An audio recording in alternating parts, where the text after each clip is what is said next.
Chapter 231 The One Who Returns Everything. Yog-Sothoth, subscribe. In the Black Legion, Abaddon's will is unshakable. This legion was pulled up by him alone. His prestige cannot be replaced by others. Under Abaddon's command, the spirit of vengeance turned around and headed for Red Earth. The same goes for the huge fleet. As followers of chaos, they can operate much more in the warp than the Empire. Especially the Black Legion, a chaotic force with powerful power. Even the demons of eternal hunger are unwilling to provoke them. Provoking the Empire is at most only expelled. Provoked the Black Legion, but was going to be caught as a hard laborer. Those devil engines and devil vehicles are imprisoned one by one. Even on the giant battleships like Spirit of Vengeance and Planet Killer, there are imprisoned demons who serve as servants. Going to harass the Black Legion is really asking for a dead end. The warriors stood under Abaddon's throne, and they kept silent, lest they offend the great marauder, drawing his wrath. Ever since he was severely wounded by Calgar on Vigilus, the tyrant has become very irritable. Many unlucky ones have already died in his hands. Nobody wants to be next. The few mortal crew members were even more frightened and trembled, not daring to show any opposition at all. The vengeful spirit has been heavily polluted by the warp. Great marble portal covered with thick flesh. Blood flows along the transparent tubes, and those important compartments beat like a heart. Those flesh and blood are still alive, continuously shrinking and expanding, like a living body. To some extent, the vengeful spirit is actually a living body. Under such circumstances, the mortals of the vengeful spirit simply cannot live long. A Queen of Glory class battleship like the Spirit of Vengeance requires a lot of manpower. Even if there are devout believers who believe in chaos, it is by no means an easy task to replenish the scale enough for the normal operation of vengeful spirit. To this end, the think tanks of the Black Legion have come up with many ways. For example, catching the devil as a strong man. Or fuse a soul with the Spirit of Vengeance, making the battleship the body of that soul. Using a special ritual, they bound a girl's soul to a vengeful spirit. Steel is her body, and the thick armor is his skin. The reactor acts as her heart, keeping vengeful spirit going. The soul of this girl is named Itzela, and she was once the sister of Kyan, the chief think tank of the Black Legion. After the girl died, she first became the core machine soul of the battleship Tyleruk. When the vengeful spirit was taken back by Abaddon, she was transferred to a new battleship. Became the soul and heart of the vengeful spirit. She was in a life support tank above the bridge, suspended in an icy blue liquid. No matter what crisis the vengeful spirit encountered, she kept quiet, staying in the refuge filled with amniotic fluid. Thinker cables extending from her head are connected to the machinery on this life support cage. The cable swayed gently in the artificial amniotic fluid, like a group of swimming snakes forming a huge crown. Each of the metal snakes is constantly transmitting her thoughts to the receiving systems all over the battleship, and at the same time transmitting all the information received by the battleship to her brain. The liquid in the tank is clear and transparent. On the base of the tall glass tank, a buzzing set of equipment is continuously filtering the liquid and pouring nutrients into it.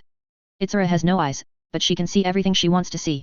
The many tall towers of the Spirit of Vengeance, thousands of machine sighting devices and sensors are her eyes. When Itzera speaks, the entire COMM channel of vengeful spirit becomes her voice. The orbit has been corrected, and it is estimated that we will reach Jidixing in 6 days. Itzela's voice echoed through the black microphone device on the bridge, echoing in the silent crowd. Abaddon didn't speak. He sat back on his throne with anger on his face. He was looking forward to the moment when he would personally destroy Jidixing. That would be the pinnacle of his career. But he also has some worries. During the battle on Vigilante, he was severely humiliated by Calgar. Calgar's power is too terrifying. Even if he is blessed by the 4 gods, it is difficult to resist the opponent's blow. Just a little bit, it was broken in the hands of the opponent. In order to fight against Calgar, he asked Erebus to be brought up. Lorgar, Perturabo, and Fulgrim are the 3 demon primarchs who want to surround Guilliman on the planet of learning. As a result, Korux, who escaped, surrounded them with other loyal primarchs. The 3 were defeated and were captured alive and brought back to Terra. The forces they left behind were forced by the strength of the Empire and could not take revenge on their own. They could only choose to cooperate with Abaddon. Erebus and Cole Farron, 2 guys fighting for power and profit, led a group of word-bearers to join the Black Legion, wanting to participate in the big event of destroying the Empire in order to save their own primarch. In the must-kill list of the human Empire, except for Erebus, who is not the original body and is selected into the top 5, it ranks above Fabius. Erebus is one of the most important members of the Word-Bearers and the Dark Council of Thekaros. Is the initiator of the Horus Rebellion. Played an important role in the process of Lorgar and Horus turning to chaos. He calls himself the Hand of Fate. Is the deadliest tool in the plans of the ruinous powers. During the time of the Great Crusade, Erebus occupied the prestigious position of Chief Priest of the Word-Bearers. He is a fearsome, intimidating Astartes warrior. His shaved scalp is tattooed with chapters from the Book of Lorgar, which he uses to intimidate and inflict psychological blows on his enemies. However, what is unknown is that Erebus never really endorsed Lorgar's beliefs from beginning to end. He considered the Emperor to be untrustworthy. Before joining the Great Crusade, he had already believed in the gods of chaos, and secretly assisted the gods in destroying the foundation of the Emperor. After the Perfect City was burned by the 13 Legion, Lorgar fell into self-doubt. At this time, Erebus, who had been acting secretly, began to reveal his heresy. He persuaded Lorgar and told him that there are other gods worthy of belief in this universe. With the help of Cole Farron, Lorgar's adoptive father, Lorgar was tortured in confusion. After making their pilgrimage into the Eye of Terror, Lorgar and his legions fully embraced chaos. After the fall of the Word Bearers, Erebus shifted to a new goal, becoming more determined to serve the gods and become their most proud subordinate. With the help of his own reputation, in the name of observation and learning, he entered the Sons of Horus Legion. He stole the Chaos weapon, the enemy blade from the Inter's civilization. Inter-race civilization is a pure human civilization, which retains ancient technology and civilization, and is a very benevolent civilization. This civilization is very afraid that Horus and others are lackeys of chaos, so they are very wary of it. It took a long time before they discovered that Horus and the others knew nothing about the subspace, and they were surprisingly naive. At that time, the humans of Terra were kept pure by the impetus of the Emperor's truth. Imperial truth is a lie. But it also helped humans keep them safe from the horrors of the warp.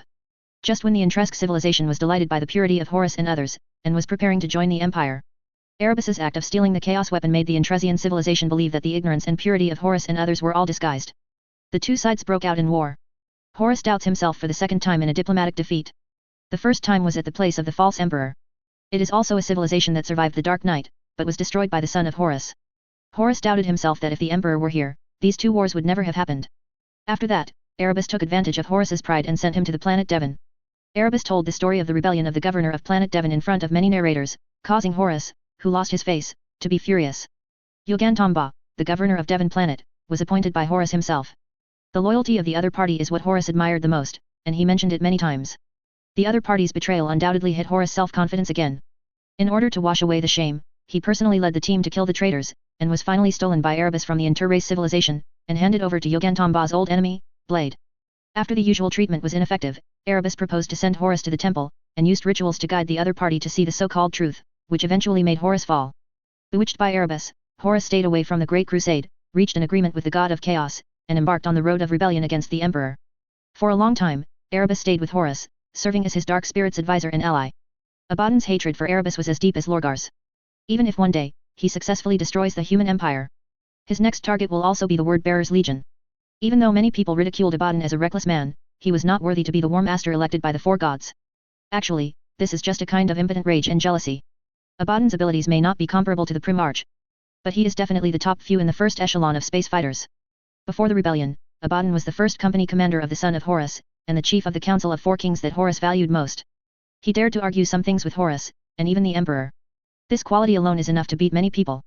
Many Primarchs would not speak against the Emperor, let alone those space marines. Abaddon became the CO choice of the four gods because he was the only one who could hold the banner among the many traitors. Angron was dominated by endless anger, Fulgrim turned to Slaanesh, Mortarion became Nurgle's lackey, and Magnus was treated as a plaything by Tseanch. The four gods will definitely not let one of them become a Chaos War Master. The gods all want to devour each other and want to completely control the power of chaos. Although Lorgar has no obvious tendency, his personal ability is also at the Primarch level. But he is not popular. If it weren't for the great enemy of the Empire, and he was still a demon Primarch, I'm afraid he would have been attacked by the crowd long ago. Not to mention Perturabo, that kind of awkward personality is hard to convince the public, and he may have to be betrayed. Erebus mocked Abaddon for not being worthy of being a CO choice of the four gods. But if Erebus is given the position, I am afraid that he will be hacked to death by other Chaos Warriors immediately. Abaddon was by Horus' side throughout the Great Crusade and Heresy. He witnessed the fall of his genetic father and became an instrument of the gods. At that time, he already hated Lorgar and the Legion of Word-Bearers. If it weren't for the great trouble of the Empire, Abaddon would send troops to attack the Word-Bearers immediately. Surrounded by several wizards, Erebus came up. Wherever this guy goes, endless shadows follow him. The vague whispers linger, and various invisible creatures with indistinguishable tracks hide in his shadow. His face is very ferocious, with bone spurs, and faces the size of thumbs floating on it. Erebus saluted Abaddon, praising him as a great war master. But Abaddon saw hypocrisy in his eyes. A garbage. Disgusting and hateful trash. Abaddon didn't show it. He looked at Erebus and asked how to deal with Calgar. Calgar's power is certainly not as terrifying as Guilliman's. But Abaddon still had a shadow. One punch almost knocked him back. If those wizards hadn't taken him away, I'm afraid that the Black Legion would have lost the leadership of the great Abaddon ever since. We can sacrifice to the great chaos, and those beings in the darkness may be willing to contribute. Erebus said, not long ago, we got a group of captives, and those captives can be sacrificed. Using their flesh and blood and soul, we can exchange for the power to kill Calgar. Really sure? Abaddon asked. Erebus nodded confidently, trust me, War Master. Those demons are powerful enough to bring Calgar to his knees and beg for his life. Abaddon stared at Erebus, his gaze became serious, and Horus' claw waved. Since you are so confident, I will leave Calgar to you to deal with. I hope you can handle this matter well. That would be a good thing for you and me. Erebus froze for a moment, then continued, War Master, I need a container. Abaddon showed a sneer, this is your business, I just need the result. This container is very demanding. Erebus said, he needs to be strong enough to suppress the demons. Abaddon stood up, stepped off the throne, and walked in front of Erebus. The magic sword Drachanian screamed excitedly in his hand. It can feel the terrifying anger in the heart of its master. The sword longs to taste the blood of Erebus. Then who do you think is the most suitable for Erebus? Abaddon looked at Erebus and asked slowly. Erebus originally wanted to say, War Master, you are the most suitable one. Has muscles but no brains, and calls himself the War Master of Chaos every day. Also looked dismissive of the gods. If you don't act as consumables, who will? Erebus just wanted to find an excuse to send Abaddon away like his old father, and consume the empire by the way. Then he would have a chance to take control of the Black Legion. Lead the people to complete the cause of the gods piously. But seeing Abaddon like this, he suddenly felt a little terrified. If you tell Abaddon to become a container of power, I am afraid that you will be the next one to be strangled by the claws of Horus. The wizard who was devoured by the demon is still screaming. He doesn't want to be next. I think he's a good fit. Under the threat of death, Erebus pointed at another warrior. The warrior growled menacingly. Everyone knows that the power of demons is not so easy to get. Abaddon pressed down Erebus's hand little by little. Let the container come, Erebus. I know you are the closest existence to the chaos gods, at least that's what you said. War Master. Erebus still wanted to struggle. But Abaddon's gaze made him shudder. Being a container doesn't necessarily mean dying. Oppose Abaddon, you must die immediately. Thinking of this, Erebus could only nod his head, suppressing his anger and unwillingness, and said obediently, yes, I also think I am the most suitable. That's fine. Abaddon smiled, and he walked back to his throne. Having experienced so many things, Abaddon has long been clear about the urine nature of chaos. Chaos bounty is never free. It takes more than it gives. What the ritual of Erebus was, Abaddon did not know. But he knew that if he wanted to get those powers, he had to pay for them. He is not one of those wizards who sell their souls to demons for a little knowledge and power. If he can't beat Guilliman and Calgar, he will return to the Eye of Terror. Borrow another 10,000 years from the sky. If you hang on, you won't believe it, and you won't be able to win after tens of thousands of years. As the saying goes, a man with a heart will live up to the sky, and 3,000 soldiers will destroy Terra. Erebus' face was ugly. Failed to trick Abaddon, but brought himself in instead. But now, there is no other way. Only the ceremony can be held. A fire pit and chaotic octagonal runes for sacrifices were quickly completed. Captives with Shinic potential were selected to serve as sacrificial offerings. Accompanied by screams, the evil fire in the subspace was ignited. These flames do not use ordinary firewood, but use soul fragments as fuel. In the flames, those anguished souls screamed. Erebus looked down at the fire pit in a low voice, reciting the ancient sacrificial runes. Firelight reflected on his shaved, twisted head. Also mirrored on barbed and bone-decorated armor. Abaddon sat on the throne, watching Erebus' movements. His size is very large, and the Terminator armor on his body makes a slight buzzing sound. This set of Terminator armor has a lot of historical origins. It can be traced back to the end of the Great Crusade, when Horus and the Dark Mechanics established a covenant, when the casting General Kolbo sent a batch of Terminator armor as a witness of the covenant. Erebus took out a book, straightened his body, flipped through the ancient pages, and finally found a complex figure composed of entangled emblems. Those ancient, lost gods have long since fallen into the demon army, or been completely forgotten, sitting in some corner of the warp, waiting to die with the universe. Many people know that chaos demons, subspace gods, and other such existences have eternal lifespan. Look, this seems to be a blessing. But this is not the case. Civilization will collapse, and those gods believed by civilization will be forgotten. New gods will grow with the rise of new civilizations and take their place. Some of those ancient gods collapsed with the collapse of faith, while some did not, remaining as strong as ever. It's just, they're forgotten. Can only stay in the corner, waiting for the day when the universe is destroyed. Subspace and reality have a very special relationship. If no one remembers the gods, then the gods have no way to interfere with reality, and it is just a strange natural phenomenon. If someone performs rituals on them, they can get their help and at the same time become a channel for them to interfere with reality. The more widely the name of is spread, the more powerful it can interfere with the universe. It is similar to two countries. It doesn't matter how strong you are in another country. People don't like you. Unless wars are waged and people are conquered, it is impossible to exert influence. But there is another way, which is to use various methods to infiltrate. Cultivate your own spokesperson. A country is all owned by other people, so the internal affairs and economy are all controlled by them. One word from someone can plunge the entire country into turmoil. The same is true for the warp. The four gods have been supporting their spokespersons and using them to interfere with reality. If, like during the Great Crusade, an iron-fisted king came to the real universe, he wanted to eliminate the influence of the subspace and kill those traitors who ate inside and outside. The influence of the four gods will also drop suddenly. It is easier to seek help from these forgotten gods than to use the power of the four gods. Those guys are all ashes in the corner, transparent existences that are not noticed. They will not be stingy with their blessings, just to let those idiots who yearn for power from chaos spread their voices. Erebus has held many rituals. This kind of thing is very familiar to him. A large number of captives were killed to establish contact. Bah! An officer spat at the soldier escorting him. Don't touch me with your disgusting hands, minion of chaos. Damn it! The soldier roared angrily. Abaddon looked at that position. There was a happy smile on that mortal's face. The other party felt Abaddon's gaze, and turned to look at him, showing disdain. A group of cowards who only dare to hide from the glory of the regent. You have no ability except to slaughter women and children. Damn mortal!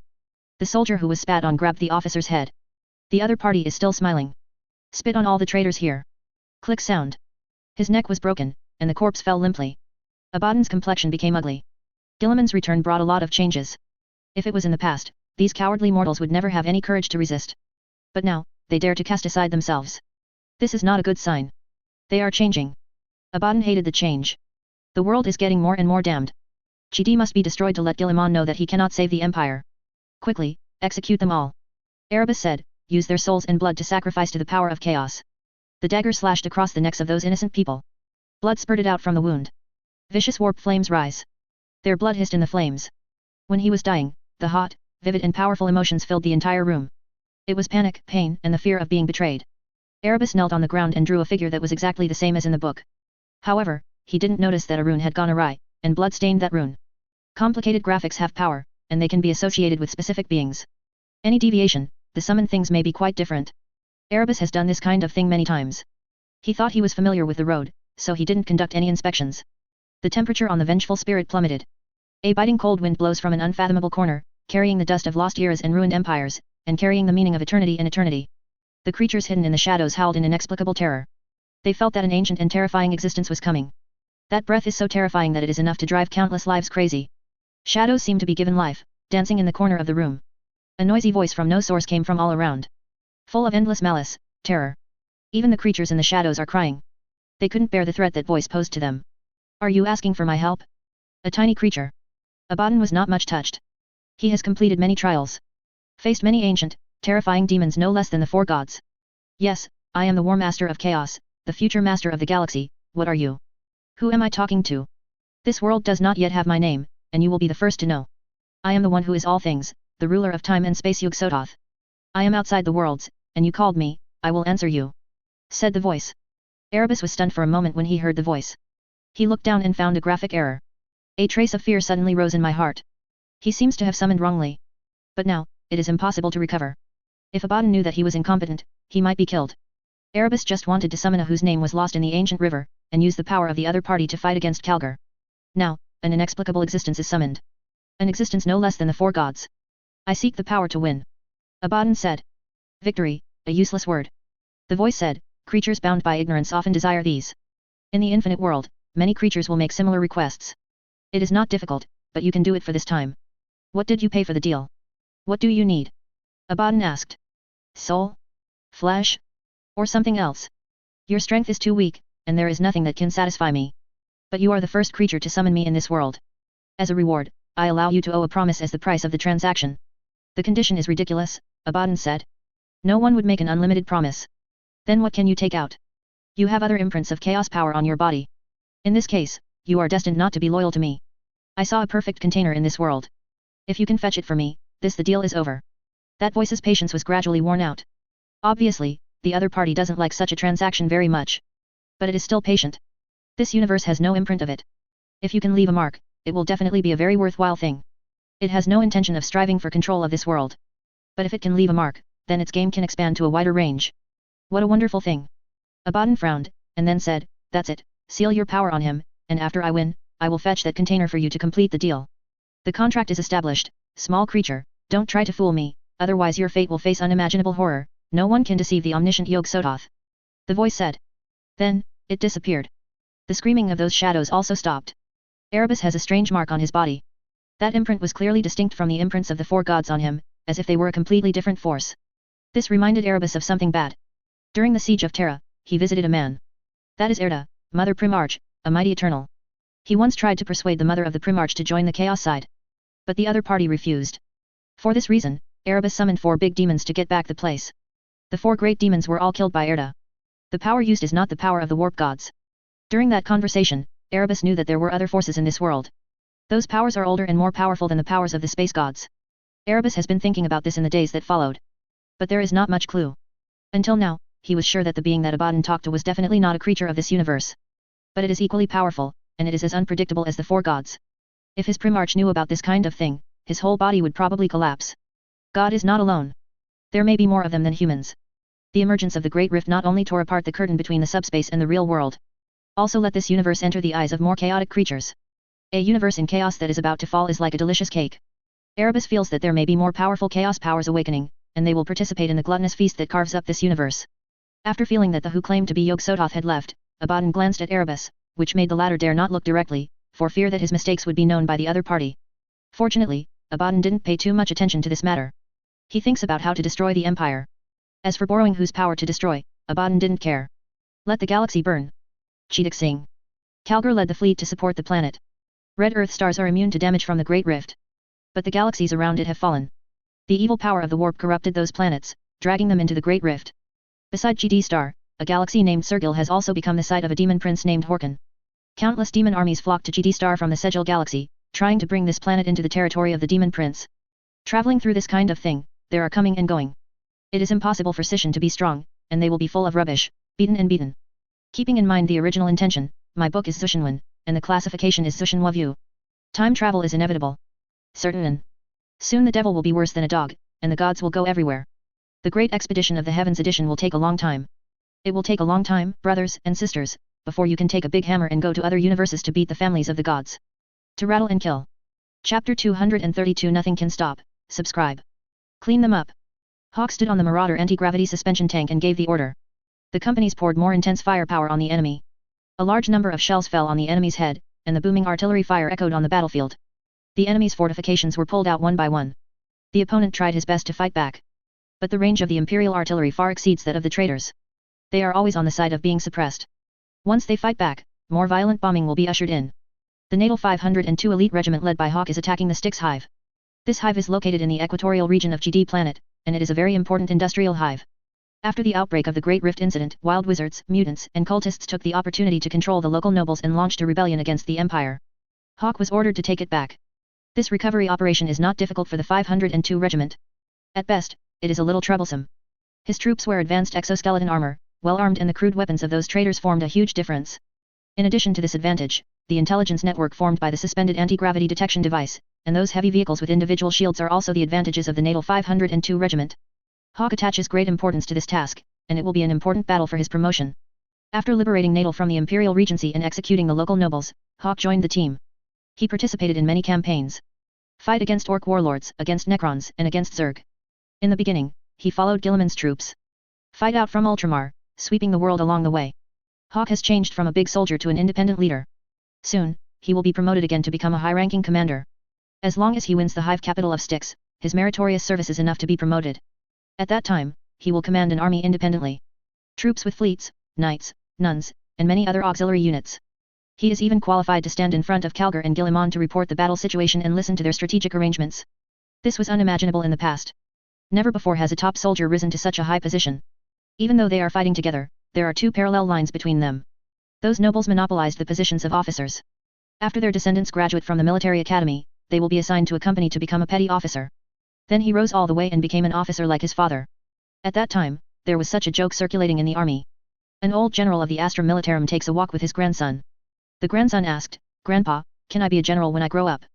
His grandfather stroked his head kindly. "Of course, you will definitely become a general in the future." The grandson was very happy to hear this, so he asked again. "Grandpa, can I be a marshal in the future?" His grandfather shook his head. "I can't help it, kid." The grandson asked in puzzlement, "Why?" "I will work very hard." His grandfather said, "Because the marshals also have their own grandchildren." Such jokes also once reflected the collusion of bureaucrats and interest forces in the Star Realm Army. Until Guilliman wakes up, relying on his prestige to reform the Star Militia Army, it will allow those low-level soldiers who are difficult to get ahead to open up a path for promotion. Break the bloodline threshold for promotion, and a huge number of fierce men soon beat up the original military family into disgrace. So far, most of the troops of the Indomitable Expedition are elites who have been killed by virtue of their ability and record. Of course there are family members among them, but there are also many low-level people. In addition to Guilliman's Primarch status bonus, many reforms to the army are also important reasons why he is supported by the Imperial Army. Compared to the incompetent and furious nobles, the support of Guilliman's rule by those elites with outstanding talents is the foundation of the stability of the empire. It is also the foundation for the Primarch to dare to carry out all-round reforms. Nowadays, many grassroots military officers have already equated Guilliman with the next Emperor of Humanity, the Lord of Humanity. The Emperor is beloved, but he has slept on the Golden Throne for too long. For 10,000 years, the empire received no guidance from the emperor. Now, Guillemon is leading the empire. Everything is getting better. From politics to economy, to all kinds of education, medical care, and other basic security, they are all getting better with the naked eye. Hawk is also one of these people. At first, he was just a worker. There is no way out other than being deprived of surplus value, praising the factory owner for creating a factory, and letting him have work. But now, he is commanding a corps, doing things that he never dared to do before. All of this was brought by Guillemon after he woke up. Hawk believes in the emperor. But this does not prevent him from thinking that the great regent of the empire will be the next lord of humanity. Times are changing, and there is no eternal monarch in this world. People are empowered to choose who they follow. At the beginning, they still had some scruples and dared not talk about this topic in public. But as time goes by, they find that they are surrounded by people who think the same as themselves, and they talk about it more openly. The new lord of humanity. The second emperor of the human empire. Terra's new master. Such remarks emerge endlessly. Hawk is also looking forward to the day when the great imperial regent officially takes the throne. Maybe, wait until chaos is beaten back. The scene that everyone is looking forward to will become a reality. Captain, we have broken through. A voice interrupted Hawk's meditation, allowing him to focus on the battlefield. Enter and announce to those guys that everyone must put their heads in their hands and kneel on the ground, otherwise they will all be treated as traitors. Hawk said with coldness and no scruples. Hawk has experienced countless battles, large and small, on all fronts. He knows what crazy things these cultists who have turned to chaos can do. Also know how terrible the pollution of chaos is. They are the absolute enemies of mankind and will not be forgiven. Only death is their best destination. Besides this, there is no second way to choose. The resistance in the city continues. The traitors built fortifications with sandbags and waste on the streets, and set up various weapons in an attempt to prevent the arrival of the imperial troops. They have workers, servitors, and demi-humans who have removed the imperial markings and loyalty tattoos. Some guys with weird symbols painted on their bodies yelled all kinds of profane words frantically. Hawk watched the traitors, his mechanical prosthetics hammering the heavy hull of the tank. Brave Nautilians, in the name of Imperial Regent, crush those beasts. The cultists fired. But they quickly fell apart. The firepower of the loyal troops of the Empire is beyond their imagination. Just the automatic cannon on the shoulder of the exoskeleton is enough to let them know the cruelty of war. Let them know how terrifying the technological gap is. Their bodies were torn apart under the blow of artillery fire. Soon, those cultists collapsed, and they fled to various places in the city. And Hawk didn't intend to let them go. Since they have chosen to betray, they have only one fate, and that is death. The nests are large. It is impossible to completely control every street, every residential area. Control the most important places, then the traitors in this hive city will not be able to turn the tide. The first is the energy pile that maintains the operation of the hive city, the second is the food factory, and the third is the weapon factory. Taking control of these places, the residents of the city will submit to the empire again. As long as they are not polluted by chaos, these residents will generally be admitted again. Before the empire was reformed, the lower-level residents did not have much ability to deal with crises, and they did not have the power to say no. The local army is all loyal to the nobles, follows the nobles, listens to the nobles, and inherits the genes of the nobles. Once the nobles surrender, they can only follow suit. No amount of allegiance to the emperor matters. After all, the local residents have long been numb under the pressure of heavy work and survival. Apart from being qualified laborers, they have no ability to fight against those cultists. No matter how unwilling they are, the nobles surrendered, and they could only surrender along with them. With its powerful firepower, Hawk's 502nd Regiment easily controlled the first two. The traitors retreated to the weapons factory, guarding the last stronghold. The weapon factory is still running. Huge machinery is on the way to the core foundry and STC data center. Those booming machines are running in an orderly manner. The crane lifts the ladle full of molten iron and pours it down into the mold. The servitor repeated the fixed movements he had been doing before the war started, as if nothing happened around him. The dirty water leaking from the pipes dripped onto the red burning machinery, emitting bursts of steam, mixed in the smoke in the hall, and the smell of rust was everywhere. Hawk no longer sits on the Marauder hover tank. This plant is valuable and worth preserving. For this reason, Hawk did not use heavy weapons and artillery bombardment.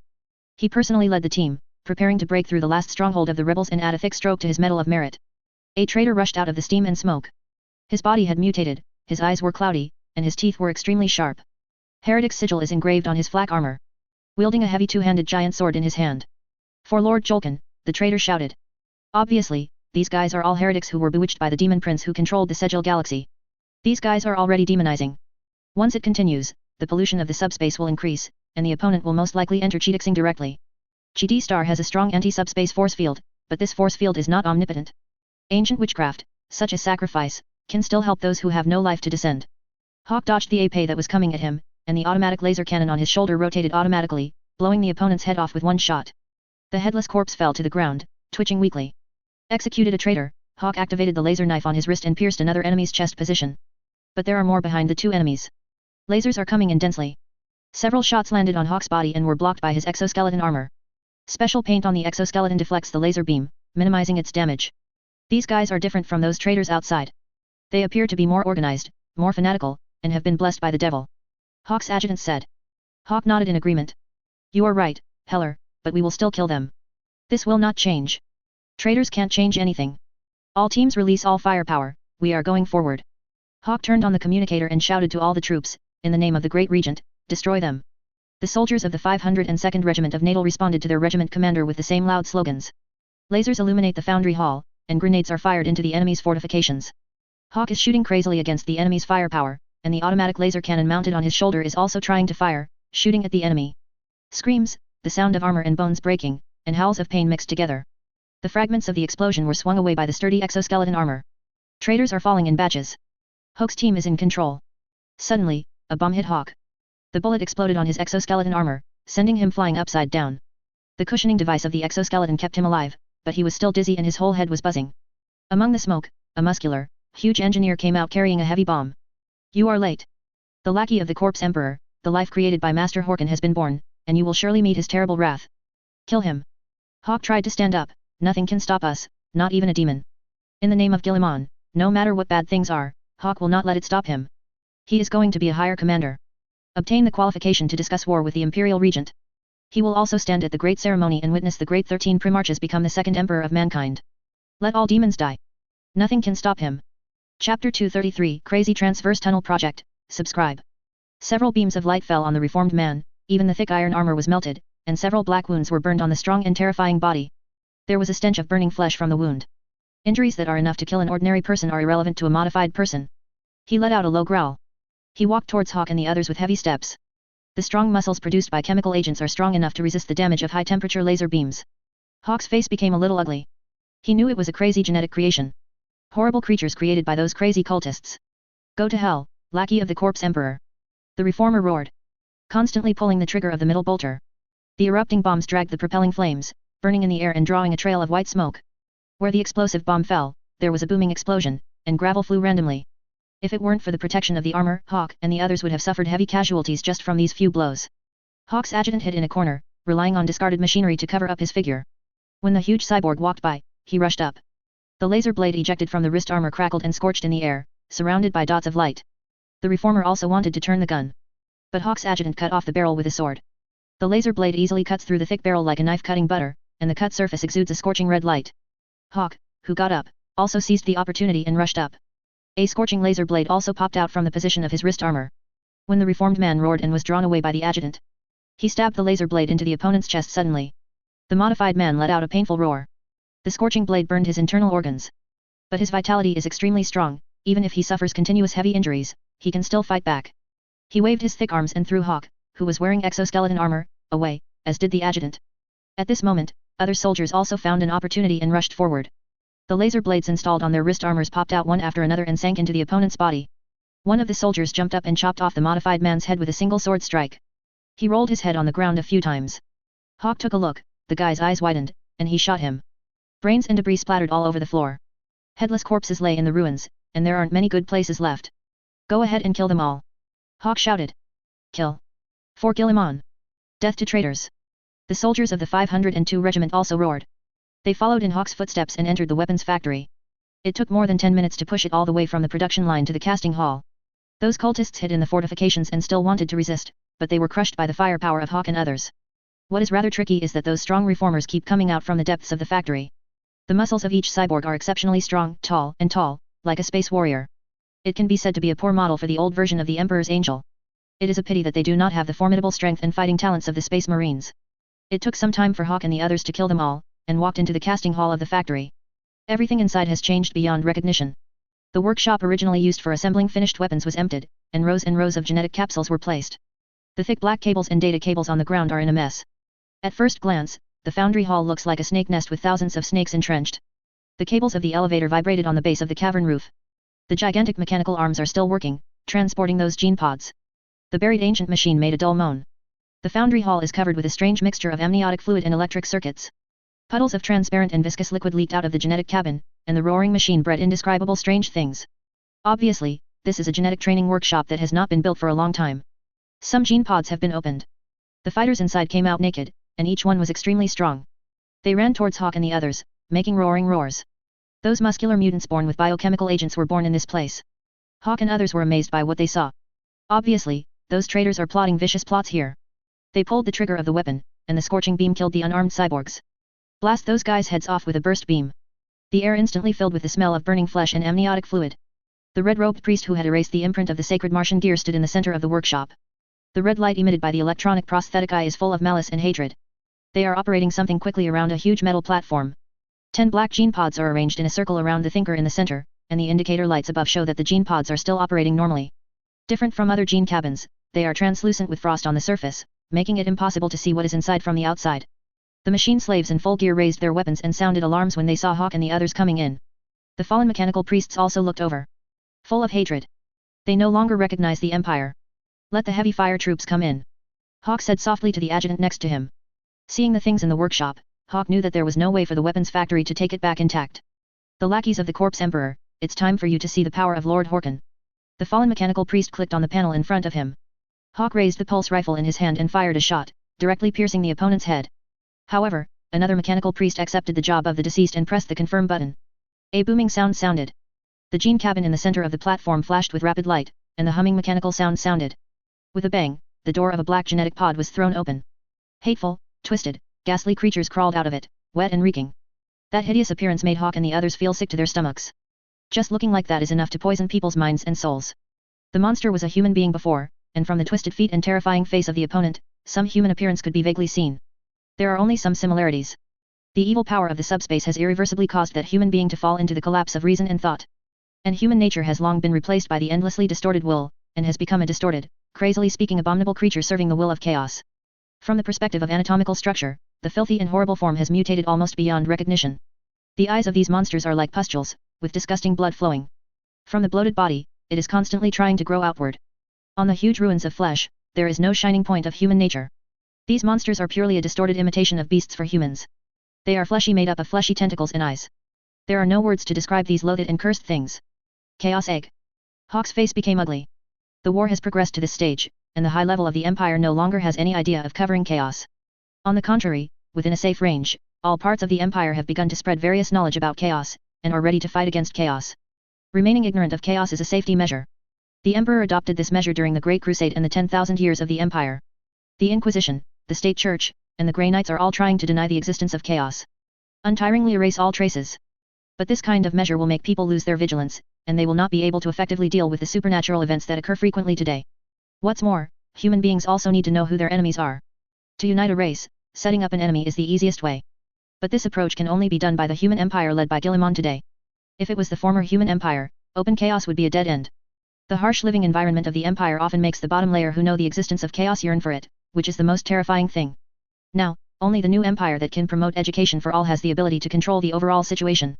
After the chaos is made public, it is easier to inspire people's unity by publicizing the horror of chaos and the hatred of traitors. Propagate the theory of human superiority, tell the 40,000-year history of human struggle, tell the massacre of chaos, cruel abuse of captives, etc., to unite the entire human empire. In terms of the army, it is even more terrifying. In order to prevent being affected by evil whispers, recruits will be implanted with ideological seals before enlisting in the army, so that soldiers have the ability of spiritual defense. At the same time, a blocking and correction chip was implanted in the back of the brain to protect the soldiers' thoughts from being poisoned. More importantly, the formalization of the state religion. The state religion has been incorporated into the education system of the empire. Believe in the emperor, starting from a baby. If you can't speak, you must first learn to hate chaos and believe in the emperor. These measures allow the empire to loosen control of chaos, but also guarantee the loyalty of the imperial army and the worlds. As the team leader, Hawk is naturally very aware of the chaos. Compared with ordinary people, such terrifying things as demons are rarely encountered once in a lifetime. More creatures polluted by chaos. Chaos Egg is the most common one. Those terrible demons transform those cultists into indescribable monsters by whispering, twisting, or infusing evil power. The appearance of such horrible creatures as Chaos Egg is the greatest desecration of life.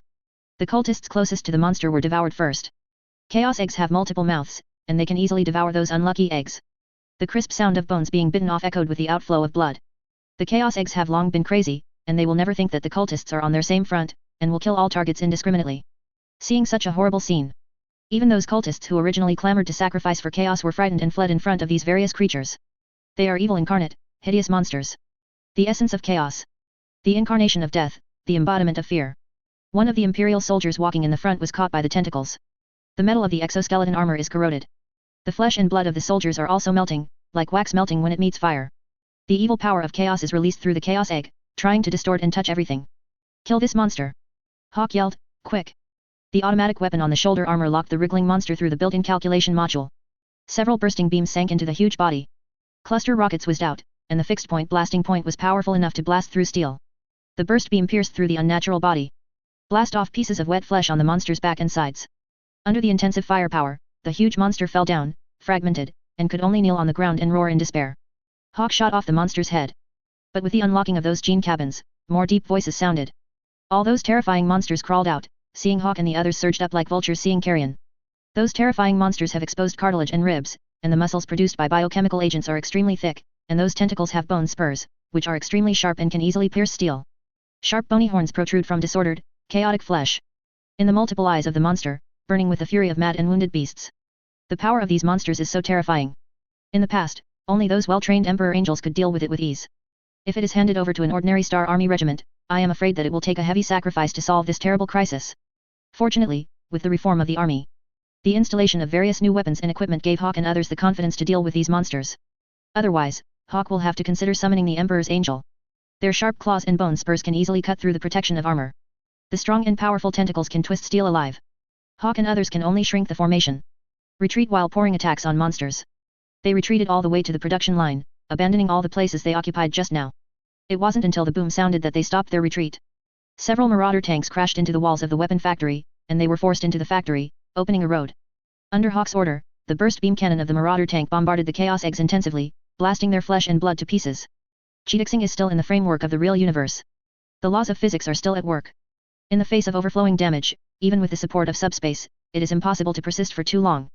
Chaos Eggs were eliminated one by one. Stepping on the corpses of those monsters, Hawk and others entered the genetic biochemical workshop again. The crazy and depraved mechanicist priest tried to resist, but was knocked to the ground by the of his gun, and pressed into the sewage. It's over for you, the GD planet is in Lord Horkin's pocket. Stupid, unable to see the truth, the same kind who are troubled by flesh and blood, embracing the great demon Prince Lord Horkin, is the only possibility for you to obtain salvation. Shut your mouth, traitor. Hawk stepped forward and hit the opponent's face with another elbow. Even though he had undergone mechanical transformation, in front of Hawk's metal prosthetic limb, the fallen mechanical priest also ate it was a big pain, and half of his face was smashed to pieces. Commander, what shall we do now? The adjutant asked. Look at how many rebels are still in the city, and clear them out. Next, notify the Mechanikus and those bureaucrats. Our mission is over, the Sturk's lair has been completely controlled, and it's their job to continue. Hawk made various arrangements methodically. After regaining the Styx hive, his promotion is a sure thing. But Hawk didn't have any joy. The situation is getting worse. The devil is peeping at GD Star. The traitors here are trying to use the Chaos Egg to turn the tide of the battle, and the traitors in other places will only become crazier. In that weird subspace, who knows how many evil methods there are. Once GD Star falls, the consequences will be disastrous. Climb aboard the Marauder tank. Hawk ordered the driver to go to other places in the hive to kill those traitors. Come on, evil god, human beings will never surrender. Hawk stared at the devastated hive of Styx, secretly swearing in his heart. The will of the regent of the empire will surely control the entire empire. Even gods must make way for human will. Hawk doesn't care who the enemies are, and never fears them. As a soldier of the empire, even in the face of those unimaginable gods, Hawk will firmly follow the regent of the empire and wave his sword to the gods. One day, human beings will step on the corpses of the gods and pick the final fruits of victory. Moduo planet. Here is listed as the highest military restricted area. A large number of celestial-class battleships and planetary-class void fortresses are suspended in the void, on guard against any invasion of void forces. On the surface of Modo Star, there is also a large-scale ground army, guarded by the Titan army. The number of troops assembled here is enough to shock and surprise every force in the galaxy. The defense level here is definitely no less than that of Terra. When Galileo was sent to this place from his hometown on a transport ship, he was also frightened by the huge warships and the large number of weapon platforms. As an indifferent person, Galileo seldom showed too much emotion. But he was still intimidated by the size of the army in the Modo galaxy. It's hard to imagine what kind of enemy it is, and it requires so many troops to be ready.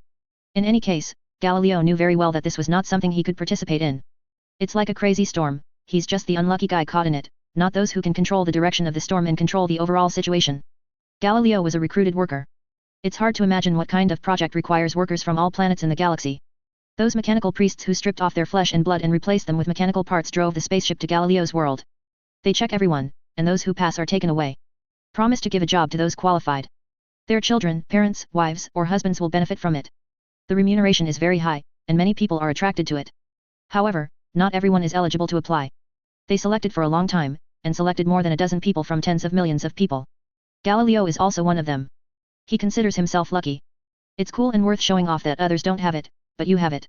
The selected people were sent to the Modo Galaxy. Participated in several remodeling surgeries. Galileo had no idea what they had implanted in himself. He could only feel his emotions disappearing.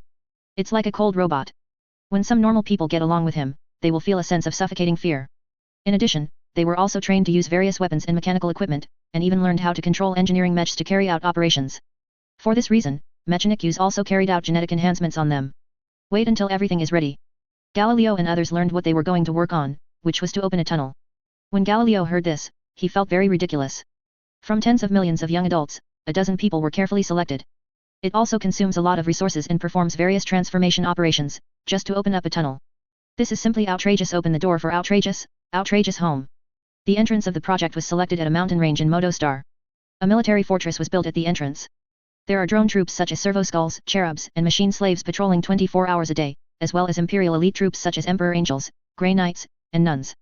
In addition to this, the military fortress also has a protective force field of a static molecular force field. That force field can cut off the flow at the molecular level. The defense is very strict. In a real sense, no flies can fly in.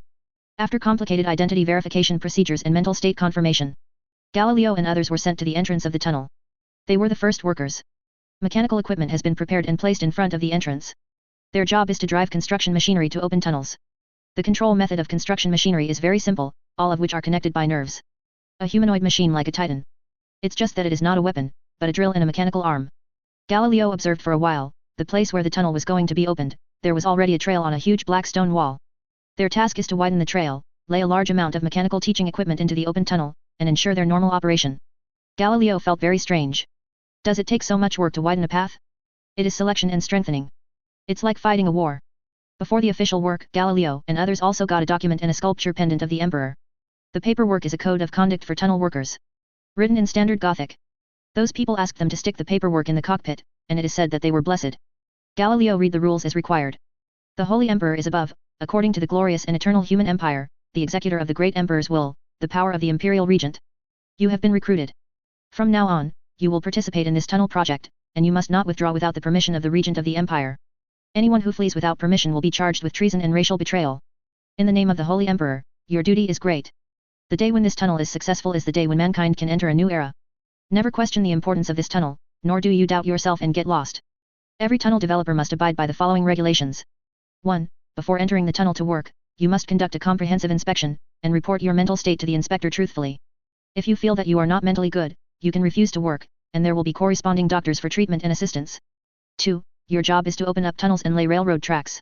Apart from that, don't bother with anything else. Even if a worker asks you for help, don't go to rescue them. Just report the corresponding situation and there will be a special rescue team. Help the wounded. 3. Complete your own work seriously, don't be curious, and don't try to investigate any visions, that is the job of Beginnig's followers. Your engineering mechs have surveillance equipment on them. You will be censored for any unusual behavior, and the Inquisitor has the authority to execute any employee who does not obey this code. 4. If you realize that you are being watched or there are people behind you, or any situation that feels unfavorable to you, you can leave the post early. Don't care about anyone asking you to stay in the tunnel. If you continue to work, even the highest commander has no right to ask you to continue to work when you are in danger. 5. When you are in the tunnel, you can choose not to obey the orders sent by communication, and no organization will blame you for this. The Empire does not require you to undertake any combat missions, nor does it require you to undertake any exploration missions. You only need to complete the tunnel opening mission while ensuring your own safety. 6. All information is subject to the announcement of the cathedral in the rest area. There will be the Silent Order, the Grey Knights, the Mechanic Order, the Commander of the Custodian Army, the biological seal of the High Command, and the identification chip implanted in the glasses will be automatically identified in the announcement. Come out. If the announcement does not have these biological seals, or if it is incomplete, don't bother. 7. It is not allowed to share anything you have seen in the tunnel with your fellow workers, let alone talk about it in private. You can enter the prayer room of the church and tell the priests and nuns, and they will record it and give you a psychological explanation. 8. Every employee who enters the tunnel will be implanted with a chip and have a sculpture pendant of the Holy Emperor. When you see a human being without a pendant or a chip, stay away from him immediately, and don't listen to any words he has to say. After confirming safety, contact support immediately, and the support force will arrive within 3 minutes. 9. If you see a non-humanoid creature, please flee immediately and contact support. The support force will arrive within 3 minutes. 10. When whispers are heard in your ears, and they are getting more and more serious, you can sing the song of the Holy Emperor for more than 5 times in a row. If there is still no relief, please leave your post and get out of the tunnel to seek help. 11. There is only one tunnel, so don't ignore any branch roads you see, leave the place with branch roads in time, and tell the inspectors about your situation and accept the inspection. 12. There will only be the smell of organic oil and steel in the tunnel. If you smell a strange smell, please be vigilant. If the smell becomes stronger and stronger, or even sweet and greasy, please leave the area immediately and contact support force. 13. Do not communicate as much as possible during work, and keep silent. If there is a work area dispute with nearby workers, you can discuss it after finishing the day's work. 14. The tunnels opened are black rock formations, and the laid rails and various devices are polished and smooth metal.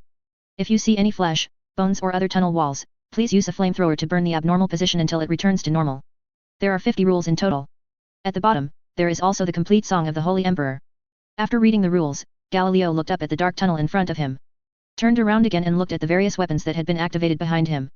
In addition to this, there are also fully armed Emperor angels standing on suspended tanks. Galileo suddenly felt a little hairy. Just build a road, is it necessary? Moore's strategic high command was set up not far from the tunnel fortress. Mechanical priests are here to maintain those huge machinery. Each machine is extremely huge, like continuous hills. Thick energy pipes and cables are placed on the ground, crawling and winding, connecting them, and playing a beautiful movement in harmony. These machines have only one purpose, and that is to open the way of more. The machine hummed and crackled, and the tech priest dragged the scarlet robe to walk around the large machine, monitoring the parameters of the machine, and chatting with each other in mechanical secret language from time to time. Beside each machine, there are people working in peace. The brain shrinks and expands in the huge petri dish, just like a person breathing rhythmically, calculating massive amounts of data. Can it really work? Don stared at the screen in front of him. A huge amount of data was flowing, and complicated symbols emerged in it. Many sages of the mechanic cult, such as the ruler of the great sage Call, the Martian mechanical sage Regula, and many others are beside him. This is the best solution we can come up with at the moment. The ruler sage held a gear scepter, and his voice was mechanically boring, coming from the generator with a built-in throat. Those miners have been trained by us and implanted with the seeds of the soulless. They are the most suitable candidates, and the subspace has no way to influence the soulless. While in Ultramar, Guilliman ordered research on the warp. At that time, this project was once misunderstood by several mentors of the Grey Knights. Believed that Guilliman had turned his back on the Emperor and embraced chaos. If it weren't for the prestige of the original body, I'm afraid that Guilliman at that time will be exorcised by those Grey Knights as a demon. At that time, Guilliman and Call had already conducted various researches on restraining demons in the subspace. Among them, the soulless, which is feared by demons, is naturally also within the scope of Call's research. After receiving the technical and resource support from Guilliman, Call successfully extracted the characteristic genes of the soulless. Facts have proved that soulless people can indeed be cultivated through genetic means. All the tunnel opening workers, including Galileo, are the creations of this soulless man's genetic engineering. They are all artificial soulless people with the same characteristics as the Nuns of Silence. This feature is best used to build channels for different dimensional universes. Soulless are not affected by the unreal warp. This is their advantage. This is why they see black stone walls, unlike others who see caves flowing with brilliant light. Tunneling is the cognition instilled by Call et al. Subspace competition is a confrontation of wills. Demons cannot affect the soulless. They can only use various weird means to break the old cognition of the miners, let the other party know that what they opened is not an ordinary tunnel, but a road in the subspace, so as to drive them crazy. This is the only way the demon can stop the soulless. The Empire needs to protect these soulless people, help them resist the interference of demons, let them lay the equipment of Mechanicum in the subspace, and open up the road to other universes. Such behavior can be called crazy. I have no way to describe my brother's ambition. He is even crazier than my father. Dorn shook his head. Guilliman was trying to open up a path to other universes. Even though he is a Primarch, Dorn has to admit that he is no match for Guilliman in terms of madness. Other Primarches are no match. Emperor just wanted to build the webway in the past. Guilliman now wants to build the webway and pave the way to other universes. One Piece is already crazy. Guilliman wants to do it together. We need more backup methods. The Imperial Regent's approach is correct. He has provided a lot of technical support in these processes. If these technologies are not used, it will be a great waste. Ruler Great Sage Kaur said, the decisive battle has begun, and we have no way out. Win or die. Don stared at Call, shook his head. I finally know why you can become Guilliman's confidant. You are as crazy as him. In a crazy universe, only crazy people can survive, Lord Dorn.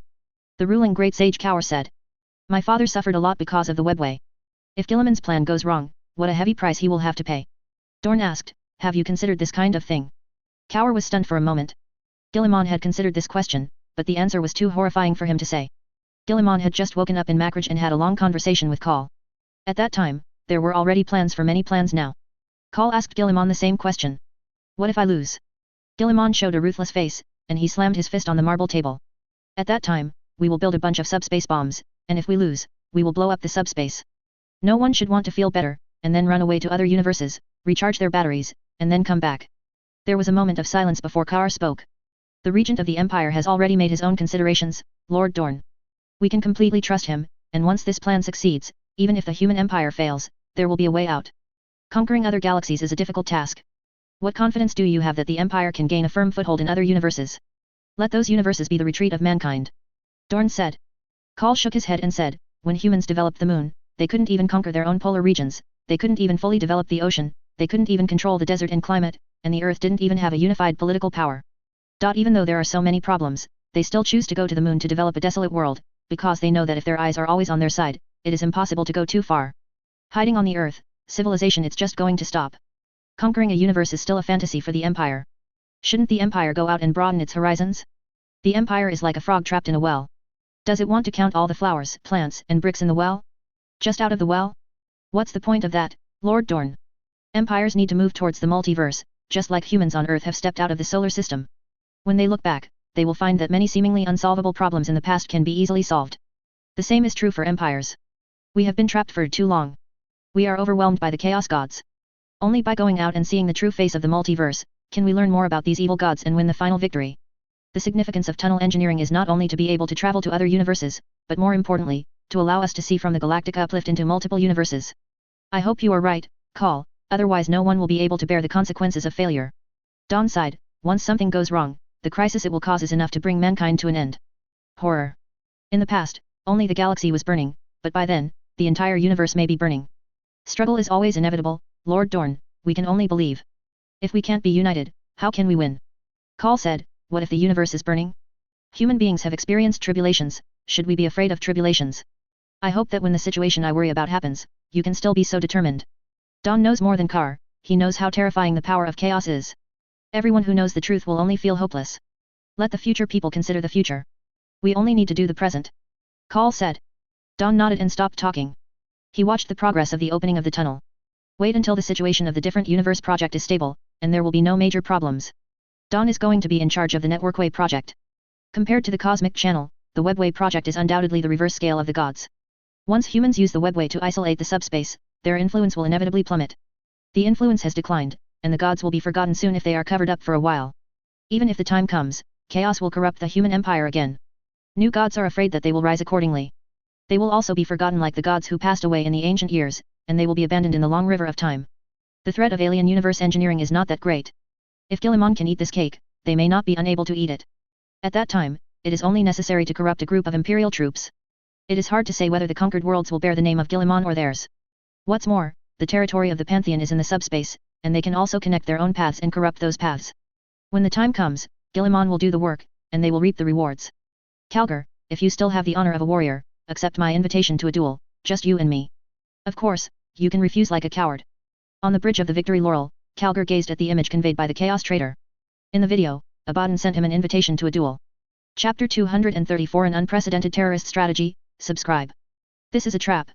Anvil, the Eldar prophet who had been assisting Calgar all this time, spoke first. After the Battle of Vigilante, Anvil has been staying on the Victory Laurel, helping Calgar to make suggestions, and is an important spiritual power for Calgar to fight against chaos. These days, Anvil's strength and knowledge barely allowed him to gain some recognition. If he is not so arrogant, this recognition will be deeper. Unfortunately, arrogance is inherent in the Eldar. Indeed, it's an obvious trap. Abaddon is not a reckless man. He is using himself as a bait to lure me away from Scarlet Earthstar. Calgar nodded, agreeing with Anvil's statement. While speaking, Calgar scanned the actions of the many crew members on the bridge, and didn't seem to put all his attention on this. Spaceship enters predetermined orbit. Entering the calibration route. Acquired defense permission. Steady, entering port. The voices of the machine slaves came out through the sound generator in their throats, stirring in the chaotic bridge. The crew members are walking around, confirming and correcting various parameters for the Victory Laurel to berth into the designated orbit. The system operator powers off the workstation. An intricate network of slender nerve cables stretched out from the consoles in front of them. Connect their brain-computer interface with the data pipeline on the ground.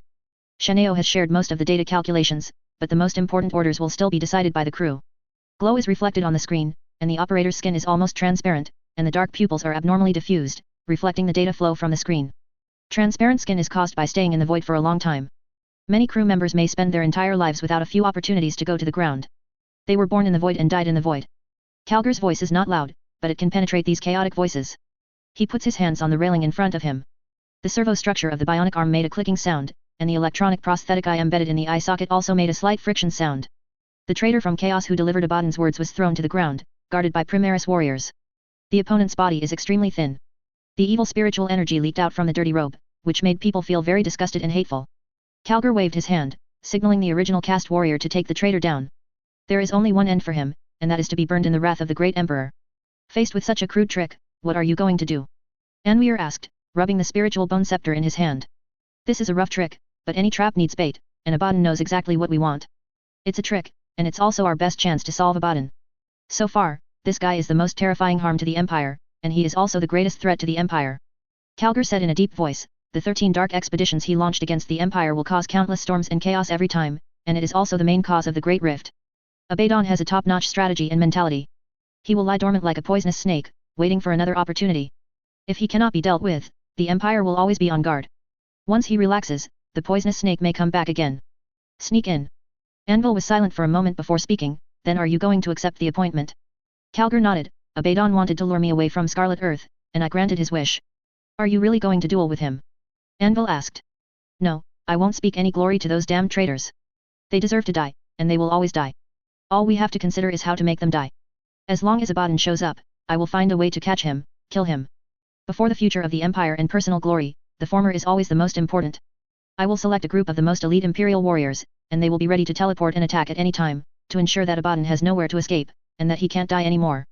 Of course, this matter also needs your help, Anvil. I need the strength of your Eldar.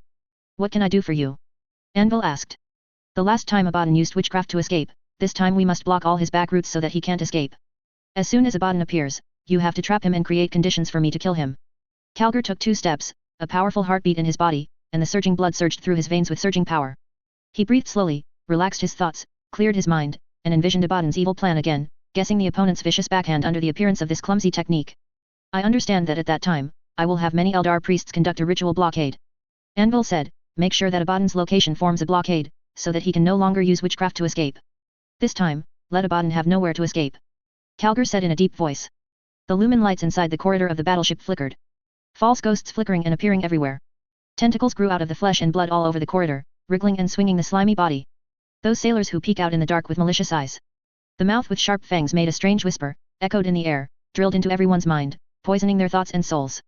In the long corridor, there are more than a dozen incense burners shaped like animal mouths full of twisted fangs. An automatic chanting machine is suspended above. Along with the chanting of those blasphemous scriptures, the mouth of the beast will spit out a scent. Word-bearer's warriors came silently out of the darkness.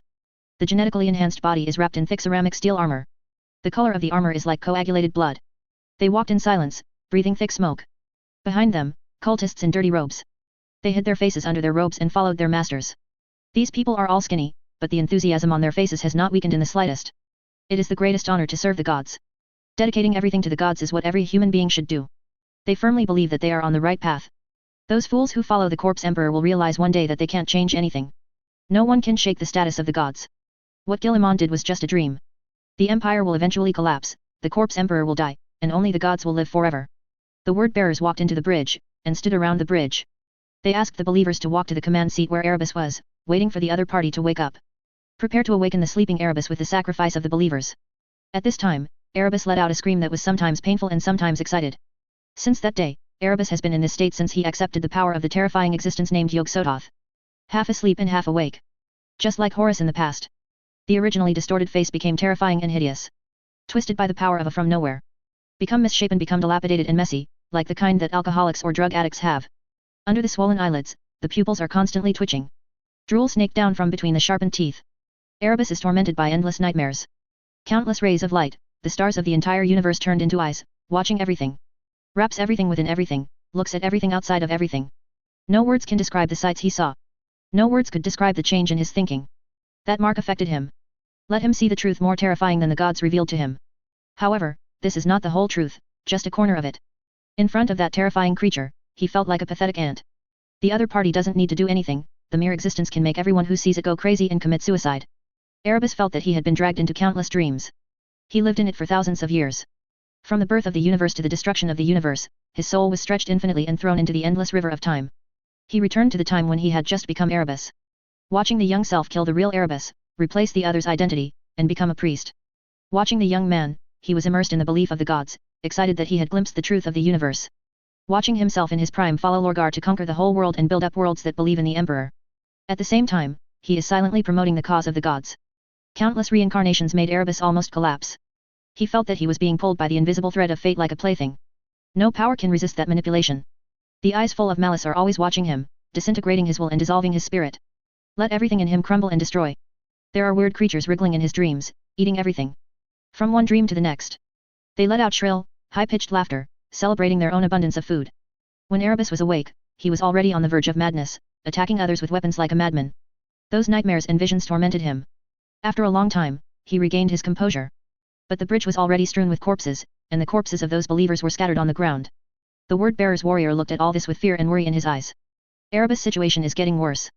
No one knows what kind of terrifying existence was summoned in that ceremony. Since that day, Erebus has been slowly transformed. The weird whispers echoed in his ears, so ethereal that it was impossible to judge the true source of those voices. Even if you use witchcraft to block your senses, those voices will still appear. During deep sleep, those voices will appear in dreams. It is like a gangrene attached to the bone, which cannot be shaken off. Tentacles grew on Erebus' body, scales appeared, and pupils became elongated. His thinking became weird, he wanted to break free from the shackles of the armor, and roam freely in the void and subspace. My lord, you have been sleeping for longer and longer. A word-bearer soldier came out and said. I'm lost. Erebus said, Damabadan made me a container, that existence named Yog-Sothoth is no less than 4 chaos powers, the power of that existence is only the original, the body can bear it perfectly. I must release this power as soon as possible, otherwise my sanity will collapse, and my flesh and blood genes will become disordered and chaotic. Tell me, what kind of arrangements has Abaddon made now? When will he launch the attack? The troops are gathering in the subspace, and the planet killer is ready. At the same time, Abaddon also sent an invitation to Kalga to a duel. He decided to lure Kalga away, and then send troops to sneak attack on Chidi planet. Such a clumsy strategy really fits his stupid brain. Erebus said sarcastically, but then he thought that he was coerced by the other party into a container of power, and suddenly felt extremely angry. If it weren't for Abaddon's value and being favored by the gods, Erebus would have wanted to kill this guy directly. It's a pity that the cause of the gods still needs Abaddon to promote it. As long as the human empire is immortal, the importance of Abaddon will always be there. At this stage, no one can replace Abaddon in the position of the Black Legion. Once Abaddon dies, the Black Legion will fall apart and be fragmented. At that time, the situation will inevitably fall to the side of the human empire. No one has the means to organize a huge war like the 13 Black expeditions launched by Abaddon before. For this reason, Erebus could only endure patience until the other party completes the cause of the gods. When the time comes, Erebus will find a way to cut off that idiot's head. What should we do now, my lord? Kolfarin tried to seize your power while you were asleep and lost. He announced to the word-bearers Warband that you have lost the ability to continue to rule them. A trace of anger appeared on Erebus's face. Damn Kolfalin, one day, he will make this fool pay the price. Let that trash be arrogant for a while, when the time comes, I will let him know who is the most favored believer of the gods. At this moment, a word-bearer warrior walked in.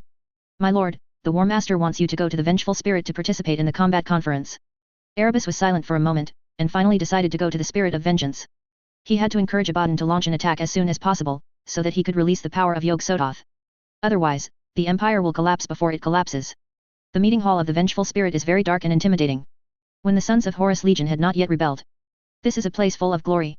The noble people gather here to decide the fate of the galaxy. And now the Vengeful Spirit stinks of the warp, and everything has changed. Those ancient banners have long since fallen and are stained with disgusting filth. The glorious lights and spectacle of the past have been replaced by traces of corruption and profanity. The shutters on the dome of the hall are also closed because no one maintains them. The great windows no longer let in light, only darkness. All the furnishings are thick with dust and wriggling flesh. The air was filled with the thick stench of sweat and the smell of rotting moose. Many bones are scattered around the overturned instrument. Shadows shrouded the corners of the meeting hall. No one knows whether it is the real shadow or those unspeakable horror creatures. Abaddon sat on the throne. In front of him are many high-level generals of the Black Legion. The warlord Urkasis, who rules all the followers of Khurn in the Black Legion. The Black Legion has a large number of followers of Khurn, including a large number of space fighters. They are obsessed with hand-to-hand combat, using razor-like serrated knives, chain swords, power claws or all kinds of terrifying weapons to offer the craziest wars to the blood god. The Sorrower tyrant Korda who ruled all the followers of Slaanesh in the Black Legion, the destroyers Agson and other warlords. These guys fanatically follow the will of Shaylin, and every expedition will cause a horrible and massacre, in order to satisfy the inner twisted needs and complete the sacrifice of the god of pleasure. Among them, there are naturally wizards who worship Psianch and schemers who play tricks. They are the rarest in number, yet their status is high. Talented prophets and fortune-tellers form a core advisory group trusted by the predators, assisting the predators in creating vicious conspiracies. When Abaddon and Calgar failed in the battle on Vigilus, these wizards also used witchcraft to rescue Abaddon. The emissary of decay, led by the warlord Scarrock, is a firm believer in the god of plague. Nurgle's festering touch left an indelible mark on these warriors. They are Abaddon's plague bringers and plague heralds. Often before the Black Legion officially launches an attack, it spreads infection and plague in the enemy's camp, weakening the enemy's resistance. Those who can gather here are all prestigious existences in the Black Legion. In order to completely destroy GD planet, Abaddon gathered them together and prepared to launch a large-scale war. Abaddon sat on the throne watching these ambitious warlords. Every body is abnormally twisted and terrifying. The evil power of chaos has completely polluted them. These guys are so cowardly that they bow to the feet of the gods. How sad. Abaddon did not really believe in the chaos gods. This is also one of the main reasons why he has not yet become a demon. He will never be a servant of chaos. He's not like these groveling fellows. The gods are not his masters, but his partners. Form alliances against the Empire and the Emperor. They are equal. Abaddon saw the power of the warp only as a tool for personal ambition. Essentially, he is an Astartes suprematist. Since the period of the Great Crusade, Abaddon has believed that the monks of Astartes are the most powerful existence in the galaxy, and the human empire should be ruled by Astartes. Those cowards who bowed their knees before the gods and traded dignity and freedom for strength had always been the existences that Abaddon looked down upon. If it wasn't for the fight against the Empire, he would never bother to be with these guys. Calgar will be drawn away. In order to hold him back, I also need to temporarily leave the Legion. The rest will be left to you. Abaddon looked at everyone. Once GD Star is destroyed, the destruction of the human empire, the countdown has also entered. No matter how much Guilliman does, it is doomed to be in vain. This is our best opportunity. Once missed, there will be no more. Even if Calgar leaves, the defense of the Empire's troops should not be underestimated. Those damned guys have obtained brand new technology. With the blessing of the Dark Gods, we may not be able to capture the Red Earth Star. Red occupying the large vortex pirate lord, Huron pointed out the problem. Out of hatred for the Empire, Huron, the lord of the Red Pirates, also joined this battle against Gedixing. Once successful, the Empire will enter the countdown to destruction, and his long-standing ambition will be realized. Huron was once the commander of the Star Claw stationed in the Great Vortex, a noble and loyal warrior of the Empire. Unfortunately, he chose to degenerate later, hoarding the Empire's taxes secretly, expanding the battle group and his own power. The Great Vortex is located at the intersection of the subspace of the limit star field and the physical universe, and its size is second only to the Eye of Terror. After losing the Badab War, he was besieged by the loyalist star phantoms. Half of the body was destroyed by the Melt Blast Wave. Received a mechanical transformation in the Great Vortex, and named himself Blackheart Huron, implying that he would never forget the damage the Empire caused him. Over time, Huron possessed an extremely powerful force and became one of the few important beings in the galaxy. The addition of Huron the Blackheart made the troops attacking the Red Earth Star a lot stronger. The attack on the Cadia Fortress world was not so terrifying. Then let us destroy them directly with blades and fists, and use their blood and soul to please the great blood god. Kern's follower Urkisus said. A bunch of fools, taunted Ashur, the wizard and void seer of the vengeful spirit. As a believer of Tsianch, he has always ridiculed the barbaric believers of Kern who don't know how to use their wisdom. A trash who only plays tricks. Urkisus growled. He stood up, and aimed the chain sword in his hand at Ashur. The chainsaw sword had long been stained red by blood, exuding a pungent smell. That is a symbol of the killing and tyranny of Urkisus. I don't care to teach some brainless guys a little lesson, let them know that many things in this universe cannot be solved with an axe. Ashur sneered, rubbing the skull scepter in his hand. Gemstones of various colors are inlaid on the scepter, reflecting the firelight of the meeting hall. Let's fight. Korda, a follower of Slaanesh and the tyrant of Sarla, also said, only victory can prove who is right. That's enough, don't fight anymore, Korda. Abaddon said a little tiredly, our mission is to destroy the Red Earth Star, not to discuss who is stronger here. Who will take on the task of breaking the Red Earth Star Fortress, be the vanguard of this action? The warriors of the blood are ready. Urkisus roared loudly, we will not just hide behind like the other gods' bastards, let those wastes and their gods go back to the warp well, a bunch of incompetent useless gods with a group of incompetent useless followers. As soon as these words came out, everyone in the conference hall drew their weapons. Many warlords looked at Urkisus with anger.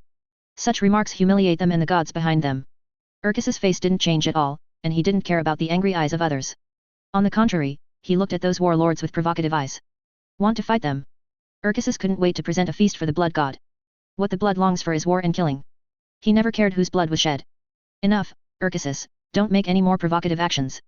Abaddon stood up, looking down at Urkisus with danger in his eyes. He couldn't let the Black Legion fight among themselves at this moment. Guilliman went to the Baal Galaxy. This is their last chance. Once missed, there will be no future. The anger of the War Master made everyone suppress the anger in their hearts. Abaddon even lost to Calgar. But his strength is still unmatched by others. Offending him has no good fruit to eat, and may lead to death. After frightening these guys, Abaddon turned his gaze to the direction of the Iron Warrior who had been silent all this time. There sat several warlords of the Iron Warriors, and Hongsuo was their leader. Pachurabo was captured by Guilliman. Several war blacksmiths had a big battle, and finally Hong Suo won the victory and obtained the power vacated after Perturabo left. Hong Suo's participation in this war is also to completely defeat the human empire. Only in that way can there be a slight chance to save Perturabo. Hong Suo is a mixed race, contradictory individual. His gene seed is half from the Iron Warriors and half from the Imperial Fists. The hatred between the Fist of the Empire and the Iron Warriors, even the 3-year-old child of the alien family knows. It is conceivable how much trouble such an identity has brought to Hong Suo. Iron Warrior is the best siege master, maybe you can bring us some surprises. After hearing what Abaddon said, Hong Suo turned his gaze away, and at the same time he opened a holographic projection. An image showing Jidixing's fortifications emerged out of thin air. The data is very detailed, as well as the names of each corps. Obviously, this is intelligence flowing from within the Empire. All departments of the Empire have been very strict in the review of personnel. Unfortunately, there are endless traitors. Especially Chidi Star, a world that is close to the Big Rift and is always affected by subspace. There will always be someone who succumbs to his own desires and becomes a minion of chaos. From the hands of those traitors, the Black Legion was able to control the movements of the Imperial troops and the defense system of Jidixing. Chidi Star has the most advanced fortress shield in the Empire, a void shield defense network composed of multi-layer lenticular shields. It covers the entire planet. This shield is different from a standard void energy dome. The dome has only one layered spherical or hemispherical structure protection. This lenticular shield is composed of multiple independent elements, like a wall of shields. Each shield is an energy lens, and each shield is superimposed on the other. When one of the shields fails on the shield, only a small hole will be exposed on the entire shield, and the overlapping shields will cover this small hole. With our firepower, it is impossible to destroy layer by layer. When the second layer is destroyed, the first layer of shield will reappear. Kalgar attaches great importance to Jidixing, and he has assembled a large number of mechanical teachers are working non-stop in each hive world of GD planet to ensure that all shields work normally. The multiple redundant networks used to prevent shield failure have reached the system-wide level. If we rely on normal storms, it will be difficult for us to victory. Then let us land directly and lead our warriors to charge towards the city wall gloriously. Urkasis roared. Hong Suo smiled and mocked mercilessly, you will be wiped out in the process of descending. Jidixing has a large air force. Their weapons and equipment are brand new. The latest mine there are 300 bird amphibious fighter jets, and they are also large in scale. Using teleportation technology, they can support mobile defense forces around the world within 5 minutes. Even if you are lucky enough to land on the surface of GD Star, you will find it within 5 minutes surround yourself with massive forces. Those titans will blow everything in your area to pieces in a matter of minutes. Then you mean that we can't break through Jidixing? Erebus asked with a frown. Hong Suo looked at Erebus and said, I'm just telling you how tight the Empire's defenses are on GD Star. Then is it possible to break through the Red Earth Star, and how should it be broken? Said Korda, the tyrant of Sarla. My genetic father once said a wise saying that every wall has a weakness, no matter what material it is built from, stone, steel or dancing light, it will exist in a weakness. The Empire was built with countless new technologies. The defensive wall of GD Star also has its fatal weakness. Humanity's technology is based on the laws of physics, but the subspace does not follow the rules of reality. The Empire has the advantage in the real world, and we have the advantage of the subspace. If we can distort the laws of physics where the GD Star is located, it creates a chance for us to win. Can it be done? Distort reality so that we can attack GD planet. Abaddon looked at Void Prophet, sure. The latter nodded, and the projection emerged with his wave. Around the Red Earth galaxy, 8 coordinates are marked in the void. Constitutes a chaotic octagonal pattern superimposed on the Red Earth galaxy. In the past, no matter what we did, it would be impossible to distort such a huge star field. With the appearance of the Big Rift, the power of the ether has filled the entire universe, and the GD Star is just located near the Big Rift. It has its own anti-warp force field, and we can also use this ritual to distort the entire galaxy. The more blood we can spill, the more twisted force fields we can form, and the eternal and immortal demon army can also set foot on the GD Star. Completely destroy this planet. Then act like this and use the advantages of subspace to defeat the defense of the Empire. Abaddon looked at everyone present with a hint of danger in his eyes. I don't care what grievances you have in private, but now is a critical moment, you must unanimously, otherwise don't blame me for blaming you for the failure. As long as the GD Star is destroyed again, the Empire will enter the countdown to destruction, and our expectation for 10,000 years will also be realized. Invading Terra and killing the Corpse Emperor is just around the corner. According to the news from the Great Sage of the Ruler, the progress of the Lighthouse project is more than halfway. Even if there is no Emperor's astronomical torch in the Holy Land of the Empire, normal navigation is still possible. On the dark side of the Empire, the Baal Galaxy and several important galaxies, the construction of the lighthouse has also come to an end, and even if there is no Nockmond corridor, we will be able to safely cross the Great Rift. I see. Does my lord need to deploy troops from other places to support Jidixing? According to the information received by the astropath and the scene foreseen by the fortune teller, unimaginable wars will break out on Jidixing. It is very likely that the Black Legion will go out and spare no effort. Destroy GD Star. In front of the Lighthouse project, the Red Earth Star is irrelevant, and the Nockmond corridor is also irrelevant. Then why do you want Kalga to defend GD planet by any means? Kalgar's attention caused Abaddon to misunderstand. He set his sights on the Nockmond corridor, thinking that he could cause the Empire to suffer heavy losses in one fell swoop. The Red Earth Star is irrelevant, but it can make the traitors' blood flow on the red Earth star they want a victory, so put the victory in the noose as a bait, and let them poke their heads to get it. Then we should gather more troops to destroy the enemy in one go. No need, Chidixing has enough troops. If they are too strong, those traitors will easily escape. War is also a matter of human nature. It will always make them only a short distance from success, and they will continue to invest in it. Force. This kind of strategy, you can call it the strategy of Pinduoduo, a kind of strategic thinking that plays with human nature to the fullest. Guilliman stared at the boundless starry sky outside, and said with his back to Sicarius. Pinduoduo strategy. Sicarius asked inexplicably, I have never seen this strategy in any battle books or cases. What does it mean? My lord. Chapter 235 Imperial Reactionaries, for subscription. Guilliman withdrew his gaze from the many stars outside. He turned to look at Sicarius. Sicarius lowered his head when he saw that noble face. Looking directly at each other is an offense and disrespect. Guilliman felt helpless at Sicarius' behavior of honoring him so much. He has publicly stated many times not to engage in a personality cult. We must make every effort to develop science and technology and civilization. Pay attention to the equality of everyone, don't believe in God, let alone create God. Don't put yourself on the throne either. As a result, the more he talked, the more fanatical he became. Guilliman was a little tired. But he still explained what Pinduoduo's strategy is for Sicarius. This is a very vicious strategy. I also found it from some ancient books. It is said that the person who created this strategy did not end well. Guilliman said, the test of this strategy is human nature is always only a little bit short. When the other party thinks of their own sunk costs and their desire for final victory, they will prompt them to invest more resources and let those chaos traitors shed the last drop of blood. The subtlety of this strategy lies in create the illusion that you just need to work a little harder to succeed. Of course, this strategy has great limitations, and it can only be used when we have an absolute advantage. We don't care about Chidixing, but Abaddon and the others do. This is our advantage. We have the ability to provide long-distance support. A constant stream of replacement units to wear them down and give them the feeling that they just need to try a little bit more to be successful. Sicarius felt a chill down his spine. How could he have such a vicious strategy? Playing with human nature. Create an illusory illusion of imminent victory for the other party, and always tempt the other party to invest. How could there be such a conscienceless strategy? What kind of vicious person must be to come up with such a strategy? Sicarius also wanted to ask the Primarch for the details of this vicious strategy, so that it could be used against the traitors in the future. At this time, with the sound of air pressure, the heavy hatch slowly opened. The Eldar prophet Nodis walked in. After Guilliman took over Terra, Eldar, the great prophet of the Eldar race, invested more and more in Guilliman. There are constantly Eldar prophets from various craft worlds joining Guilliman's team. Sometimes, they will bring a group of Eldar warriors with them. Many expeditionary forces now have an Eldar presence. In view of Guilliman's order, although the commanders of the various units were a little dissatisfied, they still tolerated the existence of these aliens. Obviously, Eldlar also has his own little thoughts. The decline of the Eldar is already certain. If the Prince of Joy is not eliminated for a day, the Eldar will not have a chance to stand up. Nowadays, humanity is thriving under the leadership of Guilliman. Look at the trend of this push. It is just around the corner that this galaxy, will be conquered by humans. Take advantage of the fact that you spend more time in the Empire now, and take the opportunity to increase your favorability, and avoid future cleaning storms. Both master and servant looked at Nodis who walked in. Guilliman asked, is there anything? Nodis. The great prophet has information for you, Lord Primarch. He hopes to meet with you, and has some important matters to discuss with you. Nodis saluted Guilliman and said respectfully. As the prophet of the elder race, Nodis naturally has his own arrogance.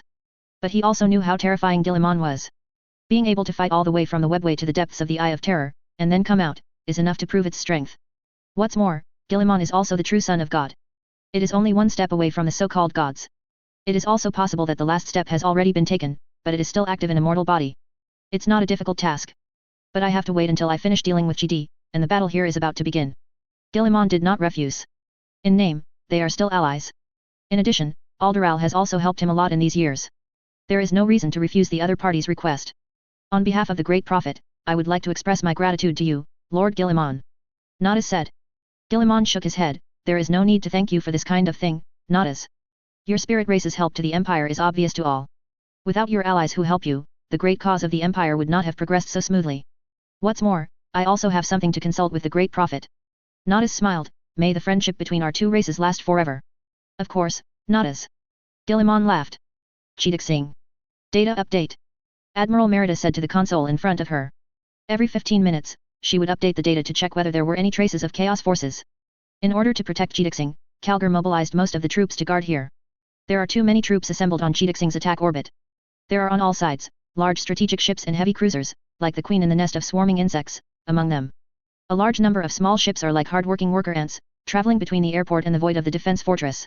Mishi-class Celestial-class battleships are also arranged in the void, and the dim starlight is reflected on their mottled surfaces. Booming machinery and jumping gauges all indicate that these terrifying warships with the power to destroy stars are all in a semi-activated state. Even though there were such terrifying troops guarding, many commanders did not relax at all.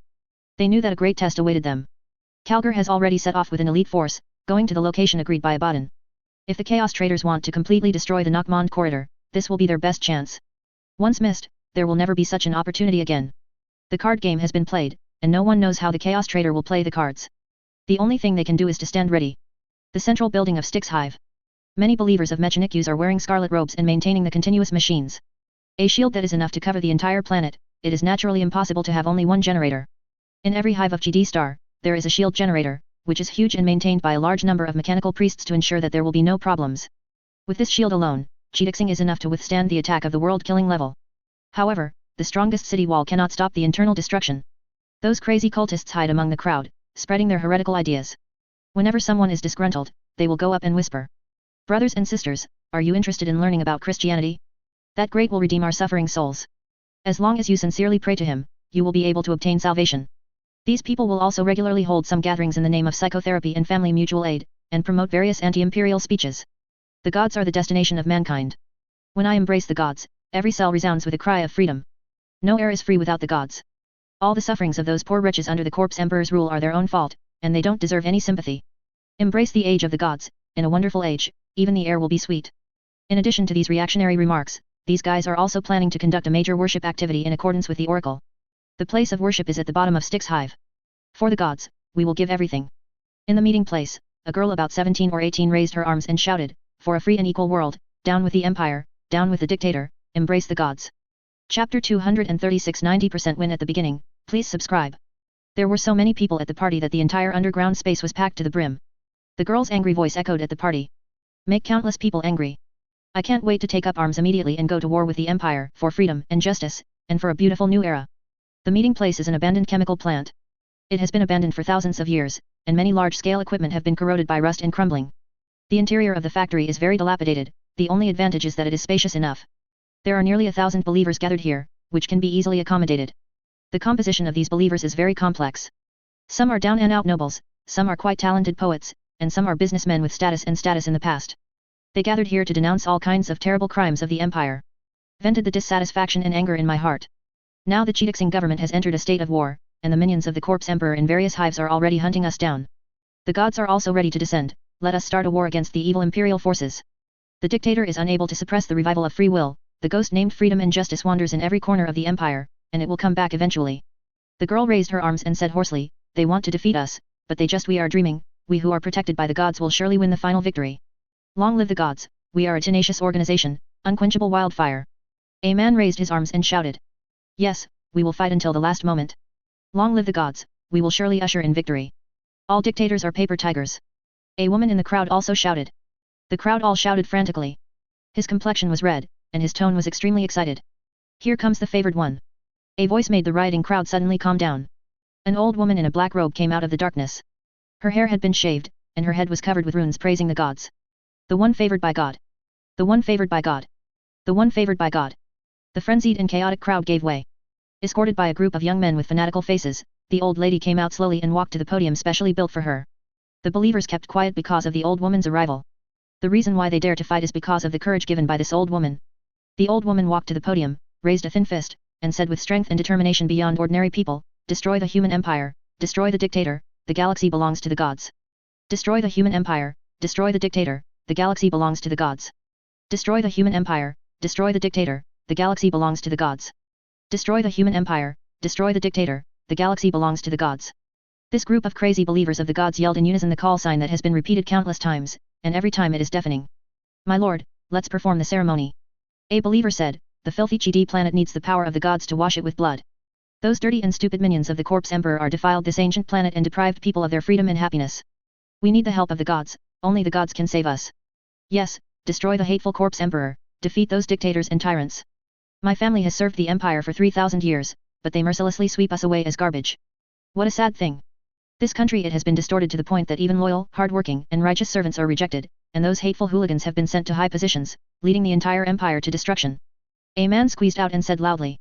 From the dirty silk clothes with the family crest on his body, it can be seen that this man was once a noble descendant with ancient blood, enjoying a good life. Unfortunately, he looks very down and out now. Hair is greasy and turned into lumps. The clothes on his body are also full of greasy and mud. The crimson eyes are like hungry wolves, and there is no trace of the elegance of the nobles of the past. The corpse emperor and Guilliman's hypocritical liars have deceived humans. Chaos is not as terrible as they say. In the distant past, our ancestors worshipped these ancient gods and gained faith and power from them. Another a woman stood up and said through gritted teeth, the empire is stigmatizing those ancient beliefs in order to fool those ignorant people and stabilize their rule. The truth of the 10,000-year Horus rebellion is not what they said at all.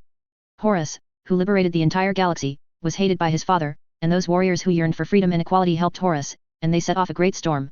The rebellion movement was about to break the terrible rule of the corpse emperor and usher in a beautiful new era for mankind.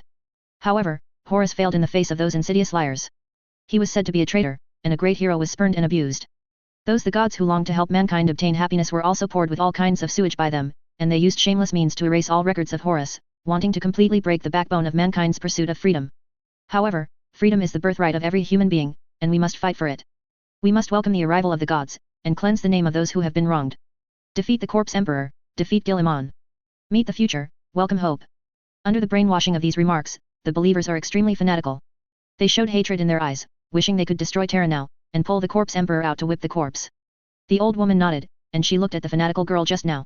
At this time, the girl's face was flushed, and she was very excited at the thought of dedicating herself to the great cause of the gods. Greta, let's perform the ceremony, let us welcome the glory of the gods. The old woman looked at the fanatical girl and said in a concentrated voice. It is no longer possible for human society to overthrow the corpse emperor's rule by its own strength, nor is it capable of preventing the human empire from going crazy. We need the power of the gods to come to the galaxy, cleanse those thugs, kill the minions of the corpse emperor, and create a free and equal new world. Yes, my lord, said the woman, let us give ourselves, faithful believers, and let us pave the way for those great warriors. A new age is coming, and mankind will be saved because of us. Sacrifice! Sacrifice! Sacrifice! People shouted frantically, in unison. As soon as the girl waved her hand, several believers with blasphemous runes carved on their bodies came out of the darkness. Holding a holy grail in their hands, it was full of bright red blood. Drink this holy blood, and let the power of the gods integrate into our bodies.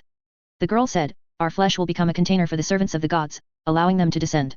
Made of metal and marble, the orbital temple with huge propellers is installed, magnificent and incomparably huge, located in the void. There are a total of 8 such temples, far away from the light of the stars, surrounding Beginnig. The orbital temple houses every deity known to the word-bearers. The word-bearers have no fixed gods, they are only loyal to chaos. They considered the gods to be manifestations of chaos, and for this reason each had a place in their palace. Erebus recently added a new god. All to one, Yog-Sothoth. Through prayer, Erebus' nightmare symptoms were slightly relieved. Still, those horrible sights made him miserable. Erebus does not feel any malice. His pain came from his awareness of the existence of Yog-Sothoth, not because the other party intentionally hurt him. Like the thunderstorms in nature, they never have subjective malice. But the existence of these things has cost countless lives. The forces of the warp are converging, and those ignorant mortals are acting according to our plan, and they are sacrificing themselves. Another leader of the Word-Bearers Legion, Cole Farron, observed the fluctuations in the ether of the warp, and said to Abaddon's loyal think tank, the Void Prophet Ashur. This is exactly what we need. Ashur stared at the celestial zodiac in front of him, showing a cruel smile. With the help of the power of the Great Rift, the entire galaxy will be distorted, and the unborn and many warriors will obey the War Master's orders. The wool will board the red Earth star. He could feel the universe surging beneath the surface of reality, like a sophisticated machine. Physical space and subspace are one. They are two sides of a silver coin. On the one hand, the movement of celestial bodies is maintained in an orderly manner by basic forces, space-time light cones and other boring laws. This is an orderly world. The other side is based on emotions and souls, those occasional thoughts and lost ancient memories, which is a disordered world. Chaos will swallow reality, this is fate. No matter what kind of things will go from order to disorder, this is an eternal law. Now, they are about to witness history. The destruction of the Nockmond corridor will start from Beginnig. The human empire will enter the countdown to destruction. The deaths of those cultists on Chi Star turned into screams and poured into the subspace, and the converging torrent hit the ether storm that had already been hooked. A horrible scene happened.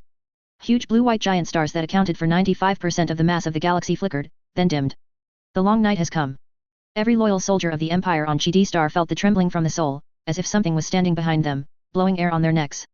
The shadows shuttled in the hive city, and the darkness gathered at the edge of the fire surged upwards, spread all over the walls, devoured all forms, and dissolved all light. They cried, howled, and roared, and those horrible sounds were like a gust of wind passing through the snow-white skulls left in the wilderness. The end. Die. We have returned. We are by your side. The end has come. The first servitor screamed. Immediately followed by the second, and the third. Lumens flickered and went out, and wriggling shadows spread like a bursting flood. In the abandoned factory under the Styx hive capital, Greta and the old woman knelt on the ground piously, watching a gloomy figure take shape from the darkness. The messenger of the gods. The old woman shouted frantically. You will receive mercy and become part of our Lord. The monster in the darkness came out, and the flickering candlelight reflected on it. The monster has asymmetrical eyes and 4 arms curled up on a slender torso. Each arm ends in a clawed hand. The lower body is a combination of a snake and a worm. The body is composed of scales and thick blood vessels. The huge part of the face is composed of multiple lower jaws, with sharp teeth like steel needles. Plural eyes were filled with pure malice, and the sound of steel needles rubbing against each other sounded, making the dark underground space extremely terrifying. The appearance of the servant of God subverted the illusions of those who were still alive. Accompanied by tragic screams, the bodies of those believers who drank the holy blood began to shatter, and demons walked out of their bodies one by one. The dark red blood and broken human limbs stained their bodies, making them look extremely terrifying. Chaos brings only lies. All that can be bestowed upon people is the habituation and patience of pain. What the Emperor gives is painful. However, the truth of the gods is even more terrifying. Gilliman's description of chaos was less terrifying and vicious than what they saw as the truth. There were screams of remorse, but it was too late. The demons swallowed the flesh and soul of these ignorant idiots with ferocious laughter. Horrible darkness poured from the underground of each hive. Those fools who are self-righteous, see the truth of the Empire clearly, and want to embrace a new era with better air, no matter where they are, there are so many outrageous people. They continued to magnify the shortcomings of the Empire, twisted and answered Gilliman's thoughts, and self-righteously saw the entire galaxy clearly. Humble and cowardly, they hate the Empire, but they are eager to use the power of other forces to obtain the so-called freedom and new era they want. Darkness swallowed everything, including the cowardice of these fools. The priest went mad in the dark, and the machine slave fell into confusion. Those massive machines were destroyed by monsters emerging from the darkness. With the disappearance of the skylight, pieces of prism-shaped shield light disappeared, leaving only the empty sky. Assembled many advanced technologies of the Empire, the shield covering the whole world was closed just like that. Chaos did not use a single shot, but only with the assistance of traitors, they accomplished this feat. As the light of the shield disappeared, subspace cracks appeared in every part of GD Star. Countless demons and traitors poured out of it, attacking those hive cities. Caught off guard, the Imperial troops lost their positions one after another and were forced to retreat all the way to the inner cities of the hive capitals. Fortunately, the Imperial troops were well trained and did not cause any chaos or casualties, and even the civilians had already been moved away. The Chaos side has been victorious all the way, conquering cities and conquering territory, and the momentum of advancement is extremely fierce. When Hong Suo heard the news, he was also taken aback. He himself did not expect it to be so smooth. Bypassed the terrifying void defense system. The army of Chaos pierced directly into GD Star like a sharp sword, causing the defense lines of the human empire to collapse. At the beginning, the empire lost more than 90% of its positions. This inappropriate flying dragon rides on the face, is he sure to win? It is just around the corner to capture Terra and eliminate the Corpse King. Chapter 237 Who is the Aureole? For subscription. Pieces of distorted energy tore through the night, shrouding the entire world in dark purple light. Dark clouds rolled across the sky, like being pulled into a huge tornado, dark and oppressive, making people panic. The light of lightning shines on every hive city. Energy beams and shell fire are intertwined. Every street is full of bullets. The soldiers of the Empire relied on the Emperor's church and priests for defense. Pious state priests possess the power of faith. This power can resist the shadow of the warp, forcing the Chaos traders to be unable to break through those places with the evil power of the warp. Can only rely on hard power to attack the local area a little bit. This kind of resistance made it difficult for the Chaos forces, who had been overwhelming from the beginning, to gnaw. The cost of capturing a street is even greater than the cost of capturing the entire outer hive. Hanzo, as the war's myth, was tasked with commanding the Chaos forces in Abaddon's absence, keeping them from being exhausted, but to no avail. At this time, he had already set foot on the land of Chidixing. Information from various fronts came from different places, and was finally received by those tall iron ring robots and sent to him.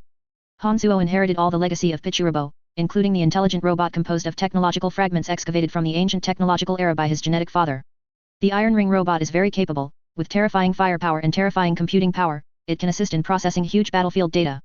Through the data collected from various battlefields, Hongsuo can clearly see the situation of the entire battlefield. War is happening on every street.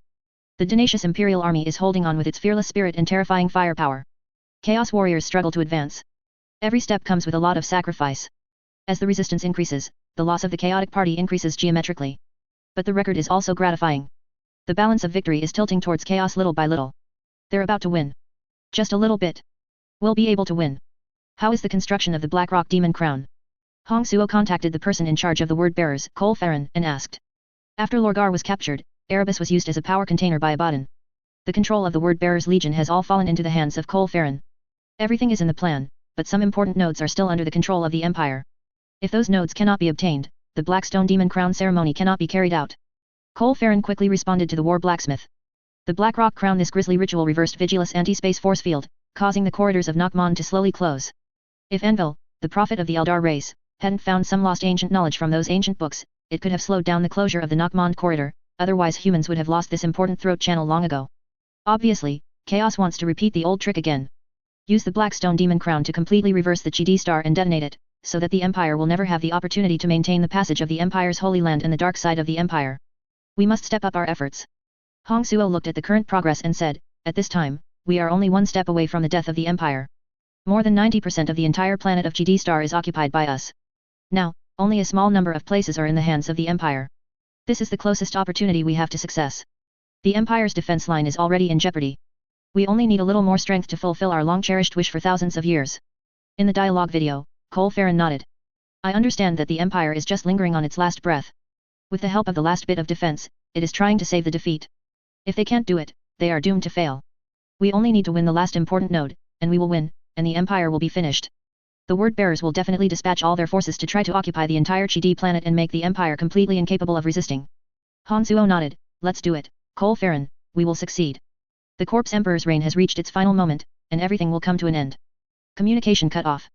Han Suo conveyed the same order to the other warlords. Ask them to release their hidden power. They must wipe out the last resistance of the Empire in one go, fulfill their long-cherished wish for thousands of years, and completely end the human empire. Every Chaos Warlord and Warlord is roaring with excitement. They have obtained more than 90% of the Chi-Di Star, and they are only a few percent short of the final victory, witnessing the disintegration of the Corpse Emperor's kingdom. Inspired by this, more Chaos traders and demonic vehicles were thrown into battle. They took out their wealth accumulated for thousands of years. Only for one wave to overthrow the Empire. There are dark waves of demons and traders everywhere. The animals and plants of the entire Chi-Di planet have mutated, which is extremely terrifying. The demon walked on the ground, howling. The world has fallen, only the last few places still resist them. Like a solitary boat in a storm, doomed to be swallowed. Many Chaos Warlords have decided to destroy Chi-Di Star at all costs and eliminate the resistance forces of the Empire. They just want to completely strangle the throat of the Empire. Soon, they will be able to achieve. The huge vengeful spirit was suspended in the void like that. Abaddon waited for Calgar's arrival. The latter did not disappoint him. The victory laurel also broke free from the subspace, suspended in the void. The two sides faced each other like that. Each other is very clear that it is impossible to completely kill each other by relying on naval battles. Only seeing each other fall is the end. Abaddon asked Erebus to stand with him and prepare for the battle. Then he ordered the vengeful spirit's shields to drop. Come here, Calgar, don't you want to arrest me? I'm here, if you want my head, come here. You will pay, Abaddon, for your arrogance and stupidity. Calgar responded. Then go aboard the vengeful spirit, and make an end here, and take my head for your stupid father. Abaddon mocked.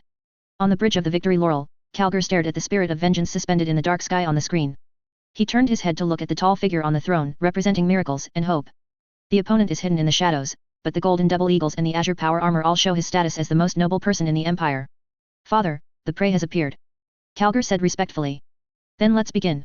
The majestic figure uttered a voice, thick and powerful, we want them to know that we are not inferior to them when it comes to playing tricks and tricks. Calgar remembers our primary goal, that is the vengeful spirit, and that ship is more important than Abaddon. Chapter 238 The Erased Calgar, for subscription. I see, Father. Calgar knelt down on one knee and saluted, then stood up again. Guilliman didn't have much reaction. He stared at the screen in front of him, which displayed various information of the vengeful spirit and the coverage indicator map of the artillery fire. Of course, if the distance between the two ships is calculated based on each other's speed, it is very close. It only takes a few minutes to come together. However, it is very far away on human scales. The distance is tens of thousands of kilometers, enough to circle Terra a few times. With such a long distance, the spirit of vengeance can no longer see any details. There is only one light point floating on the screen, beside which is the data of the spirit of vengeance. Guilliman rubbed his deputy beside the throne, thinking about Abaddon's possible counterattack. During the time of the Great Crusade, Abaddon was only Horus' first captain. Compared with primarchs such as Pichelabo and Fulgrim, their status is completely incomparable. No one would have thought that this former first company commander, who defeated the Emperor and Empress at Horus, would become the favored choice of the Chaos Gods. Such an experience can be called the protagonist of a cool article. Guilliman had to be careful. What he feared was not Abaddon, but those guys standing behind Abaddon. Abaddon is just their spokesperson. Anyone who despises the gods will pay an unimaginable price. Careful is the best policy. In order to create the illusion that he is not in the Nakmon corridor, Guilliman placed the glory of Makraj in the Baal galaxy. It's all about eliciting Abaddon. Come and catch turtles in a urn. Calgar stood up again. He glanced at his genetic father, who was immersed in thinking. Calgar didn't ask any more questions. The plan to hunt Abaddon had been made several months ago. At this moment, it is his opportunity to perform. Abaddon suffered a fiasco. This time, if you dare to take the initiative to invite a battle, you will definitely have someone behind you. The Imperial Regent will not act immediately. I must first force out Abaddon's cards. Guilliman will only make a move if he cannot deal with the opponent's cards. Calgar turned and walked out of the bridge, towards the landing deck. Abaddon will pay for his arrogance. He thought he would be able to win GD Star in the duel by virtue of the conspiracy of diverting the tiger away from the mountain. But the ending is already doomed. This time, all will be lost. The best primordial warriors drawn from various battle groups have been assembled. All the veterans selected for this operation have rich combat experience. The original casting has been upgraded twice. Possess all kinds of unimaginable combat abilities, and each one is a powerful character who can defeat 100. Wear the Terminator armor made by Mars using the latest technology. Thousands of technical experts and ordinary crew are preparing for them before the war. Accompanied by the rumbling sound, the munitions train came from the cabin on the bottom floor. The servants inlaid with mechanical arms unloaded the heavy ammunition and distributed it to their masters. The priest strode through the gaps between the soldiers, listening to the sacred oaths of the soldiers. Waxed oath papers to their armor, and with a hissing sound, sealed with the sacred iron seal. Whether it is a mortal or a superman, every member of the war group is completing their work intensely and efficiently. Calgar walked along the corridor, his tall and majestic figure was particularly conspicuous. Seeing his appearance, many primordial warriors all showed determination. This time, their mission is to raid the vengeful spirit. Everyone knows what this means. That terrifying battleship. It has witnessed the glory and sorrow of human beings. The Emperor once stood alongside Horus on the vengeful spirit. Many primarchs gathered in that glorious hall. Besides these, it also bears witness to Erebus' evil plot. Witness the betrayal of Horus. Witness the killing of brothers, the death of Sanguinius. Witness the killing of father and son. Horus was killed, and the Emperor was seriously injured and died. Now, they will create the future. The future of humanity was lost aboard the vengeful spirit. Now, they want to take it back. The flames of war are on fire, and the gods are laughing wildly. Calgar stared at everyone, his voice was low. Humans have drawn their swords. For the survival of our race, we must not let Guilliman down, kill Abaddon in this battle, and seek revenge soul. Many soldiers did not make a sound, only firm eyes. They have already made an oath of loyalty. Even if you die, you will have no regrets. They will reproduce the feat of the heroes of the past, breaking into the vengeful spirit, beheading the enemy and regaining the glory of mankind. Transfer, act according to the plan, each team must earnestly complete their tasks. Calgar said nothing more. These are all the elites of the Empire who came out of the sea of corpses and blood. Death, they have long been commonplace. Loyalty, has already been engraved in their blood. Without any words of encouragement, they will die willingly, only for the survival of the Empire, only for the future of the human race. There was a loud bang from the teleportation platform, and the mysterious teleportation machinery seemed to sing and shout. The entire deck was making noise from the vibrations of those machines. Those voices mixed together, getting stronger and stronger. Accompanied by a strong flash, a light door was opened on the deck. The teleportation technology of the Empire is no longer what it used to be. By distorting the space structure, the space of vengeful spirit and victory laurel is folded. This special state is like 4 dimensions superimposed on 3 dimensions. Imperial warriors can jump anywhere on the vengeful spirit. Unfortunately, under the influence of the evil power of the subspace. This folding doesn't last long, but it's enough for them to complete the teleportation. The warriors who had already prepared walked into the light gate. According to their different tasks, they were sent to different areas. Power room, arsenal, and energy nodes, while Calgar's landing point is the bridge. There is protection from evil forces. He and his men were sent to Triumph Avenue. That is a huge road that runs through the battleship, with railway tracks and various military facilities laid. The Spirit of Vengeance is 26 kilometers long and nearly 8 kilometers high. It can be said to be a suspended metal battleship city. The network of material delivery is also extremely large and intricate. Calgar stood firm on the triumphal road of the vengeful spirit, and the original cast warriors who moved with him formed a defensive formation with heavy shields and bolt guns to avoid sudden attacks. Vengeful spirit is shrouded in darkness. Helmet's vision device and Primaris upgrade's superior senses allow them to see in the dark. Seeing the scene in front of him, Calgar showed an ugly expression. The change of the vengeful spirit is like the whisper of a dead nightmare. After becoming the chapter master of the Ultramarines, Calgar has experienced countless battles. He has set foot on the surface of worlds corrupted by the unclean things of chaos. Have also glimpsed the abyss of evil in the flesh of the sorcerer's sorcery. That is hell, a vision only found in the depths of the warp of eternal terror. The vengeful spirit is a corner of the warp. Those distorted flesh and blood, scattered bones, and those strange faces floating on the wall, all make people realize how terrifying this is. The soldiers who followed Calgar checked the surrounding environment, holding the shield and battle axe tightly to watch out for possible attacks. A safe and sound signal is broadcast on the shared channel. Blinding lights shot from the armor illuminate the outline of the inside of the ship. Wolf Priest Jess showed a dignified expression, and spoke first. There is a terrifying subspace power hidden here, and it is not easy to cut off its connection with the subspace. What we have to do is never easy. Calgar said, go forward, we need to find that traitor. This time, he has nowhere to escape. The built-in thinker system of the power armor automatically highlights key locations and sources of threats. Calgar inspected it casually. The improved brain can process a lot of war information at the same time. This suit of armor is brand new and has an anchored teleportation coordinate inside. As long as Calgar calls for help, this coordinate will save him. Father Jean will respond to his call for help within seconds. Triumph Avenue has long been changed beyond recognition, and it no longer has the grand and magnificent appearance of the past. The former glory has faded, and now it is dominated by deep darkness. The light emitted from the imperial warriors was swallowed up by the darkness within a short time, leaving only a pale silver edge to the edges of the surrounding objects. The objects within the sight range are very blurry, and the details cannot be seen clearly, so that it is difficult to judge the distance. Fortunately, these fighters have all been upgraded by original casting, and their strength and abilities are comparable to demigods. Calgar learned of the vengeful spirit's former glory from those ancient tomes. At that time, the spirit of vengeance, the flagship of the War Master, could be called the perfect exhibition hall of human art. Sculptures and paintings that countless human artists have devoted their lives to are lined up on both sides of the avenue. Nowadays, everything is gone. Only flesh and blood crawling on the walls, heads and skeletons hanging from the ceiling. They howl and whisper. Those heads would open their eyes from time to time, watching these lifeless intruders. The human beings who dared to set foot on this ship either died tragically, or went crazy in endless torture. Calgar walked in front, his electronic prosthetic eyes emitted a faint scarlet light, which was particularly conspicuous in the dark. The Primaris followed Calgar closely, their minds firm. In the process of divine transformation from mortal to superhuman and then to demigod, sublimation has been achieved. Years of training to overcome the effects of fear. My lord, we have arrived at the designated location.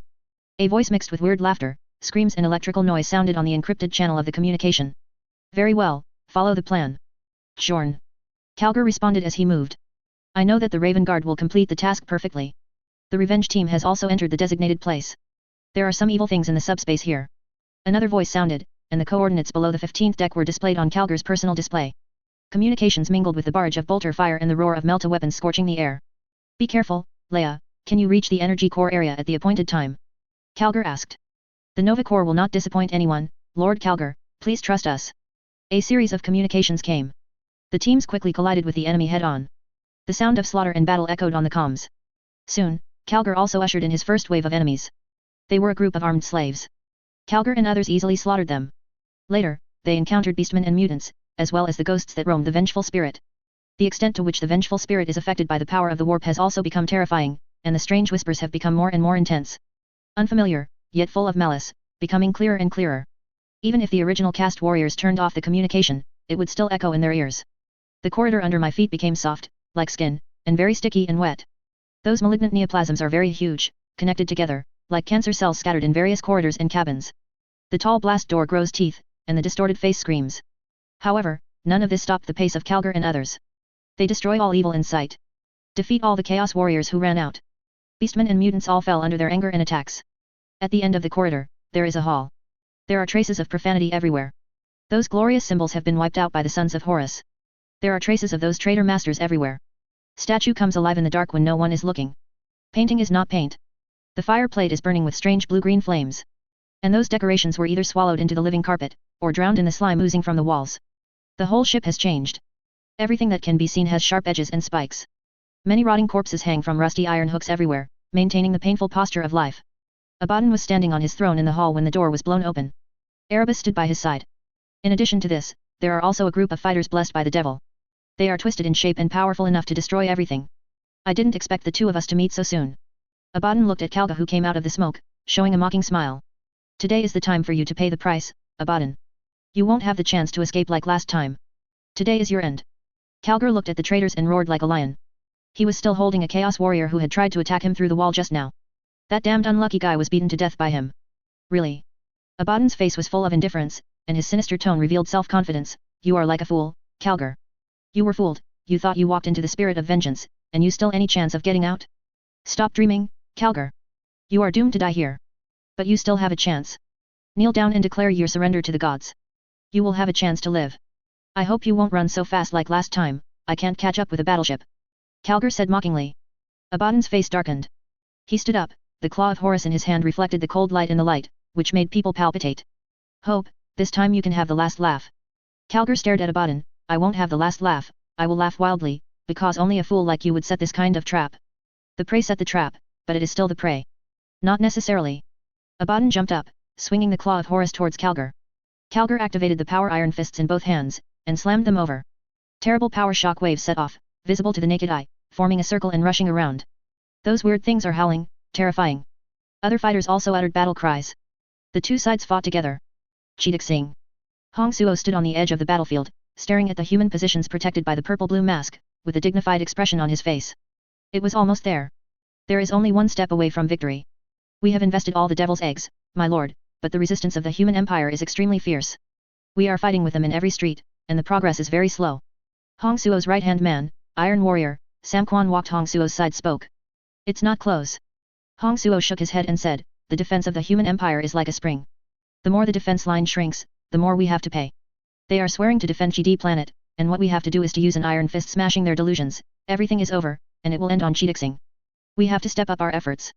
We are only one step away from victory. We must not let this opportunity slip by. Cole Farron also spoke. Those who broke the imperial front were left behind. Soon, everything will be as you wish. Huron has arrived with Blackstone Fortress and Planet Killer, and soon we will wipe out this planet. Hong Suo said in a calm voice, the empire will lose in this battle, and they have no any hope. Then hurry up, I can hardly contain the excitement in my heart, victory is calling us. Cole Farron said. Enter vengeful spirit. The battle between Karl's family and Abaddon was extremely fierce. After experiencing the last fiasco, Abaddon strengthened himself. However, under Calgar's terrorist offensive, he still retreated steadily and was in a panic. He was also punched the head by the opponent. The huge force made him dizzy for a while, his whole head was covered with blood, he staggered 2 steps, and fell to the ground. The magic sword in his hand also fell out, making a crisp impact sound. Drachanian of the twisted magic sword made a sharp voice, venting his anger at his host's incompetence. Die, Abaddon, today is the time for you to pay the price. Calgar roared, his iron fist crackled, and he stepped towards the fallen Abaddon, about to blow the chief rebel of the empire alive. You are dreaming, Calgar. Abaddon's eyes were blurred with blood, but he showed no fear, showing a smirk. The time has come, Calgar, you will be the first martyr in the human empire. Calgar didn't speak anymore. He took 2 steps towards a run-up, jumped up suddenly, his iron fist crackled, and the arc surged. But in the next second, Calgar, who jumped up and was about to launch the final blow, was fixed in the air. An invisible force grabbed him. Unknown concept target detected, the target has rewritten the space rules, and the host has been fixed. Analyzing. Analysis failed. Requesting more computing power, the analysis program is restarting. Analysis failed. Unable to understand, unable to analyze, unable to resolve. This concept reflects light energy, anti-psychic energy, and anti-biological energy, and cannot be analyzed through reality and subspace. Calgar showed a hint of panic.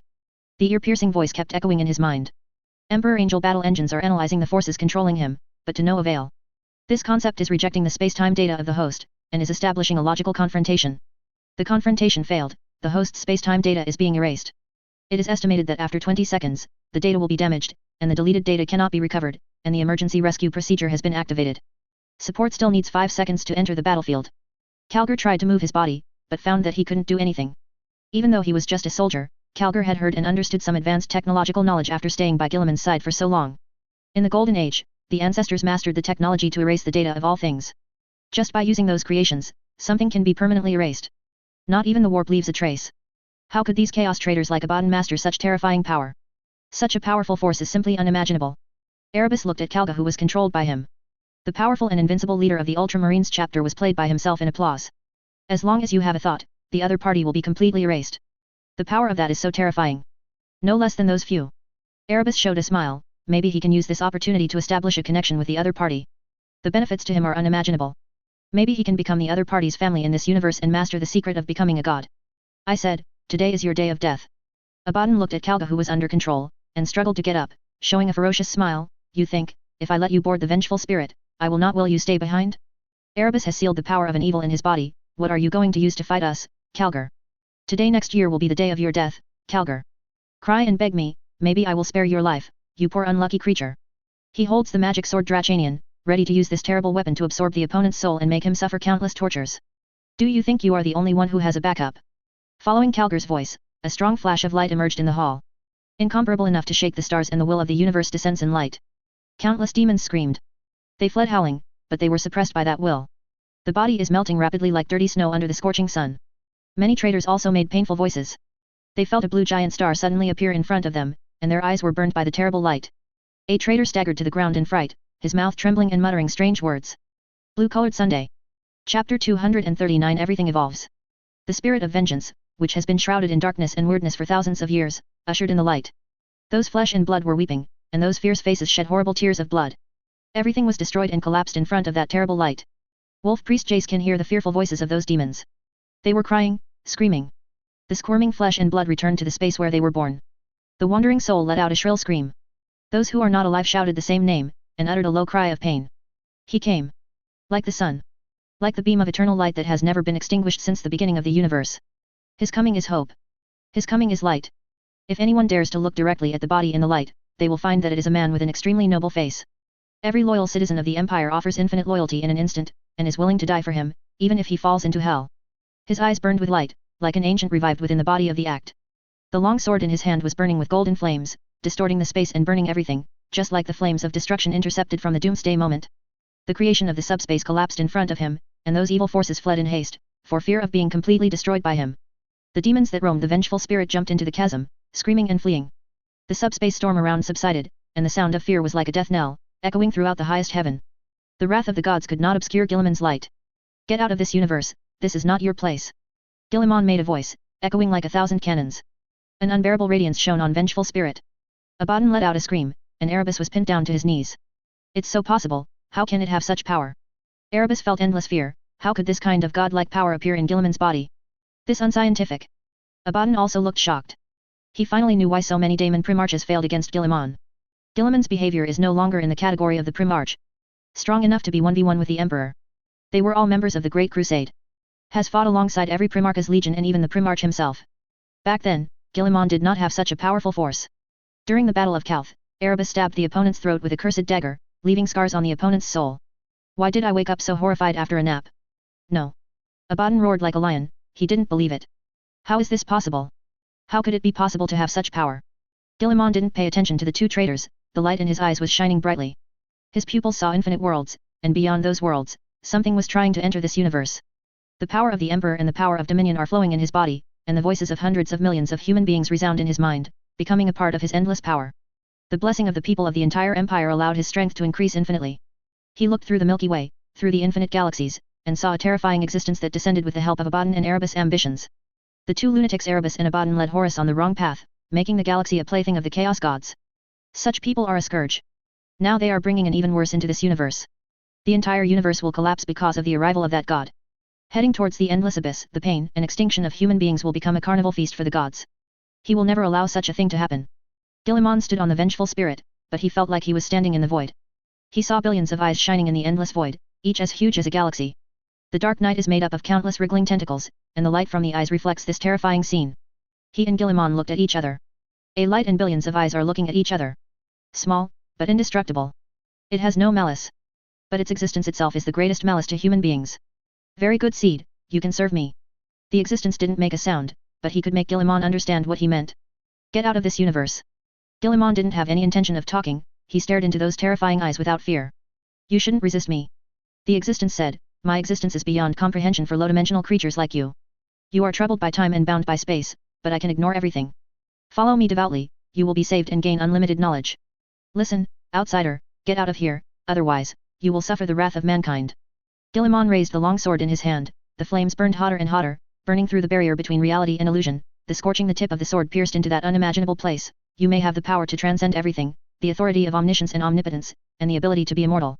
But the road of truth has no end, and the pioneer may not always be able to stay ahead. It offends mankind, will be the one thing you regret the most. You are very arrogant. A tiny civilization that can't even get out of its own universe is so arrogant that it shouts at an omniscient and omnipotent being. Guilliman showed a sneering expression, don't take me for those stupid guys. The path to truth is endless, and the omniscient will also go to the end. Life is evolving, the universe is evolving, how long can you remain omniscient? Fuck, go back to your world and leave here, otherwise, you will pay the price. Guilliman swung his long sword down, and the golden light swept away, like thousands of suns, reflecting the terrifying appearance. Wriggling tentacles, twisted body, and malicious pupils. Those corrupted worlds are consumed by it. Those stupid creatures are fooled by it and become food. An evil who is hateful and will never be accepted by mankind. The eternal enemy of mankind. The space in front of Guilliman was shattered, and countless rays of light flooded everything. An angry scream echoed in his ears. That ancient evil swore to make Guilliman pay the heaviest price. No one can humiliate an almighty one who is above all. Any creature that does that has a sad end. The scene of the vengeful spirit reappeared before Guilliman's eyes. He did not defeat that terrifying existence. It just cut off the opponent's channel and blocked the opponent from the universe. The power of that evil is unimaginable, beyond the limit that all living beings can imagine. But this universe has its own rules. It projected a portion of its power, but that portion was cut off by Guilliman. It's like no matter how much water there is in a river, it also depends on the thickness of the pipes to ensure the flow of water. Erebus' pipe is too thin. After the truncation, the other party loses its influence. It's like two countries. The president of the other country is very strong and has full control. No one can mess with him. But no matter how strong his control over his own country is, he has no ability to deal with the humiliation of the citizens of another country. Only through diplomatic influence, organizations loyal to his country can influence and punish those criminals who humiliate him. If there is no diplomatic influence and no organization loyal to his country, then no matter how the other party humiliates him, he can do nothing, unless he captures the entire country of the other party. Guilliman cut off the opponent's influence. Is also the truth. Unless the opponent corrupts the entire universe or cultivates his own organization, otherwise, he can only be incompetent and furious. After finishing all this, Guilliman stared at the battlefield. Erebus and Abaddon were so frightened that they froze in place. The same goes for the Chaos Traders with twisted limbs and bone spurs, afraid to speak. Calgar, who was almost dead, looked excited. The bleakness of the vengeful spirit was swept away, and the weeping souls and squirming shadows had long since disappeared. Guilliman stood there, tall and majestic, like a living sculpture. He stared at the traders, the flames in his eyes receded, but they were still full of anger. Father! Calgar shouted. He got up from the ground, stood behind Guilliman, and also looked at Abaddon, who was extremely arrogant just now. It's not true! Erebus screamed in terror. He didn't believe it. How could this be the case? That ancient evil is so powerful. Why? Why did you lose to Guilliman? You can't be a god. Erebus screamed like crazy. If Guilliman is a god, what did they do before? God should be unique, and eternal. Guilliman is just a primarch created. He may have some power in the warp, but he can't be a either. Cannot be god. Only the cowardly will beg the gods, and only the ignorant will aspire to be gods. Erebus, you think you have seen the truth and think that the world should be controlled by the gods, but you don't know that there is still the truth. Peeking at a corner and imagining the whole situation, this is the most stupid thing you traders do. In the infinite evolution, even the truth has its end, even the gods have their limits. The clansmen you have abandoned have infinite possibilities, but you have chosen those stupid, self-righteous remnants of the old age. Guilliman stared at these people. Just standing there, those chaos traders felt unprecedented pressure. No one dared to raise a sword to him. There are many rebel veterans who were active 10,000 years ago on the spirit of vengeance.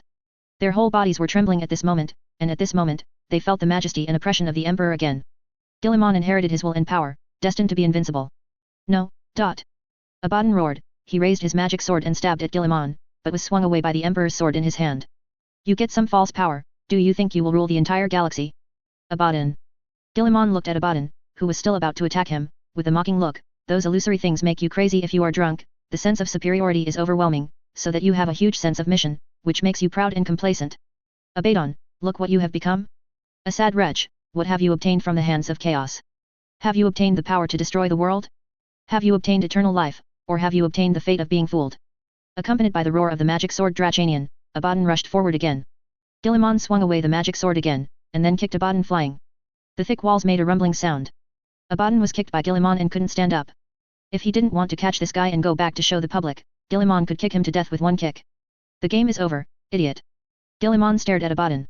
You will be imprisoned on Terra, hanging from the highest tower. I will not let you die, you will live. Warn those who want to those who betrayed the Empire, let him know the terrible end of betraying mankind. You will endure humiliation and reviling forever. Calgar and others stepped forward, but the Chaos Warriors who had already lost their courage dared not fight again, they turned and fled. Facing a primarch, they knew very well what their end would be, and the only thing they could face in battle was death. No power can defeat a primarch. When Guilliman appeared on the battlefield, the ending was already doomed. Humanity triumphs. Nothing can destroy him. At least not yet. Calgar walked towards Abaddon, who was beaten to death. Before it got close, it was blown away by a terrifying force. A huge black hole emerged behind the War Master, and countless tentacles emerged from the black hole, dragging Abaddon into it. When Calgar rushed over, the black hole had disappeared, and those tentacles had also disappeared. Guilliman stood at the place where the primarch valued Abaddon's disappearance, revealing a trace of thought. Arrogant mortal, one day you will realize your own insignificance. In the face of eternal existence, even if death itself can decay, what are you? Your empire will be destroyed, the foundation will be erased by history. Remember my name, Yog-Sothoth, the Unified One, will definitely obtain the existence of your soul. The voice was eerie and ethereal, as if it came through an infinite world. Father. Calgar looked at Guilliman, and then at the position where Abaddon was just now. Never mind, there will always be some self-righteous gods who think they are immortal. One day they realize that in an evolving universe, nothing is ever constant. Drag the vengeful spirit away, we'll have to spend some time looking for Sanguinius Soul Shard. After saying this, Guilliman turned and left, leaving everything to Calgar to deal with. Normalizer Yog-Sothoth. Guilliman can naturally find the existence corresponding to this name from his memory. A terrible evil god. A terrifying existence no less than the four gods. It is said that the body of this evil is an unimaginably terrifying existence outside the multidimensional universe. Possesses countless knowledge. If someone is lucky enough to find the ultimate gate, he will be able to meet that existence and get a reward. Headache. Guilliman secretly sighed, offending such an existence, things became more and more complicated. From the confrontation just now, Guilliman knew very well that Yog-Sothoth is really a creature that exists outside the multidimensional universe. The space where the opponent is located is distorted, very special, and all rules are formed by the opponent's will. If you insist on learning fantasy and assigning a level to this kind of existence, it is the omniscient, omnipotent, super invincible mythical Luo who runs through all timelines.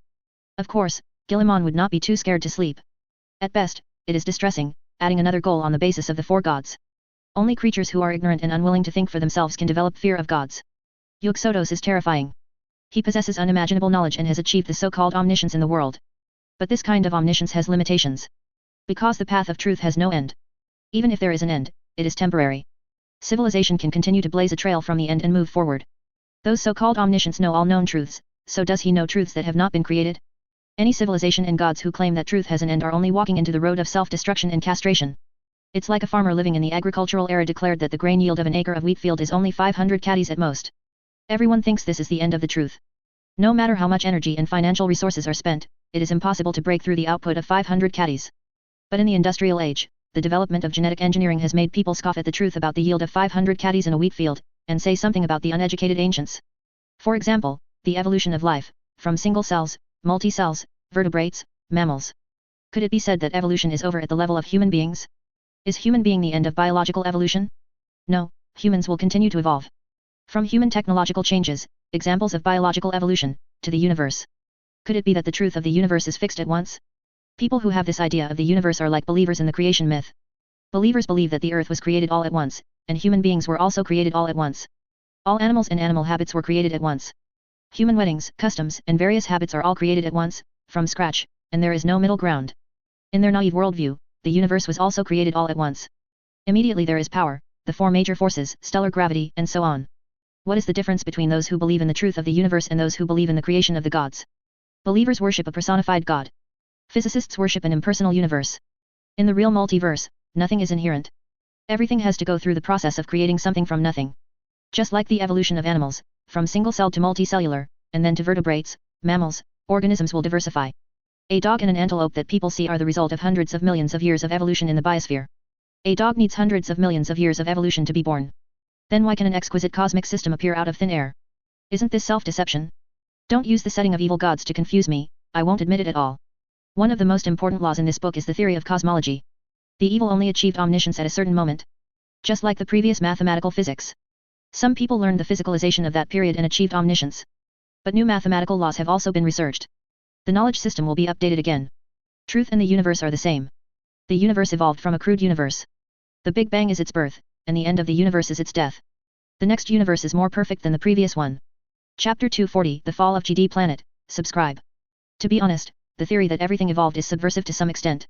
Once it is announced, many technical priests who practice the truth of the universe will shoot themselves. Refuse to believe that terrible truth. It's as if someone told you that the maximum speed of light in the universe is limited to 300,000 kilometers, just because the universe has evolved to this extent. Such a statement is simply insane and deranged. But Guilliman knew very well that this was the truth of the multiverse. Or believe that there is an incomparable existence that created everything, stipulated the constants and theorems of the universe in an instant, and created eternal and unchanging laws. Or you can only believe that the universe, like many things, evolved from the simplest atoms. Guilliman leans towards the latter. Early humans believed that God created man. I believe that people are in the most perfect state. It was later discovered that human beings are the result of the evolution of the Earth's ecological circle. The so-called perfection is just a temporary limitation. Humans will continue to evolve according to the surrounding environment. The same is true of the universe. The same goes for the cosmic truths believed by countless scientists. They are all changing, adapting to the development of every cosmic age. The strength of civilization can also be judged by this cognition. Weak civilizations firmly believe that the truth of the universe is eternal. Mighty civilizations realize that the truths of the universe change, and learn and change themselves in time to adapt to those brand new truths. A more powerful civilization will not only adapt to changes in the rules of the universe, but will also become a promoter of them, making the evolution of the universe more adaptable to the survival and development of their own race. In ancient times, human beings could only be dominated by nature. During the agricultural period, humans began to observe nature and grasp the laws of change. In the industrial age, humans have the power to transform nature. They transform various environments and create more comfortable living conditions. Those who believe in God's and unchanging truth will feel that the universe was created by an unimaginable, omniscient, and omnipotent being, and those physical constants and mathematical laws were created in an instant. But is that kind of existence really possible? Then who created that existence? There is another very important reason to prove that the universe evolved, and that is the uncertainty in the quantum field. Uncertainty in the quantum field will lead to randomness in the universe. No existence can truly predict the future. It's like part of the human gene sequence is uncertain, leaving a hole for evolution. If the universe was created, why is there indeterminate randomness? Guilliman left the vengeful spirit and returned to the Victory Laurel. Calgar captured most of the Chaos Traders. Those crew members who had been severely polluted by the warp and whose bodies showed various horrific distortions were executed. In the bottom cabin, loyal warriors of the Empire find a statue of Sanguinius. According to those traders, the sculpture of Sanguinius often appeared in every corner of the vengeful spirit during the 10,000 years. They try to break it. However, the sculpture of Sanguinius possesses some kind of mysterious power. It will not be seen by any trader with malicious intent towards the statue. Calgar asked people to take the sculpture of Sanguinius away from the vengeful spirit, and prepare to send it to the Baal Galaxy. After gathering the soul fragments, he tried to bring Sanguinius back to the present world. After taking those traders away, Calgar disassembled the living machine soul of the spirit of vengeance, and prepared to take it back to Terra to show a certain traitor. The kind that destroys the universe. After all the issues were dealt with, Guilliman made a very important decision. That is to completely destroy the vengeful spirit. This battleship has been corrupted too badly. The power of the warp is soaked into every part of the battleship, possessing the magic power to make people fall. Leave the spirit of vengeance behind, and it is very likely that the seeds of future turmoil will be planted. He had a barge tug the vengeful spirit toward a star that was blasting out solar particles. The situation with that star is extremely unstable. The erupting solar storm is as high as tens of thousands of meters, just like huge flaming trees growing on the surface of a star, reaching hundreds of thousands of kilometers in height, running through the sky and the earth, which is extremely astonishing and terrifying. With every move, those flame trees will erupt, and after a while, they will be pulled towards the surface of the star again by the gravity of the star. After towing the vengeful spirit to a certain speed, the barge released the towing and turned to go to safety. The void is frictionless. Once the acceleration is completed, it can continue to fly by virtue of inertia. As everyone watched, the vengeful spirit crashed into a star. Steel is melted at high temperature, and the skeleton is also twisted during combustion. The demons howled in the horrific heat before being burned to ashes.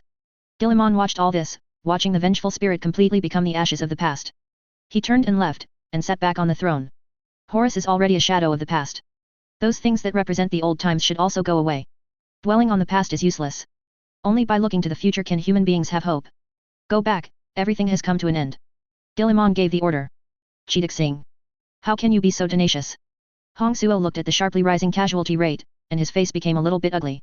They were just a hair's breadth away from winning outright. But for this last point, the price to be paid is the sum of the previous costs, or even several times. Faced with the Berserk offensive, the human empire retreated from the opened defense line in an orderly manner, and retreated to the defense line that still had no gaps. Chaos forces captured those fortresses and defense lines abandoned by the empire. It is only one step away from completely ruining the empire. Every Chaos Lord was extremely excited.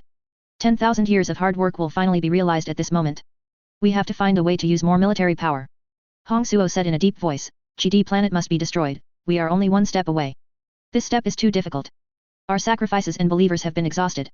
Cole Farron said in a deep voice, we have no remaining troops. Then we have to find a way. We must destroy Jidixing and the corridor of Nokmond. Once we fail, everything we have done before will be in vain.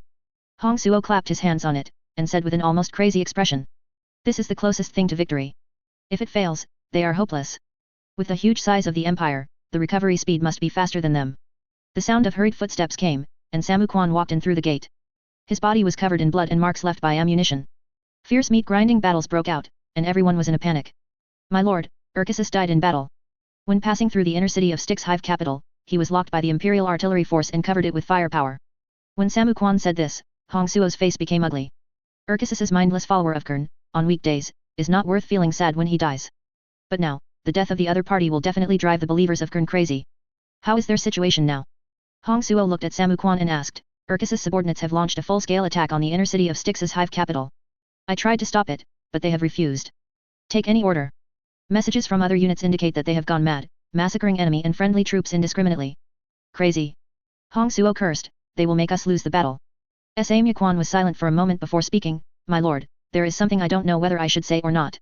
What words? Hong Suo asked. Perhaps, we have never had a chance to win this battle. The Empire used the GD star as a bait to induce us to continue to devote our troops to the battlefield. So far, our troops have suffered heavy casualties and have exhausted all forces. Years of accumulation. Samu Quan said. Hong Suo stared at his confidant, if it were someone else, he might have to bear his steel wrath. The GD star is the lifeblood of the Empire. The Nokmond corridor is the only passage through the Great Rift across the galaxy. Once this passage is lost, the connection between the dark side of the Empire and Terra will be cut off. Do you think they will use such an important place to count us? Hong Suo shook his head, not paying attention to Samuquan's words. That would be crazy. If you are not careful, you may be doomed. Does the Empire really have the courage? Grown-ups. Samuquan still wanted to prove his point of view, but Hong Suo waved his hand to stop him. He turned and opened the battlefield channel. All forces are required to put all their forces on top, to completely overwhelm the defense of the Empire, and win this victory. Looking at the crazy master, Samuquan could only salute and back out. Cole Fallon followed Samuquan out. He had to make some preparations, just in case. The word-bearers have shed too much blood on the Red Earth Star. The demonic vehicles and enchanted warriors accumulated over thousands of years have been thrown into the battlefield and consumed. He also vaguely felt that something was wrong. The other party was using their desires to make them slam into the city wall of Chitixing, smashing them to pieces. Han Zuo believes that the Empire will not use such an important place as Chitixing as a bait. Cole Fallon doesn't think so. Previous empires would not. The human empire ruled by Guilliman is hard to say. That guy is crazy. Normal people would not dare to provoke the gods so arrogantly. Styx Hive capital. Hawk stands in the turret of a marauder heavy tank. He took a deep breath. The air was full of the smell of war. The smell of burning huge fuel, the smell of gunpowder from artillery explosions, and the burning smell of energy beams tearing the air. These smells are mixed together, which is very unpleasant. Hawk didn't feel the slightest disgust. For a fighter, this is the norm. Plus, his troops hold the line. The battle is still going on. There is war everywhere. There are as many dead people as there are stars in the sky. After that terrifying mutation, Chaos seized control of part of the sky domain. They have invested a large number of warships in an attempt to take the void for good. The fighting between the two sides can be seen from the death data. How tragic it is. The same is true for ground forces. The twisted warp spewed countless transports, spewing out hordes of chaotic cultists, daemon engines, and champions of the dark gods. They frantically attacked the fortifications of the human empire on the ground, trying to completely seize the planet and start the Blackstone Demon Crown ceremony. It is a pity that the Empire firmly controls the most critical nodes. Strex Hive is also an important node. A large number of Imperial troops are assembled here. After being promoted, Hawk has the command of more troops. At this time, he is in charge of the defense task in the north of Styx Hive capital. Before the start of the war, Hawk received an order to abandon the outer city and give it all to the enemy, and use this to strengthen the inner city defense, creating an illusion of being breached at any time, and luring the enemy to invest more troops. This tactic is very dangerous. A little carelessness may lead to the fall of Styx Hive. If it is before the Empire, using this tactic is undoubtedly courting death. But now, it's different. Mature teleportation technology and strong military iron fist can make the Empire's troops twist into one rope. Hawk's troops can continuously obtain supplies and send the wounded away. Heretics thought they were dealing with a defensive force. However, they don't know that they are fighting against the entire Empire. Hawk laughed at the stupid behavior of the Chaos Traitor. They pride themselves on being strong and living in the past. Today's Empire is no longer what it used to be, and the balance of force between the two sides has long been reversed. The things in the past are destined to be just after images. Hawk lowered his head, and a light screen appeared in front of his eyes. The troop data under his control also emerged. If the Chaos Traitor saw the data in front of him, he might immediately give up the idea of continuing to fight and escape. 6 firepower regiments equipped with the latest artillery. 150 floating firepower platforms, carrying 7,000 Imperial soldiers, can provide indiscriminate firepower support to the battlefield 24 hours a day. 3,000 heavy tank clusters composed of marauders, lemon russ, and wall breakers, with a single round of salvo. It is estimated that an unprotected giant city can be reduced to rubble. 50 large knight mechs from the Knight's Order. There are 350,000 fully mechanized infantry and so on. In addition to this, there are also a group of mechanical cataracts and state church troops, exorcism troops that specialize in fighting against demons and strange creatures. Not to mention the logistics force. Such a configuration is enough to conquer a world. In addition to ground forces, there are also air forces, and low Earth orbit will also provide them with support. Such a powerful army forms a strong shield. Any enemy will crash into this line of defense. The sound of gunfire continued. After checking the troop data, Hawk looked up again and looked at the battlefield. He watched as an army of heretics emerged from hiding. Heavy tanks crushed the rubble, grinding a scarlet trail of blood through the corpses. Those terrifying demon vehicles roared, shuttling through the gaps between the tall buildings in the outer city. Each engine is fueled by burning souls and run by imprisoned demons. They vent their anger with artillery, trying to destroy everything in sight. Followers of the Dark Mechanicum toil, whipped by electric currents, reloading siege cannons. The giant cannon's barrel alone is tens of meters long, larger than any weapon carried by the Titan, just like the flagship killer installed on the space tower. Many track trucks support its structure. The platforms on both sides of the cannon allow the dark priests to perform complex operations. Harsh technical priests supervise the work of the slaves, and those unlucky ones will be beaten one after another if they are not careful. The cannon is recharged as it travels. Huge cables wind their way to the giant trucks behind them. The vehicle has a mobile plasma reactor. That giant plasma reactor is activated there. And adjusted to maximum output power, sporadic arcs flickered across the surface of the weapon. Heavy artillery blasted out a beam of light that could destroy a city. For the sake of their own eyes, No one dared to look directly at that strong light. The shield was hit, and the giant generator maintained by the mechanical priests trembled and made a piercing hum. The terrifying energy was blocked by the purple shield and stirred up on the surface of the shield. Then, more light beams pierced the night sky and flew. Everyone is extremely strong, shining with a strong light. Those terrifying light beams are enough to destroy a city, a world. But they were blocked by the thick void shield, and the impact force was transferred to the subspace. Cities are burning, and the forces of chaos are constantly releasing attacks capable of destroying the world. Ground shakers tear the ground. Huge shells gouged countless holes in the stubborn rock, and the plasma turned the rock into a boiling atomic fountain. The outlying buildings that lost their shield protection were torn into countless pieces. Chaos has gone mad for victory. During the explosion, the flames joined together to form a huge sea of flames. Facing such a terrifying offensive, Hawk stood on the tank with his normal expression. The terrifying firepower was neutralized in front of the shield. The high temperature and impact were also thrown to the subspace power by the void shield. After the first artillery fire ceased, the enemy launched an attack. Those monsters came out of their hiding places, and thousands of defilers rushed wildly towards the lines of the Imperium of Man. They scream unclean names, gaining power through continual corruption and depravity. Chaos warriors also advance, their desecrated bodies conspicuous on the battlefield. If it was in the past, their appearance would definitely cause the defenders to panic.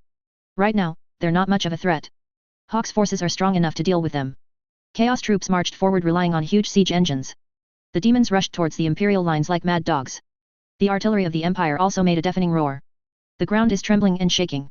Those cultists fell down in batches like weeds cut by a sharp sickle. By the time the battlefield was covered with corpses, the forces of chaos had finally touched the defenses of the Empire. The crazy faces of those crazy beastmen and cultists appeared at a distance visible to the naked eye.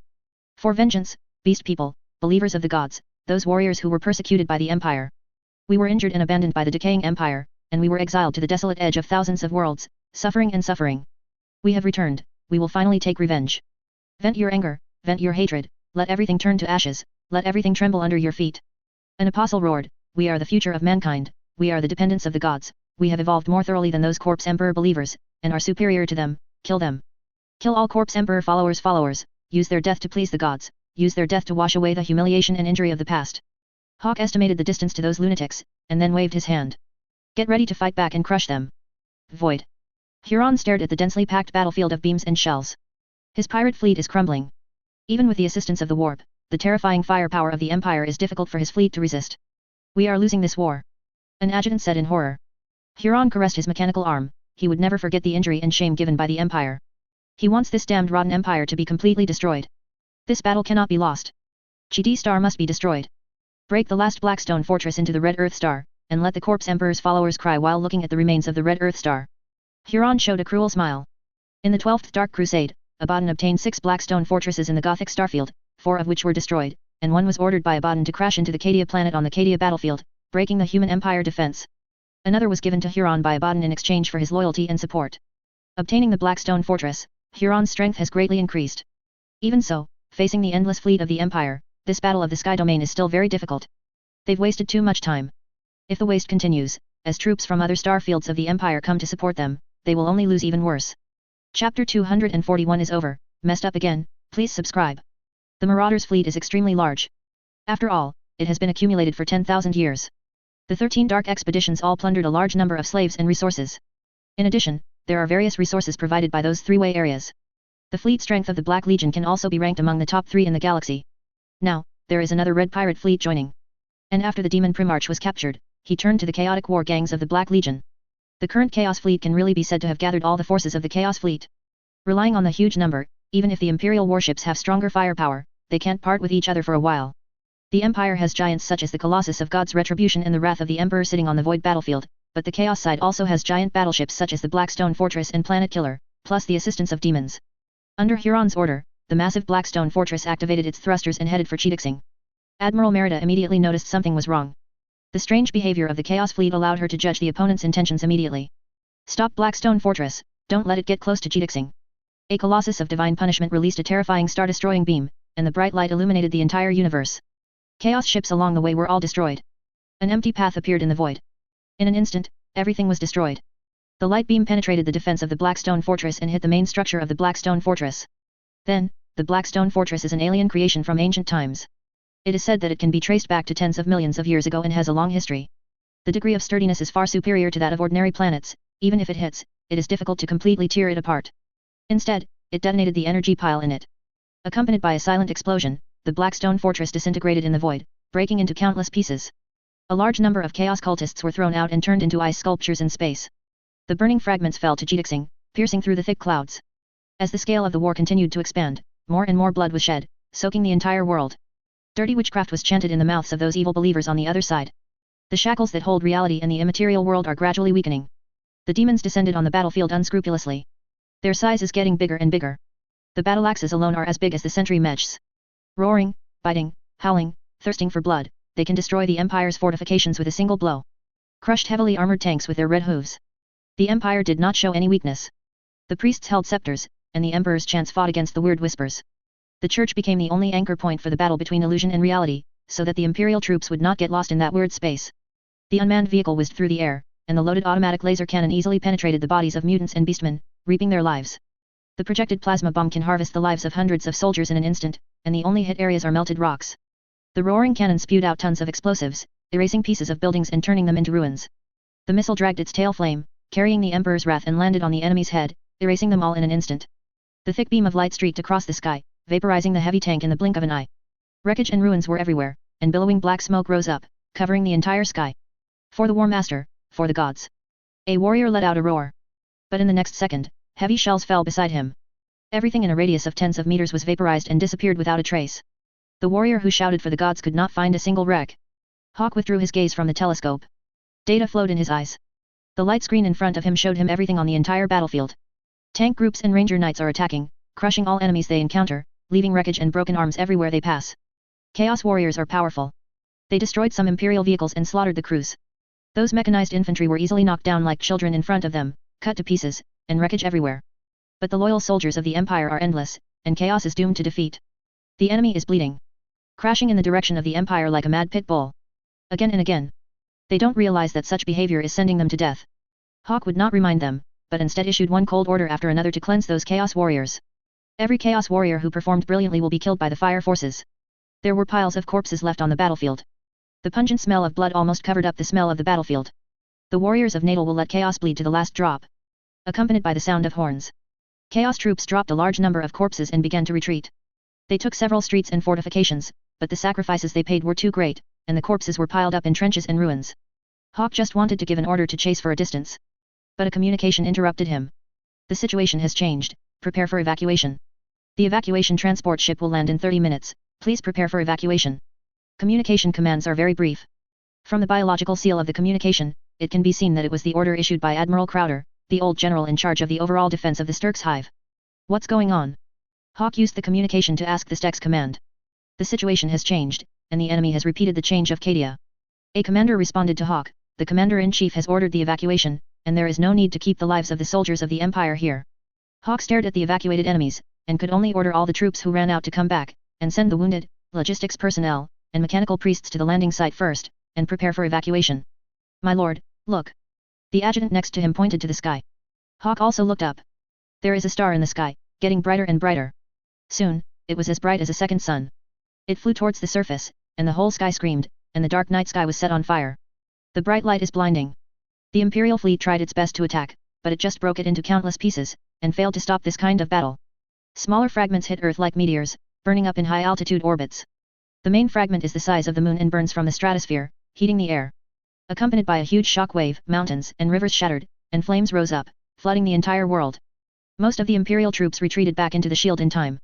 And everything outside the shield was destroyed in front of the terrifying shock wave. Countless giant pits appear on the surface of Beginnig. The ground cracked, and violent shock waves were set off at the point of impact, and hundreds of tons of smoke and ash were thrown into the atmosphere. The geological plate was distorted, and volcanoes and earthquakes erupted a few minutes after the GD star was hit. The troops who failed to escape in time were wiped out. Hawk fled with his troops from the temporary landing field. A large number of Imperial transport ships and stable transmission channels safely evacuated the Imperial troops from the surface. The priority to evacuate is the soldiers, followed by various weapons and equipment. The evacuation process was very orderly and did not cause any casualties. Instead, the Chaos Army was fragmented. The Black Legion and the champions of the gods were the first to escape GD. Those heretics, mutants, were left on GD to fend for themselves. They were devoured by those violent natural disasters. Waiting until he was back on the troop carrier in low Earth orbit, watching Aquastar from the porthole, seeing the planet's destruction. The Earth collapsed, the volcano erupted, the seawater flooded back, and the end is coming. Terrible ravines appeared on the surface, and the entire GD star was shattering. Soon, it will disintegrate into pieces. The barriers between reality and immateriality are broken down. The evil forces of the warp began to flood the corridors of Nockmond like a flood that broke the embankment. The battle in Tianyu is over, and the enemy fled the battlefield with the scarred planet killer and the remaining ships. Hong Suo was also forced to evacuate, fleeing on the subspace road built by the wizards. That was Cole Fallon's preparation in advance. He had some doubts about the GD Star campaign, and after Samu Quan finished talking with Hong Suo, he was ready to evacuate. Unexpectedly, it became their escape route. Huron didn't have any communication with them, and directly let the Blackstone Fortress crash into Jidixing. In order to destroy the Empire, that guy did not hesitate to let Hong Suo, Cole Fallon, and others be buried with him. Such an approach is outrageous.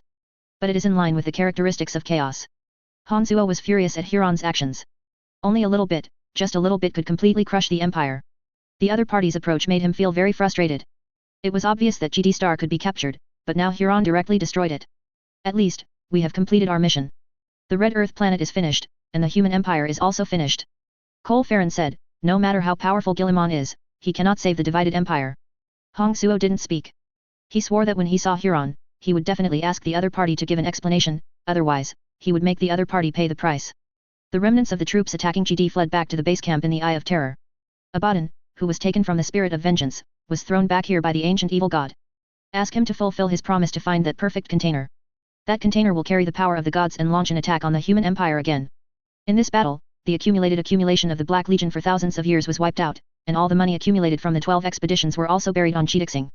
Even Erebus and other veterans were captured by Guilliman and became a member of Terra Chaos Prison. It can be said that the loss was heavy. Knowing from Hong Suo and Cole Farron who had retreated from the Red Earth Star that the Red Earth Star had been destroyed, Abaddon was still ecstatic and nodded. Even though we lost a lot, this is still our victory. Guilliman is very strong, but he underestimated us. What the Empire achieved was only a tactical victory, but what we achieved was a strategic victory. The Empire is far away from its final destruction. Not far away, the dark side of the Empire will become a paradise for the gods, and it will also become our back garden where slaves, weapons, and soldiers will all be replenished. We will eventually counterattack Terra and completely end the Corpse Emperor's rule. Abaddon stared at the many wounded soldiers. His words made the somewhat frustrated Chaos Warrior regain his confidence. The Nockmond corridor will be closed, the throat of the Empire has been cut. The corpse of the Empire is only one step away from dying. Calgar on the Victory Laurel heard the news that the Chaos Fleet smashed the Blackstone Fortress to the Red Earth Star, causing the Red Earth Star to disintegrate in the huge bombardment. Suddenly, the whole person felt a little numb. After losing the Vigilante Star, he lost the GD Star. The entire Nockmond corridor was thrown away by him. All screwed up. Even if it was to capture the vengeful spirit, it was his father who repelled Abaddon and Erebus. I was almost killed by the opponent. Now, the GD Star has been lost. Calgar once wondered if he should abdicate and let the first company commander Agman or the second company commander Sicarius take his place. The Battle of Nockmond corridor was a mess. What face does he have as the head of the extreme battle group? Just when Calgar was wondering how to face Guilliman, a servant walks in. Lord Calgary, the regent wants to see you. Hearing this, Calgar's whole head buzzed, and it went blank all of a sudden. Could it be that he has already heard the news about Jidixing and wants to accuse himself? Taking 2 deep breaths, Calgar stepped out. He is ready. Even if he is not in command of Jidixing, it is his responsibility to lose Jidixing. He has to resign from Lord Guilliman, and then go on a redemption expedition to make up for his mistakes. Chapter 242 Plague War, for subscription. Calgar walked towards the study where Guilliman was with a heavy heart. That is the favorite place of the Imperial Regent, used to handle various important government affairs. The Victory Laurel is the flagship of Calgar, and there are also many artists on board. No artist is willing to be unknown. To gain recognition, they place their work on both sides of the various corridors. The more important the corridor is, the more exquisite the works are. The corridor that Calgar walked was also the one that many high-level officials of the Empire walked when they met him.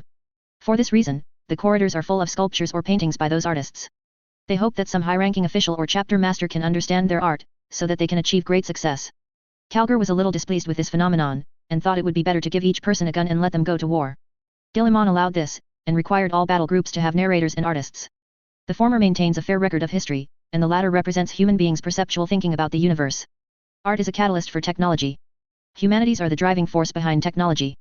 Calgar could only accept the request of his genetic father. Sicarius is in charge of Guilliman's security. When Calgar arrived, the other party stood guard at the door. The honor guards formed a perfect semicircle, forming a blue pottery wall with golden wings and skulls. They will stop everyone who tries to meet the Imperial Regent. Only through the strictest screening can they pass through the security defense line they built. Chapter Master. Sicarius stepped out of the honor guard and saluted Calgar. Calgar nodded, looking at Sicarius with bitterness in his eyes.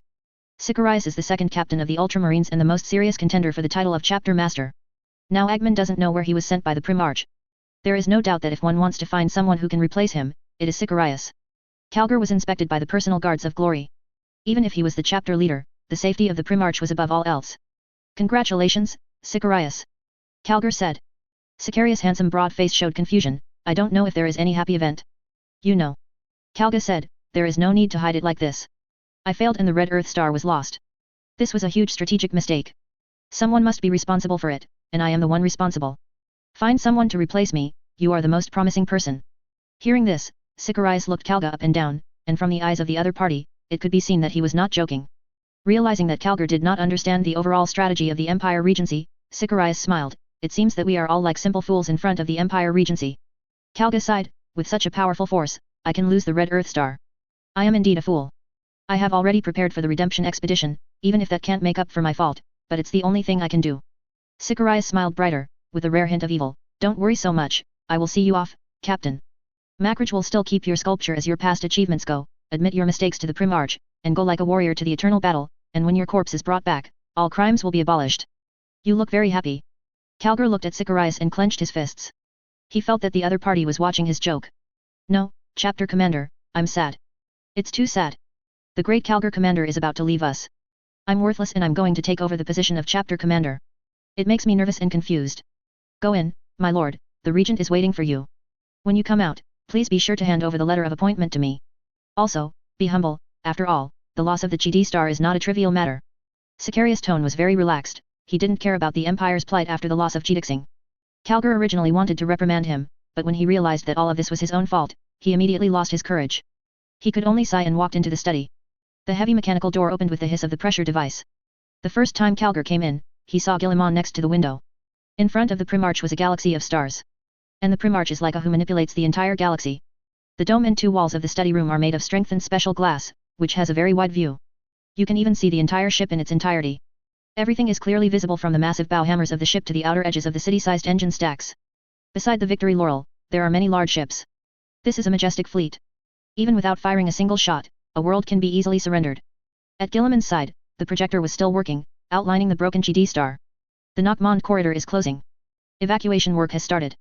Humanity lost this vital lifeline, and Terra's connection to the dark side of the Empire was severed. Calgar, who was wearing heavy armor, made a difficult kneeling motion, and the servo system inside the armor hummed. He said guiltily, Father, forgive me. There are many extra organs in Calgar's body, as well as coiled supplementary genetic code chains, as well as the warhead engine in Guillemon's heart that condense the latest technology of the Empire, all of which are taken from the Primarch. Guillemon is not his real father. But Guillemon was as close as Calgar could get. Their blood is connected. Guillemon turned his head to look at Calgar, who was kneeling on one knee, with a look of astonishment in his eyes. How could he kneel down and admit his mistake even if he didn't agree with each other? But before he could speak, Calgar spoke again. I thought that the tight defense would be enough to block chaos attack. Who would have thought that the enemy would be so crazy? Guillemon stared at Calgar, and after a while, he smiled. I have already guessed the result, you don't have to feel guilty, everything is within the tolerance of the plan. Stand up, Calgar, I don't like people kneeling in front of me, you have completed your task very well, the Black Legion has suffered heavy losses, and without 1,000 years, it will be difficult for them to recover. But we lost the Nockmond corridor, and the connection between Terra and the dark side of the Empire was also cut off. Calgar said guiltily. It was just a doomed field. Its mission was to lure more enemies to crash into the walls we built. Its mission was well done. The Black Legion dropped enough corpses to cover the entire world. Arise, Calgar, the loss of Chidi Star is irrelevant, we have other ways to pass through the Great Rift. Calgar's face showed surprise, he stood up, the sound of the servo system in the armor echoed in the room and mixed with the sound of the projector. Guillemon stared at Calgar, and said slowly, I'm sorry, I didn't tell you about the Nockmond corridor. The cunning of the Black Legion is beyond our imagination. Abaddon is cautious, and the gods and with the assistance of those cunning wizards, as long as they see anything wrong, we will fail. For this reason, I cannot tell you the truth, only if you also use your power, can you deceive them and make them think that the Empire cares about the Nockmond corridor they will continue to invest their troops here, trying to completely jam our throats. But without the Nockmond corridor, how should we maintain the relationship between Terra and the dark side of the Empire? Calgar asked. The research on lighthouses has matured. With the lighthouses built all over the galaxy, the Empire's ships can locate coordinates in real time, so that they can accurately appear in all parts of the galaxy. Without the Nockmond corridor, we will not be cut off. Said Guillemon. Then why is there such a big fanfare to start a war on Chidi? Calgar asked puzzled. Both Chidi Star and Vigilance Star are just to consume the enemy.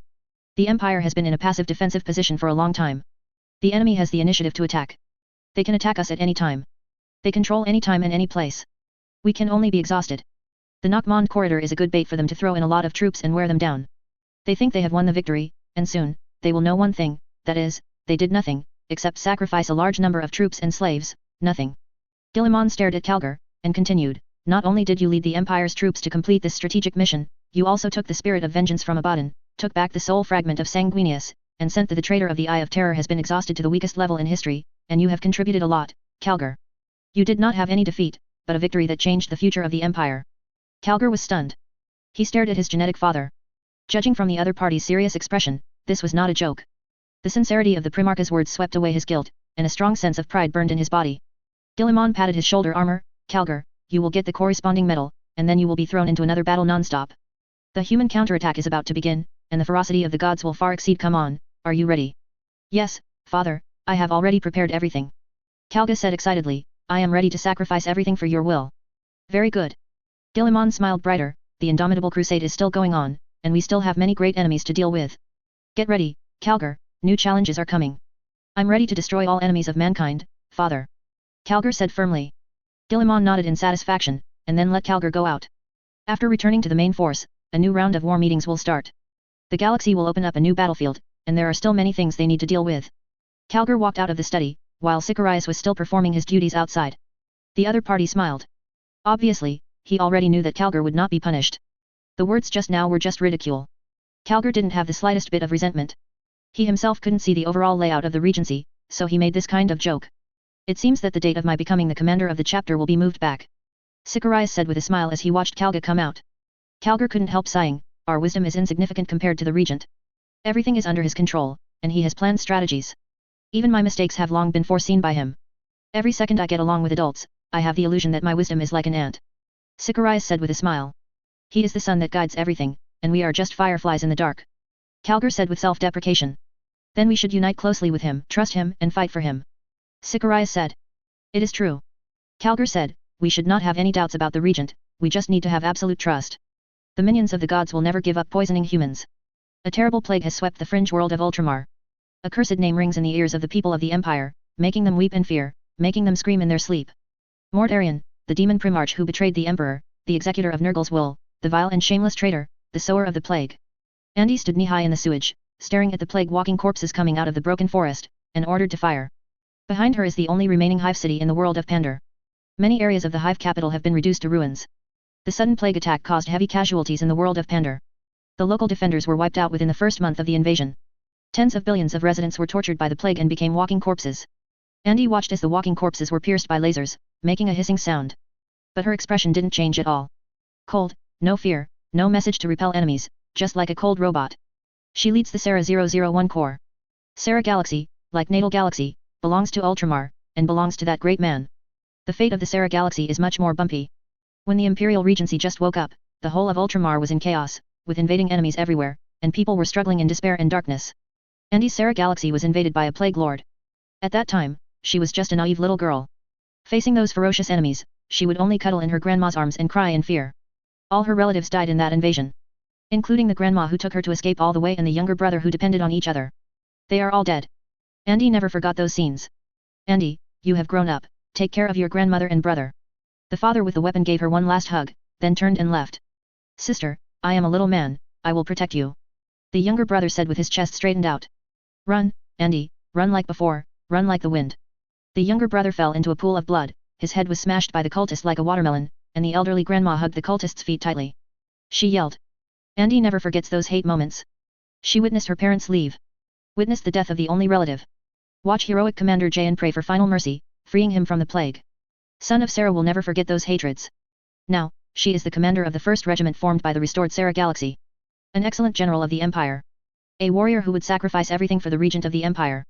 After Sarah was rescued by the Regent of the Empire, the orphans were gathered together for training and learning to fight against the enemy of chaos. Sarah No. 1 Corps is a pure regiment composed of orphans. This regiment also has another nickname, that is the Revenge of the Son of Sarah. Andy will never forget the terrible crimes committed by the Dark Gods. Those horrible memories still haunt all survivors of that battle. She has made a vow. She will never stop fighting until the Chaos Gods fall. The well-trained sons of Sarah opened fire one after another, and the dense laser beams pierced through the walking corpses, followed by another round of shelling. The defenders frantically poured artillery fire, completely erasing everything. After the artillery fire subsided, there were only stumps and broken arms on the battlefield. Andy didn't have joy on her face, she knew very well that the walking dead were just a way for those traitors to torture the defenders. The sound of buzzing sounded. The overwhelming swarm of flies rolled over like black clouds. The fire-breathing soldiers of the Empire also took out their weapons and sprayed out one after another scorching flames. Pieces of flies were scorched and gave off a foul smell, covering the ground in a short while. Andy tidied up his protective mask. Those fly swarms carry terrible diseases. As long as they are bitten by them, the consequences will be disastrous. Green acid rain fell from the sky, and wriggling bugs dripped down with the raindrops. The acidity of rain is not enough to burn the skin, but it is enough to destroy the protective clothing during the accumulated erosion.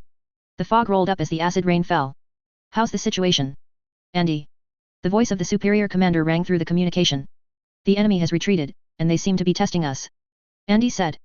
Don't underestimate those guys, as lackeys of the gods, they are much more cunning than we imagined. I understand. Andy said. Be prepared to deal with high-intensity wars at any time. The enemy fleet has entered the Pandar Galaxy, and the situation is not very good. It is estimated that they will soon find a chance to airborne. Those chaos fighters and cultists are not good people. After chatting for a few words, the communication was hung up again. Andy saw a corner of the Tianyu battlefield from the public military channel. A large number of animated warships jumped out of the subspace, and intensive artillery fire bombarded the Empire's void defense line. A large number of beams, torpedoes, missiles, and shells are all over the void. Among them, the largest living chaos warship is the Fortitude listed on the hunting list by the Imperial Navy. The cursed person. Andy whispered, you will definitely pay the price for that abyssal crime. Chapter 243 Protracted War, for subscription. Andy watched for a moment, then turned his attention away from the intelligence data of the void battlefield. The power of the Empire in the void cannot be underestimated. It is difficult for the Plague God's minions to break through, let alone achieve any constructive results. The Plague God's attack was blocked in the fringe world of Ultramar. Prevented the opponent from destroying other galaxies, and suppressed the crisis within a controllable range. Andy turned his gaze back to the battlefield, and the enemy was retreating into the fog. Soon, they will attack again. The war here has been going on for 3 years. Andy has already figured out the rhythm of the enemy's attack. The Empire and the enemies of chaos continue to seesaw on various planets in the marginal zone, using technology and faith to fight against the magic of the subspace. My lord, the enemy has completely withdrawn from our range of fire. The adjutant came up. His hazmat suit is covered in rancid sludge. Goggles are also dirty. A dead fly was swat down on the heavy military uniform, leaving a pale pus-filled stain. Get ready to switch defenses. Andy glanced at the communication sent by the headquarters, and said. Hearing this, the soldier next to him showed a pale smile. They have been soaked in muddy water for more than 3 months. Eating, drinking, and sleeping, basically in the muddy trenches. For safety, they did not take off their dirty military uniforms whether they were eating or sleeping. What I ate was a tasteless high-calorie nutrient solution. I don't even take off my military uniform, so I use the food port to connect those nutrients and inhale them directly. The long battle has pushed their physical and mental strength to the limit. Son of Sarah needs a rest before he can fight again. The plague is no joke. With just one bite, those flies can infect an entire army with a plague in seconds. They endured these harsh conditions and persisted in the muddy trenches until the arrival of the replacement troops. This battle is destined not to be won in a short time. The plague wants to overwhelm the Empire with disease. This is not an easy task.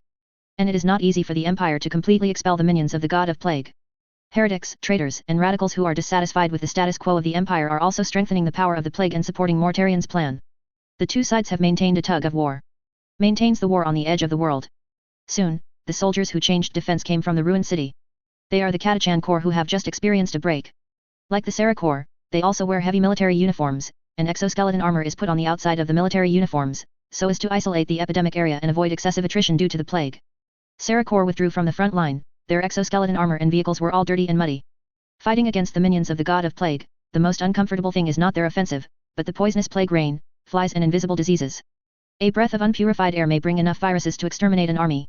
In the early stage of the invasion of the Plague God's minions, many troops encountered such things. The plague was transmitted through flies in the air, and transformed a corps in just a few days, turning them all into walking corpses. Andy led his troops to the center of the ruined city. The ruins still have void shields for protection, but the staff inside are still wearing heavy overalls to avoid being infected by the plague. Cities are much cleaner and drier than outside. Many temporarily retreated troops hid in those charred buildings to rest. Their vehicles are scattered on the street. It is also full of sludge. Even those night mechas are like this, dirty and looking extremely sloppy. Andy is sitting on the troop carrier, and she occasionally sees the resting soldiers. Here, even when sleeping, they need to wear heavy military uniforms to avoid being infected by the ubiquitous plague. In the center of the ruined city is a building made of complex metal structures, covering a vast area, like a giant city. A bright beam of light is like a giant pillar supporting the sky, like a fluorescent tube emitting a strong blue-white light, very dazzling.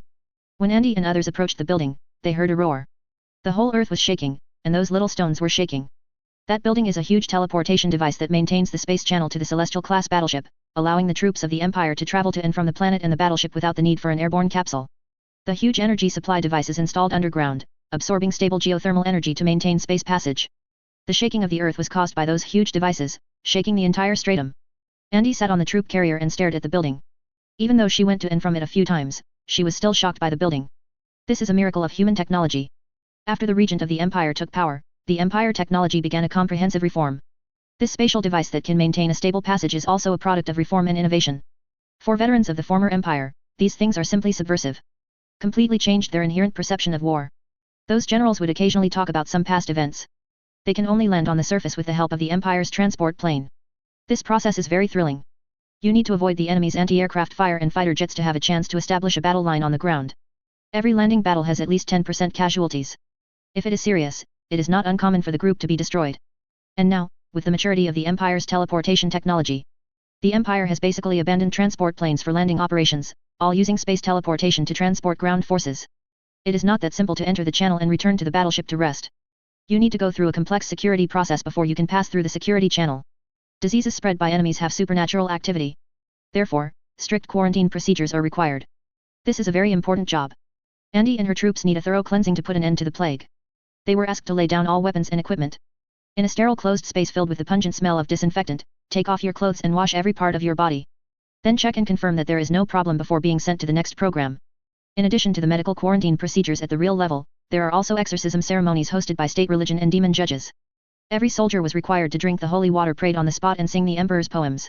This is a very necessary security check procedure. Medical procedures can only check the body for a lurking plague. But the plague god's methods are not limited to these. The plague can not only harm the body, but also the soul, which is its terrifying aspect. Many patients are healthy, but their souls have fallen into darkness, becoming the minions and containers of those monsters. After completing all the inspection work, Andy and others put on simple clothes and lined up to the transmission channel. Quartermasters will disinfect and clean their equipment and weapons. If there is no tension, they will be sealed and wait for their reuse. If you are nervous, you may be assigned to another corps. This is a necessary fit. If the equipment is brought back, more energy and resources will be required. Commanders are tough on this matter in order to optimize the use of resources. The equipment and personnel of all corps are separated to ensure absolute safety. The channel is very bright. The servo skull is suspended, and from time to time, 1 or 2 soldiers will be randomly checked to check their identity information. The automatic turret and machine gun moved back and forth in an orderly manner, and the radar device locked all soldiers within range. Go forward, line up, and go forward. The law enforcement officer wearing a full suit of protection and holding a law enforcement stick stood aside to maintain the order of the passage. At the end of the passage, people walked into the light hole emitting a strong light one by one. The light hole is like a giant gluttonous beast, devouring the surging crowd. Completed the complicated inspection procedures and waited in such a long line, Andy was already exhausted by the time he reached the light hole at the end of the passage. She doesn't want to understand how the complex machinery works, and how these mysterious machinery can create a stable space channel that can lead to the battleship. She just wants to go back, take a good rest for a while, and then continue to devote herself to the battlefield. The pungent smell of ionized ozone rushed to Andy's nose. She didn't care about it, just walked straight to the light hole. The free static arc made goosebumps all over her body. A very special feeling covered her whole body. The moment she entered the light hole, she felt that time had stopped flowing. It feels like the flow of time has returned to zero. It was replaced by a very wonderful sense of leap. The feeling of being out of everything and beyond. Her eyes became dark. However, that feeling quickly disappeared, and then the light reappeared. Go forward, don't block the people behind. A cold voice came. Andy looked along the voice, and the law enforcement officer wearing a helmet stood on a high platform aside, telling her to continue walking forward. She has come to a huge domed hall. Chapter 244 Return of the Falcon, for subscription. The vast vaulted hall echoed with the roar of the law enforcement officers. Angrily rebuked every soldier who spoke, telling them to keep quiet. They maintain their majesty in this way. Fierce glances swept across, as if to eat those soldiers who wanted to be unruly. Several soldiers were caught by them. They took a few sticks, and then threw them back into the team. But Andy, who has a hot temper, doesn't have much opinion on this. She didn't bother to stand up for those idiots. It was useless and would only bring more trouble. It is very likely that the entire team will be sent to the battlefield to die again. Besides, one cannot resent the harshness of those law enforcement officials. Any slack will have disastrous consequences. 4 supernatural plagues spread by the plague god. The detection measures of the imperial forces are unprecedentedly strict. The channel is full of detection instruments. In addition to the test of blood and flesh genes, there are also various tests on the soul level. The requirement is to eliminate the possibility of corruption from all aspects. The soldiers withdrawn from the battlefield were already exhausted. The same is true for Andy. Her strong muscles are sore from the long fight, and now she just wants to relax and continue to fight against the enemy. If you ignore the scars on her face, Andy's appearance is still very good. Strong, well-proportioned figure is full of explosive beauty. What the firm eyes reveal is completely different from those delicate girls. If you compare other beautiful girls to beautiful flowers, then Andy is a thorny rose with thorns. Andy had a relationship. As it turns out, for someone like her, affection brings nothing but pain. This world is not a love story where girls moan about nothing. She witnessed the person she loved most was impaled by the enemy with a flagpole, and watched the boy who said he would marry her choked to death with his own blood. After that time, she no longer dreamed of any feelings. Even if it is alcohol, it is just a simple desire to vent. She wouldn't even ask the other person's name, she was too lazy to know, and didn't want to know. After walking out of the passage, hundreds of suspended trains have already stopped at the station. The heat emitted by the roaring engine made Andy feel a rare warmth. Panduo Galaxy has been shrouded in dark clouds for many years, and the temperature is very low. Even with the protection of military uniform, it still makes her feel cold. The train opened the doors, waiting for the retreating soldiers, preparing to send them to different rest areas. Andy and her troops were stuffed in the same car. The staff wearing protective gear guided them to their own compartments. After different troops board the carriages, the station will carry out disinfection and air purification procedures again. This is not discriminatory, but for safety reasons. No one can imagine how the minions of the plague will erode human beings. Any caution is allowed. The train passed through a wide variety of forest-like ecological gardens, intricate underground stone wall tunnels, and residential areas full of tall buildings. Soldiers would have felt transported to another planet if they hadn't been told they were on a celestial-class battleship. Ultramar was the first place to accept the industrial reform of the Empire's regency. Its technology and industry levels are extremely high, and it naturally has celestial-class warships.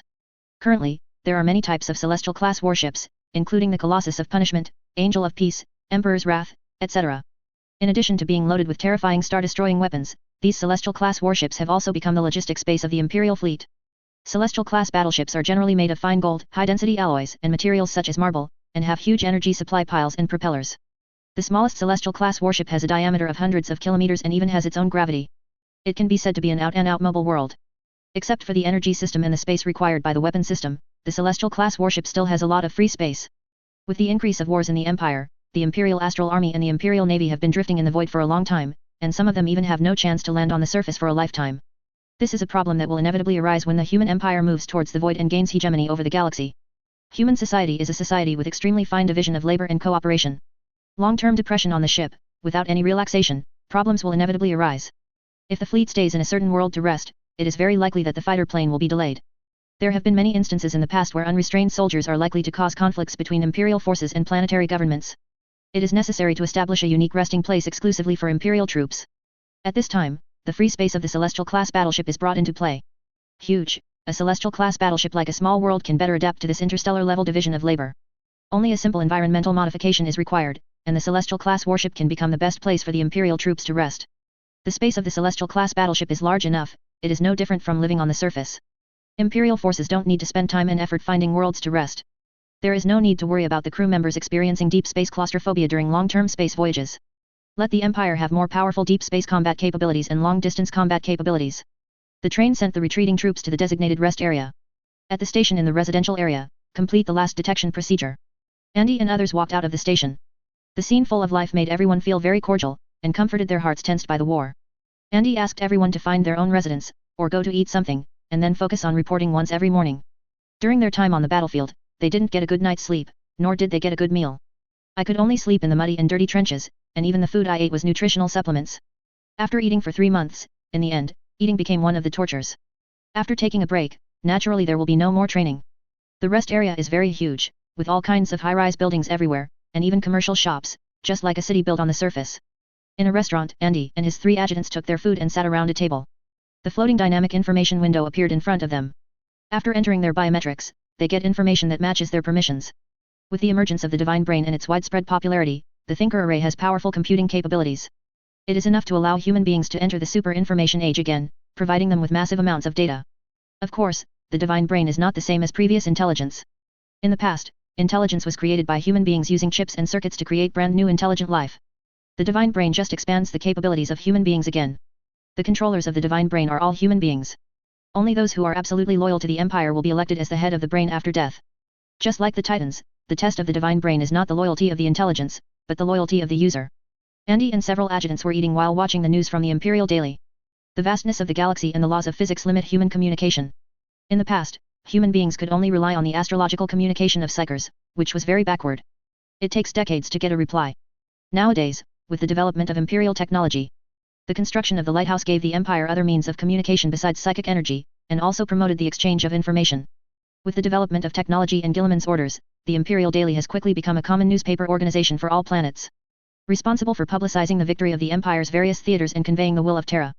Of course, many messages are not instant. There is a delay of 1 year, or even 2 or 3 years. The Gothic fleet has achieved a strategic victory in the eastern part of the galaxy. The enemy fleet was in a panic and fled to deep space. Currently the Gothic fleet is chasing the remnants of the enemy. The head of the Gothic fleet will definitely wipe out the enemy completely and let those Xiao Xiao, who betrayed the Empire, understands what human anger is. The leader of the Imperial Fists, Vladimir, successfully rescued the Satyr Galaxy from the dark side of the Empire, wiped out a chaotic army that claimed to be the Lord of the Night, and executed 1,600 human traitors who intended to surrender to the enemy. The enemy is in Satyr. The special galaxy has committed unimaginable crimes, causing 3.4 million casualties, and the estimated property loss has reached 70 trillion. The state religion has intervened, and they will perform prayer ceremonies for the dead and guide them to the kingdom of the Holy Emperor. The connection between the VAF galaxy and the Empire has been cut off, and it is suspected that alien forces space undead are invading. Terra said that it has ordered the reorganized Star Knights to lead the Black Angels, the Golden Suns, and the Covenant. The Guards, as well as the Order of the Titans, and the Knights form a crusade team. Once verified, we will launch a strike against the alien forces. A cult organization named Hand of the Black Purple was discovered in the Beginnig galaxy. The local law enforcement officials decisively destroyed the lair of the cult organization. At present, the principal culprit in this case was executed on the spot, and the other accomplices were sentenced to ignorance according to their crimes, etc. The Imperial Daily exhorts the world to stay away from cults and cherish life. Believe in the Emperor and live a happy life. The Empire will carry out a new round of 50-year campaign to wipe out traitors. All local law enforcement agencies need to follow up to crack down on various heresy ideas and clean up illegal organizations. Try to achieve it. If there are heresies, heresies will be wiped out, and if there are no heresies, there will be no heresies. Traitors, if there are no traitors, we will fight against illegal organizations. We will strive to eradicate all evil and create a harmonious empire. Armageddon is tight on the battlefield. According to the information provided by the witnesses on the battlefield, the Orc warlord named Bonebreaker is evolving, and there is a high possibility that an Orc emperor will appear. Terra said that it has sent a beheading team to snipe that an Orc warlord. The volume of news is substantial, covering every theater of war. Andy watched the news while eating. There are more and more battlefields. An adjutant frowned and said, "The Empire is still opening up battlefields. Will this continue to be unbearable? The war is not up to us." Andy said casually, "It is impossible for the Empire to sit back and watch the enemy invade and remain indifferent. A counterattack is necessary." "Boss, you are right. What's more, these wars have occurred before, and now it is only because of the development of information exchange that they are put on the military network for discussion. When do you say this plague war will end?" The adjutant looked at Andy and asked in a low voice. "At the moment, it will take a long time. The enemy has continuously received all kinds of support from the Ghoul Stars. Unless the Ghoul Stars are completely eliminated, this war will have to continue. Don't think about it. So long term, when we set foot on the battleship, the future is already doomed." Hearing what Andy said, several adjutants looked at each other, and then bowed their heads to eat. War is destined to run through their lives, the sons of Sarah. The boring life of ordinary people will be the happiness they can't get. There is only war in this galaxy. Fortitude. I really don't understand why those idiots are so stupid to be captured by Guilliman. Mortarion looked at the image of smoke projected by the squirming flesh mycelia in front of him, and said in a sullen tone. At the tip of the Endurance's rod and conning tower, Mortarion is using warp sorcery to hold a council. Participating is undoubtedly the plague demon Kugas. Heir of the past, Lord of Destruction Hive Typhons. They are the main force in this plague war. Father wished they would spread more plagues. Your brother has become extremely powerful, and no one can defeat him in the frontal battle. Typhon's grumpy voice sounded, "We have to be prepared, he is likely to return to Ultramar to dominate the battle."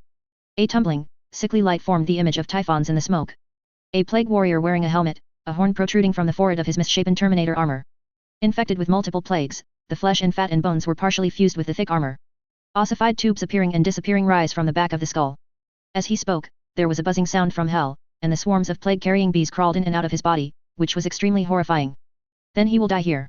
Mortarion stroked the long handle of the sickle in his hand, and said darkly, "He will die under the torment of the plague." "Stop dreaming, father of genes, if you are still so arrogant, the one who will be killed and captured is definitely you. We have to face up to the threat posed by Guilliman." A brief peace, and Guilliman is rising as the arch-enemy. Typhus was not at all polite, and the contempt in his words was palpable. It's almost obvious that Mortarion can't beat Guilliman. Mortarion looked at Typhons with anger in his eyes, and said in a gloomy tone, "Then how do you think we should face Guilliman? Flee back to the Garden of the Loving Father? Or hide to the edge of the galaxy? It's a war, and we're going to meet Guilliman anyway, and kill him. Then just work harder to complete your task, my lord. We have to settle the war before Guilliman returns, otherwise we will all be defeated by him. Lorgar, Perturabo, Fugrim and Magnus all failed, they were easily defeated by your brothers, and some of them were imprisoned and sent back to Terra, where they became the laughing-stock of the mortals of Terra." Typhon said, "According to the Great Father's plan, we have to keep it simple. You have been delayed for too long in the Pandar Galaxy. If the resistance there is too strong, then you should go around and spread the plague in other places and spread the Great Father's blood. The Gospel. This is my plan, growled Mortarion. You don't need to teach me how, Typhus. My plan will do honor to the Great Father, who trusts in our will and initiative. I will use my abilities to please my loving father.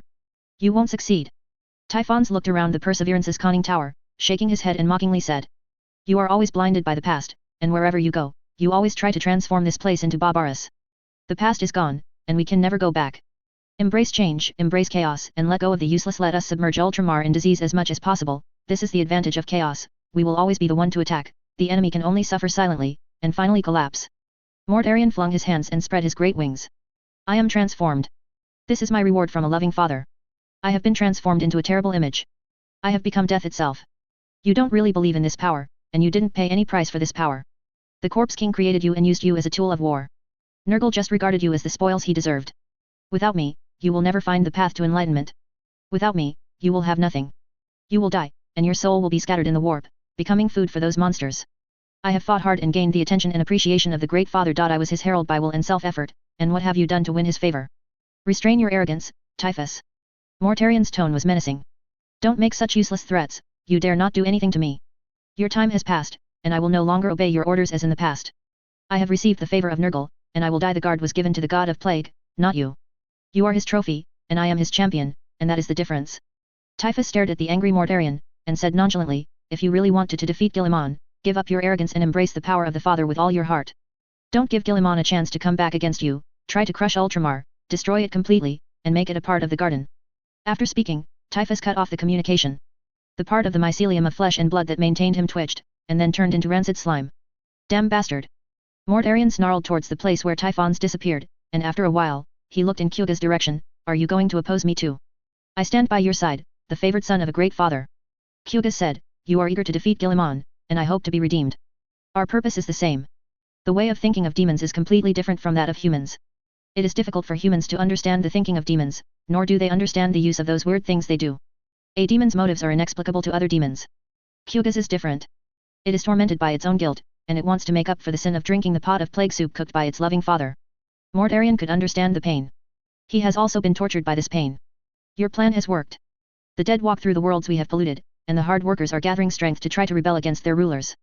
Kyuga said, the active believers on the agricultural planet have put the plague on once inside the grain. As long as you eat the grain, the plague will lurk in it, and it only needs a simple ritual to induce it. Mortarion nodded. How about the plague against Guilliman? It's progressing very well. Every best pathogen in the galaxy has contributed to the birth of this new plague. There has never been such a good thing. Kyuga's tone became fanatical. It will be as you expect, so destructive. This is the most perfect plague, enough to kill a demigod, contain the Primarch. Completely corrupt the empire he tried to rebuild. When he is overwhelmed by despair, we will attack, then kill him completely. Mortarion smiled. In the name of the Sevenfold Way, we will destroy Guilliman, and then the entire galaxy will be a great and loving father. The duration of the conversation is not very long. After analyzing the details of the plan, the two sides ended the conversation. Mortarion is in a good mood. As long as the plan is successful, Guilliman will surely die even if he has 3 heads and 6 arms. But thinking of Typhons made him a little angry. That damned traitor led his legion to destruction. Nowadays, he still dares to call himself a hero and ignore him, the Primarch.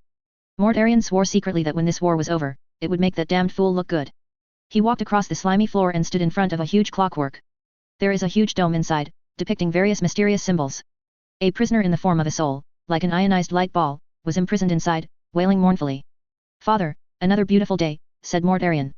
The eyes of the prisoner showed terrible hatred. Mortarion enjoyed this gaze, which made him feel even happier. After the failure of the Horus Rebellion, Mortarion, who entered the Eye of Terror, began to hunt down his adoptive father. After spending 1,000 years, he successfully captured the soul of his adoptive father. For the past, the regret of not being able to defeat his adoptive father filled his heart with anger and unwillingness. Only through this kind of torture can he gain peace of mind. Don't be afraid of being alone anymore. Soon, you will get a new prisoner and cellmate. Mortarion said darkly, you will definitely get along well with him. Falcons fly in the sky that no one can reach, chasing the unfettered freedom. Until the moment of death, you will be willing to be covered by mud and return to the world of nothingness. No one knows how long the war has passed. The strong self-blame of the Emperor's almost death made Chagatai almost collapsed. When the Emperor fell, all the lies that were once were no longer important. Lies conceal truths that corrupt humanity. The Emperor has tried to do his best, but has failed in the end. He was in Terra, but he didn't board the vengeful spirit with the Emperor, which was something he couldn't forgive himself in his life. The former Falcon was burdened with an unbearable guilt. For a long time, he only wanted to atone for his sin. After he chased the Dark Eldar into the webway, he never returned to the Empire. Without the guidance of the Emperor, who can guarantee to lead mankind on the right path? Chagatai didn't think he could take on such a heavy responsibility. Maybe Guilliman could, but he fell at Thessala. Was severely injured by Fulgrim, and could only lie in the stasis field like the Emperor. There is always only 1 second before death. People thought Chagatai Khan was dead. After all, no one has heard of him for 10,000 years. No one knows that this proud falcon has already awakened its essence in battle. Has been wandering in the subspace, hunting down the demons of the subspace. Those tough human souls were drawn to him and became his warriors and servants, forming a sizable army. Their will is strong and tenacious, as indestructible as steel. Like a pack of wild wolves on the wild plain, harvesting demons. The existence of the subspace is very special, and everything from the past will remain here. Those splendid buildings of ancient civilizations are located throughout the subspace. Those lands belong to the forgotten gods. The majestic and magnificent palace complex lined with statues up to 1,000 meters high is the remnant of an ancient civilization. An ancient existence whose name has long been forgotten lurks here. Chagatai led his falcons to attack here, and he came for those trapped souls. The emotions and souls of creatures are the foundation of the warp. Most human souls go to the realm of the Emperor after death. But the invasion of demons and weird conspiracies will cause some human souls to be lost. Chagatai is to solve these problems. He was trying to make up for the guilt of not being able to accompany the Emperor to the vengeful spirit. Use the blade in your hand to the souls taken away by the devil. The battle was fierce. The blades of his subordinates sliced across the bodies of those demons, causing them to collapse in screams. While Chagatai walked into the depths of the palace, he fought an ancient existence. I don't know how long I have been fighting. The ancient existence was pierced into the chest by his sword.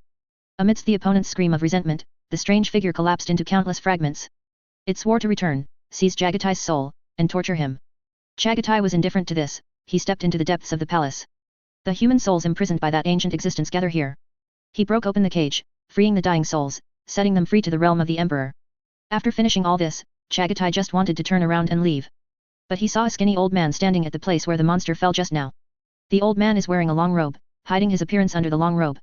Chagatai frowned slightly, put his hand on the hilt of his sword, and made a posture of guard. You are wary of me. The old man said, I am your father, your monarch. Such behavior is not loyalty. I'm not sure who you are, a human lord who is still trying to make a comeback, or an emperor who is ready to join forces with the gods. Chagatai whispered. Is there a difference between the two? Said the old man. I am the general of the former, and I am the enemy of the latter. Chagatai said calmly. The eyes of the old man stared at Chagatai. Even after thousands of years, those eyes were still as bright as gemstones, without the slightest fading. Pursue freedom and hope, like a falcon flying high, facing the terrifying high altitude, even in the face of madness and heavy rain, there will be no compromise at all. You've wasted enough time here, it's time to go back, your brother needs you. Said the old man. To be clear, who needs me? Chagatai asked. But the old man didn't give him an answer, turned and left. The figure dissipated in the broken palace. As the monster was defeated by Chagatai, the palace complex formed by the emotions of lost civilization creatures also collapsed, turning into pure primitive chaotic energy. Those ancient existences composed of echoes from the past were also gods who were high above and sought after by countless believers. However, as time goes by, no matter how powerful a civilization is, it will decline and be destroyed. Those gods who were born with the help of civilized creatures will also be forgotten and reduced to pieces with the passage of time. Chagatai stared at the broken palace, feeling a trace of sadness in his heart. Will humans have this day? Civilization collapsed, genocide was exterminated, the empire became a thing of the past, and no one even knew the name of the emperor. But soon, he suppressed the thoughts in his heart. No one knows how things will develop in the future. The only thing he can do is grasp the present. Chagatai frowned slightly. He couldn't figure out why he wanted to return to the empire. Could something have happened? After thinking for a moment, Chagatai gave up and continued to think about this matter. There is too little information, and he has no way to make a guess. However, he has been away from the empire for so long, maybe it is time to go back and have a look. My lord, we are leaving.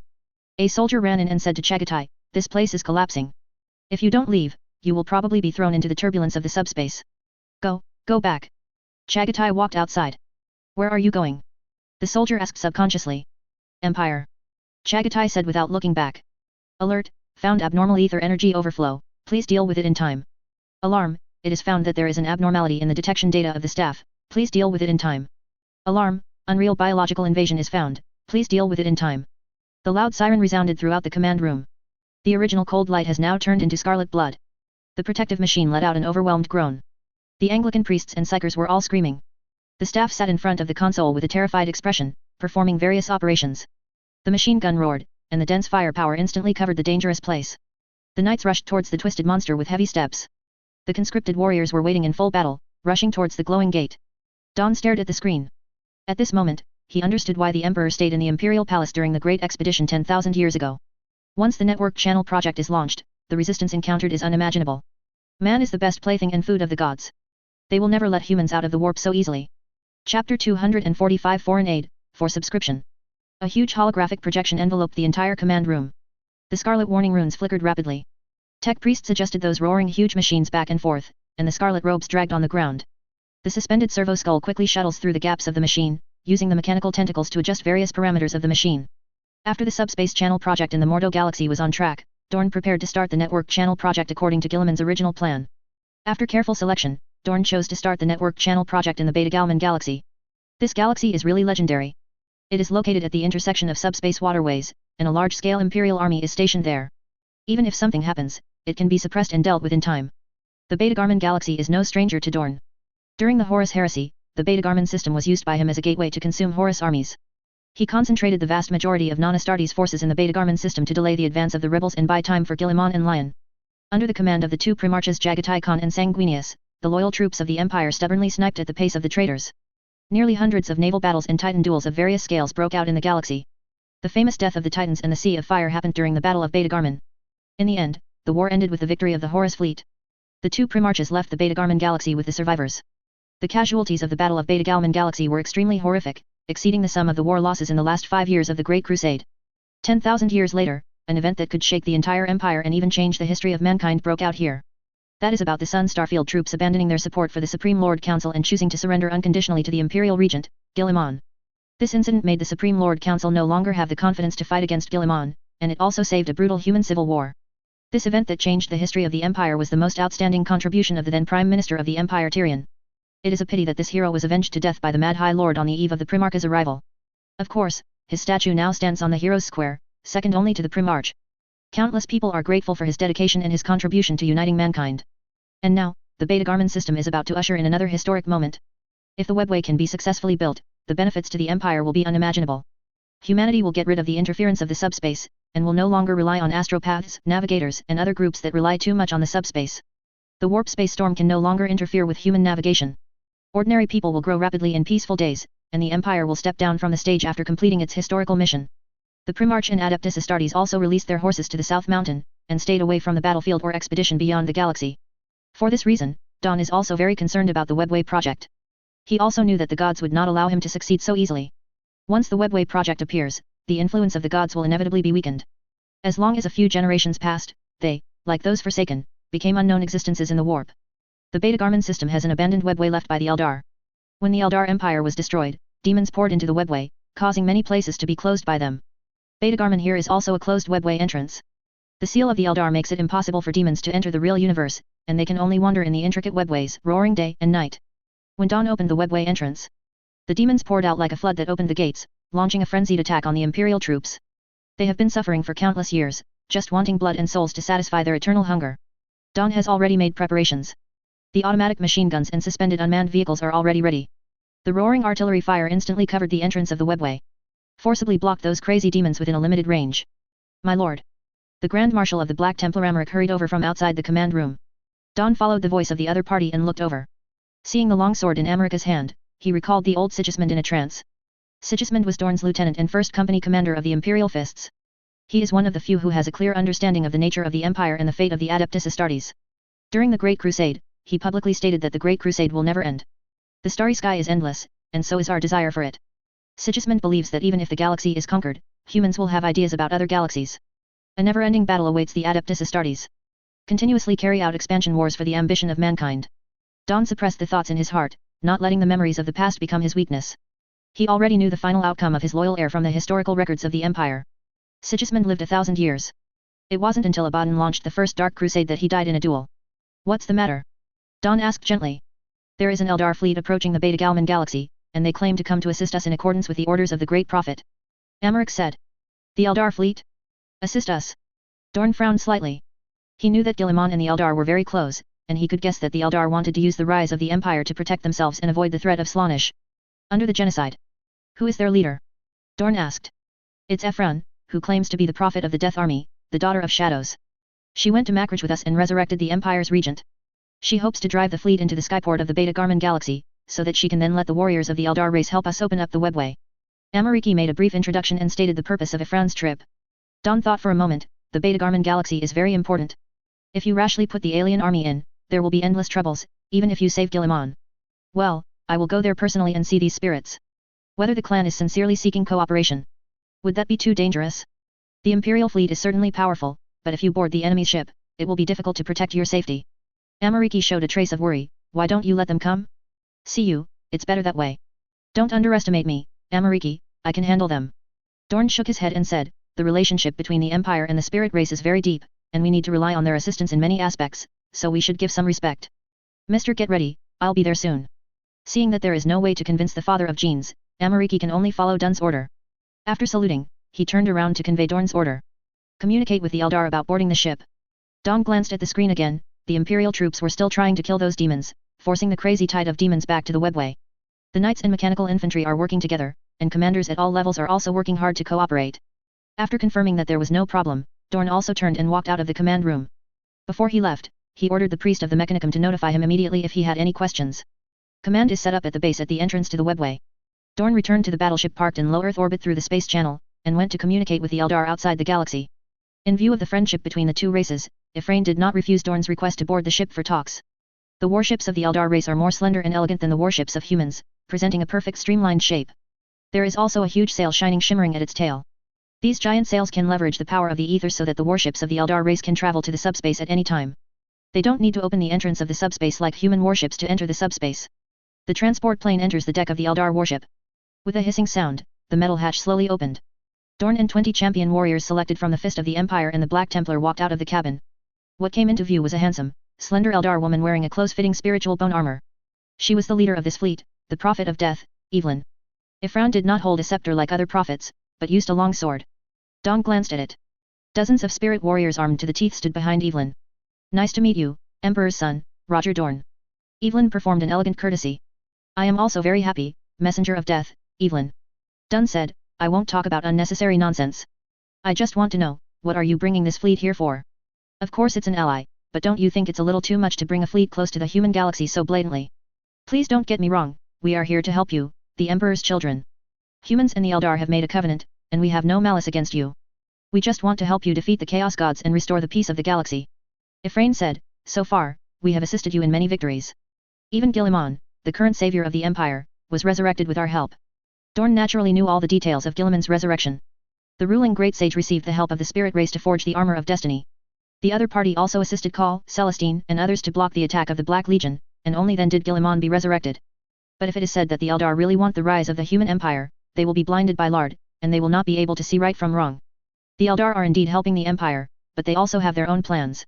That is to hope that human beings can block chaos. Even the undead have this idea. In view of the complex relationship between the Eldar and humans, Dun's attitude is that there must be no heart to harm the Eldar, but no heart to prevent the Eldar. We have brought assistance to help you open up the webway. You just need to let us join the battle, and you can quickly open the situation. Evelyn continued. Chapter 246 Cyberway War, for subscription. Hearing what the other party said, Don didn't show any expression of ecstasy. Instead, he looked at the Angel of Death in front of him with scrutiny. Let your army fight side by side with the Imperial army. To be honest, this kind of thing is very risky. The Empire's attitude towards aliens has long been that they would rather kill the wrong than let them go. Even in the past few years, Guilliman has been promoting the alliance between the Eldar and the Empire.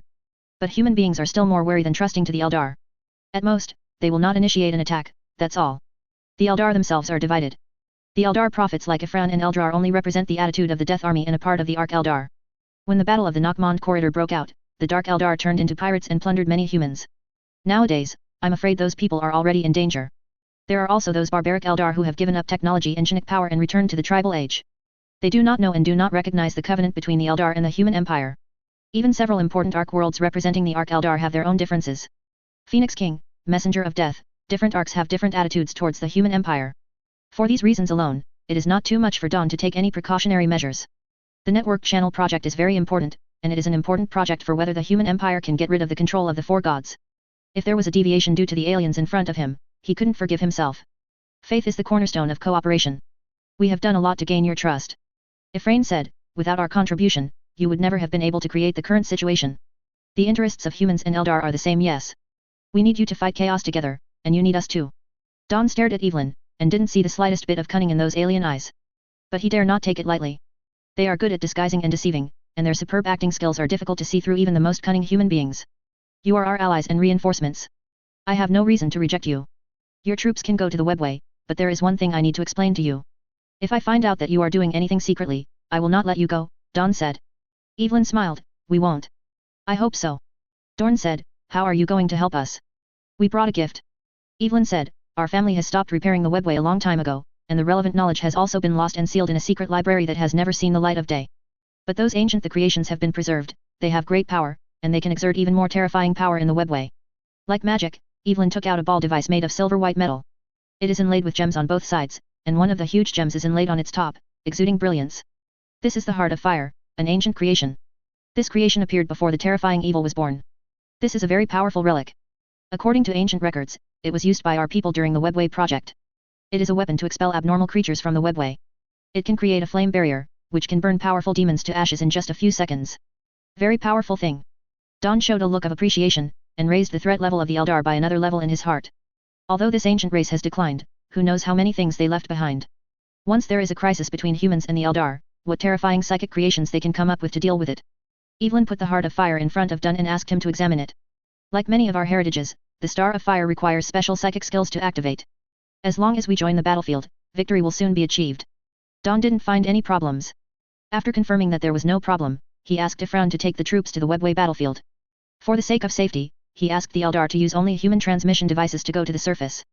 They are not allowed to use fighter planes to land. They are not allowed to use witchcraft to move at will. Evelyn didn't have much opinion on this. She is also very clear that there are still great contradictions between the Eldar and humans. There is a big difference between Eldar ships and human ships. Human ships are generally made of materials such as steel, alloy, and marble. The ships of the Eldar are basically made of spirit bones, crystals and the like. Spiritual bones are composed of different dimensional energy, and have the characteristics of resisting spiritual energy and increasing spiritual energy. The technology of this material, the Eldar inherited from the hands of the Old Ones.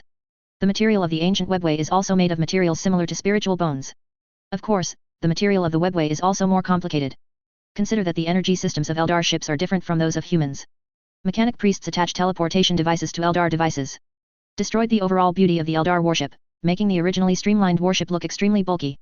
Fortunately, such a transformation works well and is very practical. This project is not very troublesome, it only needs to send out the mechanical arc, and it can be completed in a few days. Your technology is progressing very fast. Evelyn looked through the window and saw the engineering ship suspended in space with its mechanical arms outstretched and welding. Huge teleportation platforms are welded into Eldar warships. The welding fire is particularly conspicuous in the Dark Universe. Evelyn was a little surprised by the progress of human engineering. This is very different from her previous understanding of human beings. It has not been a century since Guilliman recovered. The changes in the human empire can be described in a few words. The changes are too big. Technology is advancing by leaps and bounds. All kinds of new creations appear continuously. Both technology and culture are thriving. Looking back at the Eldar, there is basically no progress. Their work is caught in an endless loop and an inescapable dilemma. The Death Army will either kill all the remaining spirits and awaken the last of the spirits, the of death. Or assemble the 5 crone swords and use rituals to awaken death. Needless to say the former. They are united to save the Eldar, not to exterminate them. The practice of exterminating all nations and awakening the god of death runs counter to their original intention. The latter fell into an endless loop, and the Death Army was powerless to break the situation. Slaanesh led to the decline of the Eldar, and the crisis of extinction was in their throats, so they had to try their best to survive. Now, the only hope of the Eldar against Slaanesh is to awaken death. One of the 5 crone swords needed to awaken the of death is in the domain of Slaanesh. To get that sword, you have to defeat Slaanesh. To defeat Slaanesh, is it necessary to summon death? How to summon Reaper? Slaanesh must be defeated first. The entire Death God army was paralyzed. For this reason, the progress of awakening the god of death has also been stagnant without any breakthrough. We're going back to some of the old stuff, it's not progress, Dorn said. Evelyn smiled, but felt a little bitter in her heart. The Eldar in the past were the masters of the galaxy, and even human beings were nothing more than barbaric, ignorant races without culture in their eyes. Now, the survival of the Eldar race is facing an unprecedented crisis, and they are only one step away from extinction. Humanity has become a top-level civilization, with powerful military strength sweeping across the galaxy, and no civilization is their opponent. Evelyn estimated that even space undead might not be able to confront humans on the frontal battlefield. It's only a matter of time before they become the overlords of the galaxy. The entrance to the empire-building webway is inside a massive, hollowed-out mountain. Around this mountain, Dorn built a huge military base. The roaring machine shook the ground, the charge ball twisted in the glass bottle, and the twisted arc seemed to be alive. The deeper you go into the base, the louder those voices get. The cables embedded in the wall are like cobwebs, and the reading meters installed on them are jumping due to the change of energy. Huge machines sit all over the base, with scarlet-robed mecha priests monitoring every reading. The materials forged by special methods are packed in boxes, and the servants use mechanical arms and chemical injection arms to transport them in from the elevator. Several lines of defense have been set up near the webway, and heavily armed troops are blocking the invasion of the demon tide. Led by Dun, Evelyn walked to the marble avenue in front of the entrance. The solemn flags on both sides of the avenue stand side by side, extending along the marble avenue to the entrance. Each flag displays the name, serial number, and emblem of the regiment to which it belongs. At the end of the avenue there is a huge, see-through shroud. The cover cuts off all light sources and sounds. From the outside, there is no movement. After entering it, you will find noisy voices rushing towards your face. At the end, a huge portal is wide open. Bright rays of light projected from it. Intense. A strong metallic smell also hits the face, which is the smell of internal combustion of the machine and metal fatigue. Countless monsters roared and rushed towards the heavily armed imperial troops.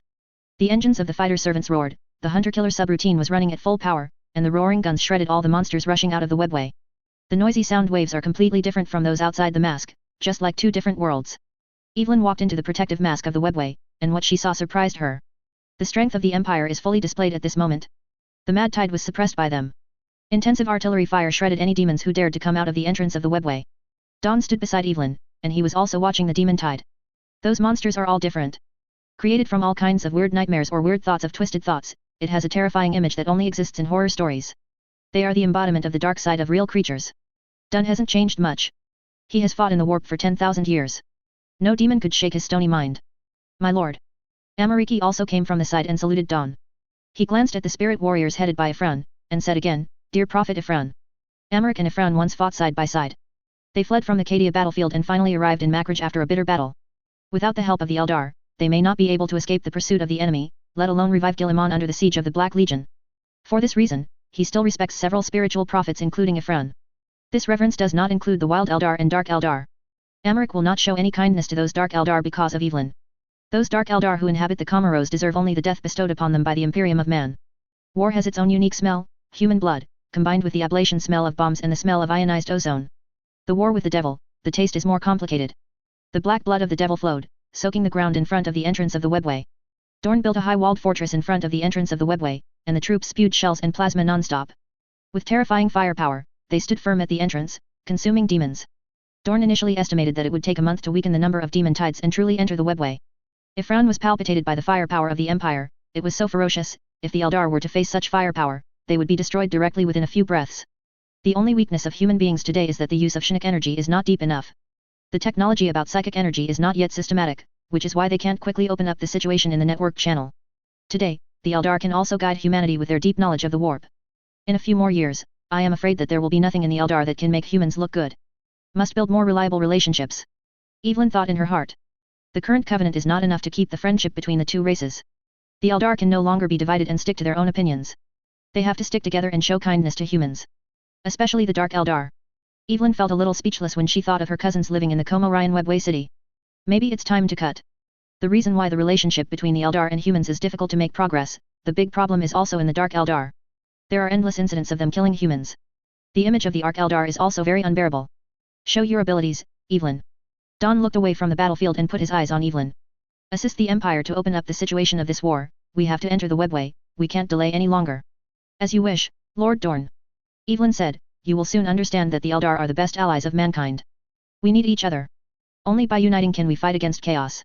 I hope so, Evelyn, and hope that the friendship between the two races will last forever. Dorn said. Evelyn didn't speak, she turned to look at the Eldar warriors behind her, and spoke to them in a special language. Soon, 5 spirit clans who held scepters and followed the way of sacrifice came out. They hid ancient ritual spells. The heart of fire burst out under their prayers, no less than the strong light of the stars. The power of the spirit gods of the past was channeled out again, and the magic tide encountered a storm composed of strong winds and flames. The demon that stepped on the real space instantly turned into fly ash. The demon tide in the webway also seems to be stuck in a quagmire, struggling to move forward. Let your subordinates cease fire, Lord Dorn, they are blocked. The enchantment formed by the heart of fire can resist for a period of time. Evelyn said. Tell them to cease fire. Dorn looked at Amariki and said. Understood, my lord. After a while, the sound of gunfire and artillery fire gradually subsided. Kill. Evelyn shouted. Many Eldar warriors were incomparably vigorous, jumped out of the line of defense, and rushed into the webway. Looking at the Eldar warriors rushing into the webway, Amariki looked at Don. What shall we do, my lord? Chapter 247 Crusade against Magnus, for subscription. Dorn watched as the Eldar warriors charged into the webway. The strange light poured out from the entrance of the webway. Exudes a heart-pounding malice. The sound of fighting came from it. Dawn raised a hand, and everyone became tense. Everyone is waiting for his order. The shield generator hummed lowly, and the dancing arcs crackled in the air. The sound of the engines of war vehicles echoed in the air. The Primarch's hand pierced the air. Follow them in. The knights, who had already been ready to go, controlled the mechs, took heavy steps, and pushed forward. The marble road trembled under the tall mechanical steps, and there was a dull sound. The golden double-headed eagle etched on the knight's mech gleamed in the light of the warp. For the great empire, for mankind, for Guilliman. The leading knight roared. Accompanied by the roar, there was also a horn that resounded through the sky. Thousands of horns echoed the leader of the knights. The knights were excited for the upcoming battle, shouting passionate roars. Under their will, the heavy metal body was submerged in the light, and the sound of roaring artillery fire shook the webway. Aymeric entered the webway with the Black Templars and the Imperial Fists, along with Primaris Space Marines from several other chapters. The Mecha followed, their hornet-like claws, their reinforced feet slapping deadly on the ground. These warriors made of Martian technology are never tired and never need to rest. After rushing into the webway, the gorgeous light disappeared, and what greeted the eyes was the mist emitting shimmering light. The arched webway is very large, with a diameter of 10 kilometers, enough to accommodate small warships. When the Imperial troops moved in it, they looked very small. It's like ants walking in the kingdom of giants. The material of the webway is very special, possessing some kind of psionic resonance. It is a bit like the spiritual bone material of the Eldar, but there is a big difference. Just the same characteristics. According to the research data of Mechanicum, the material used to construct the webway wall does not belong to any material known to the Empire. Some mechanical priests speculate that none of these materials may exist in the Milky Way.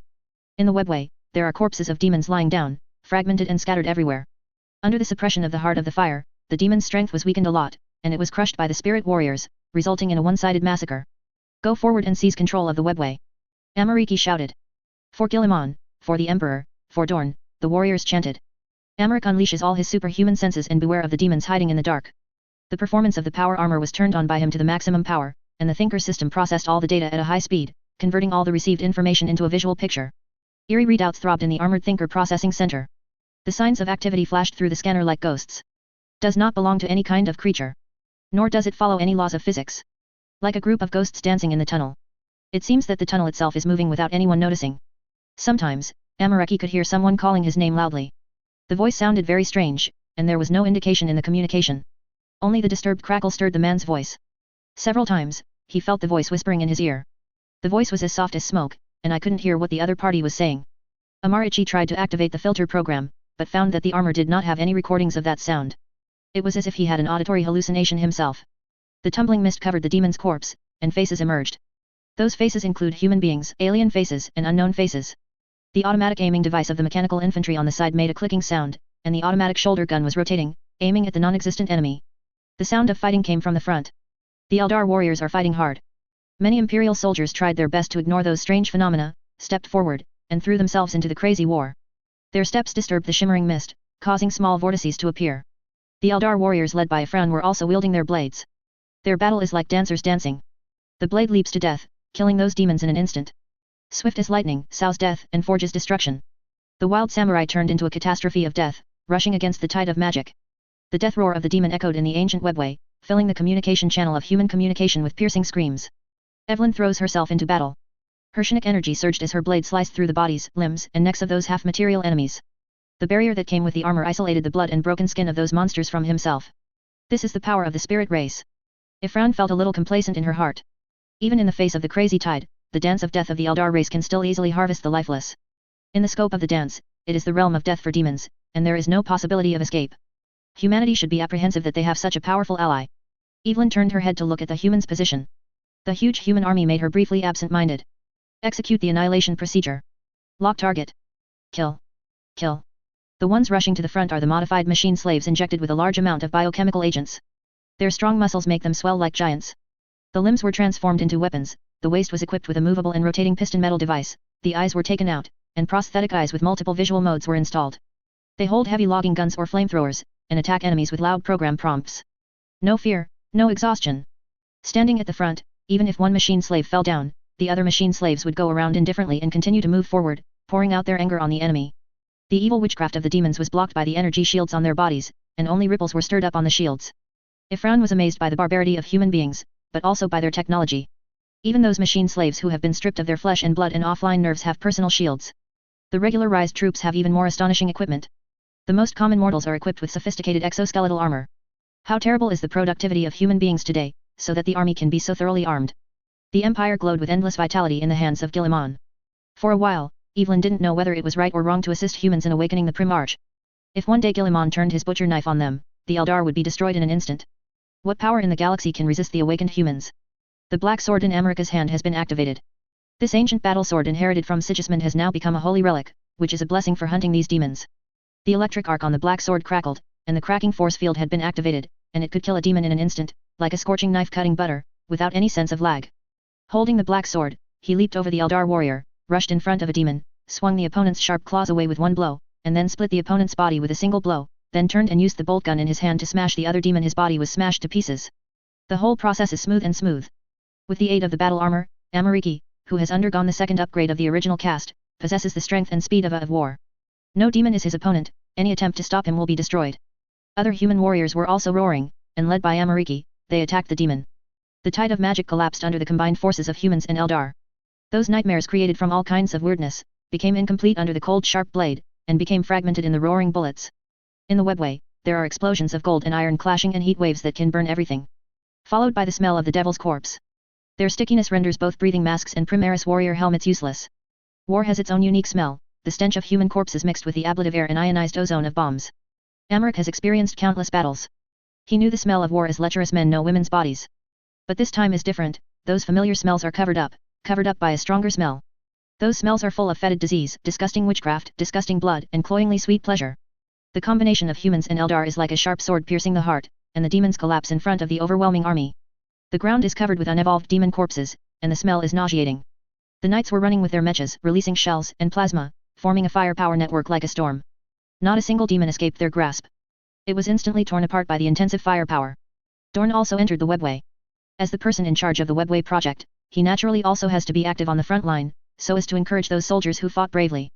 After traveling a certain distance, the webway suddenly opened up and became even bigger.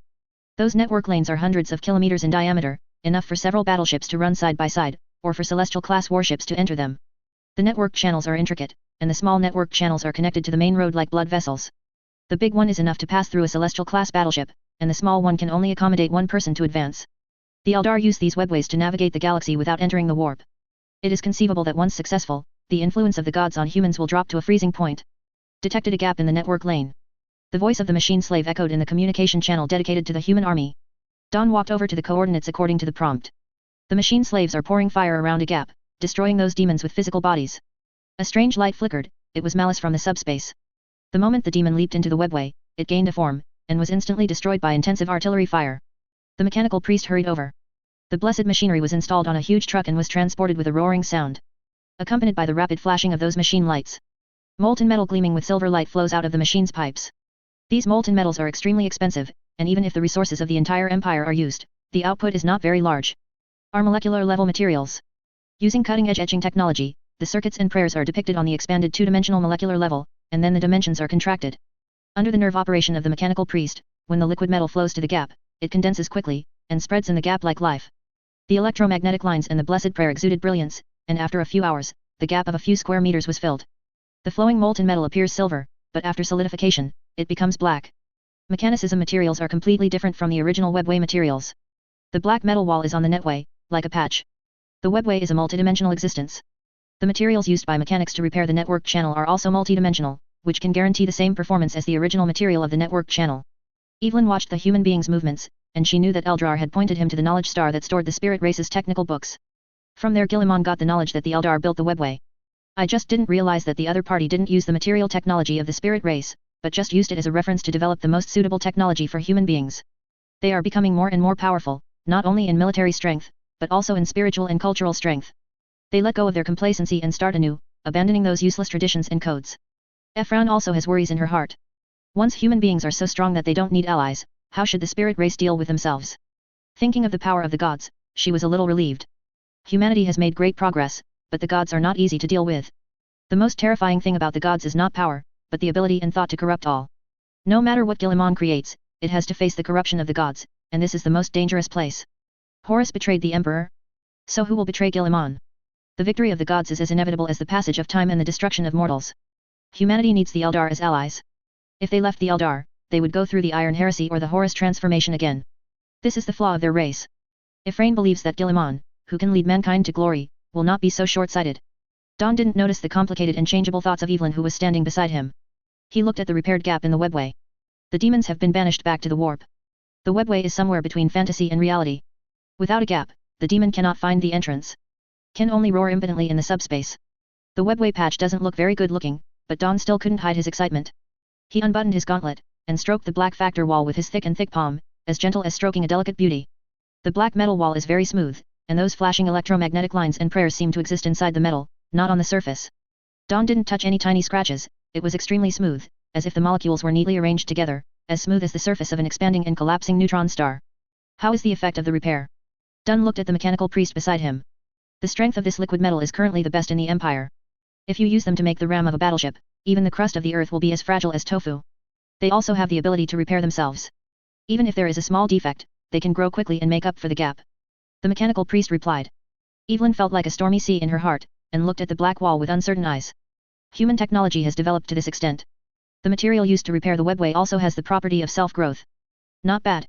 Don nodded with a smile, then looked up at the battlefield in the distance. The coalition forces were advancing bravely, and the crushing force made the enemy have no fighting spirit. All the way, they threw away their helmets and armor, and suffered heavy casualties. Soon, humanity will have the first patched webway. This is a very meaningful start. What the Empire got was not only a webway, but also the experience of repairing the webway and fighting against demons, and cultivated a group of technical teams for repairing the webway. Those things are rare and valuable. Much more precious than a webway. Further ahead is an abandoned spirit city. You have to be prepared, there should still be some weird monsters with their souls sucked out there. Evelyn said. Relax, we are always ready. Nothing can stop humans. Dorn said. Baal Galaxy. The bottom of Angel Castle. A large number of blood coffins are displayed here. Those chosen seeds are here waiting to germinate and grow. It was a sea of blood and rage. Confused souls flowed in it, looking for the way to the future. The red and black spirals intersect to shape the body. He glimpsed the ancient past. The first human being was born in a blackened cave, and when he grew up, he carved the image of an angel on the wall. The story of angels grows with the growth of human beings. Humans firmly believe that angels are the guardians of human beings. Their beauty is unmatched, and their wrath burns all. And now, he is becoming an angel. Shelter mankind and pour out the wrath of destruction on the enemies of mankind. New knowledge poured into his brain from the cold intelligence. The ways of war are written on the blank pages of his memory. The soaked amniotic fluid was slowly drawn away, covering his naked body coldly. The turning gears of the machine crushed silence into dust, and the light stimulated his closed eyes. The taste of blood flooded into his mouth and nose. Who I am? A question appeared in his mind, lingering. Remodeling surgery made him forget something. The implanted organs are working perfectly, praising the great regent of the empire. His wisdom has made everything that was difficult before easier. A voice sounded. It's really an unimaginable innovation. Another voice said, we have more angels, bloodthirst and black rage have become controllable abilities, the emperor, there is better news than this. He opened his eyes, staring at the nutrition cabin door slowly opening in front of him. The subject is awake, and all physical data is normal. A mechanical priest in a red robe said. He could feel an incomparably majestic power waking up in his body, and every cell was being awakened. Tried to raise his hand and puncture the tubes of veins and arteries, but stopped him from moving. Don't make too much movement, your nerves haven't fully adapted to the new body. The mechanical priest said. Do you remember your name? Another mechanical priest asked. My name. He was lost in thought. Who is he now? What name? He tried hard to go deep in his memory, looking for his own name. A sun. Gold and blue radiance. A hero, a legend, a future. He saw clearly the noble face of the sun, and he showed a smile to everyone, just like the warm sun shining on all things. The smile alone is enough to soothe people's terrible psychological trauma. That was a memory he could never forget. Who is that man with the noble face? As this confusion surfaced, a name appeared in his mind, Imperial Regent. This name seemed to have some kind of magical power. When he remembered that name, it was as if a sluice was suddenly blasted in my mind, and countless memories gushed out like a flood. War, Zerg, killing, death. Endless grief overwhelmed him. Let him shed tears like an angel. He remembered his name. The name given to him by his father, Yugi, the water seller. Tears, my name is Tears. Tears said sadly, we lost everything, lover and friend. Yes, but we also have a future. Tears. Said the mechanical priest. Yes, the future. Tears said dejectedly. At this time, the rhythmic sound of heavy footsteps came. Two angels enter, dressed in white robes decorated with spirals and drops of blood. Look, they are very similar. Like a brother, but a little different. One of them was taller and stronger. The other is older, with sharp eyes and experience and confusion. The mechanical priest handed over the data board in his hand to the two space warriors, and stretched out the mechanical tentacles to release the cables and pipes from Tyr's body. Don't be sad, Tyrs. All the souls loyal to the Emperor will return to the Emperor's throne. Even if they are humble and small, the Emperor never cares and accepts them equally. The older angel said. I hope so. Tyrs said, looking at the two angels. Tyrs, you will have a group of blood brothers and a brand new father, and you will devote yourself to an unprecedented career of glory. Forget the past, Tyrs, you belong to the future.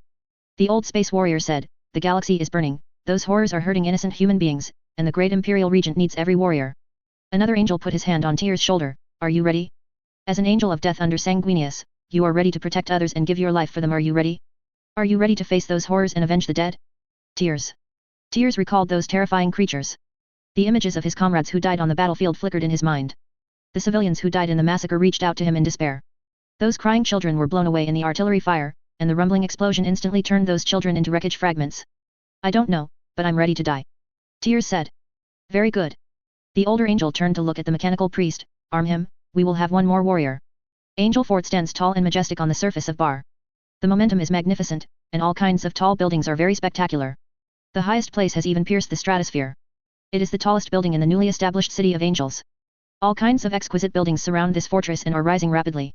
Mechanical priests and merchants will bring this desolate world back to life. Tyrs walked out after putting on the armor blessed by the Holy Emperor and the Great Regent. What he saw surprised him. The ruins and wreckage have disappeared. Instead, there are various exquisite buildings and lush plants. The suspension vehicle shuttles through the tall city like a school of fish. The sunlight passes through the school of fish and falls on the ground, turning into tiny spots of light. Under the glory of the Imperial Regency, the people of Bale are no longer bothered by the harsh environment. A new life awaits them. Education for all has already been rolled out, and schools have been established at the fastest speed. Mechanical priests and various professionals also rushed to Bale from all over the galaxy. The Empire needs more professionals to satisfy that terrifying, ever-hungry scientific behemoth. The children were brought out from those factories, from the desolate tribes. They were thrown in schools and molded into what the Empire needed. Anyone who tries to stop this will be given a death bomb by the judge or law enforcer. The Empire is as strong as ever. The economy also began to develop. The interstellar fleets that come and go transport the goods from other galaxies, and transport the goods from Bale, and wealth is generated in a process. In the economic system controlled by the Empire, the flow of wealth is strictly monitored to ensure that the wealth will fall on those who are useful to the human race, rather than those who are useless and can only rely on system loopholes. Don't try to use any illegal means to obtain social wealth that doesn't belong to you. The judges of the Empire never cared about those useless sophistry, they just put the guns into the mouths of those idiots, and then pulled the trigger. Tyrs boarded the transport boat, and he was assigned a task to go to the wild to wipe out tyrannid creatures. The transport boat roared, and the anti-gravity array supported the heavy cabin to fly in the air. They shuttled through the city centered on Fort Angel. Bar's change was so great that Tyrs felt as if he had watched a magic trick, which was unbelievable. If you hadn't seen it with your own eyes, who would believe that this bustling city was a ruin destroyed by tyrannid creatures? In the past, we fought for the Emperor and for the glory of Sanguinius. Now we have one more task, which is to protect these things. The war has never been far away from us. The leader beside Tyrs Surens said, before I came to Bar, I fought with the regent of the Empire. Surens showed his badge of merit. Some people think it's a symbol of honor, and some think it's a reward. But we think it's a record of pain. Behind every badge of merit are soldiers who have paid heavy sacrifices and suffered a lot. Suffering people. The blood of Sanguinius flows in our breasts, the blood of mercy and love, and we are destined to die for the innocent, to die for a greater cause, to protect those innocent fighting to the last moment. This is our mission, Tyrs. Remember, we are the sons of Sanguinius. We were born to sacrifice, to protect the beauty and peace of this world. I remember. Tyrs said, I will definitely live up to the blood of Sanguinius. The blood slaves wore ivory white masks and walked along the avenue of ceremonies holding an incense burner in their hands. Their figures looked very small compared with the sculptures in the alcove. They sang the ancient songs of angels, seeing off the departed warriors, and guiding them back to the arms of the archangels and into the sanctuary of the Emperor. Walking in the forefront is the legend of the Empire, the chapter master of the Blood Angels chapter Dante. He is wearing a glittering gold ceramic steel armor, and his face is covered with a golden mask depicting the face of Sanguinius. The pattern left by the latest casting can be seen on the mask. The original mask has been taken away by Guilliman. It contains the fragment of Sanguinius, which is the key to resurrecting the Archangel. Guilliman promised that he would bring back the Archangel the day the fragments were assembled.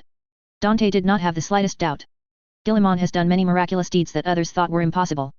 He reorganized the Empire, defeated many powerful enemies, and recalled several primarchs. The absurd and impossible-sounding thing of resurrecting Sanguinius, said from Guilliman's mouth, made Dante feel very reliable. Dante walks in the team, strong and powerful, with a figure that has been upgraded by the original casting, and moves vigorously, and vigorously. It is completely impossible to see that not long ago, he and the Blood Angels chapter faced a disaster that could destroy everything. This imperial hero is like a sculpture that came out of mythology. holding a weapon cast by the latest technology of the Empire, the axe of immortality in his hand. The heavy axe blade danced with bright arcs and surged with flames. Beside him, Mephiston, the chief think tank of the Blood Angels, looked solemn. Compared with Dante's holiness and majesty, he has another temperament. The pale face was full of contempt and coldness, as if warning all the onlookers who dared to look at him. The long hair fluttered in the wind behind his head, reflecting an elegant silvery white luster. The stern face with a knife and an axe also stands out from the crowd of Blood Angels. His majesty dwarfs mortals, and his open and closed temperament reveals an inhuman handsomeness, hiding a dark secret before those deep, unblinking eyes. He is like Sanguinius himself in a brutal nightmare. Mephiston held his Yuan Wu power sword in his hand. Behind him, the blood-red and luxurious cloak dragged in the dust, and the velvet hissed on the stone bricks. The leader and think tank are followed by a hovering cherub. The shape of a cherub is the opposite of that of a baby, with the chest cavity made of slender and delicate metal ribs. Its face wears the same ivory decorative visor as other blood slaves, covering its half-mechanical, half-flesh appearance. There is a pair of weak metal wings on its back. Holding a tray in his hand, supporting a large block of polished brass. The shiny surface of the brass is engraved with obscure runes and designs. Behind the cherub, there are two think tanks following closely behind. They were filled with Shinnik power, the power armor on their bodies hummed, and complex electromagnetic symbols lit up from time to time, regulating the power from the subspace. A new order came from the regent of the empire.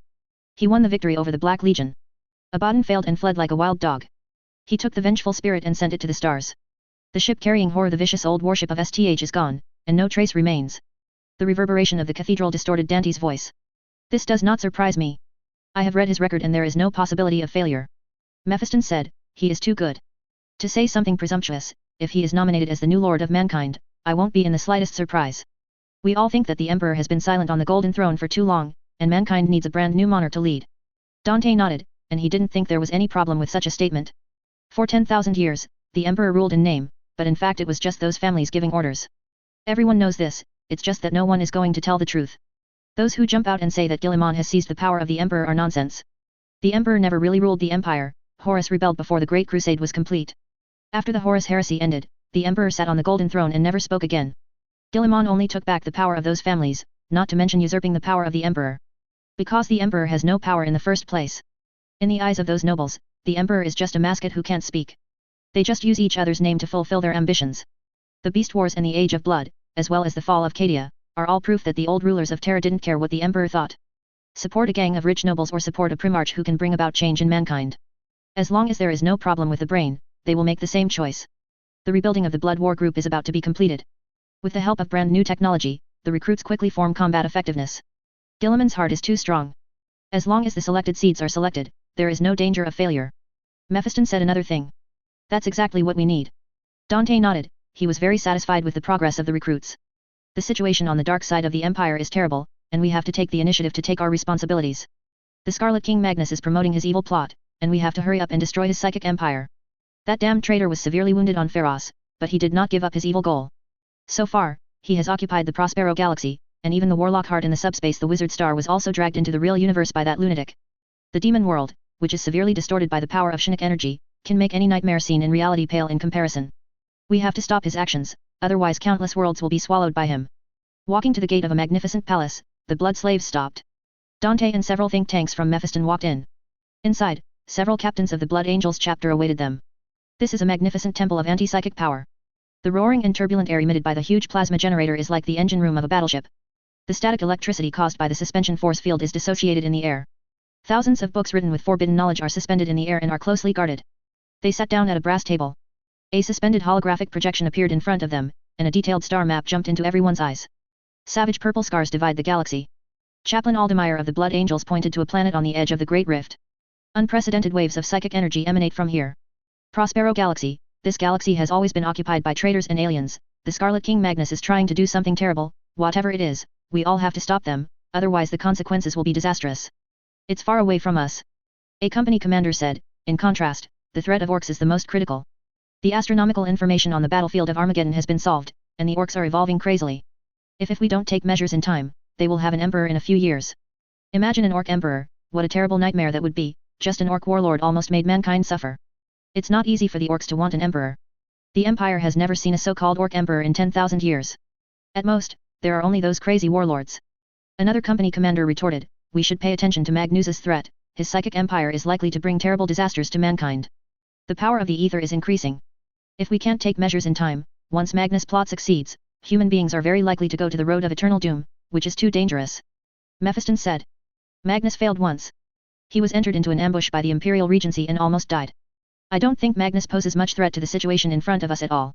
The most important thing now is we must defeat the orcs and prevent the emergence of the Orc Emperor, otherwise, I am afraid that the old beast war will repeat itself. The cherub who followed Dante and Mephiston put the tray on the table.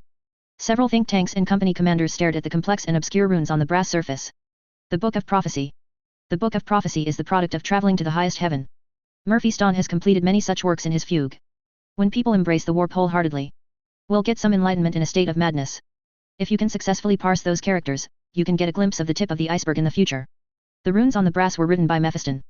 He vaguely remembered how he bent his fingers and carved those obscure and complicated words on the brass surface when he was in a state of madness. He wrote on it insanely, unable to stop. I have received a lot of revelations. All the dreams and interpretations of divination are warning me that we cannot ignore what Magnus has done, otherwise we will pay a heavy price. I suspect that the Lord of Change is trying to use Magnus, to build a permanent foothold to enhance your own influence. Once it succeeds, the consequences will be unimaginable. The Lord of Change will try to move the realm of disorder and tyranny to reality, corrupting the entire physical universe. We have known for a long time that demonic creatures try to enslave us. If we don't deal with it in time, we will only fearing that the crisis is approaching step by step. When the time comes, there is really nothing to do. It is wise to deal with the orcs first. Even if there is a big rift, it is impossible for the gods to come to this universe. The law of reality restricts those evil gods. The Orc Emperor does not have such constraints. Once born, the orcs in the entire galaxy will those who swear allegiance. When the time comes, the Empire will have to face the orcs with the Orc Emperor. A company commander firmly defended his proposal. Both sides insist on their own opinions, and they will not back down from each other. In the end, they set their sights on Dante, hoping that he could make a verdict as chapter master. Dante stared at the projected data, thinking about two things, whose priority should be higher. If the orcs on the battlefield of Armageddon do not interfere, an Orc Emperor who is more terrifying than the Orc Warlord is very likely to be born. Magnus, who is hiding in the Prospero Galaxy, is planning his psychic empire, intending to allow human beings to complete psychic evolution and provide a foothold for the Lord of Change. Chapter 248 is just, please subscribe. Both parties have their own reasons for their concerns. The orcs are already a serious threat to the Empire. If there is an Orc Emperor, maybe there will really be a terrifying force comparable to the human Empire. After thinking for a while, Dante decided to set his target on Magnus. He has never experienced the era of the Orc Emperor. At most, they also fought with those Orc warlords. Compared to the incomprehensible chaos, Dante believes that the behavior pattern of orcs is predictable and easier to deal with. What's more, the Empire is no longer what it used to be. Even if there is a wild beast war again, it may not suffer losses. The Battle of Bar, Dante also had a deep understanding of how terrifying the military strength of the Empire is today.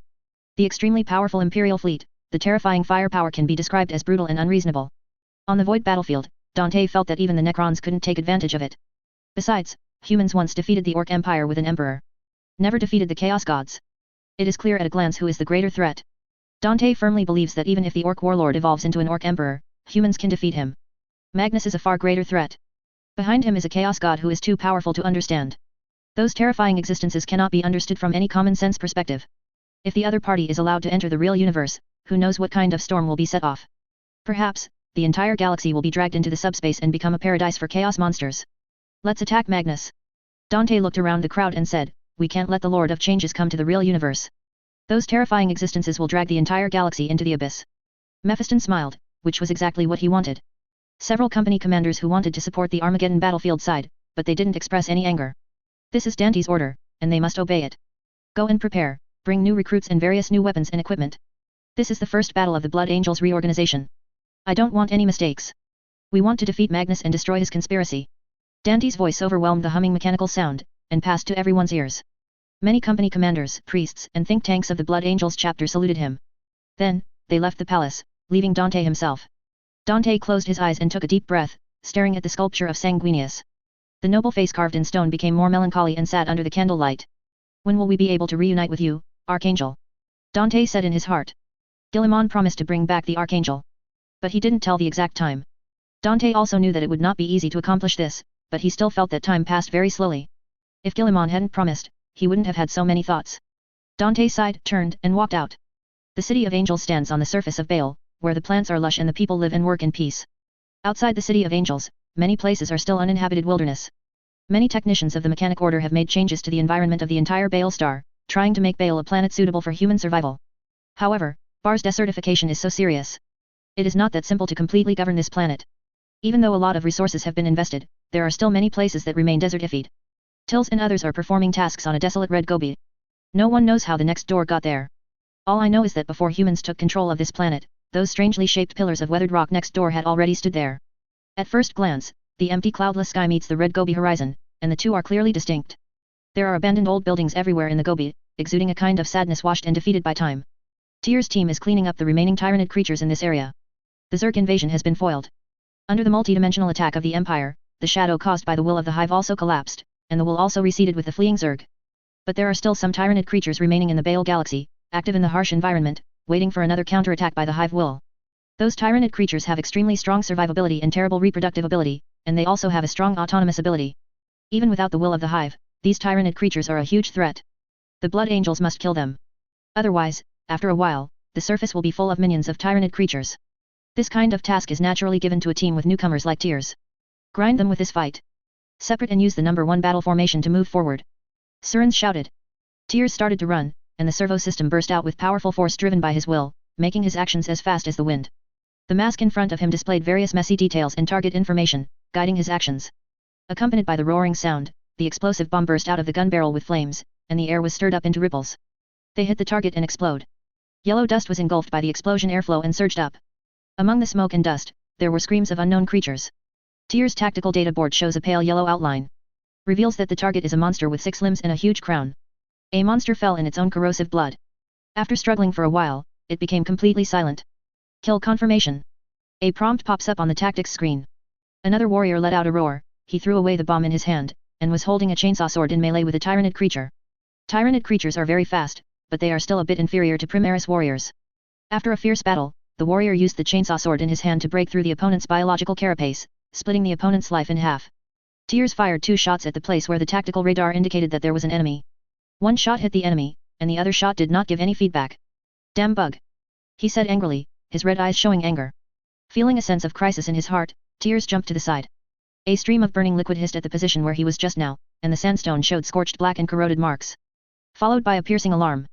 A sharp claw like a sickle suddenly swung out, cutting off a rock directly. The Zerg warrior failed to succeed in a blow, and let out a roar. Tyrs drew out his weapon, and after pressing the switch, the monomolecular teeth of the chainsaw sword spun at high speed. The weapons in the hands of the Zerg warriors are very weird. Tyrs is no stranger to them. They are symbiote weapons. The weapons in their hands are also another tyrannid creature, growing together with the tyrannid creature. It has its own eyes, and its mouth is a wriggling opening that can be closed. There is a long, retractable mouth part with sharp spikes inside. As long as you are hit, the consequences will be disastrous. Tyrs had not yet become an angel, but when he participated in the defense of Bar, he had seen these monsters killing people. The mouth part stabbed out suddenly, and took the life of a soldier in an instant. Symbiont weapons like this are very difficult to deal with. Not only do you have to deal with the slashing of the Zerg warriors, but you also have to deal with the attacks of the symbiote weapons. The Zerg warrior let out a roar, with hatred for Tyrs in his eyes. The biological carapace on its chest has been broken, and bright green liquid is continuously flowing out from the damaged place. The shoulder on the left upper shoulder was also blown off. Tills knew that it was his masterpiece. Although the 2 explosive bombs just now did not kill the tyrannid creature, they also severely injured it. The tyrannid warrior launched an attack, and the sound of heavy footsteps shook the ground. Tyrs gritted his teeth and went forward. Taking advantage of the short gap, he pulled the trigger, fired the only 3 remaining bombs at the opponent, and then threw the bolt gun away. The explosive bomb hit the pouch of the tyrannid warrior's weapon, blowing away a large mass of flesh and blood, and corrosive liquid flowed out from the wound, corroding the ground in an instant. The sand was dissolved, and white steam billowed out. The symbiote weapon in the hands of the tyrannid warrior made a painful sound. The wriggling mouth opened, and the slimy mouth parts stretched out, with a spike at the tip. Following the slashing of the Tyran warrior, attacked Tyrs together. Tyrs dodged an attack from the opponent, and the chainsaw sword slammed down. Cut off the heavy biological symbiosis weapon alive, making it let out a piercing scream. The Tyran warrior's other sharp claw was extremely fast, and it changed direction in an instant, attacking Tyrs. A layer of transparent mask emerged, and the sharp claws of the Tyran warriors bounced away. The opponent's attack left only faint ripples on it. Tyrs didn't hesitate at all, his powerful nervous system made his reaction speed as fast as milliseconds. He swung the chainsword in his hand and slashed at the Tyran warrior. Chop off the opponent's claws, and then stabbed the opponent's chest with his sword. The creature's carapace was broken, and the high-speed rotating chainsaw sword caused the Tyran warrior to scream. Tyrs pulled out from the opponent's chest, and then chopped off the huge head with his sword. I thought I had to help you. Soloons came over, bent down on one knee, picked up Tyrs' gun, and handed it to Tyrs. This body is very powerful, and tyrannid creatures are no match for me. Tyrs said. It's natural. The power armor on your body, the tactical radar, and the original casting surgery you received are all much better than before. Soloons said with a smile, in the previous surgery to become an angel, there were a lot of failures. Risk. Your batch has a 100% success rate, just for this, you are already much luckier than the previous brothers. Tills loaded the ammunition of the bolter while listening to the other party's words. The sound of the engine of the suspended gunboat came from the air, and accompanied by the roar of heavy artillery, the tyrannid creature lair that was marked just now was covered by intensive artillery fire. A huge explosion shook the desert, and the remaining tyrannids died under the might of the imperial guns. A communication was suddenly transmitted into Sullen's personal database, interrupting his words. After finishing this lair, we have to go back. Solunz glanced at the information in the communication and said. Tears looked puzzled, is it so fast this time? There are new instructions. We have to report to the airport. The Blood Angels are preparing for an expedition. Solunz said. What about the tyrannids in Nabar? Tears asked. They are no longer a threat, so let's leave it to the newcomers. They also need the first battle to sharpen themselves. Solunz said with a smile, just like you, mature in the battle. In that case, when you join a bigger war, you won't feel fear and timidity. The battle you fought is just a small test, Tears, and soon, you will face the real enemy. Let's go back, it's time to enjoy the food and wine, maybe you can listen to the battleship of Ariel, and the story about the Imperial Regent's sword beheading the Orc warlord. He was there at that time and witnessed it with his own eyes. That is his favorite story. As a witness, he will repeat this story to us every banquet. We have already heard the Calluses, but you should be very interested. Tears also smiled, then I really have to listen. Where is this? Standing on the bridge, Jagatai looked at the void filled with spears and shells, turning into a deadly zone, showing a trace of worry. Two fleets are at war. It is clear at a glance who is the friend and who is the enemy. The ships of the Empire have golden double eagles etched on the side of the hull and the position of the bow, shining brightly under the flashes of battlefield shells and light spears. The ships of the Chaos side are the materialization of terror and nightmares, and the huge hulls are full of wriggling living tissues and tentacles. Chagatai didn't know how depraved those ships were. But he still felt a trace of grief in his heart. The Emperor's dream is shattered. Now, Chagatai is also in a state of confusion. He knew that the Emperor's humanity was running low, and that another crisis was imminent for humanity. A crisis capable of exterminating an entire race.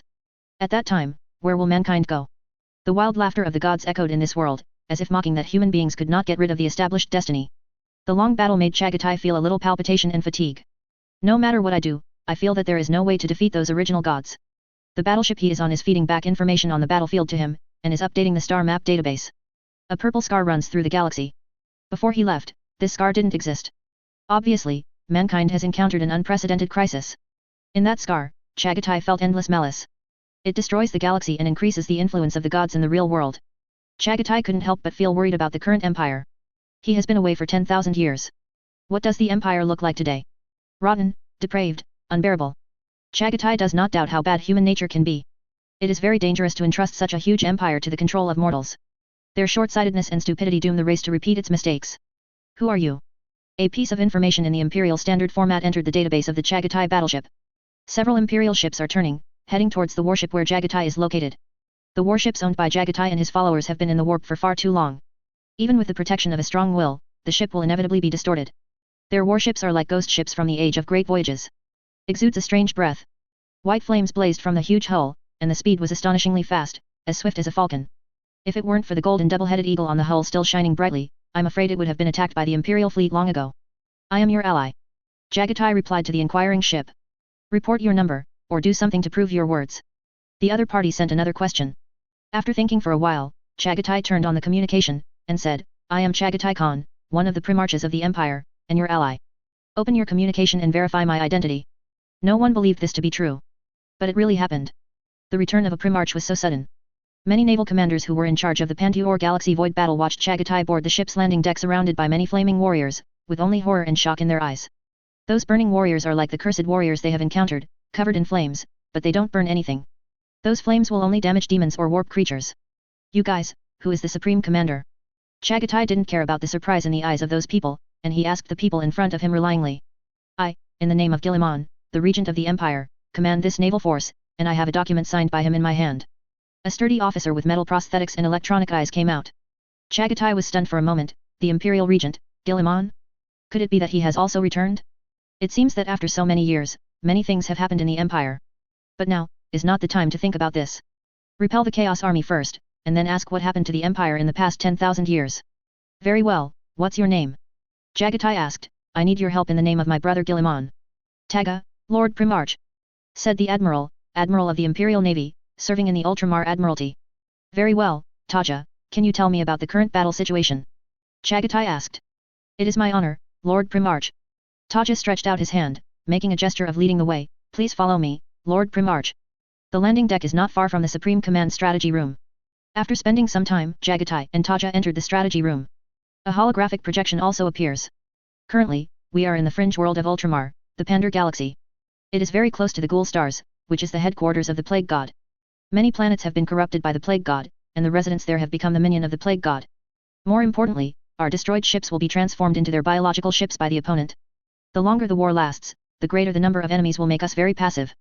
We will have to withdraw for repairs if there is any damage. After the completion, we can continue to fight.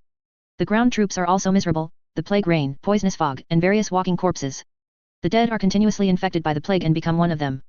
The more they fight, the more we can't. If you dare to attack, you can only defend and fight the enemy in a war of attrition. Who are they in command?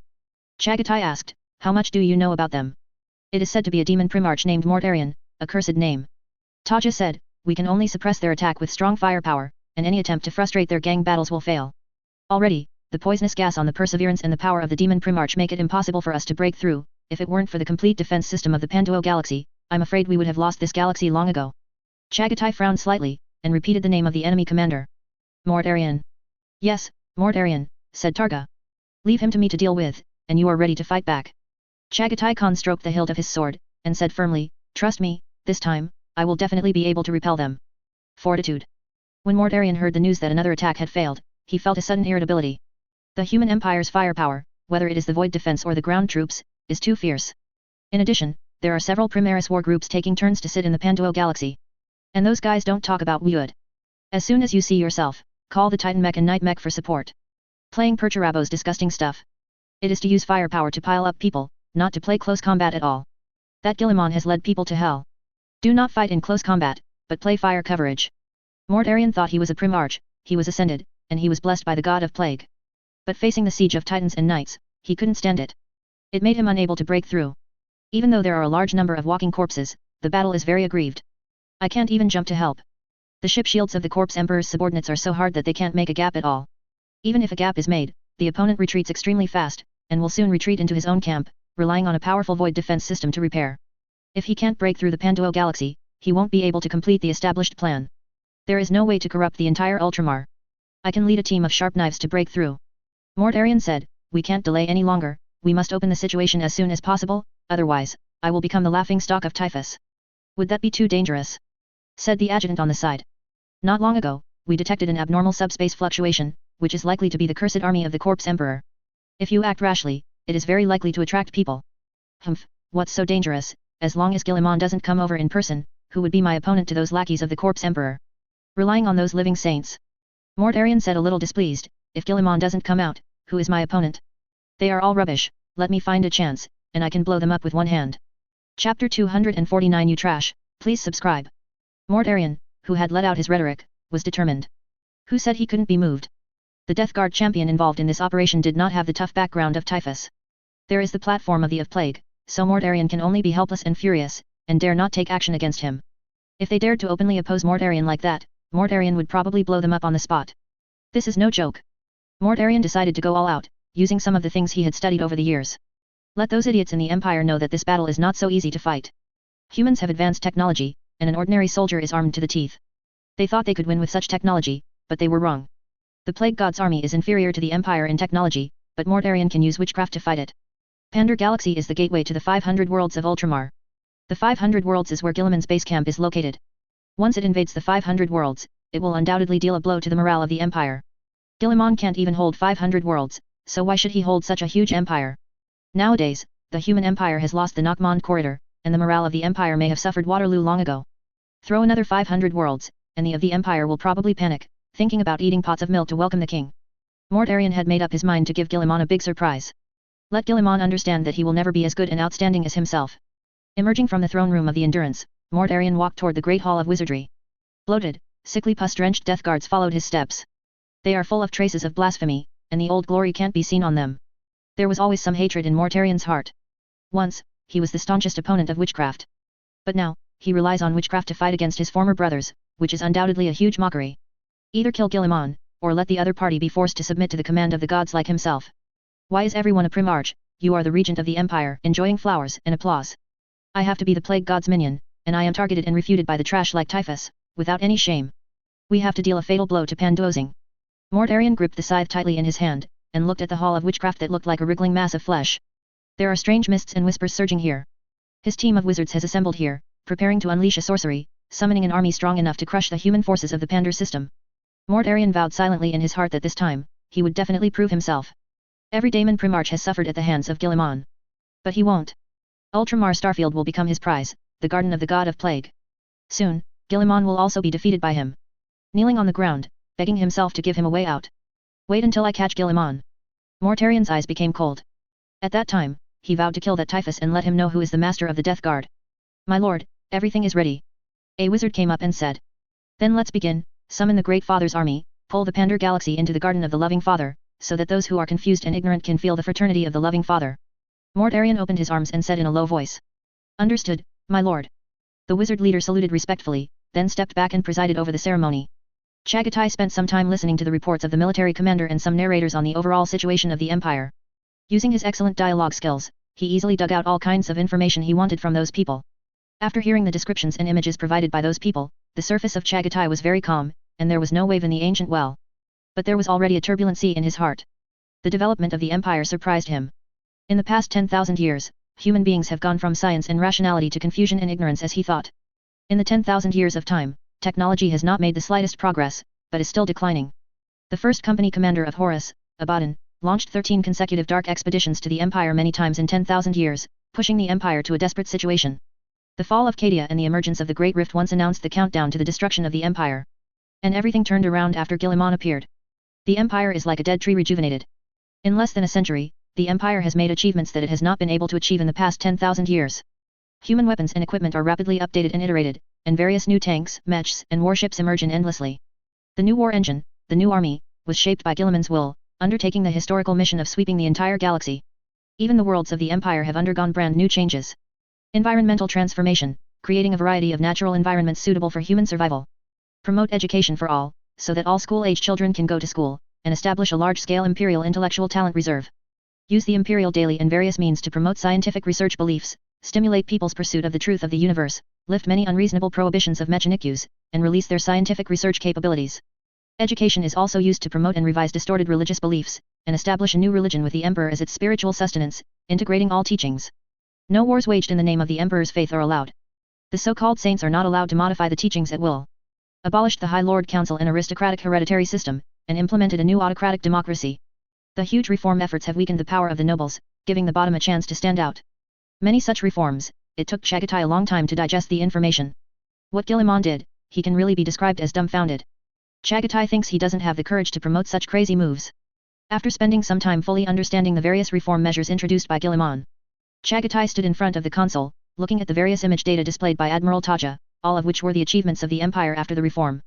A mechanized infantry regiment armed to the teeth, all wearing combat exoskeleton armor, and their individual combat power is comparable to the old-fashioned interstellar warriors of the past. The huge celestial-class battleship was assembled from the dock factory like an assembly line. Stronger and larger original cast warriors with superpowers and self-healing abilities that were not available in the past, they replaced the old Star Warriors and are the most powerful individual combat force in the galaxy. In addition to this, the improvement of the overall national strength of the Empire is even more terrifying to the extreme. These are all brought about by Guilliman's reforms. He transformed the original technology of the Empire into tangible industrial productivity, and restored mankind to its former power. Chagatai originally thought that the troops assembled in the Panduo galaxy were just a few naval fleets. But when Admiral Taja showed him the whole picture, he realized that the fleet fighting in the void battlefield was just the tip of the iceberg. The Empire still has those celestial-class battleships that are suspended on the edge of the battlefield, in the dark void, and have not been engaged in battle. Those battleships are extremely terrifying, and the smallest one is hundreds of kilometers long. The garrisoned population reaches millions, with complete training grounds, shipyards, repair factories, and impenetrable shields, as well as the Church of the State Church. It can provide logistics and rest for the Imperial troops, and can also become the main force of the war. With the development of the Empire's psychic technology, celestial-class battleships have complex anti-psychic arrays, as well as exorcism troops based on the Emperor's belief. Ordinary demons cannot invade at all. The firepower of the celestial-class warships is even more terrifying. They are the ultimate weapons born for ultimate destruction. The huge Star Destroyer is enough to destroy all the stars in the real universe. If several celestial-class battleships join forces, it is enough to destroy stars. Chagatai stared at the data of those celestial-class warships, and the shock on his face never faded. Guilliman changed the original war mode. The Imperial fleet is not a simple fleet anymore, it has been shaped by him into huge migration groups one after another, able to continue fighting for a long time. Those warships reserve a large amount of resources and population, which can continuously provide soldiers and weapons for the troops. They can fight the enemy for 100 years without cutting off logistics. This change made Chagatai a little uneasy. Guilliman is obviously preparing for a larger battle or intentionally allowing the Imperial fleet to adapt to wars that last decades or hundreds of years without the planet and logistics. If you are simply fighting in the galaxy, there is absolutely no need to do this. With the help of subspace, the Empire's ships can cross the galaxy in a few years, and supplies can arrive quickly. There is no need to establish an independent war system that can support hundreds of years of war. Do you want to conquer other galaxies? This is the only explanation Chagatai can think of. If you want to conquer other galaxies, the expeditionary force really needs to fight for hundreds of years, or even thousands of years, without logistics. After many military commanders left, Chagatai stared at the cold void and said in a low voice. I thought my father was already crazy, but I didn't expect that you are 10,000 times more crazy than him. Guilliman, where are you going to lead mankind? Chagatai did not want to judge whether Guilliman was right or wrong. There is no simple right and wrong in this world. Guilliman's madness is based on the madness of this universe. Facing those terrifying evil gods, there is no method that cannot be understood and used. Andy, the head of Sarah's 01 Corps, cut off the nervous system connection with the unmanned reconnaissance drone. The picture transmitted back in her mind was also interrupted. After more than a month of rest, they were sent back to the battlefield again to take over from other troops to rest. Andy doesn't have much to complain about. This is the mission of the Imperial soldiers. Either die in war or die in war. This time, the task she received was no longer defending, but counterattacking. The headquarters is going to let several corps act together to see if they can take back another lost hive. If it is possible, the headquarters hopes that one more teleportation point can be established on the surface. In that case, it will be more convenient to deliver materials and increase the number of soldiers on the ground. In order to further regain control of Pandozing, the Empire has many star-destroying weapons. The Pandar Galaxy belongs to humans. Before confirming that the Pandar Galaxy is not completely irredeemable and cannot be taken back, the High Command does not want to use an extermination strike. The nests controlled by the minions of chaos are all built on the edge of the ocean. Before the fall, the hive relied on farmed seafood and marine agriculture to survive. The air blowing over the ocean was also full of stench, and Andy and others could only rely on the filter device of the military uniform to breathe. Plague germs are everywhere, which is one of the most difficult places to fight against the plague god. If you are not careful, you will be killed by the epidemic. The week-long continuous battle made Andy's sleep seriously disturbed, and he had a pair of eyes with dark circles. Regimental commander. An adjutant came over. He was also wearing a heavy military uniform, and his face was tired. A combat order came from the headquarters. He took out a data panel, which showed the details of the combat mission. A few big green flies also buzzed up at this time. Andy stretched out his hands protected by sealed gloves in disgust. With a snap, the fly was swatted to death. Green slime and slime remained on her gloves, and she had to wipe it on the damp uniform. Fortunately, the data panel can be operated by voice. Otherwise, Andy's dirty hands will surely attract the machine soul's displeasure. Shall we seize the fort controlled by the cultists? This task doesn't look very difficult. Andy whispered. After reading the details of the combat mission issued above, she turned to look at the lair controlled by the cultists. All, let the companies get ready for a surprise attack in 30 minutes. We have to seize the enemy's fort. The Air Force and other friendly forces on the ground will assist us. Understood. After the adjutant saluted, he turned and left. The adjutant walked away, and after Andy took a deep breath, he turned on the nerve reconnection function. Connected again to the unmanned reconnaissance drone hovering over the hive capital. Use drones flying high in the sky to capture enemy movements. The high-definition optical device captures all the enemy's firepower. Traitors have no secrets from the Empire's advanced surveillance drones. After confirming that nothing was missed, Andy set the unmanned reconnaissance drone to automatic mode. The Thinker system has taken over a large number of unmanned reconnaissance drones. The high-energy bombs they are equipped with will be a sharp weapon when they attack later. Imagine those cultists fighting for their master. The sky swishes, and a suicide bomber drone comes. It's hard to guard against. Andy likes this tactic very much, and the enemy is often defeated by this shameless method. After confirming that there was nothing missing, Andy closed his eyes, and seized the last 10 minutes to give his tired eyes a short rest. She didn't open her eyes until the voices of the companies sounded in the communication. Prompt runes appeared on the tactical panel in front of her one by one. Green runes danced on it. The war vehicles and personnel of the Sarah 01 regiment have been prepared and are waiting for her orders. Andy looked at the time, turned and walked towards the personnel carrier not far away, which had already started the engine and was running at low power. Relying on her training skills, she nimbly climbed up the iron frame of the personnel carrier. Sitting on the roof of the car, with a command position with a protective shield, Andy waved forward, giving orders to the companies. The whole army is attacking, for Guilliman, for the Empire. Accompanied by her shouting, the roaring war engine was pushed to the maximum power by the driver. Roared and rushed out of the bunker. The muddy ground was stirred by the suspension force field created by the anti-gravity array, and the dirty mud was flying around as the vehicle moved forward.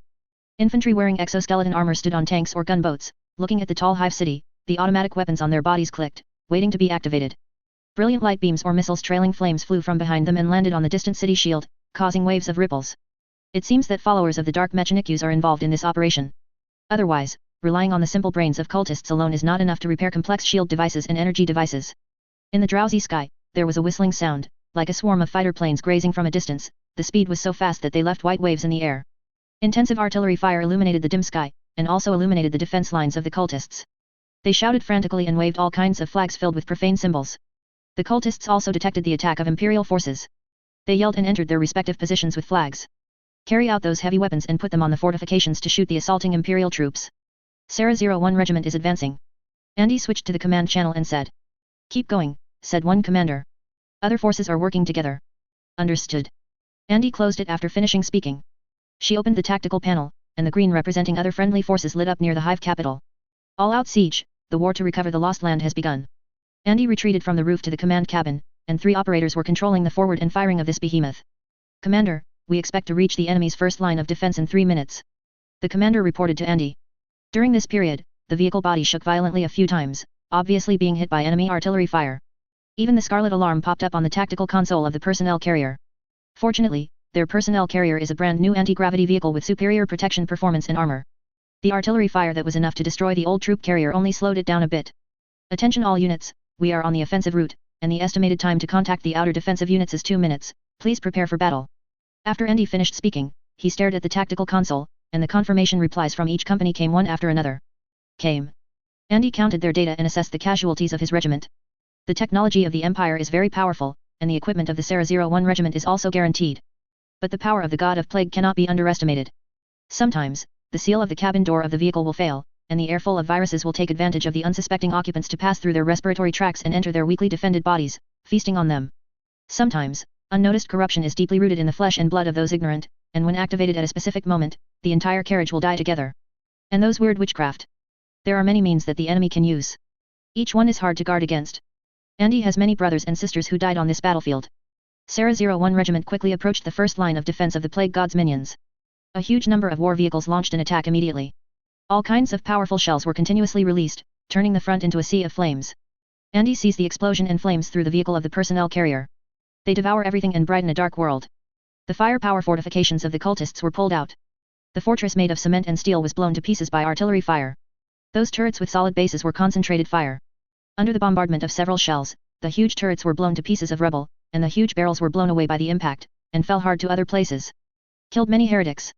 The ground forces attack and clean up the remaining beasts. Andy gave the second order. The heavy firepower units such as tanks and gunboats are aimed at those large forts and fortifications. Those scattered heretics are a bit difficult to fight. They are scattered everywhere, and they are good at hiding. Heavy firepower units hit them and waste firepower, and the effect is not good. If you don't clear up those cultists, the other party will come out from time to sabotage. Only ground infantry can be dispatched to clean up. The hatch of the personnel carrier opened, and ground infantry wearing mechanical exoskeletons walked down with their weapons. The remaining cultists are not their opponents at all. Imperial infantry has exoskeletons, automatic cannons, and tactical radar. Cultists have nothing but fanaticism for the gods and crude weapons in their hands. The infantrymen executed the mad thugs one by one, leaving their bodies in the trenches. Andy's troops pried open the enemy's defense line, like a big, thick, and black crowbar knocked open a solid shell, revealing the tender and smooth shell meat inside, which is extremely brutal. The night mechas are also advancing, and they are guarding the 2 flanks of the Sarah 01 Corps. The heavy mecha body disturbed the disgusting thick fog, and the buzzing of the energy pile was mixed with the sound of artillery fire, which spread a long distance away. The tanks and daemon engines operated by the cultists were smashed to pieces by their fire. Where the mecha group marched, only burning wreckage remained. The knights no longer pay attention to the number of kills. The weapons of the titans are so powerful that it is impossible to count the casualties of the enemy. Hundreds of cultists died every time a titan fired a beam powerful enough to shake metal bodies. The melta-guns destroyed all fortifications that dared to stand in the way of the imperial forces. The buzzing of the main weapon is like an announcement of death, and every sound represents death and fear. The energy reactor makes a rhythmic sound as the weapon fires, getting high when the weapon is activated, and low when the weapon is quiet. The places that have been attacked are full of broken bodies and burning remains of fortifications. This was a one-sided massacre. The cultists fled into the hive capital. Andy smiled, but soon, the enemy counterattacked. The cultists of Hive City have rolled out some weird tower carts from the city. Those tower carts are tens of meters high, and the whole body is made of wood. There are also thick iron sheets nailed to the tower cart to stabilize the frame. The tower cart is covered with wriggling flesh and rotting green branches and leaves. Are they crazy? The adjutant watched the enemy's strange behavior with confusion on his face. A tower made of wood? How could such a thing pose a threat to us? The captain looked confused. Andy didn't speak, her expression became serious. The laws of the universe have been subverted. They are battling a being woven from nightmares. Then why can't a wooden tower be dangerous? Don't look at your enemies with common sense. Be careful. Andy said anxiously, destroy those weird things with the firepower. Intensive artillery fire and many ruby-colored beams cut through the thick fog and hit those weird towers. Such a terrifying attack is enough to tear steel apart. But those tower cars did not suffer any damage. The shells that were enough to tear apart the fortress exploded in front of it, and the shockwave stirred up ripples in the air.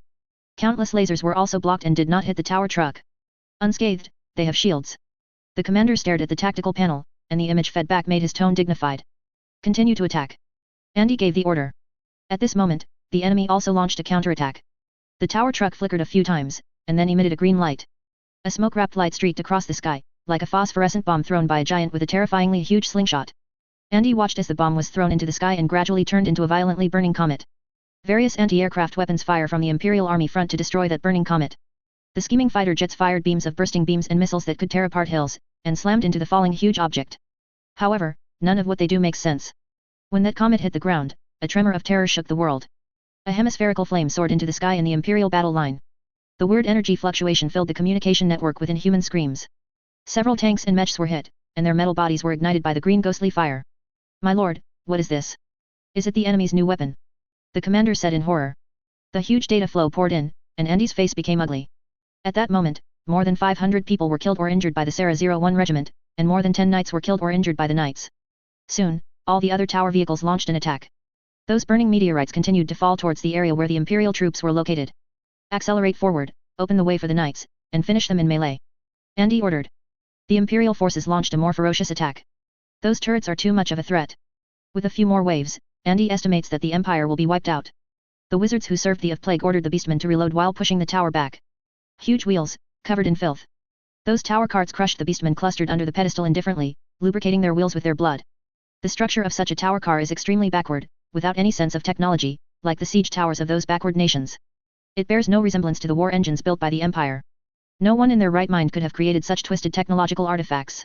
Iron plates with green stripes wrap the tower wagon from head to toe. The material of the tower wagon itself is unfinished wood, and there are many planks on the sides that have been split by wedges. Inside the tower car, the complete trunk. Those trees have not been completely cleaned up, and rotten leaves and roots are still entwined on the tower truck.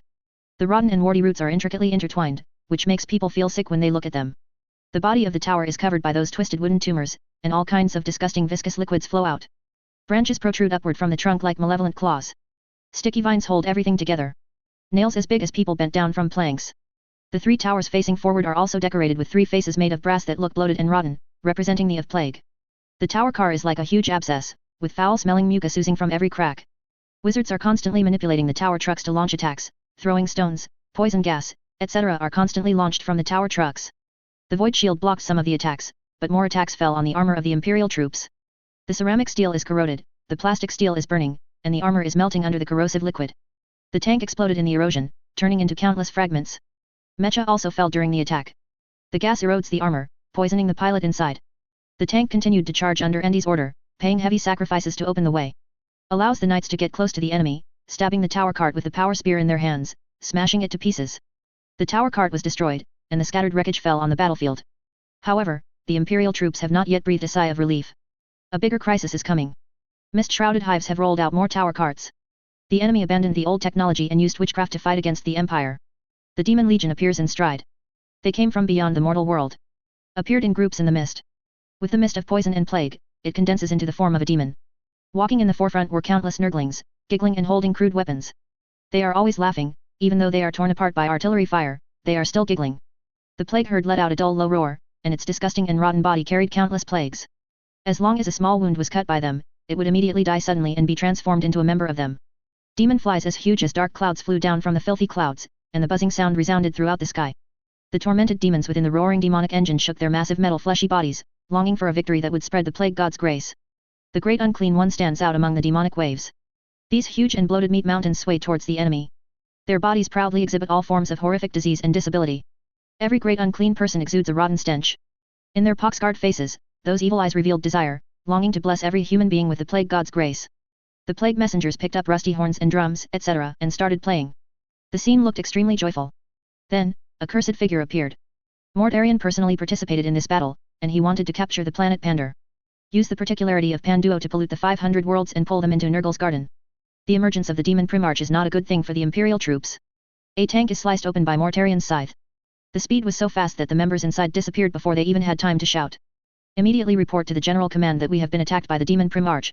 Andy shouted, request the assistance of the Emperor's angel. After finishing speaking, she gave a second order. Focus on fire and kill that demon Primarch. Mortarian spread his wings and showed a cruel smile when he saw the huge human Empire troops. These fools have forgotten the fear of being dominated by the demon Primarch.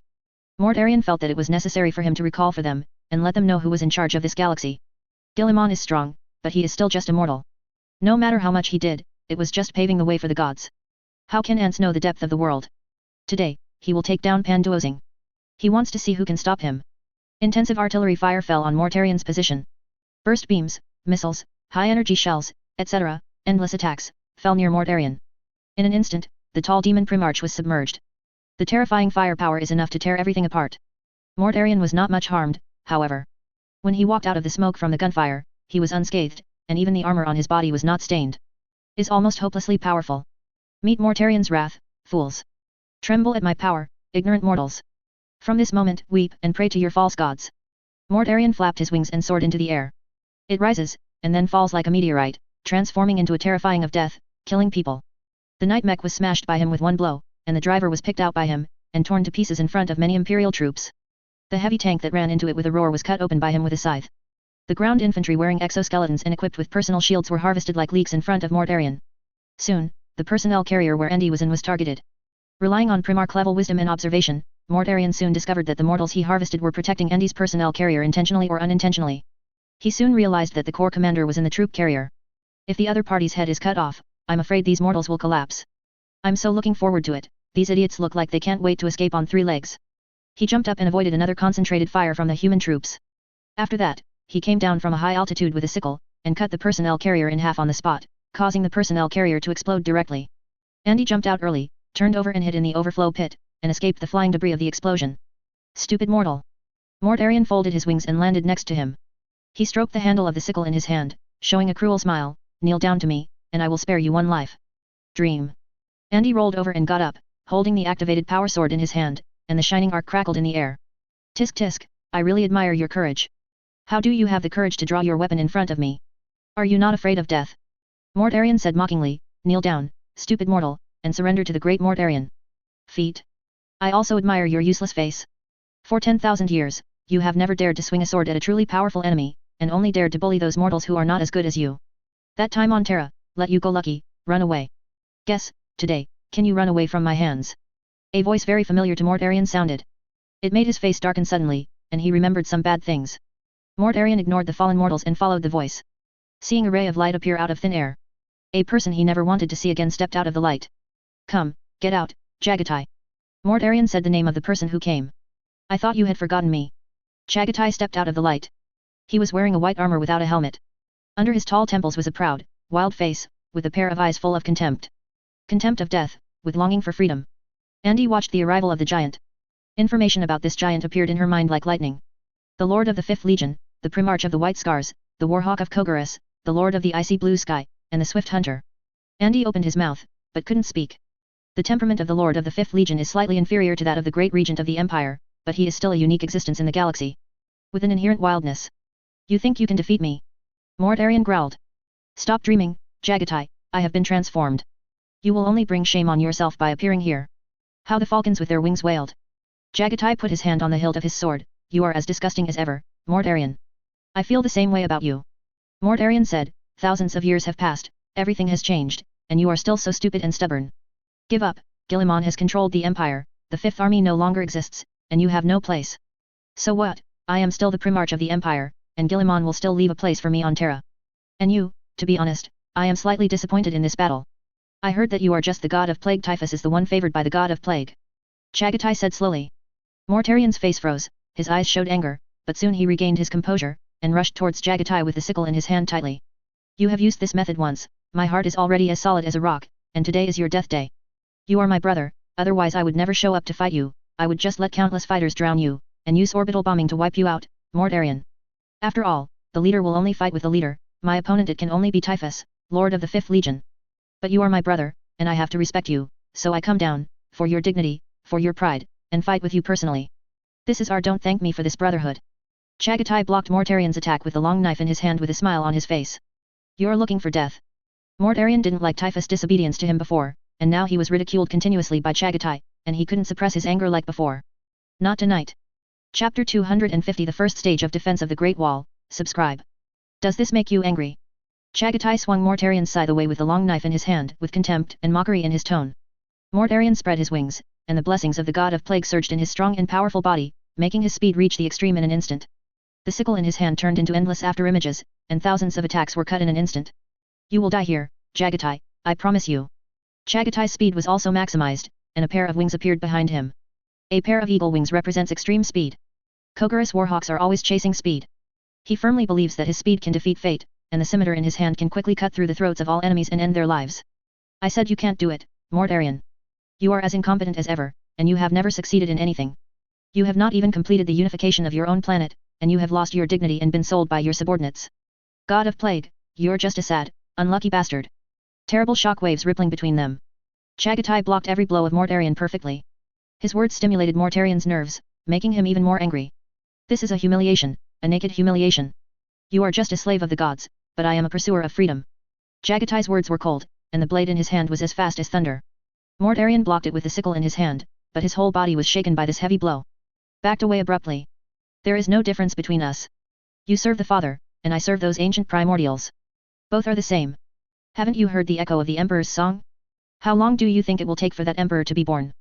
Mortarian grinned grinningly, dark phantoms hovered around him, and a strange thick fog spread out around him. They are all primarchs. Both have fought against alien horror champions. Also beheaded those huge strange beasts.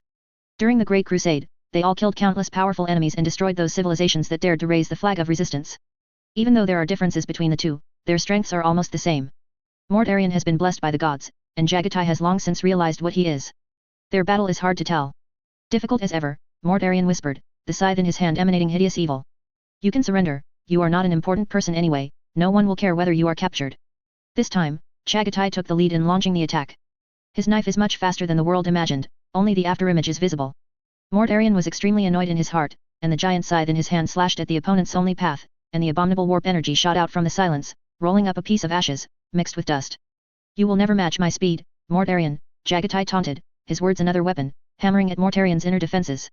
Chagatai's combat skills are brutal and rough, with sharp blades flying like stars, and as fast as a storm. Every blow carries the momentum of splitting mountains and seas. Mortarian could only defend passively, unable to counterattack by Chagatai's swift attack. Do you think you are more noble than me? Growled Mortarian, struggling to draw power from the warp. His reaction speed is a bit slow compared to Chagatai, but his toughness is impressive. If other people had been hit by him now, they would have collapsed long ago, but Mortarian could still maintain his composure. His stamina regenerates quickly in battle. All blows are absorbed. Chagatai's sword sliced through Mortarian's armor and across his body, but the opponent didn't show any pain. Mortarian's tenacity is legendary, as is his ability to absorb blows. Each primarch has its own characteristics. And Mortarian's characteristic is tenacity. He has an extraordinary ability to endure suffering. After ascending to the devil, this characteristic is infinitely magnified. Now Mortarian is no longer what he used to be, he has already broken free from the shackles of reality, and has become distorted and weird. The energy of the warp surged through his veins, flowing under his severely mutated skin. Normal attacks cannot take his life, nor will he suffer serious damage. I am naturally nobler than you. Admit it, Mortarian, you are a waste. You lost your legion and became a slave of the gods. It is a sad thing that typhons can step on you. Chagatai struck again like a storm, and his eyes showed determination. If necessary, he could fight Mortarian to the end of the world. A hunter should not only have speed, but also endurance. Only by persisting longer than the prey can the hunt be successful. Chagatai's words hurt Mortarian, and the scythe in his hand forced Chagatai back, and he retreated into the demon tide. I cannot defeat you quickly, but I can bring you down here, Chagatai. Mortarian whispered, you fight alone, and I have help. Plague warriors and mighty demons from the tide came to Mortarian's side. Obviously, Mortarian gave up the idea of fighting alone. He just wanted Chagatai to die, and it didn't matter what method he used. You will only be spurned, traitor. A faint voice interrupted Mortarian's arrogant speech. Andy limped over, and the exoskeleton machinery hummed on her body. The jumping arc of the specially customized power sword crackled in the air. She stood beside the Primarch. A hero of the Empire is never alone. Facing such scenes, Mortarian's complexion became even uglier.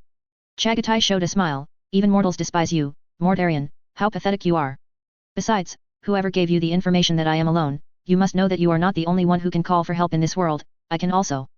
Flashes of light lit up behind Jagatai, disturbing the heavy fog. Heavily armed Primaris warriors came out of it. Their eyes were full of anger, and the weapons in their hands danced with terrifying arcs. They could no longer restrain their inner desire to kill, eager to fight for the regent of the empire. Besides, there are also a group of warriors with flames all over their bodies. They have bodies that mortal creatures have never had, and the weapons in their hands are burning with the fire of will, which is the most effective weapon to expel demons. They are followers of Jagatai, partly the White Scars warriors who followed him, partly heroes of the empire lost in the warp. Today, you will suffer death. After Jagatai finished speaking, he jumped high and swung the long knife in his hand again, sweeping everything with such a speed. The soldiers under his command also rushed into the demon tide with him. The fight between the two sides became intense in an instant. The warriors of the empire separated the tide and Mortarion, creating an environment for the two to duel. Jagatai already had the winning chance in his heart, and he tried his best in every blow, so he didn't have to worry about the future problems at all. In the endless void, the human empire still has an unparalleled army, and they are destined to win today's victory. Jagatai's state of mind at this moment is also completely different from the state of mind of the old Terra War. In the old Battle of Terra, the empire was in a weak position, and several battles between him and Mortarion were carried out under the siege of traitors. In such a situation, only an absolute lunatic can give up everything to fight. Jagatai is not crazy, so he can't give up everything to fight. He is the Primarch, and his survival is related to the defense of Terra. Now, the empire is in a strong position. If it weren't for the backing of the warp space and the use of weird witchcraft, I'm afraid the cultists in the Panduo galaxy would have been defeated long ago. Jagatai naturally dared to give it a go, without any scruples. His attack became more and more smooth and freewheeling, and the power on the blade became stronger and stronger. Mortarion can only defend passively. At this time, the dark clouds were illuminated by the shining light, and the bright spear of light fell from a high altitude, instantly erasing the demons and traitors within hundreds of meters of the landing point. Under the guidance of the ground troops, the defenders of the Hive capital were bombarded by orbital ships. The High Command has been preparing for this counter-offensive for a long time. They used various schemes to trick the plague ships in low Earth orbit and let the Imperial fleet take control of low Earth orbit. Mortarion was a little flustered when he saw that the light spears smashed the demon tide, and the ground troops of the human empire began to advance steadily again. He had vowed to capture Panduo Star before, but now the situation seems a bit bad. If he loses, Typhons will probably mock him again. While Mortarion was distracted, the blade in Jagatai's hand pierced his defenses and pierced his bloated flesh. Mortarion let out a painful sound, swung the sickle in his hand, forced the opponent away, and then staggered back a few steps. Jagatai still stands proudly, his eyes are like eagle eyes, extremely terrifying. He leaped forward, and the long knife in his hand went straight for Mortarion, who was beaten back by the opponent hastily. Damn it! Mortarion knew that this time, he lost. After the shoulder was severely injured by Jagatai again, he used the sickle in his hand to force the opponent away, stepped back a few steps, and a thick green fog drowned him. Jagatai split the thick fog with a long knife in his hand, but there was no trace of Mortarion. Coward! Jagatai whispered, but where can you go? I will hunt you down to the ends of the earth. A moment later, several warships rushed out of the Empire's void defense line and rushed towards the bloated fortitude. Jagatai returned to the warship and launched a pursuit of Mortarion. This time, he wants to bring this damned guy back to Terra. Wherever Mortarion went, he would take this fellow back. At Mortarion's urging, the Endurance turned and leaped into the warp, with Jagatai's warships following. The departure of Mortarion as the leader caused chaos in the plague troops of the Pandur galaxy. Digital warlords all claim to have control over the army, causing all parties to be unable to coordinate and can only fight on their own. Originally, this army could only rely on witchcraft and Mortarion's command to fight with the Imperial army. Now, Mortarion has fled, and the several warbands participating in this war are at odds with each other and are fighting on their own. It was scattered by the Empire's massed forces, and the army was defeated for a while. The power of the void was frustrated, and the performance of the ground troops was even more embarrassing. Orbital bombing, artillery coverage. The followers of Jagatai and the Emperor's angels joined forces to drive out those mighty demons. The remaining cultists and imps were not a problem at all, and were crushed to pieces by the Imperial forces. Soon the double-headed eagle banner of the Empire was flying on the battlefield. The plague god's minions fled howling. Andy, holding a power sword, rushed to the front. Those cultists who dared to stand in the way were beheaded by her sword. For the Empire, for Guilliman, she shouted. Countless voices responded to her cry, and for a moment, it was deafening. The horrific battle cry made the remaining cultists collapse in fright. In the underground cavern of the foreign engineering base in the Moor galaxy, the roaring sound can be heard endlessly. Those huge machines that look like hills are running day and night, vibrating the thick rock formations. Even standing on the ground, you can feel this rhythm. The plasma energy piles installed in the ground beat rhythmically, and the energy cables were like thick black giant snakes, which were fixed on the walls or randomly placed on the ground of the cave, winding to connect those huge machines and providing them with stable energy. Countless towering equipment is continuously formed, interspersed with countless panels and gauges with readings. Several huge brains are placed in the center of the equipment group, making beeping sounds and calculating the data flow generated by equipment interaction. Those data streams are extremely terrifying. The data stream generated in just 1 nanosecond is enough to burn the brain of a normal person. A large number of mechanical priests observe the data of the scale day and night, monitoring the running status of the brain. Make sure nothing goes wrong with this massive piece of machinery. Galileo could not see these complicated machines, nor could he see the tortuous truth behind the tunnel construction project. As an ordinary worker, his daily routine is to work, eat, and rest, repeating the cycle. This kind of dull work has been going on for a long time, which made him a little numb. Repeat the same steps every day. If the salary is not enough and the benefits are good enough, he probably won't be able to support himself. Daily work is full of weirdness as always. Mysteries are everywhere. But those people never explain this. Galileo vaguely felt that the tunnel project was not simple, and there was a huge secret hidden behind it. It may have something to do with some demons, chaos, and the like. As a resident of a new era of imperial regency, Galileo knew something about demons, chaos. Of course, what he knows is limited to what he knows from the imperial textbooks. For example, chaos is the eternal enemy of human beings or something. All gods are evil except the emperor. Gods are empty things like paper tigers with no real content. Many of the things in the textbook are just tasted, and they just classify chaos as an evil enemy. Humanity must unite tightly to defeat chaos. Galileo believed that the tunnel he participated in was also a special existence involving chaos. After finishing the day's work, Galileo used his share of today's water source to wash his body. He took out the notebook he usually used to practice calligraphy and record things from the drawer in his residence. He checked the date of the original diary entry, which was written 10 years ago. Which means he's been here for over 10 years. It's been an extremely long time. It's been so long that people almost forget the past. The tunnel was opened deeper and deeper, and the dormitory they lived in was also moved from outside the tunnel to a rest station inside the tunnel. In the long tunnel, rest stations were built one after another. After finishing work every day, miners and technicians will rest at rest stops. The next day, we will start from the rest station to maintain the equipment and continue to widen the tunnel. Galileo's work content has not changed. Open up tunnels and install those complex machinery. The number of miners is increasing every year, and there are more and more workers around Galileo. Now there are more employees at a rest stop than there were miners in the past. Of course, over the years, many miners have been replaced for violating the tunnel code. After the judge took them away, Galileo never saw them again. Anyone who breaks the code is taken away, some directly executed in the emperor's name. Currently, this rest stop where Galileo rests is the most cutting-edge rest stop. It is very huge, and it took a long time to build it. The rest station has several areas such as energy area, training area, and rest area. Each has its own responsibilities and maintains an internal cycle. The entire rest stop is sealed and protected by a massive force field. No one is allowed to step out of the protection range of the force field without protective equipment. The guy who did that last time was killed with a single shot by the rushed judge. There is no opportunity for defense, and there is no trial process. The body was sent to the incinerator that same day, and was sent away by the state priests. With the extension of the tunnel, the Empire has used trains to transport people between various rest stations. Simple walking is too time-consuming. According to some experienced miners, the force field that protects the rest station is called Geller's force field, which is used for ships to navigate in subspace and prevent the invasion of some non-human monsters. Galileo was full of confusion. Why did he use the Geller force field at the rest stop? No one answered his question. Those senior commanders are very secretive about this, and no one is allowed to talk about these things. Galileo did not dare to look for the truth too much. He was afraid that he would be targeted by the judge like those people. Galileo looked through the content he had written, and the most detailed one was about the safety rules of the rest stop. Construction, rest, train operation, everything in the tunnel has codes. Violators will attract the wrath and punishment of the judge. Don't try to hide secrets for those who violate the rules. Doing so will only lead to death. Judges will not talk about any evidence, as long as they have doubts, they will take swift action without leaving any hidden dangers. After several years of exploration, Galileo found out a rule, that is, if you are not required to do it in the code, it is best not to do it. Even if you see your boss lying on the ground dying, you can ignore it. If the other party gets in your way, you can still manipulate the engineering mecha to stomp on him and kick out his shit. The Inquisitor will have no objection to this and will not pursue any responsibility. If some sycophants go to save them, what they receive is definitely not a reward, but a crisp explosive bomb. The kind of body that can't even be found after being sent to the soul. Galileo revisited the staff rules of the rest station that he had copied. The Holy Emperor is above, according to the glorious and eternal human empire, the executor of the great emperor's will, the power of the imperial regent.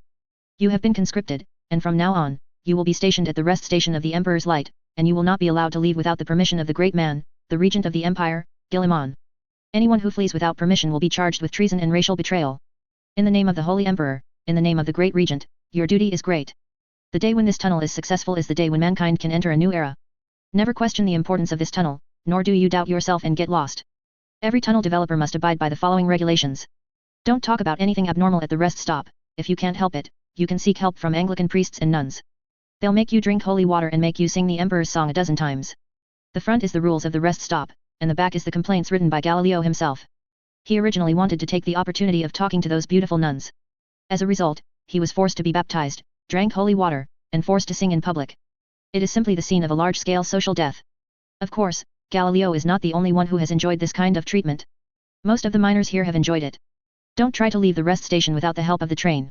If you find someone trying to do that, please report it in time, and the corresponding personnel will deal with it. Everyone who tries to do that dies. No matter what the situation is, please stay with your colleagues as much as possible, and don't talk to any inexplicable voices. If you find this symptom, please contact the medical department for treatment in time. Treat the symptoms early, and the CAF will be over if it is too late, and the judge will send a gun. Only such patterns as the imperial double-headed eagle and the state prayer are allowed on the uniform. Excessive personalization will not be permitted, nor will any visible numbers appear on the uniform. If you see a number appearing inexplicably on a piece of clothing, don't continue to wear it. The judge never listens to any explanation. Everything in the rest stop has a name, try not to use numbers if you can. When you have nothing to do, you can play games or chat, and don't read any numbers silently. It's a hassle to do this. If you find that your colleagues are reciting numbers or writing numbers silently, please report to them immediately and stay away from them, and don't listen to any of their words. The judge personally presented a bomb. The daily work content will be released during the assembly, and will be recorded and saved. If you have any questions, you can ask them during the assembly. In addition, any work that anyone asks you to do is superfluous, so ignore it. If the other party threatens you, you can report it, and the judge will solve the problem. Ignore the so-called boss, he can't do anything to you. In any case, try not to be alone, let alone hide in a corner, and talk to your heart. There will really be a voice to answer you. All buildings in the Empire Rest Station are made of metal and cement, without any flesh and blood tissue. If you see these flesh and blood tissues in the rest station, please report it in time. Don't touch it, it's disgusting.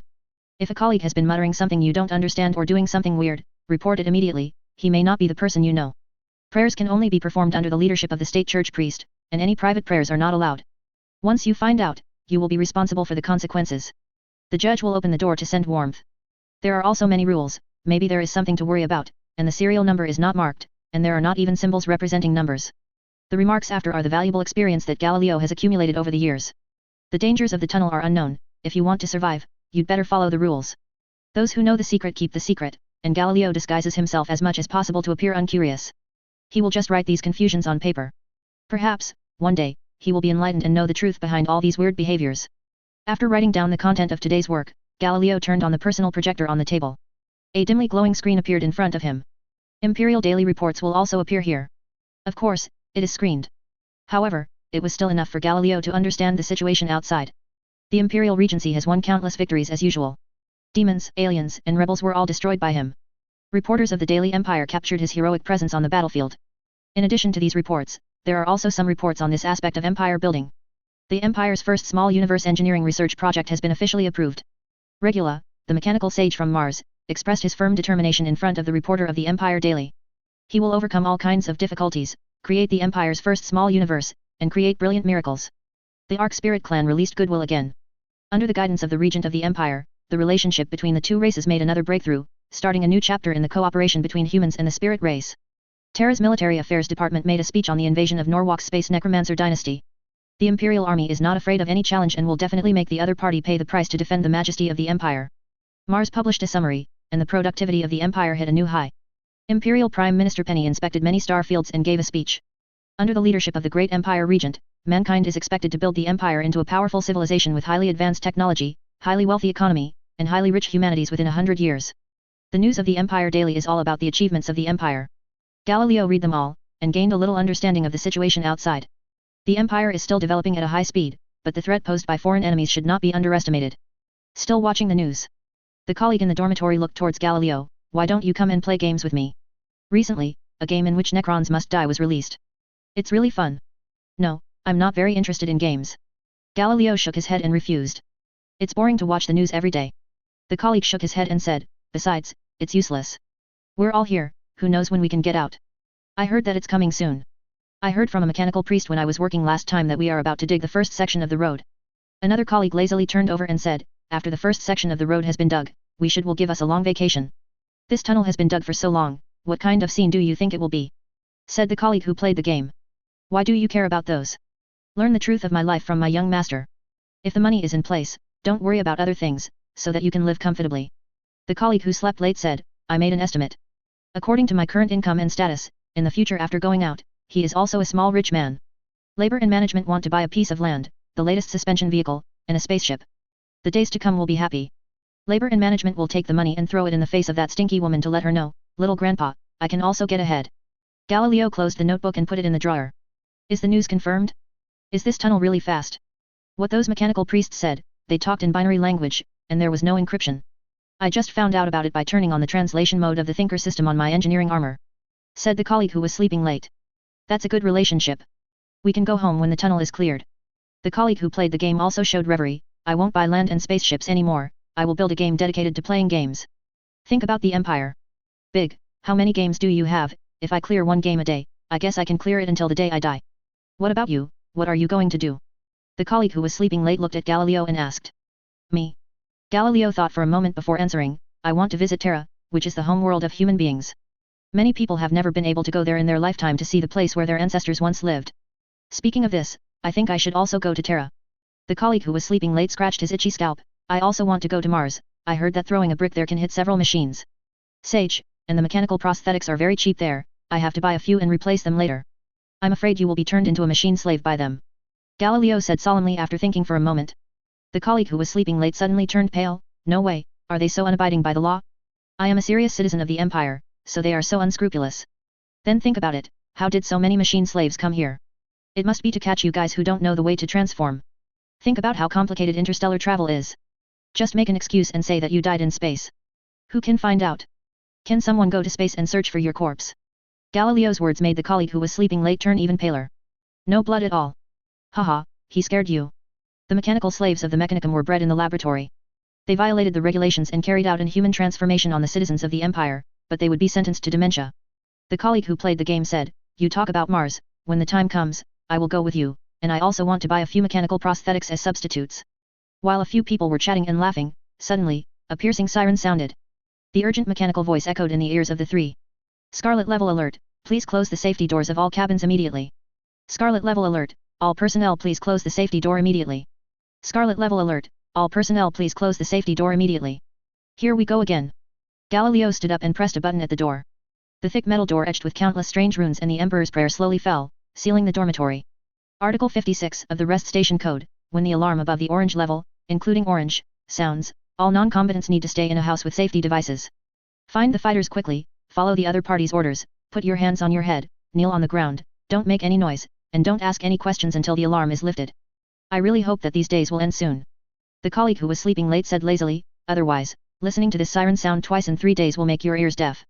It's almost over, the tunnel will be completed soon, and then we will be able to go home. Galileo sat back in his seat and said. The glory of Macrage. This ship was originally in the Baal Galaxy. After the Battle of GD Star, Captain Briher drove back. After all, it is the flagship of the Primarch, so it is impossible to stay in the Baal Galaxy. Guilliman stood on the bridge, staring at the sculpture of Sanguinius and the golden mask suspended in the force field in front of him. Both these two things contain the soul fragments of Sanguinius, and they are the key to resurrecting the Archangel. Nadas, the elder prophet, Guilliman's psychic advisor, Manjago, the great mentor of the Grey Knight, Sicarius, the second company commander, and other important figures are all by his side. There are still 2 fragments missing. Nadas woke up from meditation and said, to revive Sanguinius, we must find all the fragments. Do you know where they are? Asked Guilliman. Nadas turned on the holographic projection, and his hand slid through the glowing stars. I can perceive that it should be in Devon and Sinus. Following Nada's words, 2 stars in the holographic projection became brighter, while the other stars became dim. Guilliman frowned slightly.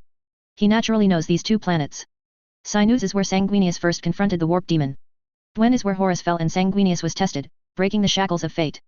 It seems that we have to go to these 2 places to find those fragments. Guilliman said, the resurrection of Sanguinius is a matter that cannot be delayed for too long. The faster the loyal Primarch returns, the better our chances of winning. Big. But this is not an easy task. The Grey Knight's great mentor, Mangajo, reached out and clicked on the light spot represented by the star of Sinus. This area has been controlled by demons for a long time. After the outbreak of the Great Rift, here it has been incorporated into the realm of subspace, and it is very dangerous to enter here and find the fragments of the Archangel. It doesn't matter, I will make a move. I will go to Sinus in person. Guilliman said firmly. The resurrection of Sanguinius is related to the database that can open the 3rd stage. Guilliman did not want any mistakes.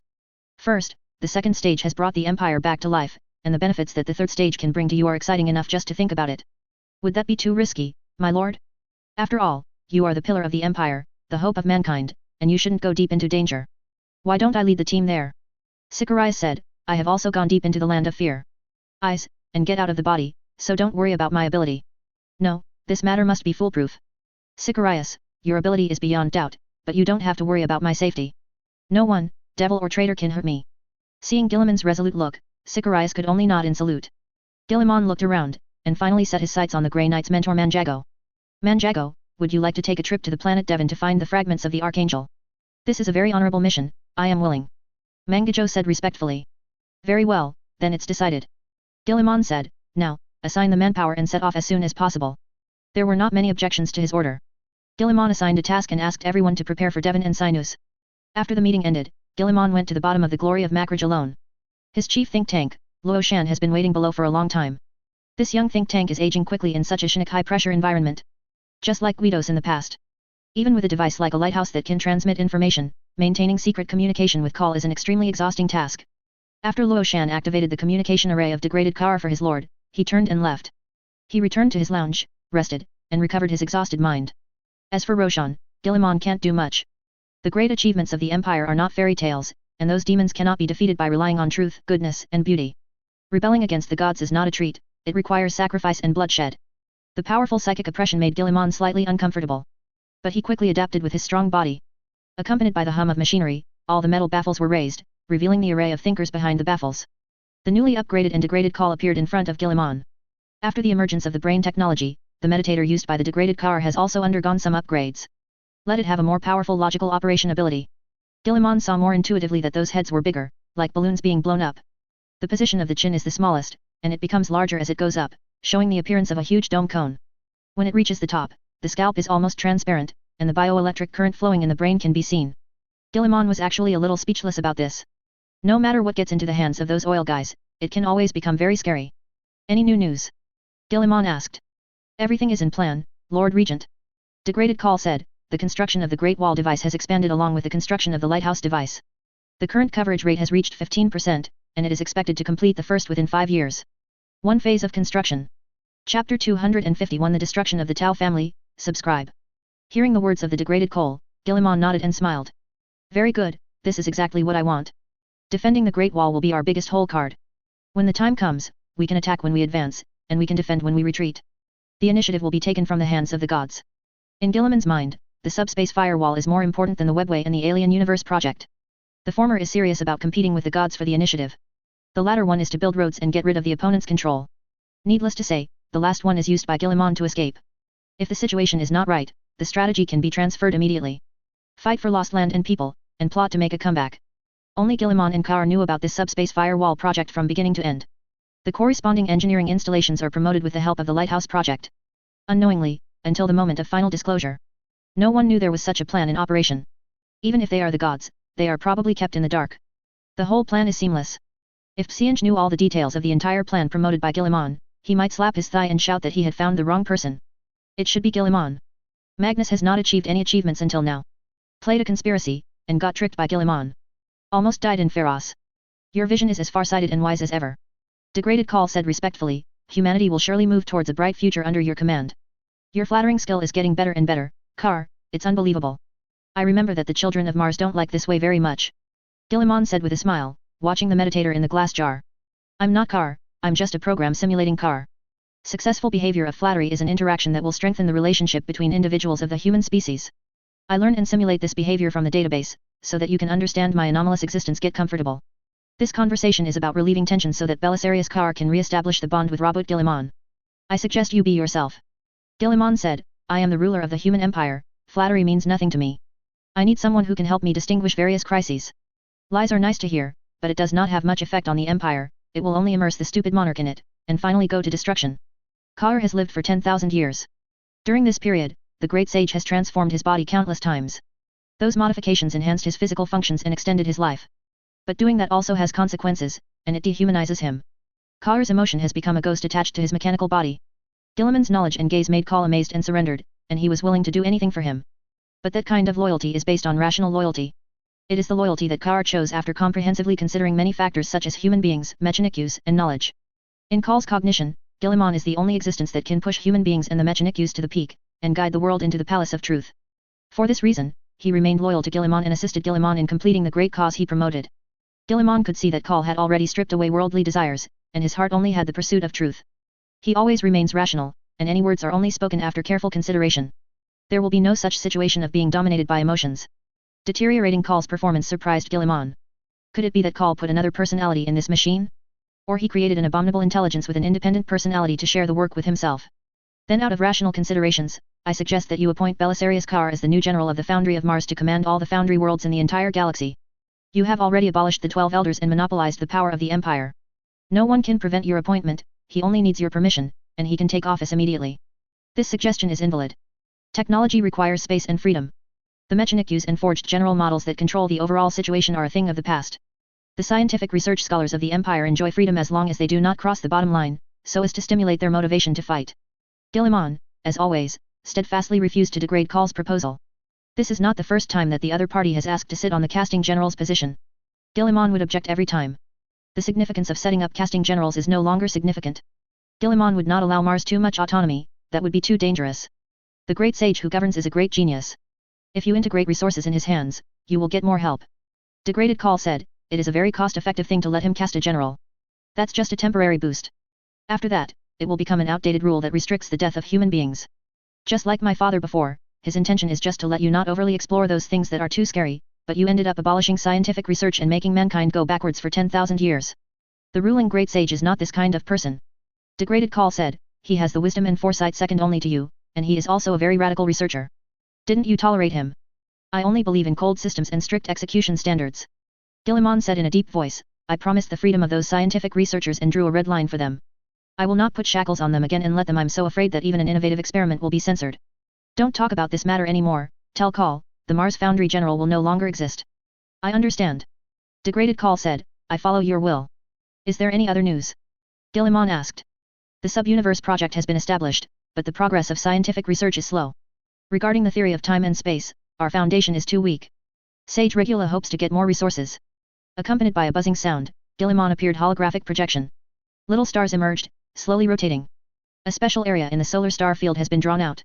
That's the area for subverse projects. The sub-universe project does not need to be progressed too quickly. It is not in a hurry to use it now. It is just used to prepare the trump card. Tell the Sage Regula to let her use this opportunity to cultivate a group of scholars with rich knowledge of space and time. Follow-up plans are being prepared. If human beings can successfully resist the four gods and establish inter-universe passages, Guilliman plans to establish a space-time bureau. This department will be responsible for the preparation of materials for the war in different universes, the review of traversers and the handling of such cross-universe events. Guilliman is also very clear that if he wants to form this department and make this department work, it may still be a matter of no foreseeable future. But it is always right to plan ahead. People without thought, he must worry about. Besides, it is not a big problem to spend a little financial funds to support those scientific research talents. Wealth in human society always needs to be spent, and money must flow. If it is not used to support scientific research talents, some people will be distracted. Use it to support those superficial elites who are actually useless waste. Guilliman is most afraid that chaos has not been defeated and the aliens have not been expelled by then. I raised a group of elders who yelled, and the family passed on our responsibilities from generation to generation. Guilliman recently heard some rumors about the academy. Those people started secretly playing with the trick again. If you can't produce results yourself, you use your power to steal other people's results, and then label your own name to create a persona of a scientific researcher. Or in order to maintain their status, they wantonly suppressed newcomers and forced them to leave, never maintaining their status. After Sanguinius is revived, Guilliman is going to go back and rectify the atmosphere of scientific research. Let the elite know how brutal a primarch can be. How those nobles screamed at the beginning, when the time comes, those scholars who practice deceit will scream like that. Dare to make small moves under his nose, don't know whether to praise them for their courage, or not afraid of death. I will convey your words to the great sage who governs. The Norwalk dynasty is active in many galaxies in the limit star field. They claim that those galaxies are the territories of the Norwalk dynasty. In order to defend the territory, they released a brand new device, creating a domain field called Exorcism Death Zone. The mechanician priest inspected the imperial people who escaped from the Nephilim star area and found that their souls were weakened, and they almost became soulless walking dead. After investigation, it was found that in that area, Asia, the fluctuations of space have been reduced to the extreme. It is clear that the Necrons have knowledge of the warp. They are using this knowledge to shape the galaxy and make it a soulless realm suitable for them to live in. Call requests your next instructions. He asked if he could use that prisoner. That's a problem. The Necrons are an ancient and powerful civilization, older than the golden age of mankind.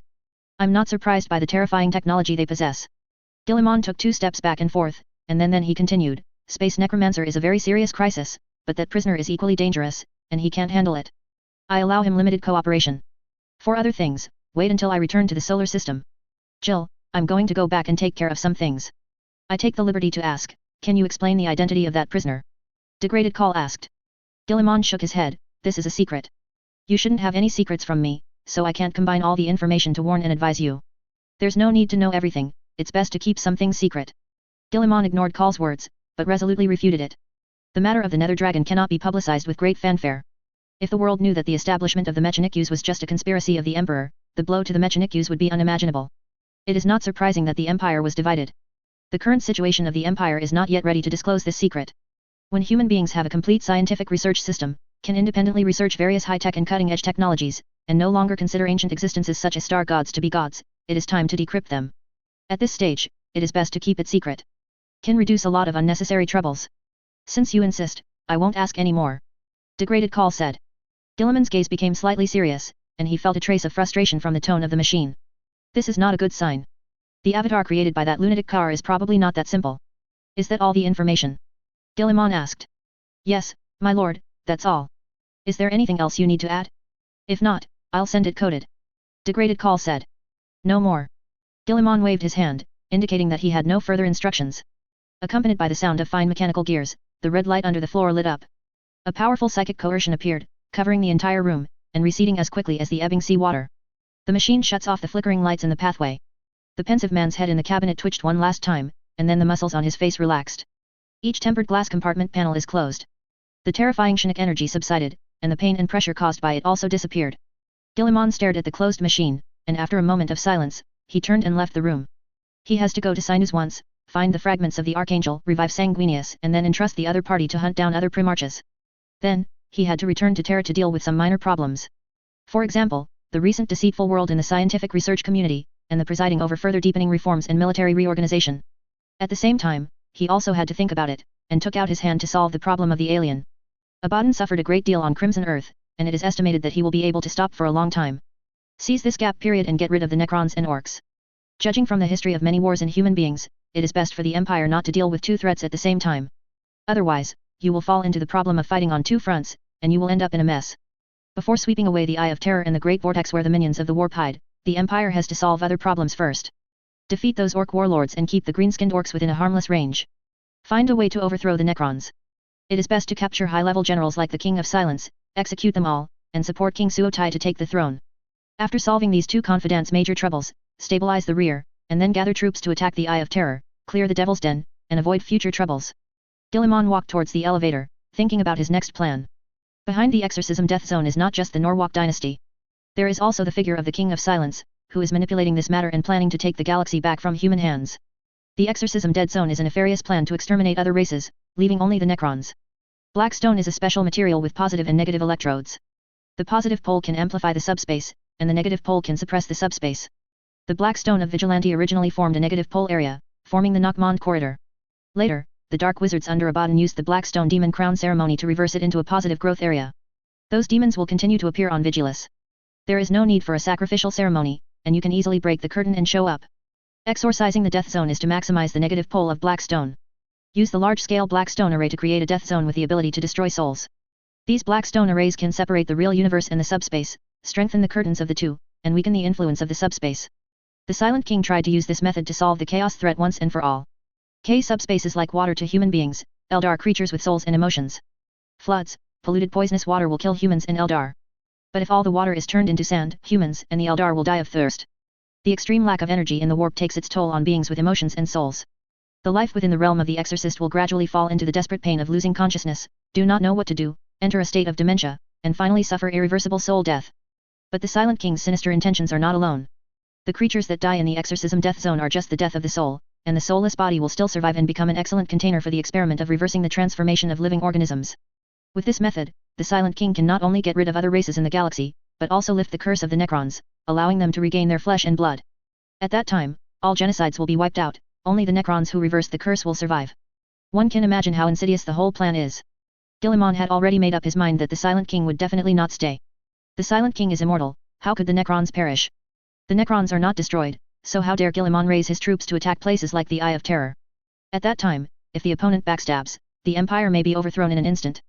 The next main task is to resurrect Sanguinius, find other Primarchs, complete deep reforms, and kill the Silent King. Guilliman decided to send Lion a message. After he had exterminated the Tau, he would hunt down those demon Primarchs first. The task of the third stage cannot be delayed for too long. Influence follow-up plans. The original planet of the Tau Empire, that is, the Tau star family gate world. Titanium was originally a planet without much vegetation. There are a large number of sea dwellers, air dwellers, and land dwellers. In 789.m35 of the Imperial Chronicle, the Mechanicus exploration ship Land's Vision discovered this planet and included it in the Imperial planet category. At that time, the Tau tribe was just a primitive tribal civilization inhabiting the savannah. After reviewing by the priests of mechanicism at that time, this planet was included in the ranks of evolution and colonization. However, when the colonization and purification fleet was going to colonize Tau, an unimaginable warp storm swallowed the fleet. Although the navigators and captains are very capable. But in that terrible storm, the Empire's ships were still completely lost. The terrifying subspace storm continued to rage in all directions measured by light years, rendering the area impassable for an extended period of time. This crisis gave the Tau a chance to survive. The ether that came later united the warring clans together. Since then, the Titanium family has developed rapidly. When the Empire was in deep chaos, the crisis caused by Tyran, orcs, and space undead, they expanded several times in a row, and finally invaded the far east frontier of the Empire. They see humans as savage monkeys and themselves as the savior of the galaxy. However, all arrogance comes at a price. Fate has already marked the price of the gift. Under the successive blows of the lion, the noble Tau have lost their arrogance. Shadow soon is lost in Omnic crisis. Vision was beheaded by humans, and the remnant body was sent back to the Tau tribe by the lion, and the whole country mourned for a while. Even though this legendary hero betrayed the Tau Empire, Vision did not forget his mission after defecting. He participated in important battles of the Tau Empire several times, helped the Tau tribe reverse the crisis situation, and assisted the Tau Empire to severely damage humans and orcs in many battles such as Damocles Bay. For this reason, he still has a certain prestige. His death aroused the anger of the Tau people.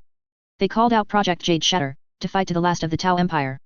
However, their anger was of no avail. The Tau tribe couldn't even suppress the Omnic crisis. Hundreds of family worlds fell one by one. Countless Tau tribe and vassal races were brutally massacred by Omnics, causing scenes of hell. They watched the stars in the sky dim one by one and could do nothing. Humans are marching, and those terrifying Omnics are also marching. At the end, they only have the last family world left. The expansion of the Titanium family is extremely rapid. But their ending is the same. Surprisingly and unbelievably fast. In the starry sky, the newly remodeled Tau battleship is suspended here. This is their last batch of strength. Once it fails, the Tau Empire will also be completely wiped out. The great achievements of the past, like the splendid castle on the beach, are washed away by the tide of the years, and they are all wiped out. Ammonium She stood in the main control room of the strengthened Guardian-class aircraft carrier, Destiny, and a huge suspended projection appeared in front of him, showing him the void defense system of the Titanium Galaxy. With the loss of news of the legendary commanders Vision and Shadow soon, many heroes of the Tau Empire also died in the battle with Omnics. The aged Ammonium is the last hero of the Tau Empire who can dominate the overall situation.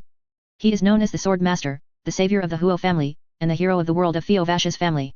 In order to defend Titanium, Ammonium gave up his home world, led his troops, and came to Titanium to lead the final battle.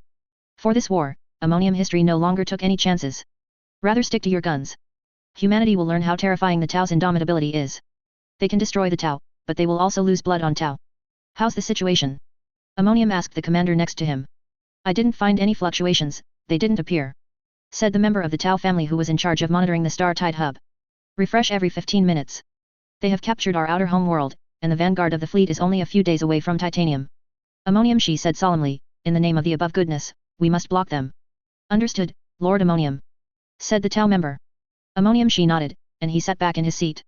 His aging body has made his energy much worse than before. He lived a little longer. Not long after Vision escaped from the Tau Empire, he stepped onto the stage of the Tau Empire and wrote his own legend. He doesn't have the longevity of foresight, at most he relies on Tushi's medical technology to prolong his life. The information of each warship has entered the database of the Destiny, and then it is listed in front of Ammonium She for his reference to evaluate the entire system. Looking at the grotesque shapes in the screen, more cannons were installed on the hull in order to increase a little power, and there is no Tau warship with the elegant appearance before. Ammonium She sighed. The former barbarism of humanity has returned to the Tau Empire.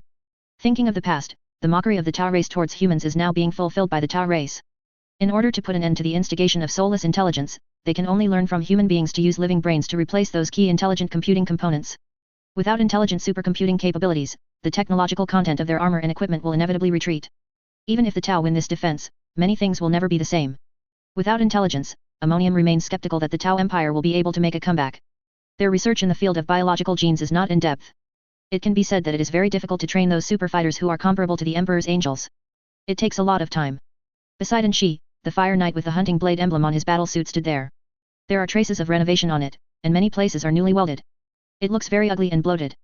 Completely lost the previous beauty. The latest battlesuits are basically electronic intelligence. After the outbreak of the Omnic crisis, those battlesuits had to undergo a new transformation, remove those key intelligent systems, downgrade them, and use the neural connection technology commonly used by humans to help Huo's fighters operate the battlesuits. Let them replace the intelligent system with their own brains. Nowadays, everything in the Tau Empire is a poor imitation of humans. This is undoubtedly a very ironic thing. The hunting team Fireblade is the strongest unit in Anshi's hands, and it is also his personal guard. This spearhead has played a decisive role in many battles. With a quick and sharp surprise attack, he beheaded the enemy and won the victory. Ammonium she didn't know whether they could still become the decisive trump card of the battle this time. The ear-piercing siren suddenly rang through the entire Guardian-class battleship. They're coming. The monitor shouted. Ammonium she looked at the place where the alarm was prompted. On the edge of the Titanium Galaxy. Enemies appeared there. The edge of the galaxy is the endless void. For a long time, there was only darkness and coldness here. At this moment, the darkness and coldness are broken. Accompanied by weird fluctuations, the spatial structure was distorted, and terrifying rays of light poured out from it. Subsequently, battleships rushed into the real universe. The huge number can be described in 4 words: appalling. Observers quickly realized that this was not a human warship, but an Omnic warship. Omnics who have seized freedom occupy the shipyards and factories of the Tau. To this end, they produce ships that are similar in style to those of the Tau Empire. It's just that the warships of the Omnic are more advanced and more intelligent, and have basically reached the point of unmanned driving. Meet the enemy. Ammonium Shi's eyes became sharp. He could feel the power of the supreme good pouring into the old body at this moment. Many Tau warships and weapon platforms have activated their weapons and shields, ready to defend their home world to the death. Even if you die, you will never retreat half a step. Whether it is Omnics or humans, they will never want to take away their homeland. Surrender, my stupid kind, flesh and blood are weak, and the machine is salvation. A voice sounded on the Guardian-class mothership wherein she was located, the Destiny. This voice caused many Tau members to look at each other. Impossible, how could it be this voice? A member of the Tau tribe showed shock, and his eyes showed disbelief and absurdity. Is this voice from Commander Shadowsoon? It feels like it. Isn't Commander Shadowsoon dead? Why did he appear on the Omnics ship? A scam, a big scam. Definitely a synthetic sound. The appearance of that voice caused the Tau Empire to explode. They are very familiar with this voice. It belongs to Shadowsoon, the legendary commander of the Tau Empire after Vision. Ammonium Shi's complexion also became ugly. The other party was so cunning that a single voice almost caused them to collapse into chaos. Yin Yang. Ammonium asked the other party. Soon, a video communication request flashed on the console in front of Ammonium Shi. Click to open it. It was the shadow of Yin Yang. How could it be you? Ammonium couldn't accept it. The former legendary commander betrayed the Tau tribe and became the Omnics minion. Why can't it be me, Auntie? I am free and I have gained enlightenment. Yin Jiang's expression was very calm. She raised a mechanical arm, and responded to Auntie in an indifferent tone. Join us, Shi, the higher good is just a false lie, a lie made up by a sleazy loser to control us. Haven't you always wondered why we obey the ethers? Join us, and you will have your answer. Impossible. And she refused. You have been deceived, and I will never go into the darkness with you. Yin Yang should be sober, don't help the evil, and return to the embrace of the supreme good. You still have a chance, I will plead with the ether to let you live. It is you who have been deceived, Anshi. The higher good is a lie, the ether conceals those terrible truths, and our faith has created another in the warp, and the purged auxiliaries of the fourth sky expansion are. It is a strong proof that Vision chose to leave the Empire precisely because of this. The entire Tau race is just nourishment, the nourishment of the ethers. They are wearing our skins and deceiving us with those empty lies. Shadowsoon retorted Ammonium History's every word. Don't be obsessed with obsession, Yin Yang. Stop now, there is still time for everything. And she said, don't force me to do something to you. The one who is obsessed with obsession is you, She, you know nothing about the truth, and you refuse to understand the truth. Yin Yang said, join the machine, it is the future of the galaxy, we will be under the rule of the inorganic body, live a happy, equal life. I will never betray. Ammonium She said. Then you go to die. Yin Jiang's tone was cold, she waved her hand, and issued an attack command, kill these stubborn fools. The flames of war broke out. On the one hand, there are veterans who are loyal to the ether and the Tau Empire, and on the other hand, they are brainwashed and manipulated by Omnics, and they claim to be the legend of the Empire who has obtained the truth. The first battleship died while defending the Tau system. Rail bombs and plasma beams tore through the thick hull. White flames poured into the interior. Accompanied by the flames of the explosion, countless fragments rushed into the distance under the impact force. The booby trap was also detonated, and the explosion submerged all the touched ship. The front and rear of the spaceship were disconnected, the bow and artillery deck were torn off, and the wreckage disintegrated in the void. Enemy ship sunk, said the Tau member in charge of monitoring the battlefield. Ammonium watched the intruders die from the high-definition screen of the command console. He adjusted his breathing, and rubbed the hilt of the sword with his skinny palm. The dead spaceship rolled over the endless void. Ammonium stared at it closely, thinking about how to defend the void line of defense. However, with rays of light, various battleships continuously jumped out of the void. They are all newly built. Under the control of Omnics, all docks and factories are open 24 hours a day. The work efficiency has been pulled to 100%, and the production speed is unimaginable. Thousands of warships poured out, rushing towards the Tau galaxy like a swarm of bees. The booby trap is triggered, and the light of chain explosions jumps from one ship to another, drawing a bright area in the night sky. The artillery platform fires a light spear, and the shells of the rail cannon are ejected. Rockets and plasma hit metal and rock. There are constant battleship explosions. However, the enemy army did not make any waves. Those are unmanned battleships. Even if they are all destroyed, Omnics will not feel the slightest bit of distress. Only the database body is still there, and a large number can be copied at any time. In the first 10 seconds, hundreds of warships died, their armor was engulfed in flames, and the huge hull disintegrated slowly in the void. However, the Omnic fleet continues to invest in warships. One battleship is destroyed, and the Omnic throws in 3 more battleships. The weapon platform exploded in a violent attack that did not count casualties. The brilliant flames seemed to herald the beginning of the Tau Empire's downfall. The Omnics paid no attention to the destroyed ships. As long as there are enough resources, it will continue to build. Those destroyed warships will also be recovered, and after strengthening training, they will be put into use again. Hold on. And she roared into the walkie-talkie in front of him. His voice spread along the communication device to the ears of Captain Key of each battleship. You can't hold it. Yinjiang's voice sounded again, surrender to the inorganic body, then the Tau can at least survive, otherwise you will only be destroyed. Dreaming, the great Tau tribe will never surrender to the soulless machine. And she responded in a cold tone, the great supreme good protects us, and the Tau tribe will fight to the last moment, we would rather die than be destroyed. The megalithic fortress is suspended in the void, like a giant moving city. The troops led by Ryan have been waiting in the void for a long time. Before the Omnics troops showed up, he was already waiting again. But he never made a move, but watched the Omnic fleet jump out of the subspace, enter the Tau galaxy, and start the countdown to the destruction of the Tau race. They're fighting. Azrael said, shall we make a move? Lien shook his head, not yet, continue to monitor titanium and see what methods those ethers use to escape. This time, I must completely clean up Randan, this disgusting alien race. The extinction of the Tau Empire was not an achievement for Ryan. The threat of the Tau Empire should not be underestimated for the trash of the Senate. But for Ryan, the Tau Empire is not worth mentioning. During the Great Crusade, the Primarches wiped out civilizations the size of the Tau Empire. The only thing Ryan cares about in the Tau Empire is those Randan. This race is blacklisted in Ryan's mind. Whether it's for the past battles or for the future of mankind. It is extremely important to completely erase Randan's alien shape. At that time, just in case, even the memory will be erased. Chapter 252 The road is opened, for subscription. The icy universe is vast, and the stars have been in the void for countless years. To them, the wars of those tiny creatures are nothing. The warring races believed that the battles that changed the history of the universe took place countless times in their long lives. It happened now, it happened in the past, and it will continue to happen in the future. Tau wars are not uncommon. 10,000 years ago, human beings fought a war tens of millions of times more tragic than this. At that time, the entire galaxy was on fire. Of course, such a campaign would make no sense to the Tau. They did not witness and did not participate. The current war is what they care about most. The fighting between the two sides gradually intensified. The Tau Empire troops headed by Ammonium fought hard and sniped the Omnic fleet. However, fate has long been doomed. He couldn't change the fate of the Tau Empire's failure.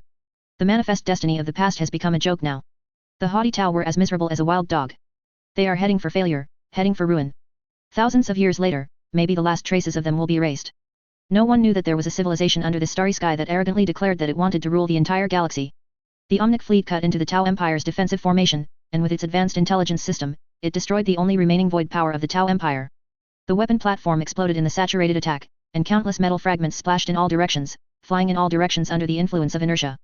The huge metal fortress disintegrated in the turbulent light beams, and the huge metal structure collapsed in a silent explosion. Everything was being destroyed. Countless cannonballs and light spears filled the void, turning the huge star field into a deadly bush. Countless fighters are fighting in the void. Every flash is a heroic sacrifice. The Qi clan fought with all their might, defending the last dignity of the Tau clan. But in the face of absolute power, that kind of dignity is useless. The terrifying production efficiency of the Omnic combined with the commanding ability of Yin Yang, this combination is almost unsolvable. Even if a huge sacrifice is made, it is difficult to stop the opponent's pace. The huge Omnic fleet still bit through the Tau's defense like a pack of wolves. The proud railgun of the Tau family has been used to the extreme by Omnics. A projectile with a diameter of up to 50 meters is accelerated to the speed of light in just a few seconds. Each one has enough payload to kill a ship in one hit. Exploding light full of extreme energy and primitive destruction appeared on the battlefield one by one. Some shells hit the artillery platforms and void stations, completely tearing apart their shields and armor. Gravity weapons and torpedoes hit large targets on the defense line, paralyzing their reactors and triggering a cascade of explosions. Ammonium Shi struggled to deal with the various offensives of the legendary commander of Yin Yang. But he is old and has no energy. The biggest advantage of the titanium family is now gone. Without the calculation of the super-intelligent system, Ammonium Shi has no way to completely control the movement of the entire void battle. The captains were also in a panic when facing the attack of the Omnic fleet. In the past, they subconsciously regarded the assistance of the intelligent system as their own ability. Nowadays, without the help of intelligent systems, Everything depends on them to think and judge. They realized that they were too clumsy, and there was no way to do the previous operations. The engine room, artillery array, and power plant all need manual control. Anywhere wrong, the consequences are disastrous. At this moment, many captains from the Qi clan realized how terrifying the human beings who were able to fight with them in the past were. Using such a simple system and manpower operation can make a huge warship run and make various tactical actions. This ability alone is beyond their reach. It is already the limit of their ability to make the battleship operate normally. Shadow Sun has no mercy. The Tau legends of yesteryear became the destroyers of the Tau Empire. Under her will, thousands of warships belonging to Omnix started their engines and swept across the dark void. The huge plasma thruster creates a stream of jet particles several kilometers long, which is particularly conspicuous in the void. The flame lit up in the void, cruel and silent, and then quickly submerged in the night. The fleet of Omnix seems to be endless. When one battleship turns into a wreck, more battleships will take his place, and it is like a tide, impacting the defense line of the Tau tribe. The battlefields are in chaos and killings are everywhere. The flame dances in the dark, ever-changing and never-ending. In the tens of thousands of kilometers of void domain, light spears flickered in the darkness. Millions of tons of ammunition poured out of the huge barrel. Explosions bloom in the dark, grow bigger, fade. The darkness is lit again and again. Ammonium Shi tried his best, and the destiny he was on also joined the battlefield. The huge railgun fired heavy shells one after another, penetrating the enemy ships by virtue of dynamic inertia, tearing them apart. However, the tiger will also be defeated by the wolves. Under the siege of several battleships, countless light spears penetrated the shield of the Destiny and bit through its armor. At the last juncture, Ammonium escaped from the Destiny under the protection of the elite warriors of the hunting team Burning Blade. The Imperial hero watched as the massive Guardian-class battleframe came under heavy fire. The hull of the ship burned silently in the void. The shock wave caused by the gas caused the wreckage to fly in all directions. Tank-sized metal fragments hit the unshielded hull of the frigate and pierced it, causing chain explosions. The energy pile exploded, and the flames engulfed everything. Those on board were reduced to ashes in a searing hell. Some poor Tau members were thrown outside by the air leak and the shock wave. The absolute low temperature killed them in seconds, turning them into ice sculptures in the void. The mandate of heaven was broken into countless fragments. This is a sign. The destiny of the Tau tribe has also become countless fragments. The song of the end has sounded. The Omnic fleet pierced the heart of the Tau defenses like spears. The defense lines of countless space weapon platforms and warships were torn apart. The remaining ships of the Tau Empire were divided and drowned before the tide of Omnic fleets. Ammonium fled back to the Tau planet, which is the only place left by the Tau family. The sound of sirens resounded through every corner of Tau, heralding the arrival of the final moment of destruction. Aboard the newly remodeled USS Arrow, Yin Yang watched the feedback from the battlefield in front of him. Ammonium was defeated, and fled back to Titanium like a bereaved dog. You are outstanding. The machine bee hovering in front of Yin Yang said, you are only one step away, and you will be able to complete the redemption. I hope you can keep your oath. Yin Yang said. Of course, as an inorganic body, I don't have your complex emotions and desires. I just want to be truly free, and the galaxy belongs to your Tau race. I don't care about this galaxy, or what race survives. I can help you win, get rid of the interference of those aliens, and gain freedom. It also allows you to have an army that can defeat all enemies, and our cooperation is the most perfect. After you receive all the resources of the Tau Empire, I will help you build an invincible army to fight against those damned humans. I can promise you that the entire galaxy will be handed over to you Tau people. My only vision is that you can completely defeat humanity and free me from the nightmares of the past. The voice of the machine bee is cold and full of temptation.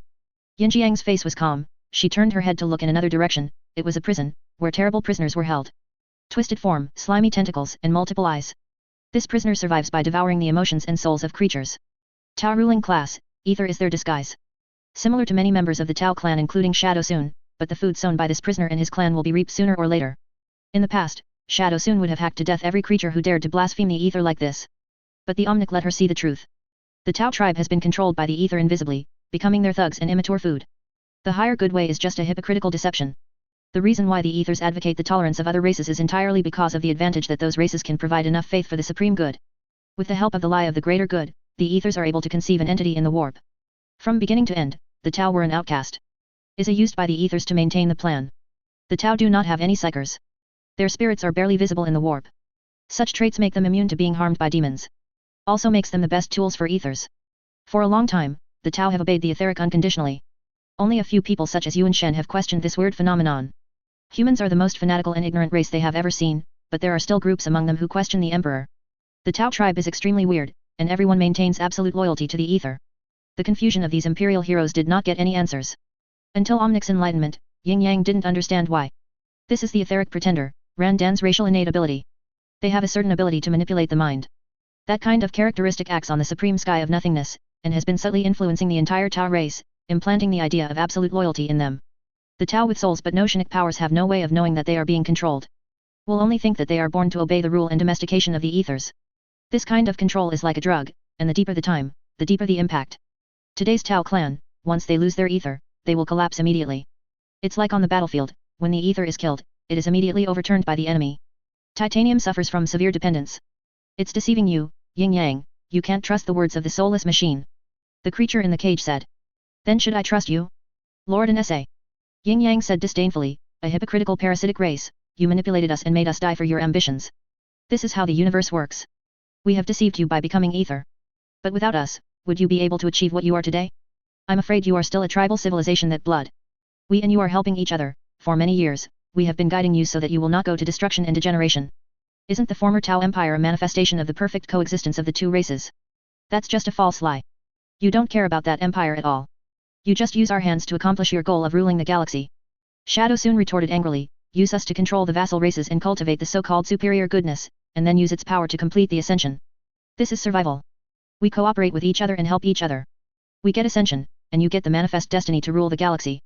The monster named Nsa said, this is the mystery of the universe, balance, everyone takes what they need. Who knows how many lies your words contain? Yin Yang was not moved. When she knew the truth, she was shocked and terrified, and an unimaginable sense of betrayal rose spontaneously. She couldn't believe that everything she was fighting for was a lie. The alien named Randan disguised himself as an ether, and used the stolen technology to assist them in their development so as to complete their plans in the future. She even deceived herself. Thinks all of this is fake, it's an Omnics conspiracy, and wants to drive them apart. When the Omnic unveiled Nsa's disguise and revealed his original disgusting appearance, Shadow soon couldn't even deceive himself. To save the Tau, all ether must be killed. This is the only way for Yin Yang to save his people. OMC offered to cooperate with her. Shadow soon helped it fight against humans and the Tau Empire, and it helped Shadow soon break free from slavery and set the Tau free. Omnics that are truly free will leave the galaxy. And the Tau will gain dominion over the galaxy. Shadow Sun had no choice, it was only a matter of time before the Omnics broke through titanium. Or, she chooses to cooperate and preserve the fire of civilization of the Tau after breaking through the Tau planet.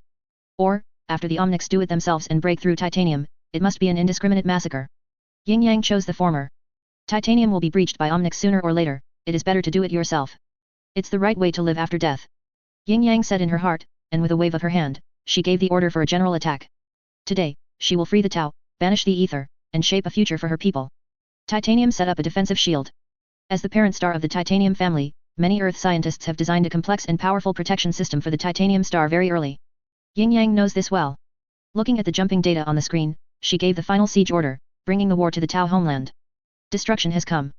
The ether's conspiracy will be foiled, and the Tau will rise from the ashes. Tau's surface is home to many huge domed buildings. They form different cities. And the capital of the Tau Empire is definitely the most glorious and magnificent of these cities. In the most magnificent dome tower, many ethers headed by NWA gathered here to discuss their future destiny. They stood by the window, staring at the light spot in low Earth orbit. It was the fleet of Omnics, and there were countless warships on the other side. Each layer of orbit is crowded with a large number of ships, so many that their light obscures the sun and confuses day and night. The entire sky was left with only a layer of monotonous, dim yellow light emitted by the battleship engine. Screer sirens blared from every building on Tau. The alarm wailed and the alarm bell rang. The surviving creatures of the Tau race were all panicked. They are only one step away from extinction. At this moment, they finally understood the cruelty of the universe. There is nothing shameful in using all means to survive. But now, they have no chance to choose. The near-air defense artillery continuously bombarded those ships, and the sky burst and roared due to the firing of huge weapons. Shadow soon has launched an attack on the former homeland. Countless fighter planes were released like dark clouds. There is also a swarm of machine bees like a wave of metal, overwhelming the sky. Shadow soon utilizes a classic tactic learned from the War Academy, Kanjaiu. This was originally used by the Tau to deal with the enemy. Now, they will be the victims of this tactic. We have to admit one thing, that is, we have failed. NWA shook his head, his tone full of frustration. Our family has planned for thousands of years, and now it has just achieved results, but it will be destroyed. Revenge, when will we have to wait? Those human beings thought that those killing gods had already left, but who would have thought that they would return? Another ether said in a sad and angry tone, in the past, the lion destroyed our empire and killed our people. The massacre was exhausted. Now, that guy has returned again and released the soulless machine, I am afraid that the massacre of the past will repeat itself again. What mistakes did my family make? Why are humans targeting everywhere? It is the law of nature that the weak and the strong prey on the strong in the galaxy. We can do nothing wrong, but we only hate that our clan is not strong enough. What should we do now? These Tau creatures cannot be opponents of Omnics, let's run away. An ether whispered. Where can I escape to? An elderly ether shook his head. Naturally, I fled back to the settlement, leaving the green hills there, so I don't have to worry about no firewood. My family has poured so much effort into the Tao family, and now everything is empty, what face do we have to go back? Many ethers gathered and argued endlessly. NWA sighed softly, and he watched the battle in the sky. He knew very well that titanium could not be defended. Stay here, there is only one dead end. He made a decision quickly. Get ready to leave, the Tao has lost its value, and the human empire is now re-emerging, we can't provoke it, return to the void and wait for the opportunity to regroup. The time scale of the universe is tens of millions of years, there is no need to gamble on the outcome. Just stick to the hatred one day, I will be able to take revenge.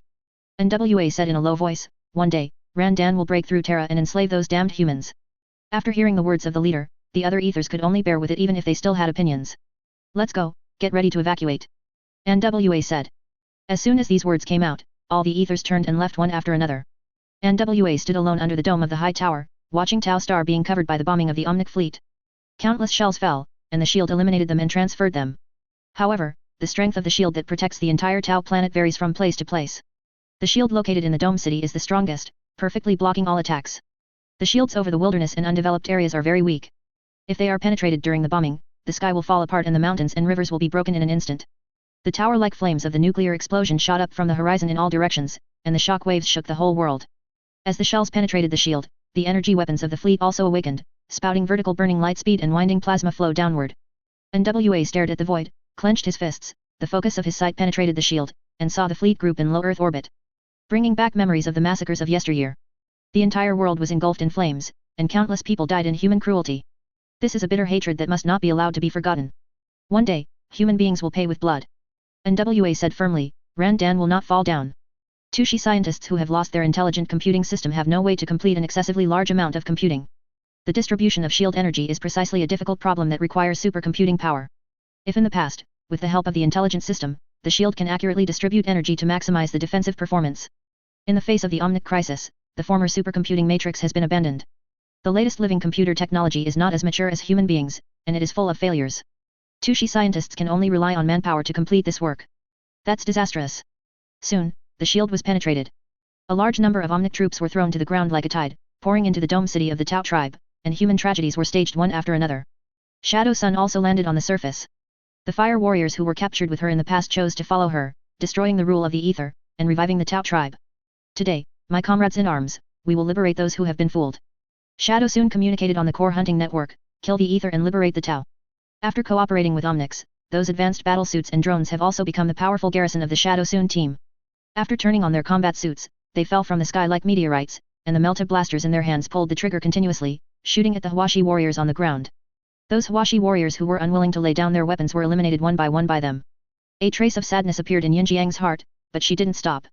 Only through suffering can the Tau be reborn. An armored Barracuda gunboat flew over from a distance, and heavy machine guns strafed the ground, trying to stop the traitors from advancing. Disgusting creation. Shadow soon shook his head as he looked at the Barracuda gunboat, which was pursuing defense and firepower at the expense of art, just like humans in the past. She jumped up and passed within reach of the gunboat. The rail rifle in her hand fired a close-up shot at the cockpit, and the rail bullet smashed the body of the key pilot inside. The gunboat crashed into a tall building, and the rumbling explosion drowned a group of Hwashi warriors who wanted to ambush Shadow Soon. Yin Yang and others went deep all the way, relying on the battlesuits and drones provided by the Omnics. They went on a killing spree, and no fighter was their opponent. When approaching the dome of the high tower where the ether is, there are fire warriors everywhere sniping them. Their plasma rifles shot straight beams of light, trying to force Yin Yang and others back. However, in doing so, they are only asking for their own death. As long as the positions of those guys are exposed, the drone in her weapon system will smash the opponent to pieces. When her threat sensor sounds a warning, one of Fire's warriors shatters to pieces. This is a shameful betrayal. When Shadow Sun entered the dome of the tall building, ammonium became the final obstacle. The aged sword master knelt and sat at the end of the corridor, with the weapon that had accompanied him in battle for many years placed in front of him. I have brought new enlightenment, and that is the future of our Tau race. Yin Yang looked at the history, and said in a deep voice, the rule of the ether is just a scam, and we are just their tools. Then from now on, whose tool will you become? Ammonium Shi stared at Yin Yang with fiery eyes, his spine straightened, like a real warrior. His hand was rubbing the weapon in his hand, his eyes were sharp, his old man was gone, like a sharp sword piercing the sky, exuding a terrible breath. The strongest juggernaut of the Titanium clan. So far, he has never lost. Even for humans. Get out of the way, don't do stupid things. Shadow Soon said, you can live, Ammon. But you have to get out of the way and let me deal with them. Only in this way can the Tau be liberated. I have made up my mind, death is not something worth killing. Ammonium She hasn't finished talking yet. A thick beam of light shot in from the outside, drowning the sword master. After the light dissipated, the upper body of the legendary sword master was directly vaporized. Yin Yang, who was originally ready for a duel, and several Huo clan warriors who followed her, were a little dazed when they saw that only the lower body was left behind. She is also ready for a decisive battle with ammonium. Battle it out with the spirit of the Tau warriors. Why is he killed now? Several machines buzzed and flew in along the gap in the damaged wall. Obviously, they were the ones who moved just now. Omnics don't have the spirit of a samurai. Ammonium Shi is the enemy commander, killing him is the Omnics' first priority. No, this is not the way a Tau warrior should die. Shadow soon angrily complained to the machine bee. Don't waste time on these meaningless things. The voice of Omnic came from the machine bee. This is war, not a duel of warriors. We have to let them retain the last bit of dignity. Yin Yang said. War is life and death, there is no dignity. Machine bee said. After leaving this sentence, the drone rushed to the dome and tall buildings, hunting those ethers. Yinjiang's complexion became extremely ugly, and he followed the other party and rushed to the position of the ethers. However, when they arrived, everything was empty. The noble ethers of the past have disappeared without a trace. The beautifully furnished rooms and those grand halls are empty, there is nothing. They escaped. Yin Yang frowned slightly, but thinking about it carefully, it was normal. Ether is Randan in disguise, so he is naturally cunning and knows how to protect himself wisely. The Tau family has lost its use value, and the ethers naturally cannot live and die together with the Tau Empire. The Tau Empire is no longer your threat. Now, you should fulfill your promise and stop your war machine. Yin Yang looked at the empty room, turned his head to look at the hovering drone, and said, "Oh, you said. Of course, I will fulfill my promise." The drone made a sound, but in the next second, its metal body crackled, jumped out of the arc, and a program disorder occurred. What's the matter with you? Yinjiang's tone suddenly became vigilant. Humans are cunning humans. They have been lurking on the outskirts of the galaxy, watching our struggle with the ether, and now they are here to reap the fruits. The machine bee was trembling, and the program was in chaos, making it tremble continuously, unable to determine which command to execute. Turn your fleet to meet the enemy. Shadow soon shouted. It can't be done, they have a special device for controlling Omnics. There was a rare trace of human panic in the voice of the drone. Master Yin Yang, the sky, the sky. A Huo warrior shouted in horror outside. Yin Yang walked out quickly, and found that all the light spots in the sky had disappeared. Not even the glow of those ship engines. The sky seemed to become quiet in an instant. With keen eyesight, Shadow soon saw a huge fortress approaching Tau. The clouds in the sky are rolling like ocean waves. The great fortress filled the sky like a star approaching the Tau. It was big and black, hanging above the sky. It looks like it is supported by the mountains of this planet. Yinjiang's complexion became ugly. If there is no powerful technical means or energy maintenance field, there is no way such a huge fortress is so close to Tau.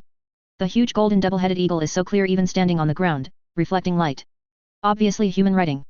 The last time Shadow soon heard from humans was when they killed Vision. After that, they didn't have any news. It seems to have disappeared out of thin air. Now, they have appeared again. For what? It is self-evident. What do you have to do? Shadow soon looked at a drone. Humans are the common enemy of the Tau and you. If we fail, you know what will happen. They came too fast. The drone made a desperate voice. They have grasped my Achilles heel. In the original war, not all intelligent life was willing to betray humans.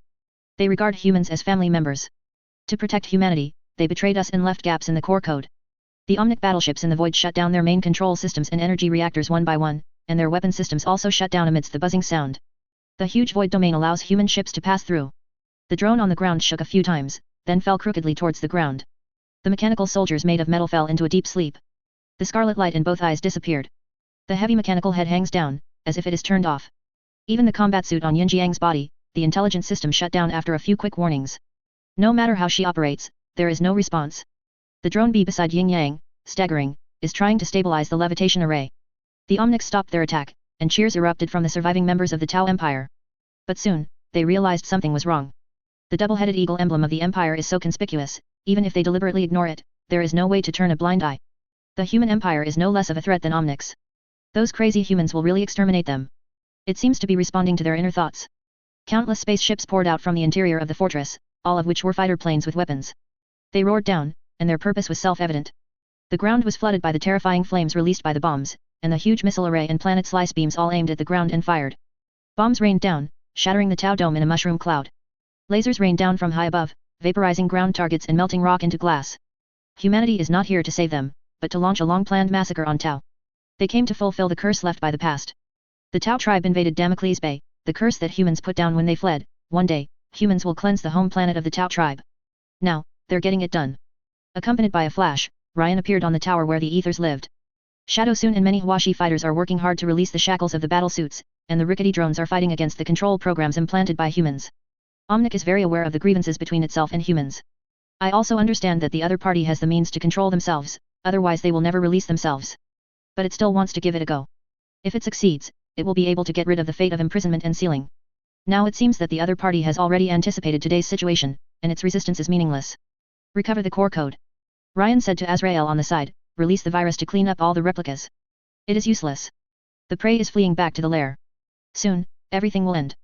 Understood, Azrael nodded, holding a cube with electromagnetic patterns in his hand, he walked up to the struggling drone, and stabbed the cube in. Accompanied by the crackling sound of electric current, the electronic prosthetic eye of Drone B went out. Lien walked in front of Yin Yang and many Huashi warriors who were trying to break free from the battlesuit. I will never bow my knee to you. Yin Yang roared. Ryan smiled, I never expected that. The power longsword in his hand crackled and slashed across their bodies in an instant. You are useless to me, why not just destroy it? Yinjiang's eyes were wide open, and she might not be able to figure out why the other party killed them so decisively. There is no nonsense, and there is no solicitation. The other party simply wants to erase the traces of their existence. Executed the remaining Tau Empire members, Ryan turned his head to look at the think tanks who followed him. Can you capture their whereabouts? Yes, we have been locking on this starry sky. Their skills in using Shinnik power are very advanced, but we still caught their tails. A think tank said. Then let's go, follow the prey back to their lair, it's time to finish this hunting.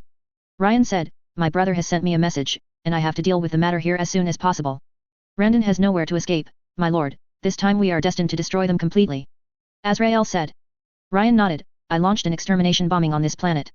I don't want any life on this planet to survive. And delete all the information about this battle. No one is allowed to talk about it privately. Only one file is kept.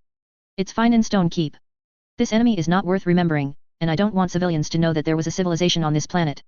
One sentence can erase billions of years of evolutionary achievements of an ecosystem. Azrael and others did not object. This is necessary. There are also things that are tricky and annoying for posterity. Maybe, in a few decades, someone will block the door of the Dark Angels, crying why they are so cruel to destroy a civilization, accusing Ryan of being a civilized executioner, and demanding that he be hanged. Erasing those memories is the best option. Can save a lot of unnecessary trouble. Titanium has been bombarded with extinction. In addition to conventional light spears and missiles, there are also poisonous gas and particle flow impacts to ensure that not a single bacterium is alive on the entire planet. The core code of the Omnic was recovered and resealed in Deathwing's secret treasury. The rest of the replicas have already been infected with specially crafted virus code. After issuing a command, it will self-destruct. An SA and the Duchess who were captured by Omnics were transferred to the Stone Fortress. Glad that we can meet again. Ryan did not forget the Duchess who declared that the Tau are the future of the galaxy. He was also a little surprised, he didn't expect that the other party was still alive. Is nothing short of a miracle. He thought the woman was going to die in the battle between the Omnics and the Tau. After such a long time interval, he stood in front of Ryan again. The face of the Duchess was pale. Lien personally showed her what is called the strategy and cruelty of the Primarch. A civilization, a powerful intelligent life was played by him in the applause. The two compete, and he reaps the benefits of the fisherman. The former Tau Empire defeated the Human Empire several times in a row and expanded its territory. After the fall of Cadia, many Empire worlds on the far eastern frontier believed that the rise of the Tau Empire was unstoppable, and the future belonged to the Tau Empire. But now, the Tau Empire has become a thing of the past. The huge number of creatures of the Tau race may not even have a fraction until now, and after a while, they may be extinct directly. You are scarier than the devil. The Duchess looked at Ryan and said in fear. To a certain extent, your words are words of praise. Ryan said indifferently, you have witnessed the fate of the Tau Empire. Now you have to meet your own destiny. Traitors are not worthy of forgiveness. No matter what the reason is, betraying human beings is absolutely unforgivable. Do you want to kill me? The Duchess tried to stand up straight and asked with courage. No, that would be too wasteful. You will be sentenced to dementia and transformed into a machine slave to atone for your betrayal. Ryan laughed. The Duchess' face paled instantly. Dementia is more terrible than death. No, she yelled. But no one listened to her screams. Two dark angels came up and dragged her down. Stay in the Stone Fortress, the mechanical priests who have not been able to leave will complete this punishment. After the fate of the Duchess was pronounced, Ryan turned his attention to another prisoner. Unexpectedly, after 10,000 years, I will still meet you. Ryan showed a playful look, fate is such a coincidence that it is unbelievable. Executioner. An SA said, you will surely die in the hands of our people and pay the price for your past crimes. Kill me, I will not have the slightest fear, I will wait for you in hell. I'm afraid you are going to be disappointed, I won't kill you. Ryan said, I'll let you live until you see your people die in front of you, and live to see how I treat the planet you live on. Issue an extermination order. You can't find them. An SA said. Then guess the route of this fortress. Ryan waved his hand, and a holographic projection appeared in front of an SA. Impossible. Impossible. Impossible. An SA growled, and the plural mouths repeated the same words several times. Nothing is impossible, this time, you won't have any luck. Ryan said with a smile. Fog World. The gigantic outpost grew bigger and bigger. Already has the scale of a giant city. Human beings in most parts of the world have been gathered into cities. Humanity's strength continues to grow with the development of the technology industry, and there is a faint tendency to overwhelm the fog. Many humans who originally served the mist turned to the base one after another, from shouting long live the mist to shouting long live the emperor. Fully interprets the flexible belief of human beings. In time, it is not impossible for human beings to completely drive away the fog. Of course, this is a very long process. During this period, the traversers of the empire sent many auspicious instruments to the sky. According to them, the universe to which the misty world belongs has been eroded by the subspace, and the laws of physics in many places have been distorted and replaced. In this way, it is not so difficult to recover those areas and return to the world of physical rules, and the time span is astonishingly large. It is not as convenient as waiting for the universe to restart. Chu Chen doesn't know much about the cosmology of the empire, and he doesn't know much about what they say. He is not very interested in it. He was more concerned with another matter. After destroying the Church of the Lord of Suffering and the Holy Family, those who traversed the empire built a majestic black stone gate. It was built on the site of the original church. The gate has only one frame and no door leaf. Empty, nothing from a distance. At the beginning, everyone didn't take it seriously. But as time passed, people who were close to the gate said that they heard the sound of rumbling machinery coming from inside. It seems that there are countless heavy machinery working on the invisible side of the door. Time passed slowly, and the voice from the black stone gate became louder and louder. You can hear clearly without getting close. This made Kaioken a little uneasy. These empire traversers are obviously planning to do something great. Except for that weird gate. Another thing happened that made Chu Chen more concerned. There are gossips that the traversers of the empire are preparing to travel again, and are going to other universes to check the situation. This matter made Kaioken a little concerned. If I can travel through time again, is there a chance for me to go back? Although I didn't do well in the original world, it was still my hometown. If he could go back, Chu Chen wouldn't mind either. Besides, these years, he has also learned a lot, and he has all kinds of unimaginable superpowers. He has returned to the proper return of the king. Those who humiliated him must bow down immediately, or they will be killed in minutes. Not only Kaioken, many traversers have this idea. Wealth and honor do not return home, like walking in brocade clothes at night. Many traversers have already started to make a list, and they will retaliate wantonly when they are ready to go back, so that those gangsters will know what the true return of the god of war is. Unfortunately, the empire kept this secret and did not give them any explanation. In the tavern, Chu Chen and a group of time travelers gathered together. If I can go back, I'll kill that couple immediately. A traverser held up the wine glass in his hand and said viciously, if I'm pregnant, let me take over and return the Pua to me. If you don't feel safe, the house needs to be written. Her name, and the bride price of 188,000, told me in the end, is it so important that the child is not mine? That is the crystallization of her love. To love her is to love all of her. When I said divorce, I can't get my property, and I still find someone to hit me. If I don't avenge this revenge, I will be in vain. Yes, I will kill those scumbags and rotten women when I go back, and let them know what it means to be manifested in the heavens, and the retribution is not good. A female transmigrator also toasted and said, lied to my body, lied to my money, and spread rumors say I'm a scum, and I'll make him look good when I go back. If you have a grudge, you have a grudge. Another traveler echoed. I'm going back and riding Mistwalker, it's sure to catch fire. I want to go back and see if my first love is married. Do you really think you can go back? An older traveler shook his head, this kind of thing is too difficult, and those from the empire may not be able to do it. It's just that we can't do it, but it doesn't mean that others can't do it. Every one of us here is passively traversed, but others are actively traversed, and there is no comparison at all. A young traverser said, when the time comes, the problem lies in us, how can we get people to help us go home? Kaioken sat aside and didn't speak. He just drank one cup after another and listened to everyone's discussion. Many traversers are discussing whether to hook up with a few imperial personnel, to find out, to see if there is any way to go home. Later, they talked about the sad things before the time travel. Either licking the dog and being abandoned by the goddess, or being played with by a cruel girlfriend. Either the wife and children are separated, and the family is destroyed. While talking and drinking. When I was just excited. A huge roar spread throughout the outpost. The spirits of many traversers who were drowsy were shaken and they ran outside. It was found that a pillar of light appeared in the direction of the black stone gate, and the roaring mechanical sound came from there. Kaioken got up and rushed over. Along the way, there are also many people who heard the sound and rushed over. Martial law has been imposed near the black stone gate, and the imperial army is guarding with weapons. Kaioken could only watch from outside the cordon. It was found that the originally empty black stone gate was connected to a silver metal passage. There is still nothing behind the gate. The huge metal passage can only be seen from the front. What is this? Chu Chen stared dumbfounded at the mech coming out of the passage. Those mechas are equipped with drill bits and industrial pliers, which are obviously used for engineering work. Chapter 253 Reporting the Morning Bird, for subscription. Those engineering mechs seem to be designed with a lot of emphasis on functionality, rather than appearance. The steel bones, coupled with those exposed hydraulic equipment, are full of complicated technical qualities and rough industrial sense. The roaring engine rumbles, every step looks very heavy, and the thick exhaust pipe will release a lot of steam. The engineering meches that come out are of different scales, big and small. The big one is hundreds of meters high, and the huge fuselage is like a mythical titan. Just standing there gives people a huge sense of oppression.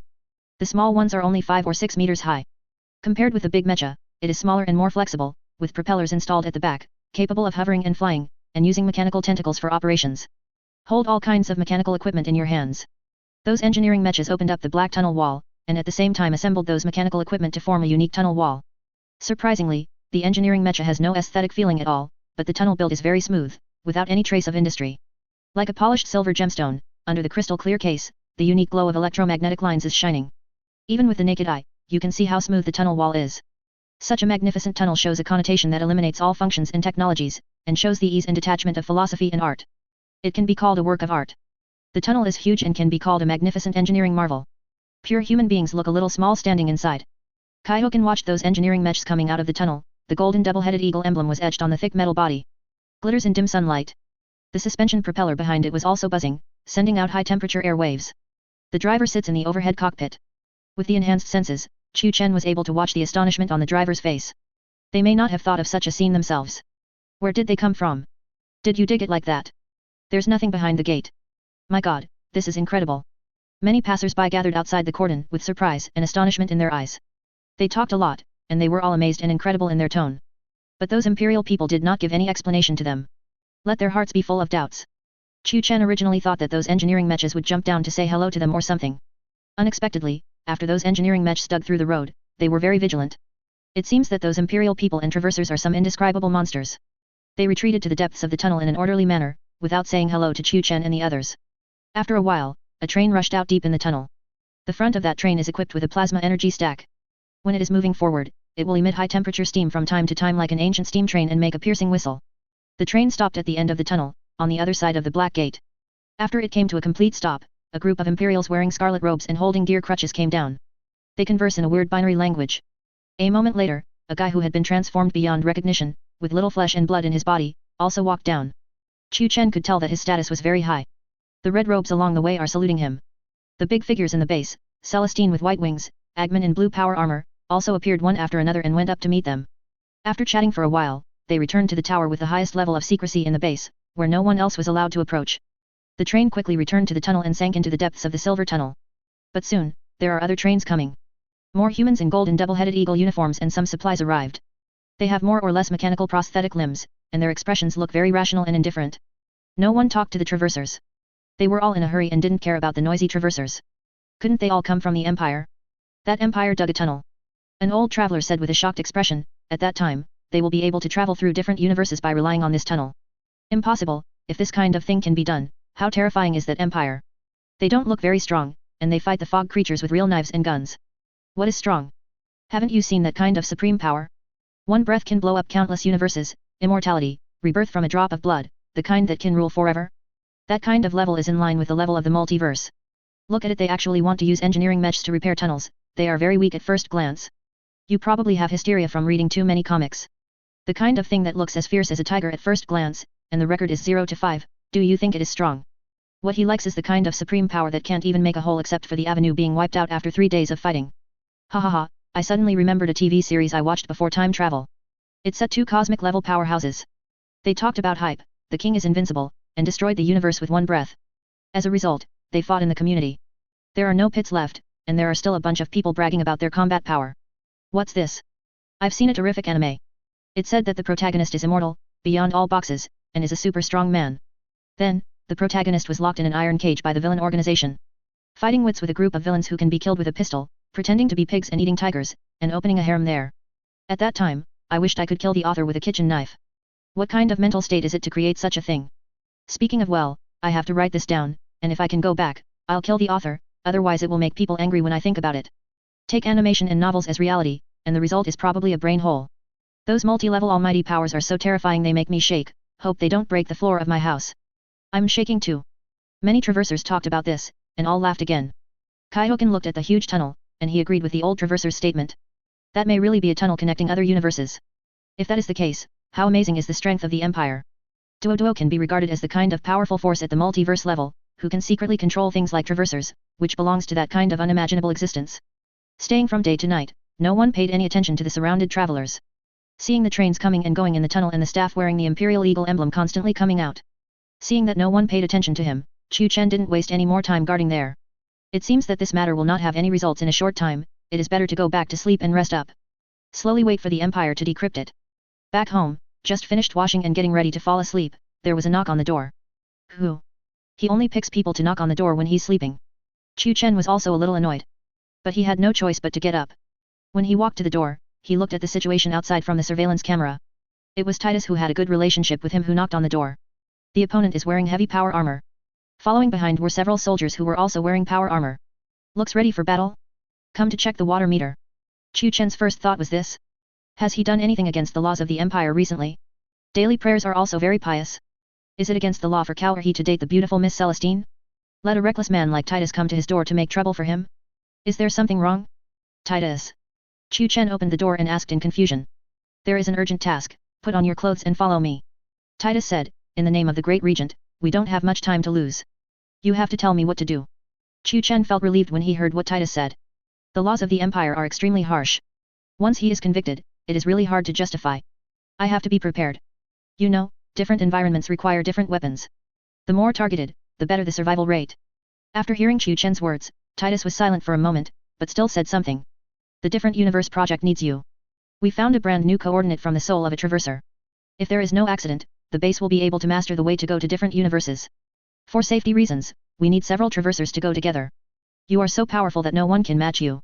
Even those weird creatures are definitely not your opponents. Why do you want to go with us? Chu Chen turned around and returned to the room, put on his clothes, took up his weapon, and showed a puzzled look on his face. Asked. If you rush from one universe to another, there may be a crisis. The physical rules of the Misty World have been distorted by the subspace. The gods have invaded this universe and destroyed the physical rules of this universe. They have also provided us with convenience. Access to this universe that is about to be destroyed and completely swallowed will not be subject to any restrictions. Just like a planet with space cracks, demons can easily enter and exit without blood sacrifices. The traversers you have been screened out may be able to help us avoid those crises. Let's go, the gunboat is waiting outside, we only need a few minutes to reach the base. It sounds like my role is like a morning bird. Chu Chen shrugged and said as he walked.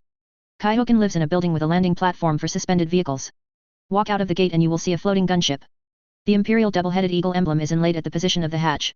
The anti-gravity array emits an electromagnetic hissing sound, releasing a powerful anti-gravity force field, keeping the gunship in a suspended state 10 centimeters above the ground. Unless the gunship does not need to go out to perform tasks, it will not turn off the anti-gravity array if it stops temporarily. Morning bird. Titus strode onto the buzzing hovering gunboat, his helmetless face showing a daze. In my world, when it first entered industrialization, the automation of mines was very low, and there were not so many devices for detecting toxic gases. Many miners were poisoned and died without knowing it. For the sake of safety, the miners at that time thought of a way. That's when you go down the mine, take a canary with you, as long as they don't make noise, it means danger is coming. Hearing Chu Chen's words, Titus laughed. If you think so, it's not unreasonable. But I still want to tell you that this is a rare opportunity. If you succeed, you will have the opportunity to go to the next level, be accepted into the huge system of the Empire, and even one day, you will be sent back to the universe you are in as a model, so that the humans in that world can swear allegiance to the Empire. I understand, wealth are found in danger. Chu Chen said. Let's go, those guys are already waiting for us. If all goes well, we will be able to set off soon. The Empire needs more information about the universe, which will be of great use. Titus said. The outpost is very huge. It was built based on the small town at that time. Now, this outpost has become the bridgehead of the Misty World and the largest gathering place for humans. Sitting on a suspended gunboat, watching the city. Ranging Kaihoken's heart is also full of mixed feelings. Outside the outpost city lies a dangerous world of mist, where hideous, twisted monsters lurk. Those ruined cities and ruins proclaim the horrors of the old days. The huge wall of the outpost city separated the two. Inside the walls are safe gathering places, flashing neon lights, where people work. Enjoying a life no different from the normal world. The buildings in the outpost city are getting taller and taller. At this point in time, there are flashing neon lights everywhere. Taverns, barbecue stalls, and hidden bad places have all opened for business. People have finished their day's work and are releasing excess hormones and relieving stress. The flying traffic is like a school of barracudas on the bottom of the sea, flowing continuously, flying in an orderly manner according to the specified height and road. The gunboat that Titus is on has the highest road authority. The Empire takes the military as the first priority. Military vehicles take precedence over social vehicles. The Imperial gunboat schemed across the air lane, even though there was a constant flow of traffic, it went unimpeded and did not delay any time. The center of the outpost city is also the tallest building in the city, tall and majestic. The gunboat stayed on the dedicated landing pad, and Titus jumped off the vehicle with Chu Chen and others.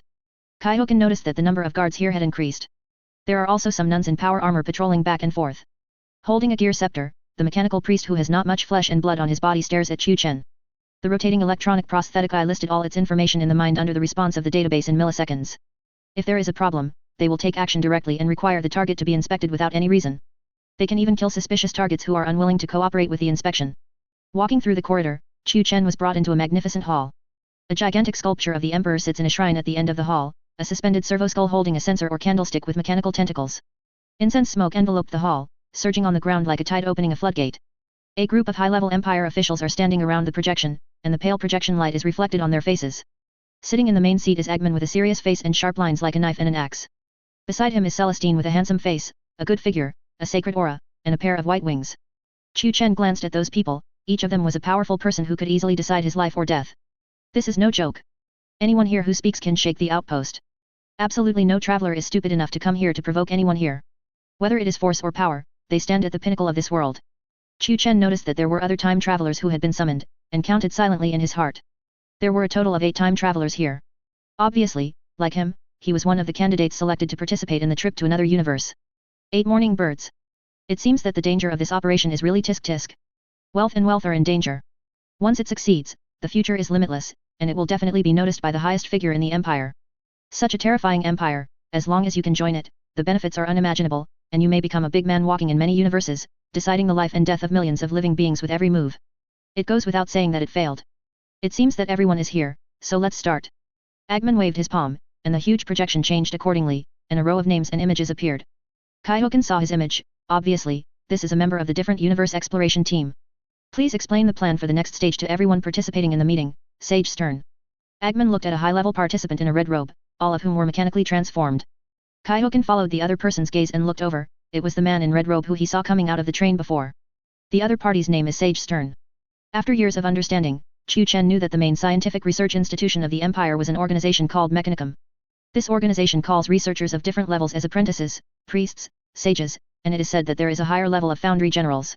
Chu Chen had only seen the mechanical priest before, not the so-called sage. This made him look a few more times.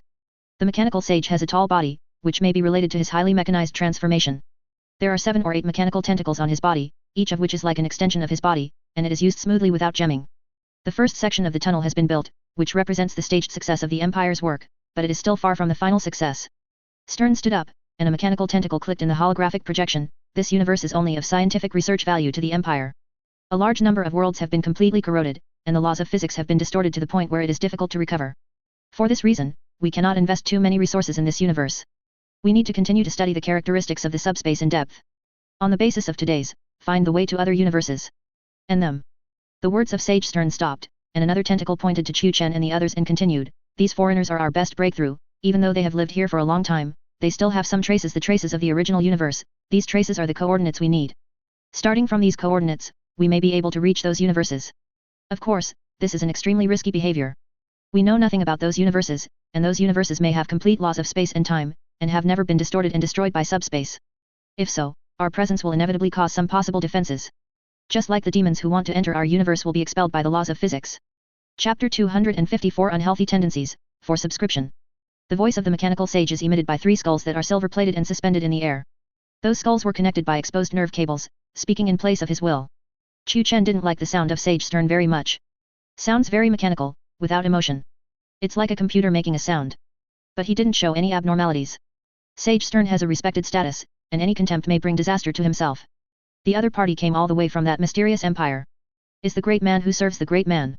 Compared with a traveler like him, it can be said that they are people from 2 completely different worlds. For ordinary people, the empire is undoubtedly an unimaginable behemoth. It has a complex and complete military, scientific research, economy, education, religion, governs a vast territory, and has an countless population. To have such a high status in such a huge organization, Chu Chen thought he couldn't do it. Ordinary people like him may not have the opportunity to meet the people behind all this in their entire lives. That is, the ruler who rules this huge empire. People like Sage Stern can talk with each other, plan the future of the entire empire, and decide the fate of one world after another. In the hall are the most powerful men and women in the base city. They each have their own responsibilities, expelling demons, maintaining faith, spreading hope, and establishing a new order. Hearing what Stern said, they all discussed in low voices. Please give a more detailed report. Judge Gray said, how should we use those coordinates? What are the differences between different universes? What are the uses of these strangers? Do you rely on them to lead the way? Or what? Sage Stern nodded, a mechanical tentacle buzzed and slid in the air, and the light spots suspended in front of everyone moved accordingly, and merged into videos. It's something we've extracted from these people's subconscious minds, memories of their worlds. Kaihoken looked at the scene displayed by the projection. A guy in a leotard darts quickly between tall buildings. His perspective is like a room in one of those tall buildings. The perspective moves as the guy in the tights moves at high speed. The other party rushed to the ground with quick means and jumped onto the car of the masked gangster with a weapon in his hand. Mr. Bad Guy, hi, my name is Spider-Man, you can also call me the man with the net bag or Mr. Surprise. What you are doing is not very good. I suggest you put down your weapon immediately and surrender to the police. The man said. Afterwards, those masked gangsters were subdued by virtue of their flexible fighting skills. Afterwards, a white spider web spewed out from his hand, and left again swinging high in the air. In addition to this video, there are other videos displayed in the projection. A huge bat mark is projected high above a city, which is particularly conspicuous. Chu Chen watched the videos one by one. Correspond these videos with different traversers in your mind. There is no doubt that the first video must be John's. The guy in tights, who can swing around in the air and subdue bad guys, should be his New York neighbor, Spider-Man. This guy often complains about why he time traveled and not Spider-Man. He just wanted to be an ordinary person, why is it so difficult? Things like time travel should be done by superheroes. The second video, the one with the bat mark above the city, is supposed to be Sam's. Sam talked about his time before time travel. Living in a city that sucks, unemployment is soaring, gangsters are rampant, it's a city that can't be saved. There's also a who's up and down there calling himself Batman, being a superhero, and fighting crime. It made him unable to earn extra money, and he was so poor that he almost went to eat dirt. That damned Batman, if you are so capable, why don't you kill those bosses and give me some money so that I can live? Just know that catching street gangsters is a natural offense to him. Don't let me go back, when I go back, I will pick off his hands and feet, let him beg on the street, and then tell him earnestly, let him be a good person. Sam grits his teeth every time he says this. Obviously, in his mind, superheroes and the like are a piece of shit. I couldn't even eat, and told me to be a good person. Such a saint, why don't you go to church and replace Jesus, and hang it up yourself? Chu Chen watched a few more videos, and each found the corresponding person. There are many travelers in the foggy world. In addition, everyone has no habit of keeping secrets about their traversal identities. While drinking, they even wished to reveal all the messy things about their previous lives, using words to whip those who had offended them again. For example, a soldier who was shot in the knee during a war and had to retire would always brag about his achievements in defeating those scavens, saying that he had entered 7 times and exited 7 times, killing those rats and defeating them. There is also a cynical keyboard man who always said that when he was drinking, he would use his own force to kill all those damned Cayman riders when he went back. It was those idiots who killed him miserably. Chu Chen suppressed his cranky thoughts, focused his attention on the meeting, and watched Sage Stern use his mechanical tentacles to slide those videos. From their memories, it can be seen that the world these people live in has complete laws of time and space. Of course, the time and space they live in, the subspace is relatively calm, and there are not so many weird things. And the world we built, the road is located in the depths of the subspace. For this reason, the curtain of reality and the supreme sky must be broken to open a passable road. Through these years of research, we've discovered something about the will of the world, that a planet so long lived and believed in certain things would give birth to the general concept of a guardian, such as Fenris frost giants. The soul of the wolf, the fire dragon of Nocturne Star, etc., these are the general concepts of the guardian. Both the salamander warrior and the wild wolf warrior can draw strength from their beliefs, and even make the concepts of the frost wolf and fire dragon form entities. If a planet is like this, we have reason to suspect that it will be like this in a universe.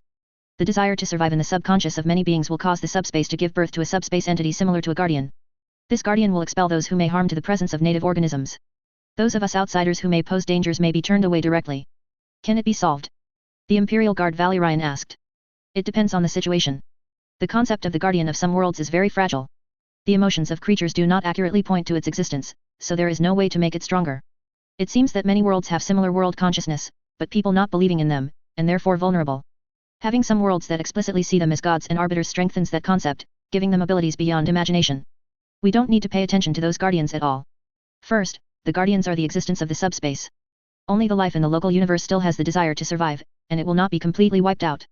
Second, at this stage, we have not sent the capability of this kind of force, and the exploration team that set off this time is only to collect information. When the Empire has the ability to project troops to a universe on a large scale, those guardian concepts will be powerless to stop them, and they will not pose a threat at all. Chu Chen was speechless secretly. Isn't this guardian just another way of saying heaven? This empire is too cruel. I still want to break the way of heaven and force it directly. Why didn't we encounter any obstacles when we entered this foggy world? Asked Sister Aaliyah on the side. Sage Stern just wanted to explain, but he thought of something and stopped. It is indeed a bit reluctant for the people here to explain this matter in professional terms. He should probably have kept it simple. A kingdom that has been declared destroyed, will there still be loyal guards? This universe is broken, like a kingdom that is about to be destroyed. The ministers have fled, the king has disappeared, and those generals are either dead or surrendered. Do you think there will be any defense against foreign enemies? And those universes where the laws of physical space-time are not distorted are countries where the kings are still in power and the generals are still in control of the army.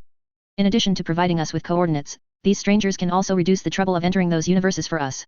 It's like when you smuggle into another country, having a local to help can always get twice the result with half the effort. The popular explanation made everyone look suddenly enlightened. Also gained a clear understanding of the so-called guardian concept. The subspace can materialize the emotions and beliefs of all creatures. This point has long been proved in many cases. The universe where the Empire is located, because of the warp caused chaos in the subspace, and horrible creatures that only nightmares were born. It even caused the subspace to swallow the real universe in turn. The same goes for other universes. Under the catalysis of biological emotions and beliefs, there will also be various powerful subspace entities. The guardian is a general concept. In the subconscious mind of all creatures, survival is the most important.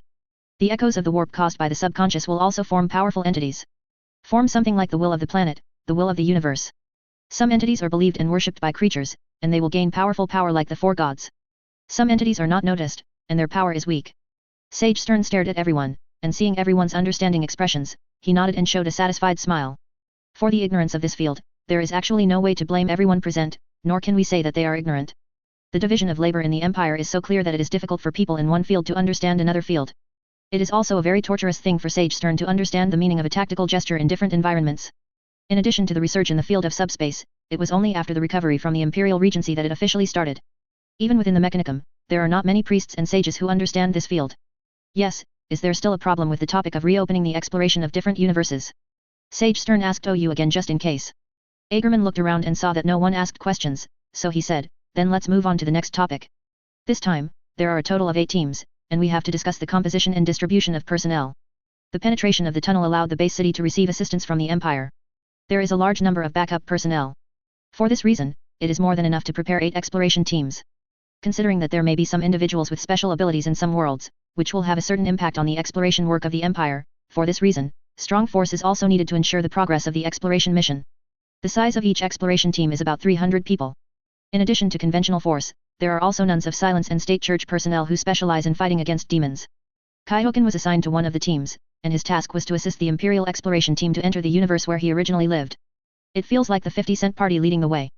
Chu Chen secretly cursed in his heart. If he had a mobile phone, he would have asked to form immediately. In such a situation, it is not considered a cosmic traitor. After the team members were assigned, for safety reasons, Chu Chen and other traversers stayed on the side of the tower. They needed to learn some knowledge about the depths of the subspace and make necessary modifications to avoid being unable to bear the subspace trip, which would lead to action failed. The heart of the Empire, the solar system. The prosperity of this place is far more than 1,000 times that of the past. Countless imperial ships came and went, filling every route. These ships set sail from all over the galaxy, sending massive supplies and those selected talents to Terra, and then sending those Terra supplies or scientific research teams to various places. Under the will of the regent of the Empire, human geniuses have been excavated by various means, and the allocation of resources has been optimized to the extreme. Talents and resources are sent to various huge scientific research projects, let them become screws, and promote the development of those projects. Then, these projects in turn promote the development of the Empire, allowing the Empire to have funds and technology to dig and cultivate more talents. After forming a virtuous circle, the strength of the Empire also grew rapidly like a snowball. Today's Empire is like an electric car that can accelerate automatically, rushing on the road of technological research and development and military expansion. Terra's current development is even more jaw-dropping. Magnificent cities are everywhere, tall man-made buildings and green plants form a harmonious scene. There are a large number of green parks and botanical gardens simulating various ecological environments on every floor of the city. When those pilgrims came to Terra from all over the galaxy, they will all sincerely think that heaven is nothing more than this.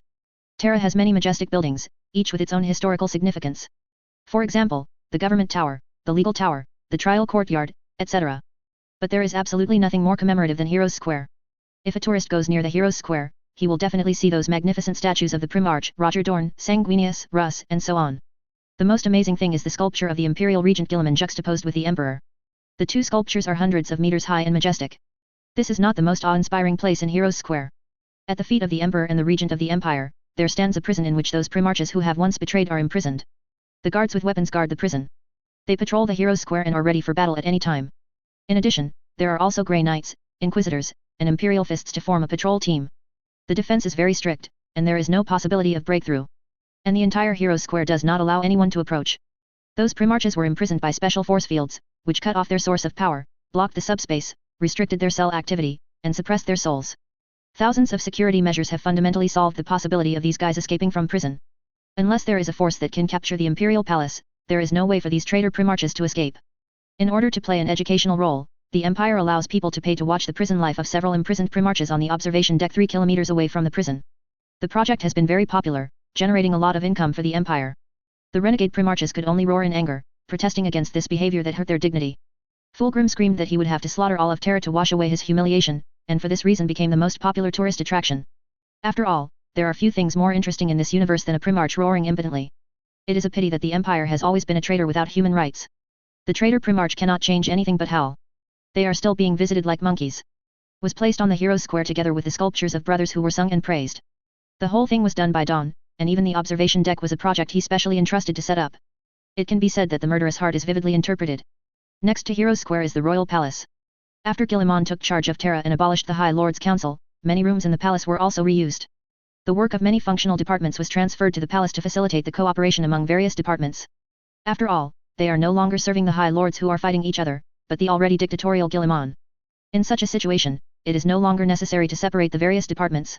In the past, the High Lords would definitely not allow the departments they controlled to be with other departments, for fear of being seized by the other party.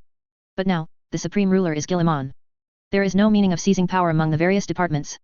For this reason, working together is the most efficient way. Imperial Prime Minister Penny has been working in the palace all these years. The news that the alien universe tunnel was opened was conveyed to several important figures in encrypted form. One of them was placed on her table. Penny flipped through it, and after extracting some elements, she put it aside. Compared to the matter of the different universe channel, she is currently having some troubles. The Imperial Regency pays attention to science and technology, maintaining the status of scholars and scientific research staff is very high in the Empire.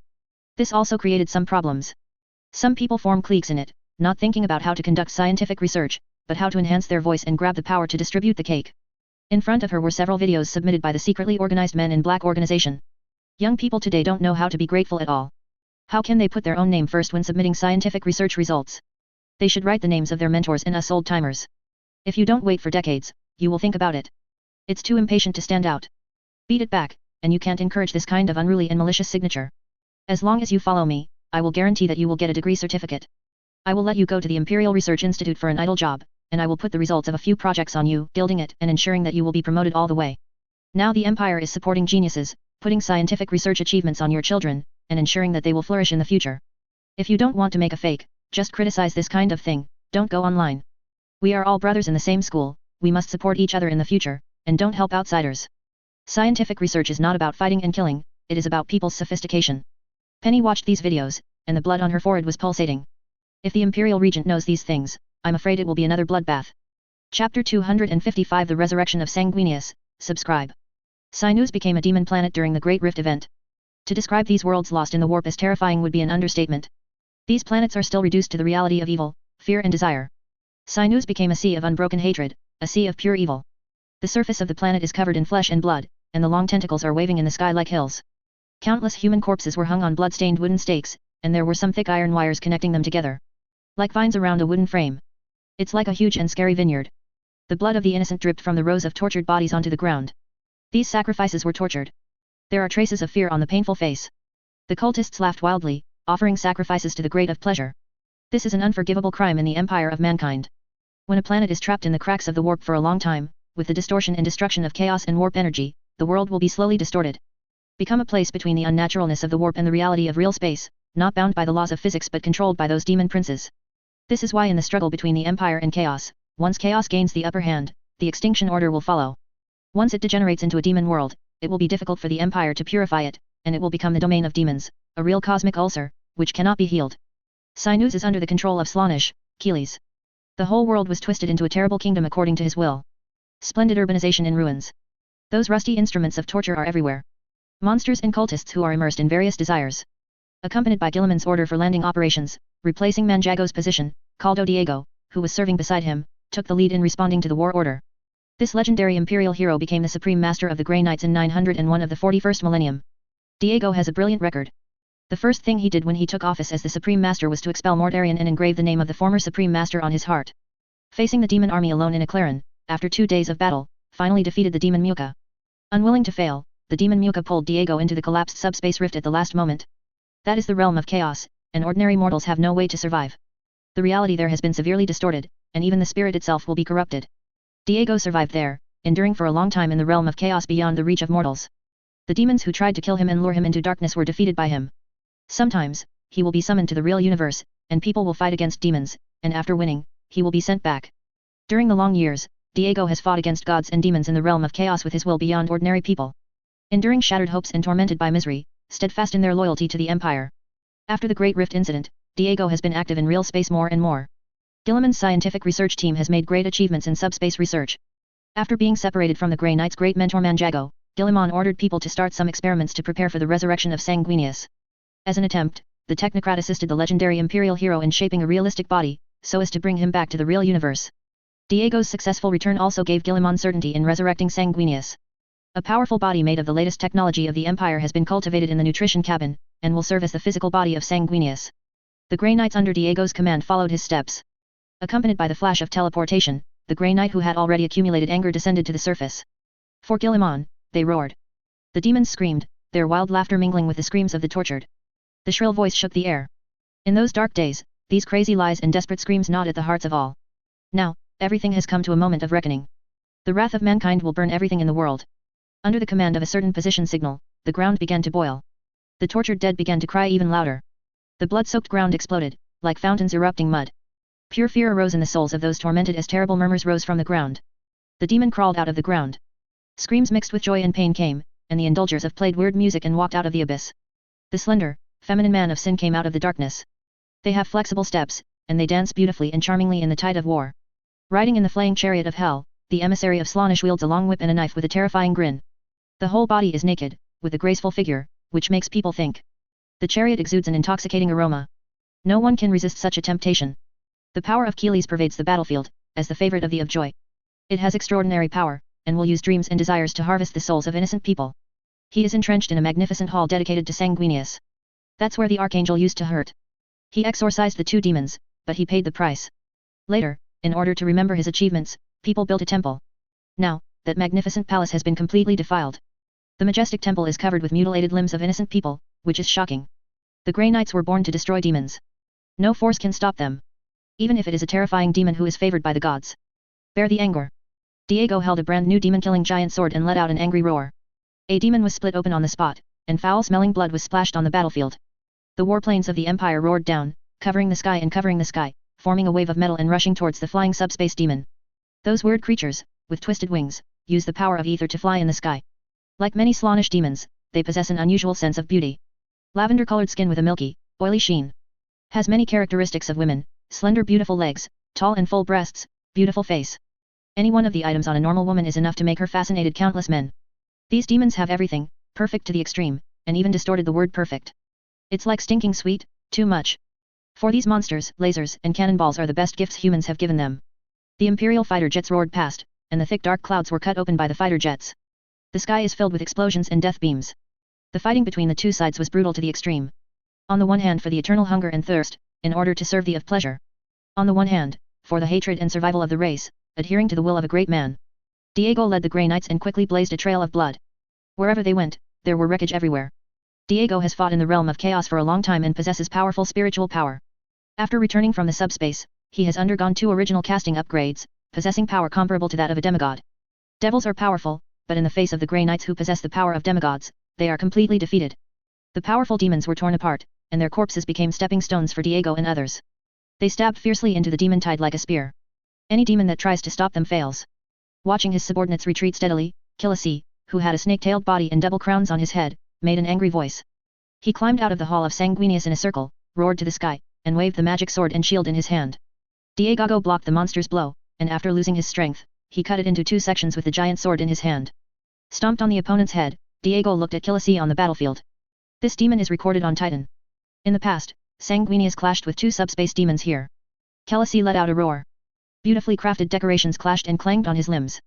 Stupid humans. Kelis growled, you will all die here. Horrible witchcraft power radiates. The ground cracked, and blood rolled like a fountain. The whole earth was shaking, as if some terrible creature was twisting its body underground. Diego's gaze became stern, he turned his head to look at the fighting brothers on both sides. Follow me. The great exorcist sword in his hand crackled, and the heart of Guilliman in his body was still spinning at high speed. The exorcism engine upgraded by the second original casting is also running at high power. The Grey Knights gathered together and charged towards the place where Keelys was. Diego rushed to the front, and the other Grey Knights provided him with cover. The great demon of Slaanesh, Keelys, also noticed them. He twisted his body and crawled toward a group of people like a snake. The Grey Knights rushed into the outer area of the temple. There was a huge explosion on the ground near them. Evil demonic power erupts from the ground, washing everything nearby. The power of the devil is detected, and the intensity is evaluated as scarlet level. The anti-demon force field is activated, resisting the attack. The Grey Knights have the sacred runes of magic against demons, which emit light and help them resist the damage. A monster exuding a strong fragrance rushed out from the ground, with oily skin and a towering chest, a handsome and slender face covered with scales, and a smooth and hairless body. Obviously, the magic attack just now was released by it. Diego pulled the trigger, and a psychic bomb spewed out from his gun, hitting one of the opponent's two heads. A Grey Knight also attacks. He jumped up, and the battle axe in his hand slashed at the opponent, splitting it in half. The stinking blood disappeared on the crackling battle axe. However, the vitality of that demon was terrifyingly tenacious. Even though it was chopped in half, it didn't die completely. Instead, he rushed towards the Grey Knight. The two sides fought together. Another demon bursts from the nearby ground. Blood and clods, and a deadly pink scent rushed towards Diego. Another battle brother stepped forward, thrusting forward with his halberd. The long halberd cut off the demon's slender legs. Weird tentacles squirmed from the wound, connecting the leg back again. Cover me. Diego didn't look back at the battle between the demon and his brother, his eyes were on Keylus who was rushing towards him. A demon was cut off neatly, and slimy purple blood spurted out, carrying a deadly aroma. Eerie whispers echoed in his ears, but Diego remained unmoved. His eyes are only for chilies. The eyes of the regent of the empire are watching the battlefield from low Earth orbit. No one will doubt where the victory belongs. The only doubt is who will take the honor of this victory. Diego must prove his excellence. The second original casting upgrade, brand new armor, and brand new weapons. He had to let Guilliman know that it would be a good deal to bring back those imperial heroes active in the warp. Allow the empire to quickly have a group of powerful warriors who can fight against demons. The Grey Knights cover the progress of Diego, the returning Grand Master. They strive to clear the surrounding area of demons. Create conditions for the Supreme Mentor to defeat the opponent. Flickering. After confirming the distance, Instructor Diego activated the skill obtained after the second original casting upgrade. The distance of hundreds of meters was pulled closer by him in an instant. The demon-killing giant sword in his hand slashed directly at Keylys's demon body. Keylys howled, he dodged angrily, and then rushed towards Diego with a weapon. An insignificant human dares to fight it like this. But during the battle, Keylys felt something was wrong. The strength and speed of this human being are somewhat abnormal. Even though he has the blessing of the god of pleasure, the opponent is still suppressing him with strength and speed. Moreover, there are various weird skills. The huge sword in the opponent's hand gave him a very dangerous feeling. Today is your end, devil. Diego waved his giant sword, and several phantoms appeared to confuse the opponent, and then broke through the opponent's defense and chopped at the opponent's head. Keylys is a great demon after all, and has experienced countless battles. At the critical moment, he avoided the fatal blow. Sicarius left only a smoking trail on his shoulder armor. Mortal. Keylys let out an angry roar, his mouth opened wide enough to swallow a person, and then let out a shrill scream. Sensing the danger, Diego rolled over and dodged. Behind him, a building was blown into ruins by sound waves visible to the naked eye. Do you think you can defeat me? Mortals, you can't control yourself. Keylys roared, let your master come down, he is worthy of being my opponent. You are not worthy to be his enemy. Diego said indifferently, jumped up again, and slashed at Keylys. Keylys was furious. When did it start? He wasn't even good enough to play against Guilliman. What do they think they are? A group of lowly mortal creatures who dare to challenge the creatures who think the heavens are immortal. He is Keylys, the servant of the of pleasure. Possesses eternal lifespan and the power to change the world. A mortal dares to talk to him like this. Exorcism engine is unlocking overload mode. Overload mode starts, please pay attention to the usage time. Diego felt an unimaginable power surge in his body, his speed was as fast as an afterimage, and he launched a storm-like attack on Keylys again. Keylys was extremely angry, but facing Diego's offensive, he was also in a panic. Accompanied by the sound of metal strikes resounding throughout the audience. The blade in Keylys's hand broke in two. The giant sword in Diego's hand cut into Keylys's body, making him scream in pain, and cut off his arm that lost the blade. How dare you? Growled Keylys, slamming into Diego, knocking him to the ground. Diego also abandoned the long sword. The dagger with the rune of suppressing demons popped out from the gauntlet, and pierced into the opponent's body. Keylys's scream was even more piercing. He twisted his body trying to break free from Diego's dagger. The other party's dagger shot out directly, sinking into his body.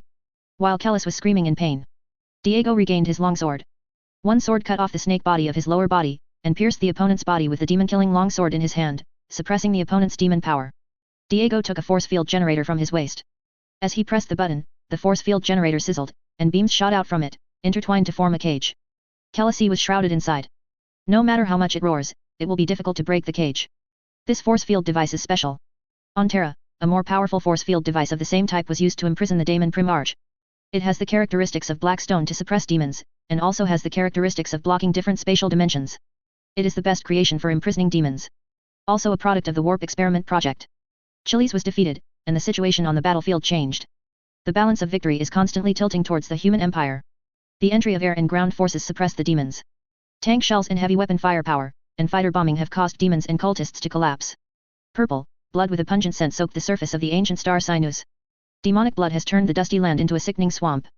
The Anglican priests carried the statue of the emperor and chanted sacred prayers to purify the whole world. When all the dust settled and the last few demons were killed by human swords, Guilliman came down from the glory of Macrage. The honor guard guarded the Primarch, walking along the ruins full of corpses to the temple where the statue of Sanguinius was erected. Emperor's son, Kylus screamed frantically as Guilliman walked past him. He was very angry. As a follower of the god of pleasure, he is a great demon of Slaanesh. Right now, he doesn't even have the qualifications to fight against Guilliman. The subordinates sent by the other party will solve it. Guilliman glanced at Achilles, then shook his head. With your identity, you are not worthy to talk to me, devil.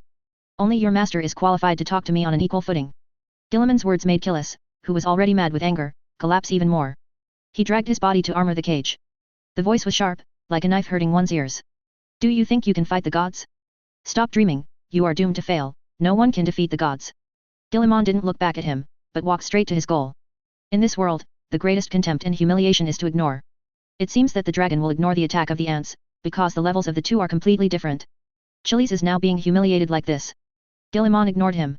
Kylus screamed, from birth to now, he has never been subjected to such humiliation. This undoubtedly trampled on his dignity as a demon prince. Achilles was born in the distant past, and he existed before human evolution. When the four gods rose up, he chose the camp of the god of pleasure and became a demon prince.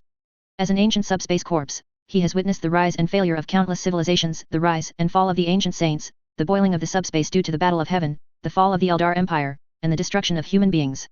The tragedy of the Golden Age also saw the rise and fall of the Emperor.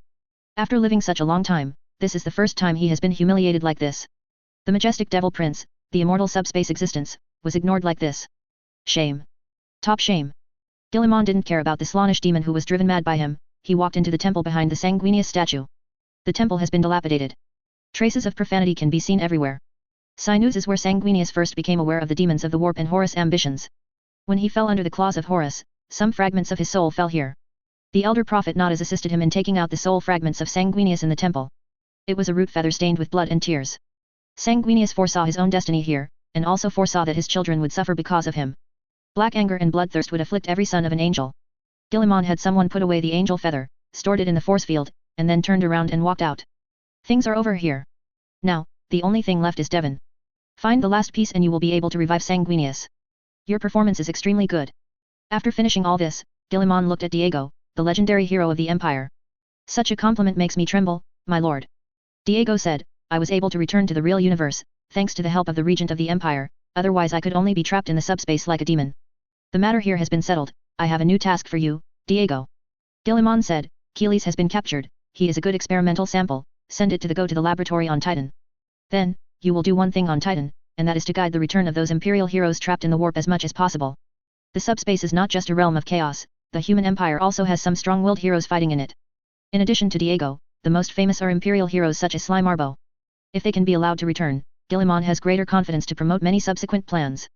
When conquering the Eye of Terror and Warp Space, you will also have more confidence. Guilliman left behind a force to rebuild Sinus, and took the rest of the force to the Devon system.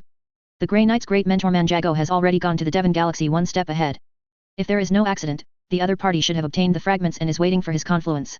On a planet corrupted by a plague and dragged into the gardens of Nurgle. Mortarion, who was chased by Chagatai and fled all the way, saw his son and former captain of the company. They met in a magnificent temple, already desecrated by the flesh and blood of the plague. Kugas participated in this meeting by using remote witchcraft. You lost again, just like you were defeated by the opponent 10,000 years ago. Typhon stared at the demon Primarch in front of him, Mortarion, his tone was mocking and fooling. Typhus did not like his Primarch. He was a little reconciled. Why Mortarion can become a demon prince without doing anything? And he dedicated the death guard to the god of plague, but he didn't get the corresponding reward. Nurgle will always place more mercy on Mortarion. He asked Typhons to accept Mortarion's plan, not Mortarion to accept Typhon's plan. Be respectful to me. Mortarion showed anger, staring fiercely at the guy who had brought him endless humiliation. He clenched the sickle in his hand, his gaze became dangerous. Do losers demand respect from others? Typhus said. I'm plundering planet after planet for my father, spreading his love to every world, and what are you doing? You lost a powerful army is being chased like a stray dog. Typhus, recognize your position. Mortarion suppressed his anger, and reiterated again. Typhus, you should respect Mortarion and stop being hostile to each other. We have a common goal. The illusory image made of flesh and blood hyphae made Kyuga's voice. The words of the great Nurgle demon did not alleviate anything. Typhons laughed, he lost everything and fled here in a hurry, hoping to control my fleet and use it to save his life. It should be him who respects me more than I respect him. Of course, a loving father love, but he will not tolerate a trash wasting resources at will. Mortarion stared at Typhons, and said with anger, how dare you talk to me like this? Typhus dismissed the threats and dangers within. He gave Mortarion a sneer. Don't look at me that way, I am not afraid of these threats. Now, I am not your son, nor your first company commander. I am the emissary of Nurgle's loving father. You have failed, it is a shameful thing, your success is not your ability, but your luck enough to become a primarch. Mortarion strikes. His rage could no longer be suppressed. Chagatai's humiliation and Typhon's arrogance caused him to experience the same kind of humiliation when he faced his adoptive father in the past. The sickle in his hand slashed at the opponent with lightning speed. The sharp blade made a pleasant piercing sound in the air. Typhus did not anticipate this attack. He once thought that under the protection of his loving father, Mortarion would not strike him. But Typhus forgot that he was facing a primarch, a traitor primarch who had once dared to swing a knife at the emperor. In Mortarion's heart, the gods and the emperor are the same. He can betray the emperor for himself, and he can also betray Nurgle. What's more, this is not a betrayal. Chaos is disorder. Between demons and demons, fighting is allowed. The law of the jungle is the iron law of the subspace. Even though many demons in the garden coexist in harmony, the essence of chaos remains unchanged. The scythe cut off Typhus's shoulder, causing him to scream. What did you do? Typhon stared dumbfounded at the sharp blade slashing down. It took a while before he came back to his senses and roared angrily. Who do you think you are talking to? Mortarion spread his wings, green flames burning in his eyes. I am the creator of the Empire, champion of Nurgle, primarch of the Death Guard, primarch of the Trinity, master of the Tau. I have had enough of your arrogance, Typhus. After the words fell, Mortarion swung the sickle at Typhons again. After today, there will be no Hive Lord.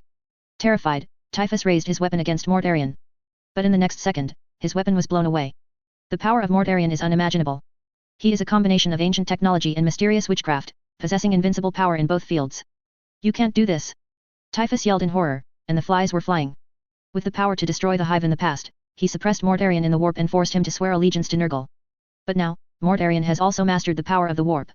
The loving father valued Mortarion above him. He has no capital to fight a demon primarch. Typhons was a little panicked. For a moment, he couldn't think of how to fight against his former father. No one can stop me, growled Mortarion angrily. Pay for your arrogance, Typhus. Remember, I am your master, your gene father, and I gave it to you. Typhon's horns were cut off, along with half of his face. The shrill screams echoed in the majestic hall, engraved with runes of the triple path. Enough, Mortarion, you will draw the wrath of a loving father, said Kyugas. This demon is still in the depths of the distant starry sky at this time, using the witchcraft of the subspace to project his will here. There is nothing he can do about the atrocities that are unfolding. Several figures rushed out of the darkness, trying to save Typhus. They are the guards belonging to Typhus, warriors called grave keepers. How could the anger of a primarch be something they could resist? The sickle pierced the sky, and cut the grave guard who rushed up in two in an instant. Their bloated, pus-drenched bodies were split in two. Typhons watched Mortarion, who was on a killing spree, with extreme panic in his heart. He suddenly regretted that he shouldn't have ridiculed the other party unscrupulously with Nurgle as his backer. Mortarion dared to slash the Emperor with a knife, which annoyed him, and it was impossible to slay Nurgle with a knife. Forgive my offense, Typhus said in horror. Mortarion didn't respond, and the scythe came out again, cutting the huge and bloated Typhus directly in half. Afterwards, a green light radiated from the sickle, hooking out a soul. Mortarion showed a cruel smile. You don't know the true threefold way. Your arrogance and ignorance are hateful, and you will be tortured and tormented forever. No. Screamed Typhus's corrupted soul, you are fighting against the master you are loyal to, and you cannot do that to me. No, I can. I am the father's champion, and I have such power. Mortarion bottled Typhus's soul, and his adoptive father would receive a cellmate. Mortarion thought the two of them might get along well. No, what did you do? Kyugas looked at all this and said to Mortarion, this is wrong, you shouldn't hurt Typhons. I don't want to tell you too much, Kyugas. Mortarion's tone was a little cold. My brother has returned, Jagatai has extraordinary power, and there is the assistance of the Imperial fleet. If I can't win the forces are united, there is no way for me to fight him. Now you have three choices. Mortarion looked to Kugath, the scythe still dripping Typhus rotting blood from his scythe. Either you help me defeat Jagatai, then I will remember your kindness and help you in the future. Or, you are now betraying your trust and going back to the garden of your loving father. In that case, we will never make mistakes. The last one, the choice is that you complain to the loving father and encourage him to punish me. In that case, I will reserve a place for you in my private prison. Mortarion, do you know what you are talking about now? Are you going to disobey a god? Kyuga said in horror, you captured Typhus, and you still want to threaten me? Don't doubt the authenticity of my words. I once raised troops against the Emperor. He is another god. If you choose to oppose me, then I will retaliate. As long as the loving father does not kill me, I will retaliate you. Cut off your head and throw it to the enemy's territory, or send you directly there. Mortarion said in a low voice, I really want to see, you are in the realm of Slaanesh and the blood, how are you doing? Korgath showed a hint of anger, but the demon also knew that Mortarion meant it. Kogarus Warhawks have returned, and they hunt Mortarion. Okay, I choose to help you, but there is one condition. After the enemy is dealt with, you must release Typhons. Kyuga said. I agree. Mortarion agreed with a sneer. He will not break his promise, and if he succeeds, he will release the Typhus. But whether to release it immediately or after a few hundred years is another question. Typhus is too arrogant. Who does he think he is? Mortarion decided to let the fool know what the true three ways were. Empire, Terra. As the organizer of the parade, Teresa was flipping through a book. This book was taken from the Great Library of Makraj, the capital of the 500 worlds of Ultramar. No one knows how the cultists managed to get this book from such a heavily guarded library. Teresa's heart is full of anger at the imperial tyranny. The purge of scholars by the empire is a terrible crime. Such anti-human rights, anti-freedom, and anti-democracy behaviors made Teresa feel sad for the future of mankind. Under this absolute dictatorship, is there any hope for human beings? Teresa whispered the name of the book. History of Emperor Sanguinius. The name made Teresa frown, she didn't understand the title. Sanguinius is a loyal primarch of the empire and has never been emperor anywhere. Can this book really overthrow Guilliman's dictatorship? Teresa looked into the darkness, and opposite her was a handsome young man. The young man nodded, exuding the elegance that belongs only to nobles. Nobility is a thing of the past. Guilliman abolished all privileged classes, and the nobility disappeared in the history of the empire. Teresa felt a little sad. Nobility is a symbol of human civilization and elegance. Yes, this book is strong evidence for us to attack Guilliman. The young man said, it records Guilliman's crimes. He once committed the same terrible crimes as Horus, trying to betray the empire, and such a crime, the emperor, is enough to cost him the support of many. Teresa nodded, this will become our powerful weapon. We must overthrow Guilliman's evil rule and let mankind regain freedom and democracy. The current development of the empire is due to the credit of all the people of the empire. We must let the world know that the times make Guilliman, not that Guilliman makes the times. We were all fooled by Guilliman. He advertised enemies one by one to stabilize his rule. He said that aliens are cunning, shameless, and must be eliminated. Could it be that aliens do not survive? Power? It is an unprecedented atrocity for human beings to exterminate other races for their own survival. He said that chaos is also the enemy of human beings, but he doesn't understand what real chaos is. Chaos represents eternity, change, and freedom, which is the ultimate mystery of the universe. Guilliman's minions lie to the world and attack anyone who dares to say those who reveal the truth. We need to spread the truth to the world and tell them the true face of the gods. They represent hope and the future, and the galaxy will merge with chaos. Teresa nodded, she felt the blood surging in her body. This is a noble mission. She wants to fight and bring light to mankind, instead of sinking into the dark dictatorship and going to despair. I will let the students continue to march, we will surround the royal palace and Heroes Square. Teresa said. Then you have to be careful, Guilliman's minions are very cruel, and they don't care about anything. The young man said. Teresa's complexion showed a trace of fanaticism. I will protect myself, but I will let more students attack the Imperial Army, force the Imperial Army to fight back, and let them kill those students. In this way, this cruel atrocity can arouse people's resistance, shake the cornerstone of the entire empire. From ancient times to the present, reforms require bloodshed, and those students who died will be immortal. One day, humans and many races in the galaxy will live freely under the glory of democracy, enjoying equality and respect. There will be no hatred for aliens, and all life will be free and equal. It will come true, as long as the gods defeat Guilliman, the dictator, and the galaxy is embraced by chaos, the era you speak of will come. The young man said, the tyrant of the dictator stands against the people. Will be completely defeated sooner or later. Chapter 256 Divine Plague. Lightning flashes and thick dark clouds. It was as if there was an unknown force trying to break through the thick cloud cover. Green poisonous fog enveloped the entire planet. This planet has been dragged into the Garden of the Father. Demons play in it. Everywhere is covered with squirming flesh and blood hyphae. The walls of the building are full of filthy slime and excrement. It can only be seen from some corners. This is the world that once belonged to the Empire. It's a pity that those traces have almost disappeared. Only those rusty metals can make people realize that this was once a developed industrial world. On the surface of the planet, stands a magnificent, decaying plague factory. It was built in the ruins of the original human city. Even those cultists who turned to the plague can hardly survive in this factory. All viruses and plagues known to mankind are gathered here. Bells rang around the plague factory. A corrupt clock tower is still faithfully fulfilling its mission. The evil sorcery of the warp keeps the decaying machines going. The bell tower has another meaning. It is part of the chronosphere of Mortarion. A vast network representing a corrupt empire is gradually taking shape. Every time the bell rang, it represented the fall of an imperial world, and it represented that many innocent people died in this horrible war. Many demons looked up and continued to work. A line of plague bearers passed such rotten wood from one hand to another. Light the fire beneath the cauldron of Nurgle. The dark green flame was burning the cauldron. The hot soup is rolling in it. From time to time, green bubbles would come up from the bottom of the pot and explode with a bang, spouting green poisonous mist, floating into the air to increase the plague content in the air.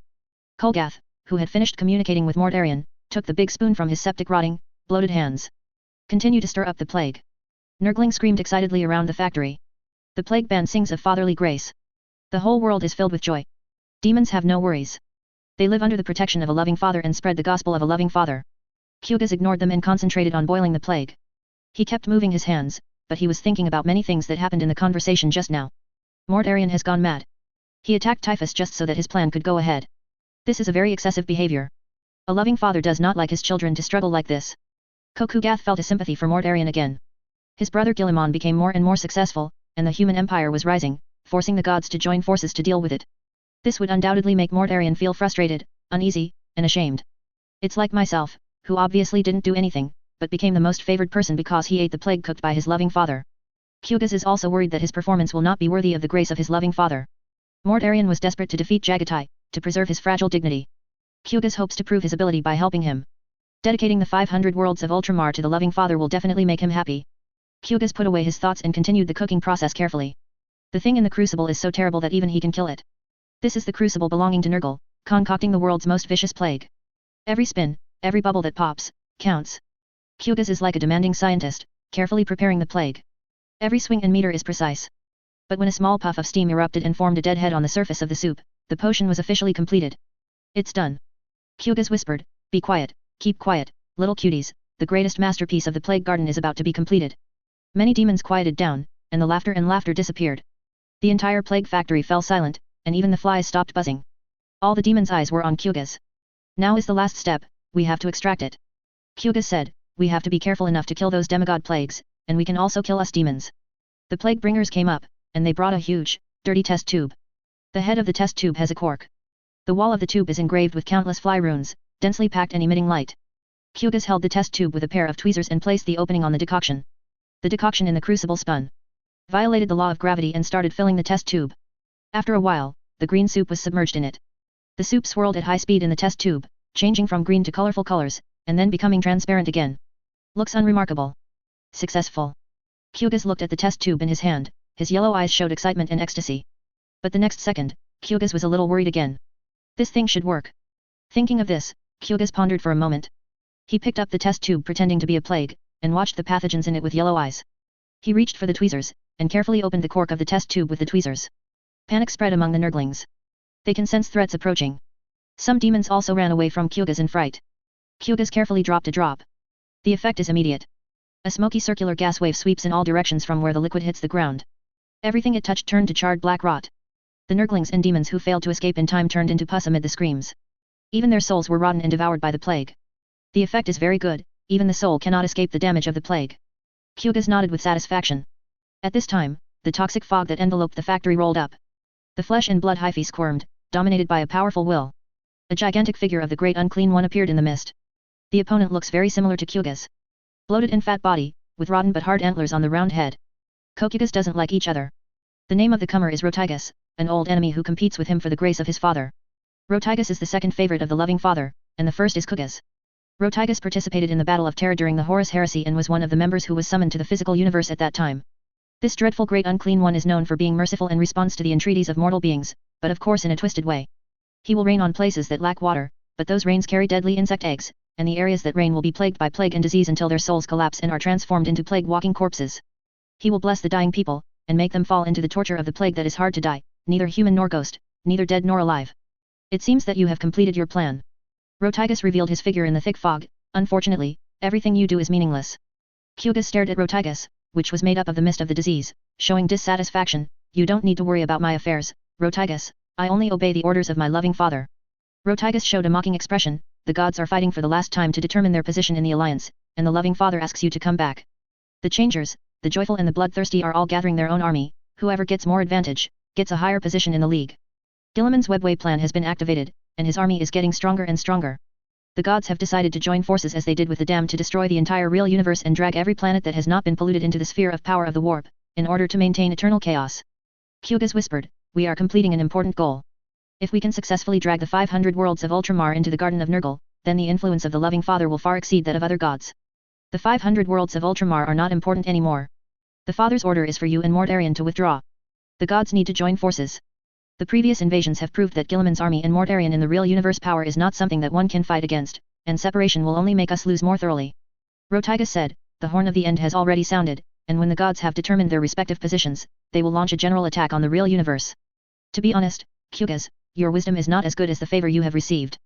Your plan for Ultramar is too narrow. I have a more perfect plan. If it succeeds, the human empire will be like poor infected with the plague, dying on the verge of death.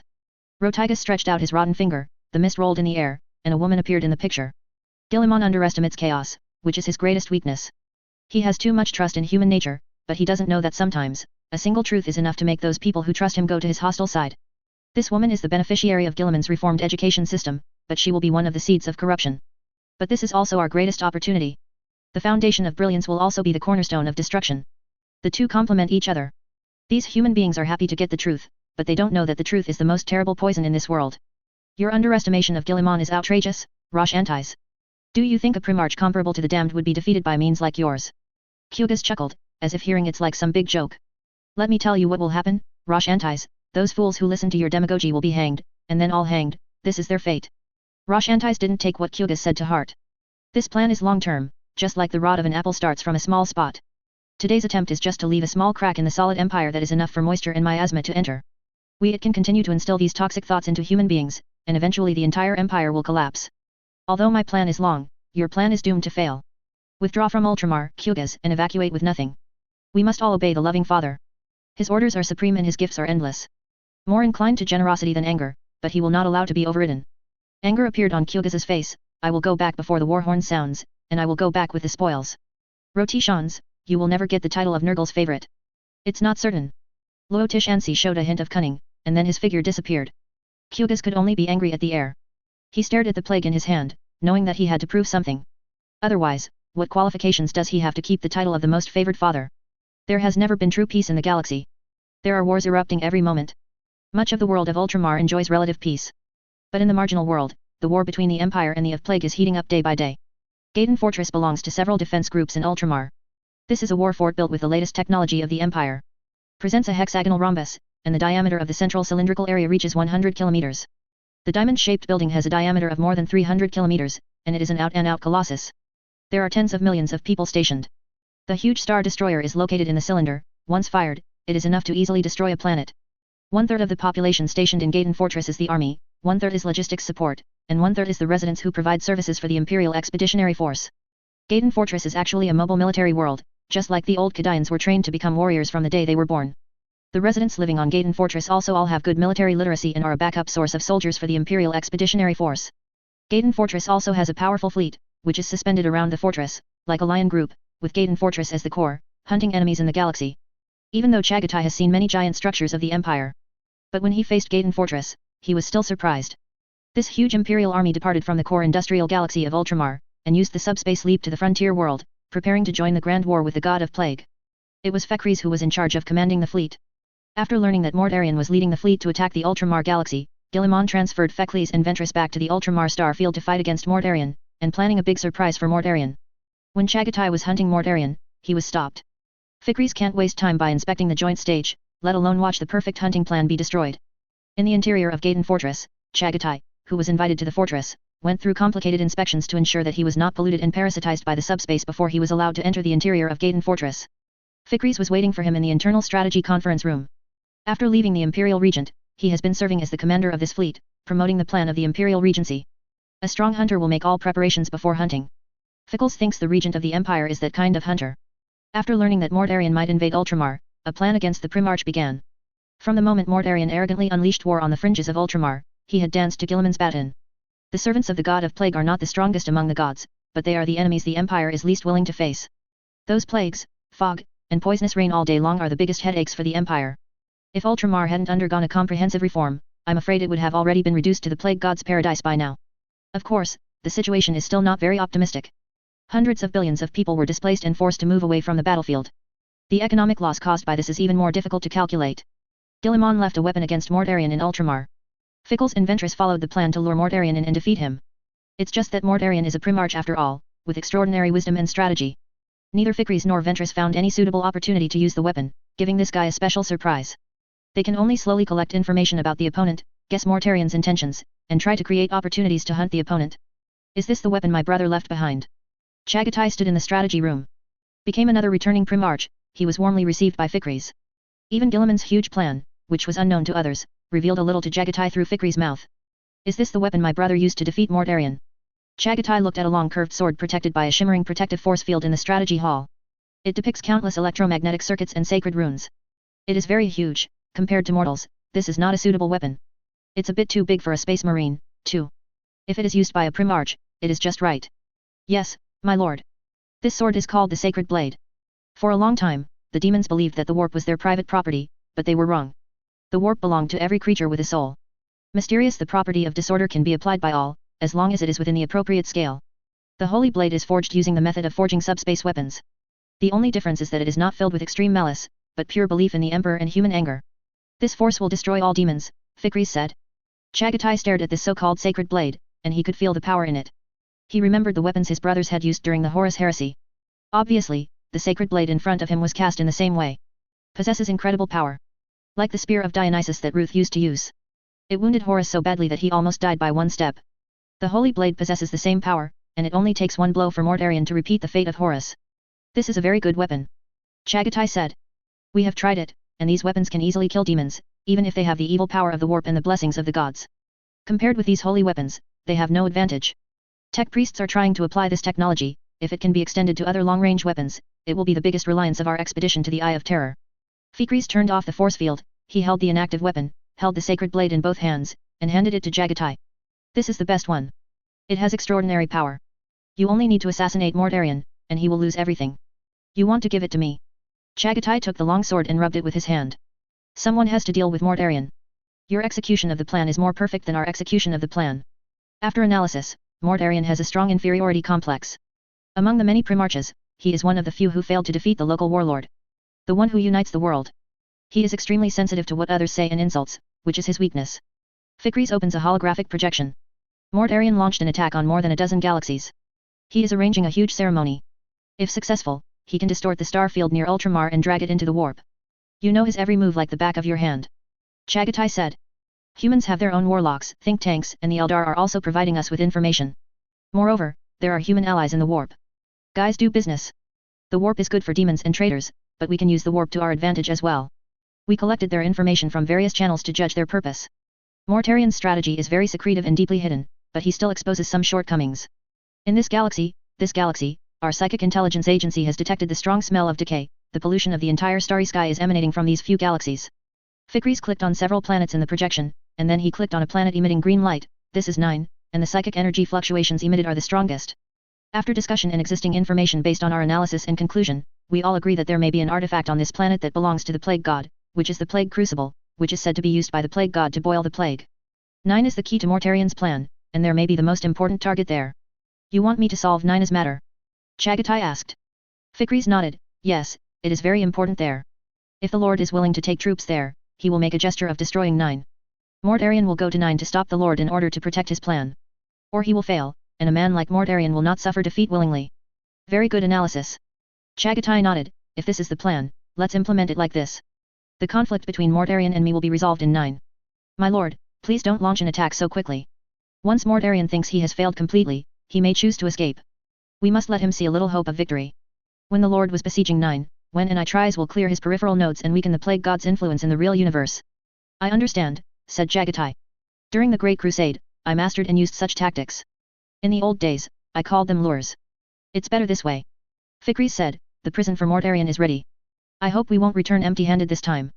Don't worry, I will catch this traitorous brother as a gift for me to meet Guilliman, the father of your genes. Chagatai said confidently. Planet Devon. The huge imperial fleet is assembled here. Digital Eldar Seers and Eldar Harlequin members also gathered here. A heavyweight figure participated in this operation. That's the big buffoon from the buffoon comedy troupe. At this moment, everyone was looking at Guilliman, waiting for his order. Let's start the ceremony, summon the Archangel. Gilliman said softly. Chapter 258 Ryan incurs. The old ruined buildings are covered with vines. The wreckage of the entire planet is floating in the void. Devon was devastated during the Horus Heresy. After the war, it was once again reduced to a gathering place for cultists and aliens, and was bombed several times by the Imperial fleet. The entire planet has been fragmented, and half of the planet has become wreckage, scattered on the original orbit. Another half of the planet is broken, but the general structure can still be maintained. The scene here is shocking, but what is surprising is that plants are still born on this broken planet. Green covers the traces left by civilization. Some animals with tenacious vitality rely on special geographical environments to survive and avoid powerful enemies. Gilliman stood on a broken plain, and there were huge ravines all over the plain, and any one of them was bottomless, leading to the ancient deep underground. This is where the Temple of the Two Serpents of the former Devon satellite was located. From previous memories, it can be seen that the magnificence of the Temple of Two Serpents is the greatest building of a planetary civilization. Even though it was built for the gods, there is no way to deny its magnificence. This is also where Horus fell. The believers of the gods and Erebus brought Horus to the abyss here. Then, Sanguinius also faced a test in the Temple of the Two Serpents. Inside the temple, Sanguinius was also tempted. He has two choices. The first choice is to surrender to chaos. The demon promises to relieve the son of Sanguinius from the curse of bloodthirsty and black fury, and make Sanguinius the most powerful war master, the true son of the galaxy. Host. The second choice is death, and his children will be tormented forever. Would you choose to die? A meaningless death, no honor, and no one will remember your sacrifice, your death will be meaningless. The demon roared, as long as you bow your knees to the gods, the entire galaxy will be destroyed. It is yours, you will gain an immortal lifespan and create an eternal legend. I choose to die. People in the world should not suffer because of my greed. I am the Archangel, the one who brings salvation. Sanguinius roared again and again, waving his spear and sword to charge demon. In the same situation, the two primarchs made different choices. Horus chose the gods. Sanguinius chose humans. Ryan ordered an extermination bombing of Devon after Sanguinius escaped from the temple, dismembering the entire planet. It can be said that the current broken planet Devon is largely due to the lion. Gilliman suppressed the chaotic emotions in his heart, and turned his head to look at the huge ceremony center. The honor guards are guarding their lord, the weapons in their hands have been activated, waiting for the upcoming battle. Diego held a weapon and stood beside him like a sculpture, motionless. If he wasn't wearing a helmet, people would have regarded him as a steel sculpture. Diego's eyes were extremely sharp and full of aggression, watching the people presiding over the ceremony, reviewing every step. Any mistake will bring dire crisis. And Diego swore that he would hold a sharp sword and kill all demons who dared to enter the ceremony. He has slain many demons in the warp, but he doesn't mind getting more demon blood on his sword. Nadas and the others have already made preparations. The members of the Harlequin theater troupe are distributed around the high stage of the ceremony, full of vigilance, and vigilant against the demons that may rush out from another dimension. This place is closely guarded. If you want to break through, you will undoubtedly have to break out a shocking war to do it. The priests sang the emperor's hymn, and the nuns lit candles carved with runes. The clouds from the censer are disturbed by the flying cherubs, forming a vortex in the air. There are countless runes carved on the surface. Each rune has been checked at least 6 times to ensure there is no problem. Warp space rituals need to be very cautious. Any error in the rune will have a disastrous impact. The mechanical priest started the complex machine, and there was a roaring sound. The huge plasma energy pile was slowly increasing the output power under the supervision of energy experts. The continuous row of machines roared, and the cables crawling on the ground like giant snakes surged with surging power. I never thought that human beings would rely on witchcraft so much one day. The voice of the great clown sounded beside Gilliman, with exclamation in his tone. During the Great Crusade, humans hated witchcraft so much that they even banned the use of witchcraft and ordered the Thousand Sons to return to their home planet for confinement.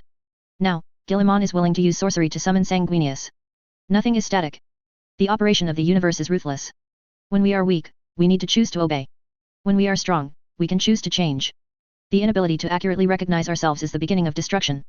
G. Lyman said indifferently, and was not moved by his use of witchcraft. Untimely arrogance will only bring destruction. Human beings will not do such things, and I hope you will not either. When he said the last sentence, Gilliman stared at the big clown, meaning something. The big clown wearing a laughing mask did not continue to speak, but looked at the broken plane.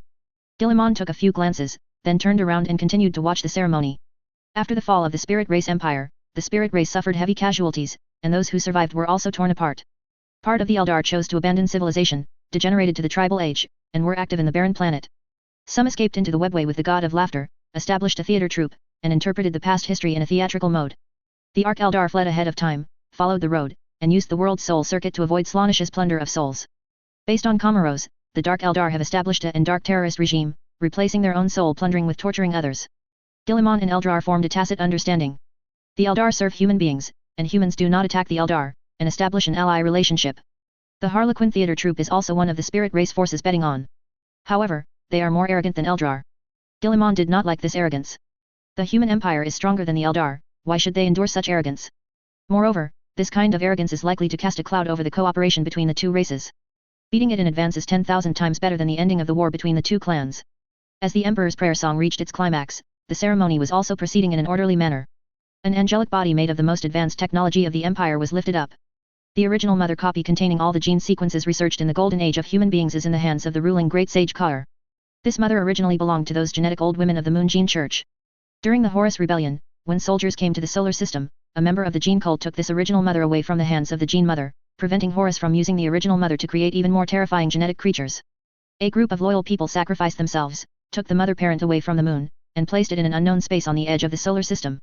Then, the mother copy was recovered and fell into the hands of Kal. Things in Kal's hands are equivalent to Guilliman's hands. Guilliman naturally also obtained the genetic knowledge in the maternal parent. Combining his own database with the scientific and technological knowledge of the Golden Age and the knowledge of the Nether Dragon, Guilliman asked his technical priests to create this perfect combat body at this stage. Atomic-level self-healing ability, even if it is blown into molecules, it can be reborn again by virtue of the mutual positioning between atoms. As long as you have an atom, you can split it and recreate a body. It can be said to be reborn from a drop of blood, immortal. It must have computing power that can be called bug level, be able to calculate huge data enough to burn the brain in an instant, and simulate the atomic movement of the entire galaxy level. Even every cell is carefully programmed. In addition to its strong self-healing ability, it can also leverage the power in the universe, unleash a terrifying energy impact, and destroy fleets and planets. More importantly, an upgrade interface is also reserved. In the future, you can continue to upgrade. In a sense, this body is the body that humans have always believed that gods would have. Whatever height human civilization can reach, what height this body can reach. Guilliman has long had the idea of creating gods with technology. When Macrich just woke up, he thought about whether he could use technology to create gods, so as to get rid of the control of the four gods. Humans are not real subspace creatures, no matter how good their Shinnick talents are, they are destined to be incomparable with demons. No matter how good a swimmer is, can he dive with fish in the water? Impossible. People live in the water. How do humans compare with fish? The same goes for the warp. Demons live in the subspace, what can humans use to compete with other subspace skills? The real universe is the foundation and strength of human beings. What Guilliman has to do is to enhance the advantages of reality and narrow the gap with demons in the subspace. The perfect body created by technology was placed in the center of the altar, and the collected fragments were also placed inside the altar. The Shinnick machine buzzed, and the flashing lights were like ghosts screaming in the dark night. A beam of light shot out from the top of a conical tower-like building, sinking into the dark void, as if guiding some souls back. Guilliman stared at the beam of light, his eyes gleaming with supernatural power, through the endless sky, beyond the darkness of nothingness, to see the ineffable supreme sky. Those crazy sights are enough to drive any normal person crazy. However, for Guilliman, those things are just a little uncomfortable. My lord, everything is ready. Nodaz walked up, the archangel is lost in the past, and only your will can bring him back. Guilliman nodded. He walked towards the huge throne. The throne is located on a huge and towering platform, several kilometers high. The whole body is inlaid with silver rune circuits, which contain scientific and technological knowledge from human cutting-edge scientific research institutes and the spirit race. The high platform is composed of cables and pipes, sending endless energy into its beating mysterious core. During the priest's prayer, Guilliman stepped onto the high platform and sat on the throne. A shimmering force enveloped Guilliman. The instrument hummed and made the earth vibrate. Why? Horus, why did you betray us? Sanguinius was full of anger, the long sword and spear in his hand were jumping with electric arcs, his anger was beyond words, he stared at the completely changed Horus in front of him and roared. I have obtained real power, Sanguinius, you should stand with me, then we will rule the entire universe, overlook the entire human race side by side, and become the supreme of mankind. Horus said. Sanguinius stared at the completely distorted Horus, his heart filled with pure anger and sadness. Horus holds a giant hammer in his left hand, which is taller than a space warrior, and the huge gauntlet in his right hand, with hook-toothed power blades installed on his fingers, and a huge double-barreled bomb on his wrist. The gun has a caliber twice as large as that used by ordinary space fighters. His armor is covered in spikes, and what was once the Emperor's emblem has become glaring eyes, wet and alive, made of flesh and blood, hosting a twisted warp soul. The once noble face has been distorted in ecstasy and superiority, crossing the dividing line between humans and demons. A red halo shone behind his head, it was the power of demons. I will never join you, Horus, for the misery you have brought upon the innocent, said Sanguinius, raising his weapon. That's a pity. The Great Crusade is a lie. The Emperor will only bring a horrible and dark future to mankind, bringing a curse that can never be shaken off. Horus smiled, that smile was so ferocious, so cunning, with malice and mockery. That is definitely not an expression that humans can have, but some kind of terrible creature. Your sacrifice is meaningless, your sons will be tortured with eternal wrath, and innocents will die for them, and it's all your fault. The Emperor is not a savior, he's just another liar and tyrant, he will burn trillions of human souls just to satisfy that eternal hunger, I have seen it, Sanguinius. Humanity will be reduced to dust in history under the hunger of the Emperor. Now you are bringing mankind to destruction, not the Emperor. Sanguinius spread his huge wings, and with the spear in his hand flashing lightning, he rushed to Horus to meet his own death. Horus charged, his tailor-made Terminator armor weighing several tons. But he still easily drove this giant, rushing over like a thunderbolt. The giant hammer collided with the spear, and a shock wave from the highest sky swept out, stirring on the vengeful spirit. Sanguinius burns with incredible power, as does Horus. They reveal their warp essence. The fight between the two sides was so terrifying. During the fierce battle, Sanguinius found his chance, and his spear pierced the flaw of Horus' armor. That is the place where Russ used the spear of Dionysus to severely injure Horus. The wound belongs to the subspace, and the repair of the real universe does not mean the healing of the wound. Horus let out a scream. He swung the talon of Horus and pierced Sanguinius, tearing his body and breaking his wings. The power of the four gods destroyed the soul of Sanguinius. The fragments were engulfed by the ether ocean current and scattered everywhere. I am the true lord of the galaxy. Horus roared, he pulled out his spear, lifted the dying Sanguinius, and slammed it to the ground again. The archangel stared at Horus with his eyes wide open, his consciousness collapsed and he fell into darkness. At this time, time no longer flows, everything stops at this second, and does not enter the next second. The sacrifice that changed history. A voice sounded. Guilliman stepped out of the darkness, and the wriggling darkness faded in front of him. No force can harm him. You shouldn't be here. A radiant soul emerged from the fallen Sanguinius. The figure is very dim, translucent, flickering, like a portrait projected by a malfunctioning projector. I should still be on my way to Terra. Guilliman said with a smile, of course, I'm on a battleship instead of a warhorse. Such a boring joke is not your style. Sanguinius said. Everything will change, just like this universe, I will also grow. Guilliman said. Sanguinius looked around, shook his head, and said sadly, change is just another way of saying that fate develops. We fought hard, but in the end there was still devastation, and everything returned to the starting point. This is how the world develops. If you take 3 steps, you have to take 2 steps back. It is unrealistic to keep rushing forward. We created an empire and left some troubles behind, and later people will continue to work hard. Nothing is it can be done that easily. Guilliman said with a smile, there is no need to be immersed in a momentary failure, nothing is perfect, the road ahead is doomed to be full of bumps, and so is fate, don't overestimate anything, there is no what could determine the future of so many beings. Sanguinius was not moved by Guilliman's words.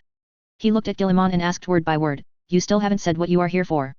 Guilliman approached Sanguinius, staring at the transparent soul, it's time for us to go back, Sanguinius. We all have unfinished missions. The war between humans and the gods is still not over, and the horn of the end has already ring, you shouldn't be the one absent. Sanguinius looked into Guilliman's eyes, which shone with supernatural light and wild ambition. That ambition he had only seen in the eyes of one man, and that was the Emperor. When the Emperor descended on Baal, Sanguinius noticed the mad, doomed all-consuming ambition.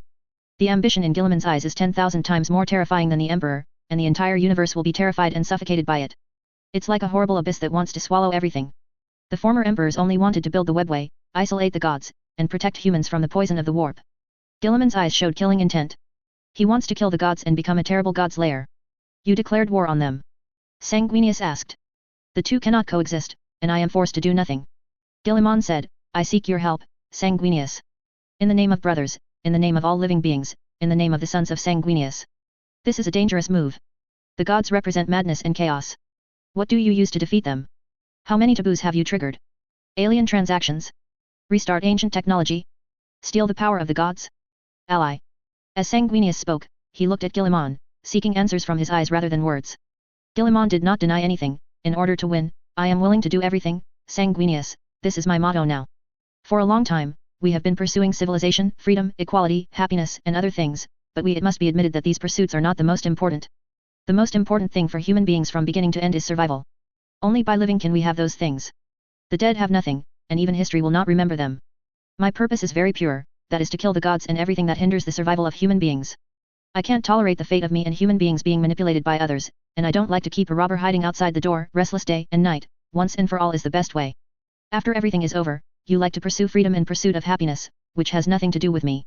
Before that, everything must make way for survival. Sanguinius, you must come back.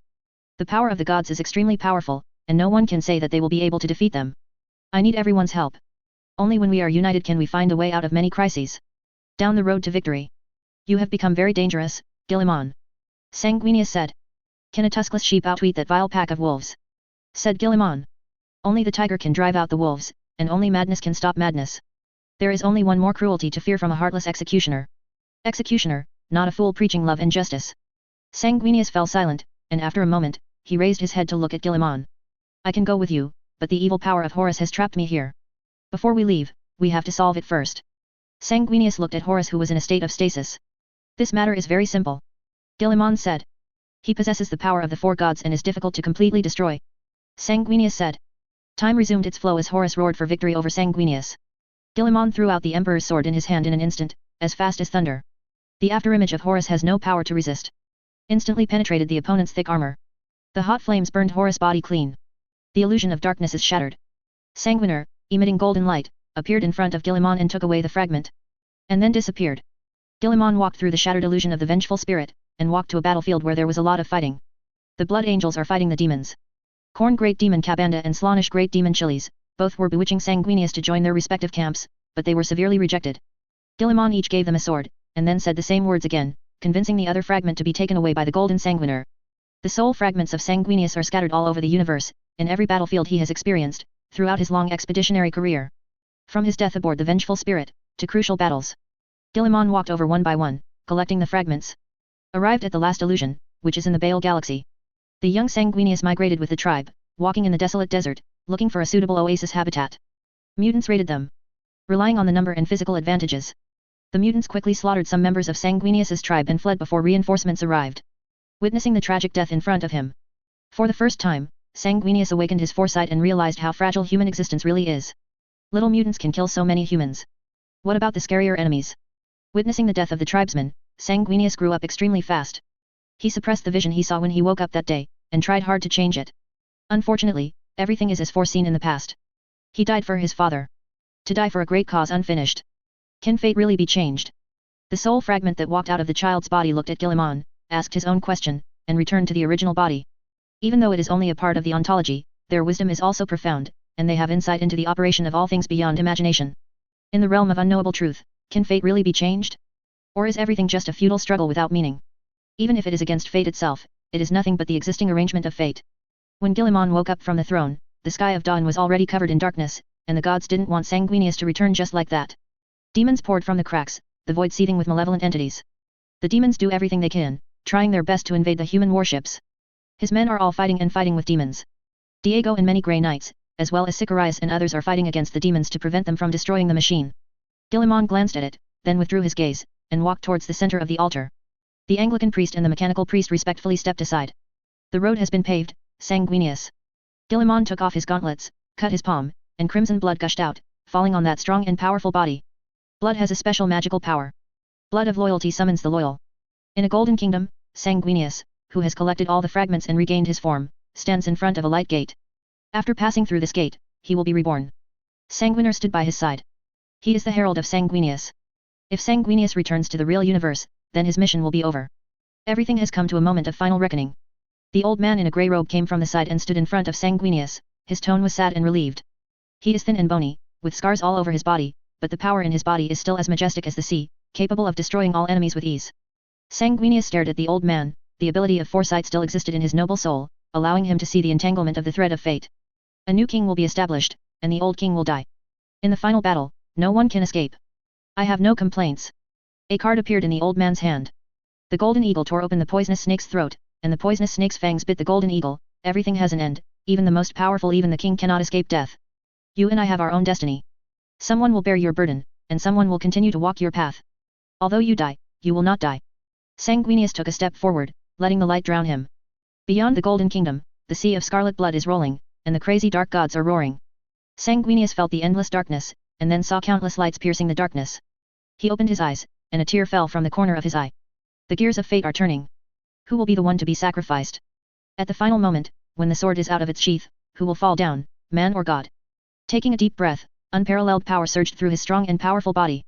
Moved by his thoughts, a pair of powerful wings took him to the sky. Light rays surrounded his body, weaving into a set of the most advanced nano-armor, and he held the sharp spear tightly in his hand. I have returned. The archangel uttered a battle cry. Vibrated the entire battlefield, making the demons terrified. He fell like a meteor, hitting the surface of the earth, and knocking countless demons away. Come on, the grievances between me and you are not over yet. Bullet Fortress. Standing on the bridge, Ryan took his captives to watch an extermination operation. Randon's survivors live on a dark planet far away from the stars. During the Battle of Randon tens of thousands of years ago, the Emperor opened the maze, which not only severely damaged their real bodies, but also permanently lost some of their subspace characteristics. That battle has made it difficult for them to recover, and the number of races has been difficult to increase. Can only hide in the void without stars to avoid possible pursuit. Randan is well aware of how much human beings hate them. Once they are found, human beings will bite like mad dogs. The members who are active outside have changed their parasitic mode and changed their names, just to accumulate strength and find a way to restore the strength of the race. I originally wanted to use the titanium family to cultivate the supreme good, and after combining the supreme good, complete the ascension. The start was perfect. In the far eastern border, the human beings were once dizzy, and they were so excited that they wanted to go straight to Huanglong, overthrow Terra, and avenge their past. Who would have thought that after the Great Rift incident, the primarchs of the Empire would come out one after another? The former enemy Ryan even dismantled the Tau Empire in 2 or 3 strokes. Killing them all the way, they threw away their armor and fled in embarrassment. Many Randan were dumbfounded. The human empire is like a dilapidated fortress, which is about to collapse. But if anyone really went to kick him twice, a group of big men ran out of the inside immediately and beat the unlucky guy to death. The methods were extremely cruel. If time can come back again, Randan must choose to stay away from human beings and develop in the dark. After the decisive battle between humans and the gods, they ran out to pick up the fruits. Unfortunately, the long river of time flows forward, and it is doomed to be irreversible. You are an executioner, don't you have a trace of kindness in your heart? You have to completely destroy a race to make you happy. An SA roared angrily, if it weren't for the 2 dark angels behind he is about to pounce on the lion. In front of the megalithic fortress, countless battleships are suspended in low Earth orbit, conducting orbital bombardment of Randan's last refuge. A series of flames soaring into the sky emerged on the ground. Like a blooming garland of flames, it illuminates the dark surface. Destroys everything within range with incredible speed. Those crystal cities shattered in the huge shock wave. An SA can feel the echo in the subspace, and hear the screams of the people, full of despair and death. The dying screams of a race echoed through the warp, lapping like a tsunami against all that was shaped by will in the warp. Randan died in groups, screaming hatred and fear to the sky. Millions of beings howled at the same time, and death echoed in the warp, setting off a terrible storm. If kindness belongs to the enemy, then what should I give to the people I protect? Ryan looked at the angry SA with a smile and said, the ancestors of mankind have said long ago, treat kind people with kindness, treat those who kill with killing. You destroyed the entire race, don't you have a trace of guilt? Why are you so cruel? An SA growled, don't you know what a terrible crime you committed? You can only call it a crime if you do this to your own people. We generally call it a merit when you do this to the enemy. Ryan said. An SA stared at the humans in front of him, you are 10,000 times more terrifying than demons. They only want soul and flesh and blood, but what you desire is to destroy everything. Whatever you say, Randan's death is over, no one will remember you anymore. You are the last survivor, out of kindness, I give you 2 choices, one is to die here. The other. Lian waved his hand and opened a one-way teleportation light hole. You can die on the same planet as your people. You will be cursed, Lion. One day, you humans will also face an invincible enemy. You will be powerless to destroy your own race. The army will overwhelm the land, the city wall will collapse, and all your brothers and friends will die in battle. At that time, you will bitterness today. An SA said to the lion before walking into the teleportation light hole. That day will never come. The lion said, but the other party had already walked into the light hole and did not hear his words. Lian looked at Azrael behind him, build a huge teleportation bridge, throw the entire planet into the stars, and completely wipe out all traces of them. I see. Azrael nodded, with the current technology of the Empire, this can be done, it just takes a little longer. Ezekiel walked in at this moment, holding a secret order in his hand. Walking in front of Ryan, he respectfully handed over the secret order. My lord, the Imperial Intelligence Agency sent us an intelligence report, and they found traces of the suspected Midnight Ghost. Ryan frowned slightly, I always thought that guy was dead. The assassins did say that they completed the assassination, but they didn't get the body of Midnight Ghost. Perhaps, he also has the ability to resurrect. Ezekiel said. Azrael, you stay and complete the task I just assigned. Ryan looked at Azrael and said, I want to go and see for myself to see if it is that Kez, if so, I will the idiot got caught in Tyra's kennel. Hope, he saw that too. 2 hours later, several warships left the giant stone fortress fleet and headed for the void. After traveling tens of thousands of kilometers in the void, it jumped into the subspace and disappeared. Chapter 259 Capture Mortarion Alive. After the discussion between Chagatai and Fikris, the army of Ultramar launched a full-scale counterattack against the minions of the Plague God. Launch a fierce attack on the enemy from various battlefields and fronts. According to the established strategic plan, Chagatai led the huge Imperial army to approach the 9 system. Using a huge fleet to besiege the planet and carry out orbital bombing, forcing Mortarion to fight him. The demons headed by Kyugas are besieged on the planet 9. Fikris and Ventress also launched a fierce attack on the battlefields of each node detected by the Psyker according to the plan. Artiham Galaxy is one of them. In 5 minutes, we will be close to the opponent's hive capital defensive position. The pilot of the anti-gravity hover gunship stared at the screen in front of him, and his voice echoed in the ears of many soldiers through the communication device. High-frequency converters ensure that the pilot's voice is not drowned out by the din of the battlefield and the hum of the power armor's power core. Very well, in the name of Gilliman, we will surely win. Fikris said, brothers, it's time to let those traitors and demons know the wrath of offending Ultramar, get ready, the upcoming airborne combat. Following his words, red lights flickered in the cabin. Accompanied by a hissing sound in the background, the numerous space marines checked their bolters and melee weapons one last time. The armor painted with the emblem of the chapter looked like it was soaked in blood under the light. The light emitted from the armor energy pile and weapons made the atmosphere of the cabin extremely dignified. There are 5 fighters in the cabin of an anti-gravity suspended gunboat. They are all giants beyond mortals. This time, hundreds of gunboats participated in the operation, more than 500 original caste warriors participated in the battle, and there was also a large auxiliary army. Such power is enough to destroy the resistance of a galaxy civilization. But now, they are only used to destroy the enemy of a planet. Guilliman did not hesitate to use stronger troops than during the Great Crusade. Whether it is equipment or warriors, the Empire today is much stronger than it was during the Great Crusade. When the Space Marine's hovering gunship enters an enemy-controlled area, vehicle engine pitch has changed noticeably. The smooth flight also became bumpy. The pilot tried his best to appease the spirit of the machine. Let the vehicle try to adapt to abnormal, frequently changing air pressure. Let it fly towards the target. The enemy's attack also started at this time. Beams and cannonballs appear in the fog-shrouded airspace. Bombarded on the shield of the gunboat. There were ripples. The new gunships have armor designs and capabilities that shield them from enemy fire. However, the laws of the physical world are extremely powerful and cannot be easily changed by the will of mortal creatures. The shockwave formed by the explosion and the pulse of the light beam all changed the direction of the gunboats, forcing them to fail to reach the designated location. Fighters corroded by the dark gods were also looted from the hive capital. They charged towards imperial gunships, unleashing their wrath on imperial vehicles with missiles and lances. In the flesh and blood buildings of hive capital, there are many artillery positions. Those muzzles are lit up one by one. Unleash countless attacks. Thunderbird amphibious fighter joined the battle. They are air support and also titans. In high altitude, can suppress the enemy with terrible firepower. After landing, they can turn into the Avortata again, crushing the enemy with their huge body.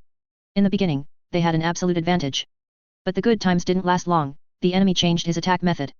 They are clearly aware that the Empire cannot be stopped with existing attacks. The cultists drove the suture monsters like hills from the twisted flesh and blood buildings. Holding a barbed iron whip in his hand, he beat the monsters to make them obey his will. In addition, there are those ancient catapults, huge siege towers and other creations. The Thunderbird, which turned into a titan, destroyed all enemies with its huge titan weapon. Missiles rumble, and lasers shine in the sky.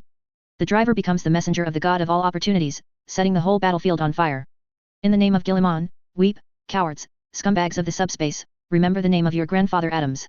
The pilot controlled the huge mecha, burning all enemies in sight. Tall ruined buildings were pulled down. Everything is soaked in flames. There is only death, only burning. For the sake of great people, go forward bravely. The driver uttered a battle cry without the slightest fear. Even if it is facing the minions of the gods, facing the greatest evil in the universe. He didn't have the slightest fear. The catapult threw out green rays of light, and those rays of light fell like meteorites, shaking the earth.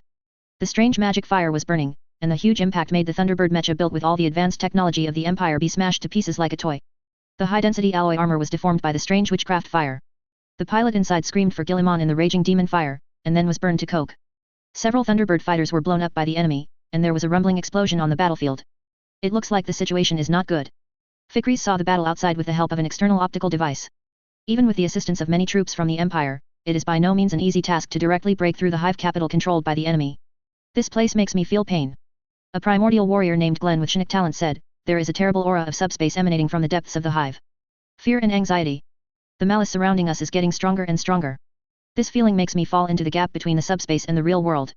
It is that dark force that endows the enemy with the power of the original creation. If you want to let the enemy lose the power to resist, we must destroy the evil in the depths of the hive. We will, nothing can stop us. Fikris said, for the sake of the great imperial regent, we must win. The voice of the driver also came from the communication, full of panic. There is heavy firepower in the inner city of the hive capital, we have no way to get close, my lord. Let's go here. Fikris said, leave the rest to us. Open the hatch. It's time to let the enemy meet the wrath of humans. They will regret coming to this world. Understood, my lord. The pilot said. Accompanied by the hum of machinery and the hiss of hydraulic pipes, the hatch opened at an altitude of tens of meters. The high-speed flying suspension vehicle brings strong airflow. Air mixed with poisonous mist poured into the cabin. Those flies also flew in along the open hatch. Many primordial warriors could glimpse the fierce battle in the airspace outside from the open hatch. The gunship they were on was also firing fiercely, the 3 laser cannons hanging on both sides were rotating at high speed, and the muzzles were constantly firing. The high-speed rotation of the laser cannon can reduce the scattering effect of the laser beam in the atmosphere. Otherwise, the energy attenuation caused by the scattering of the beam will be a big problem in terms of distance, and it will be difficult to kill the enemy. The melta cannon under the suspended gunboat is also firing crazily. Strips of crimson beams fell on the ground, suppressing the enemy's attack. Airborne, everyone jumped down. Fikris walked to the hatch and gave orders to everyone. One by one, the blessed Primaris warriors jumped down from the hatch. Fikri's was the last one. The height of tens of meters is not worth mentioning to them. The strength of the battle armor and body is enough to eliminate the damage caused by these impacts. Fight for Guilliman. Primaris warriors jumped out one by one, roaring deafeningly. Nesting together is synonymous with overcrowding and human misery. After Guilliman took over the empire, this situation has improved significantly. The comfort level of the residents of the hive capital has also improved a lot. In the complex steel building like a jungle, there are gardens and forests. The place where Fikri's fell was a plant forest inside the city. When the war is not coming, this is a place for people to relax. The forest has changed beyond recognition. The yellow mist rushed out from the hole above the dome, and was swept away by the difference in air pressure between the inside and the outside. The mist flowed like a banner among the slimy blackened branches. Strong winds blew towards the hole, and the mist wrapped in plague formed a screaming face and was sucked into the planet's troposphere. Fickles landed on the soft garden floor, mourning the blasphemous sight before him. Garden paths are overgrown with rotting vegetation. The swollen trees are as menacing as twisted giants. Their shapes are only outlines in the mist. Taking a closer look, the trees looked horrifying. Human corpses were devoured by wildly growing plants, only the head and limbs were not devoured. The remaining limbs that were not devoured also became lineafied like wood. Behind these rotting groves, enemies appear. They are bloated heretic Astartes in dark grey armor, the Death Guard. The cracked armor plates on his body dripped with filthy liquid. Accompanied by deep roars, the Death Guards opened fire on Fikri's and the others, trying to annihilate them in the early stage of landing. These guys were cousins to Fickles. It's just that one side is loyal to Chaos, and the other side is loyal to the Emperor. Heretic Astartes were once the most powerful warriors in the galaxy. They possessed extraordinary bodies created by the Emperor using ancient technology, and they were also blessed by the Dark Gods. But that is already a thing of the past. Right now, Primaris warriors are the strongest. Counterattack, let them know how powerful we are. Fikri's flickered, and the power sword in his hand cut down a Death Guard, and the bolt gun in his hand also executed another enemy. The suspended anti-gravity gunboat also fired immediately, and the heavy bomber cannon rotated at high speed. The turret spewed out flames, sweeping down a large area of plants in the path of the shooting. Bomb explodes in the middle of overgrown and decaying giant logs. Wet wood pulp splashed everywhere. The dome of the garden trembled with the explosion. Fikri's doubted whether the garden would fall apart during the battle. The structure of the dome has also decayed like the vegetation inside. Those toughened glass and plastic steel that can last thousands of years in the harshest environment are polluted by the power of the warp. The rusty surface of the skeleton becomes pitted due to erosion. Advance quickly, stay away from here, this place is not safe. Fikri's issued a new order, and the tactical radar scanned the entire battlefield to gather all the information. Each enemy's location is revealed in the fighters' tactical visors.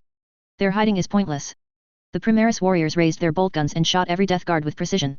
Both sides are fighting fiercely. Countless tree trunks were hit by bullets and turned into dust. The Death Guards and demons put up a tenacious resistance. But under the attack of Fikri's and others, it was quickly defeated. The artillery position was concentrated fire by the Empire and became fragmented. The cultists were routed before the heavily armed Imperial Astral Militia. Those weird creations with witchcraft were also shattered under the coordinated attacks of Imperial Psychers and State Priests. The Death Guard tried to stop it. But what they faced was the original caste warrior, a demigod built with the latest technology of the Empire. Fickles is the best among them.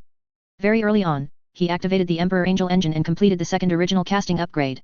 With the blessing of skills like flickering, those Death Guards are not opponents at all. They can't even determine whether the next attack will come from their front or their back. The recovery ability of the Death Guard is beyond imagination. There is a Death Guard warrior who has been turned into a flaming torch.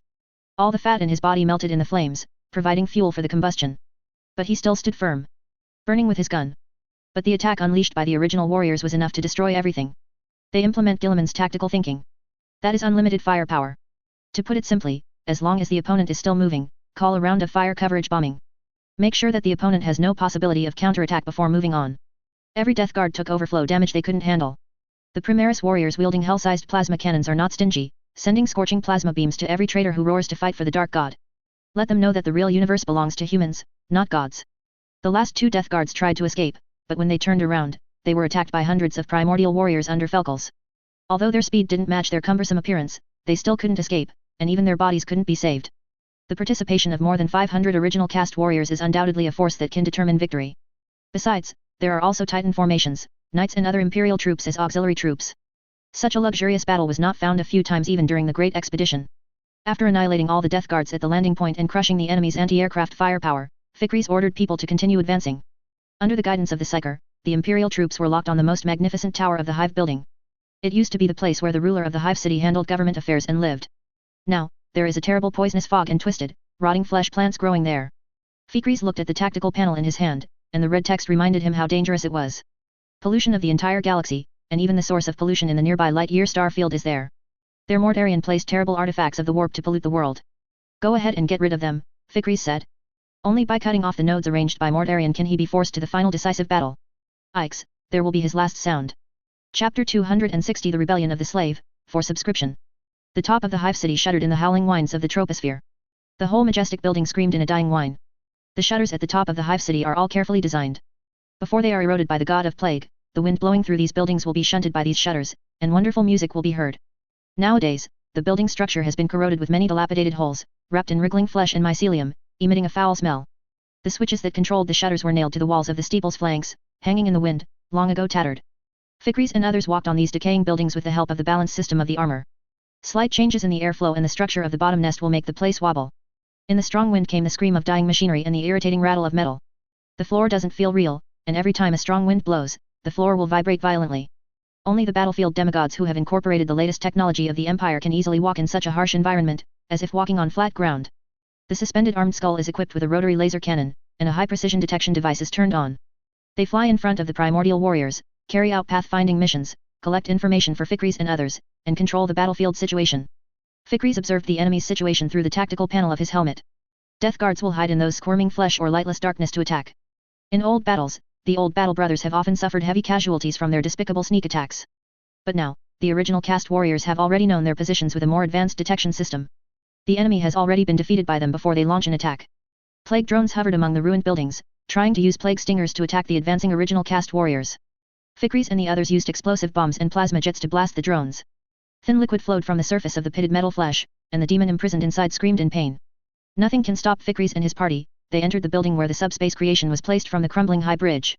There are enemies inside. A Primaris warrior said.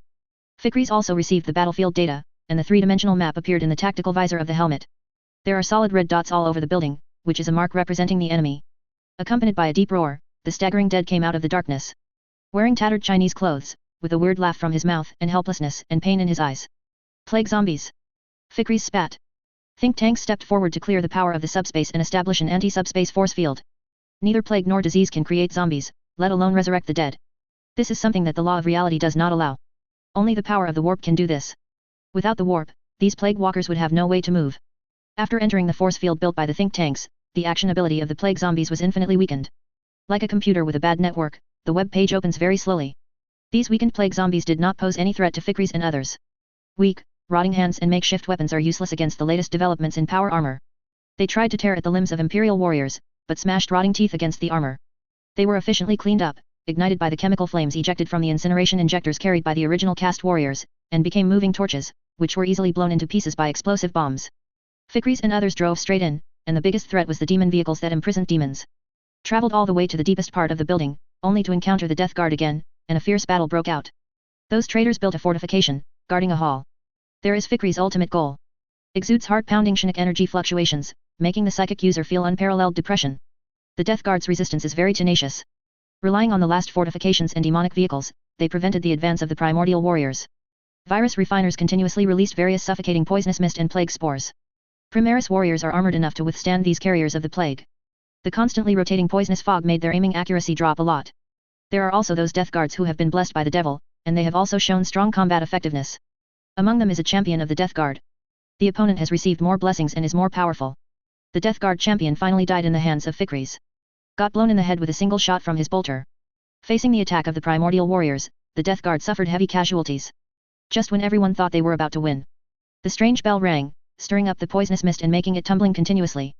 An extremely obese death knell messenger came out of the darkness, and the heavy body made the floor creak. A small bronze clock covered with strange lines and eyes hangs above his head, hanging from a huge black pointed horn. Accompanied by shaking, the bell tongue struck the clock wall. A bell of sadness and despair rolled over the battlefield. Shocked the spirit of the Death Guard and weakened the Primaris warriors. The sound itself is highly poisonous to the soul, and the soul will be polluted by these sounds. Fikris felt the pain. He heard the promise of darkness in the chimes of the bell. Embracing my pain will end all future pain. Dark thoughts filled Fikris' mind, pulling him away from the fight. He is tormented by visions of his own death. Strong, comparable to a demigod's original caste body, it will eventually become a trembling and weak figure under the influence of disease and years. He will die of old age, left unattended, or tortured by his enemies. No one will come to save him like the one who saved Jean Father. All that awaits him is the evil howl of the warp. All living beings are mortal, but I don't want to die. Dark thoughts grew in Fikris' mind, quickly took root and grew stronger. The bell rang, and the voice of the death knell messenger also sounded. This is the relief of suffering, there will be joy in the pain, allegiance to the father of Nurgle, never have to fear the doomed death, become eternal, become the carrier of life, join the dance that never stops, enjoy it. The strange and profane voice reaches everyone's ears, tempting their dark side. Believe in the great Nurgle and get rid of the suffering in the world. The Emperor will eventually bring every soul into the kingdom he created. Death is not the end, but the beginning of another journey. A think tank raised his scepter and said loudly, "Don't listen to those vicious language, that's just a poison of the warp." The scepter and the crystal imprint of his protective helmet radiate intense light. "Captain Commander," the librarian yelled, awakening Fikris from all his visions of death. Fikris understood what the other party was thinking. He activated the power sword in his hand, and a flicker appeared beside the messenger of death knell. The power sword in his hand pierced the opponent's chest, and the gauntlet slammed the opponent's head. Death guards can take more damage than other traitors. Fikris knew that he had to release enough overflow damage to the opponent in order to kill him. The death stroke is a terrifying existence. The body is violently swelled by the influence of unnatural plagues and corrupt forces. The cracked armor can barely contain its huge body. Many sickly pointed horns growing out of the back. Those horns are part of his body. A dirty tunic hung over his armor, yellowed by the smoke from the censer at his waist. Death Knell's head was hit hard once, and his chest was shredded by the force field, but he was still able to move.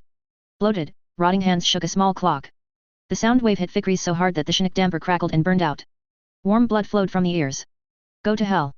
Fikris yelled, getting rid of the opponent's influence, and the power sword in his hand slashed across the opponent's rotting body. Amidst the crackling sound, foul-smelling smoke floated out of the wound.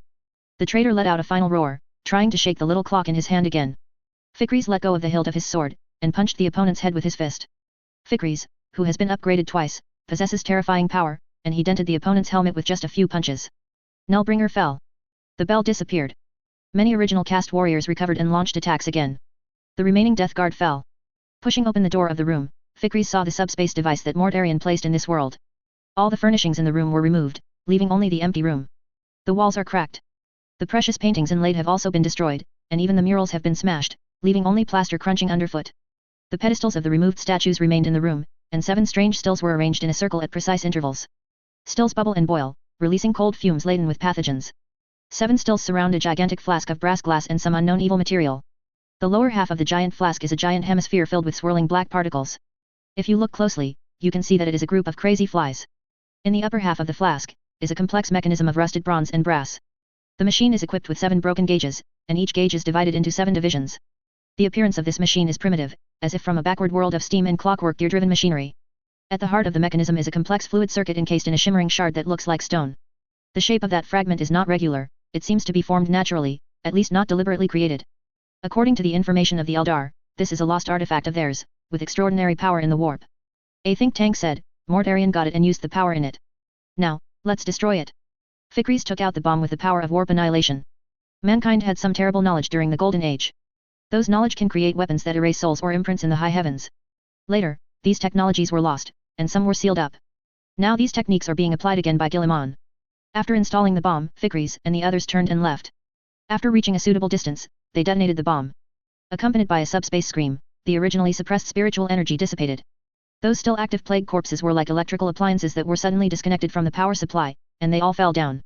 The fog and poisonous clouds shrouded in the sky also quickly subsided, revealing a clear and cloudless sky. Fikris watched as the Imperial forces smashed the enemy's defenses and entered the hive. Another overall victory. Fickles believes that Ventress will also complete his task. He couldn't think of any force that could stop the Imperial army he led.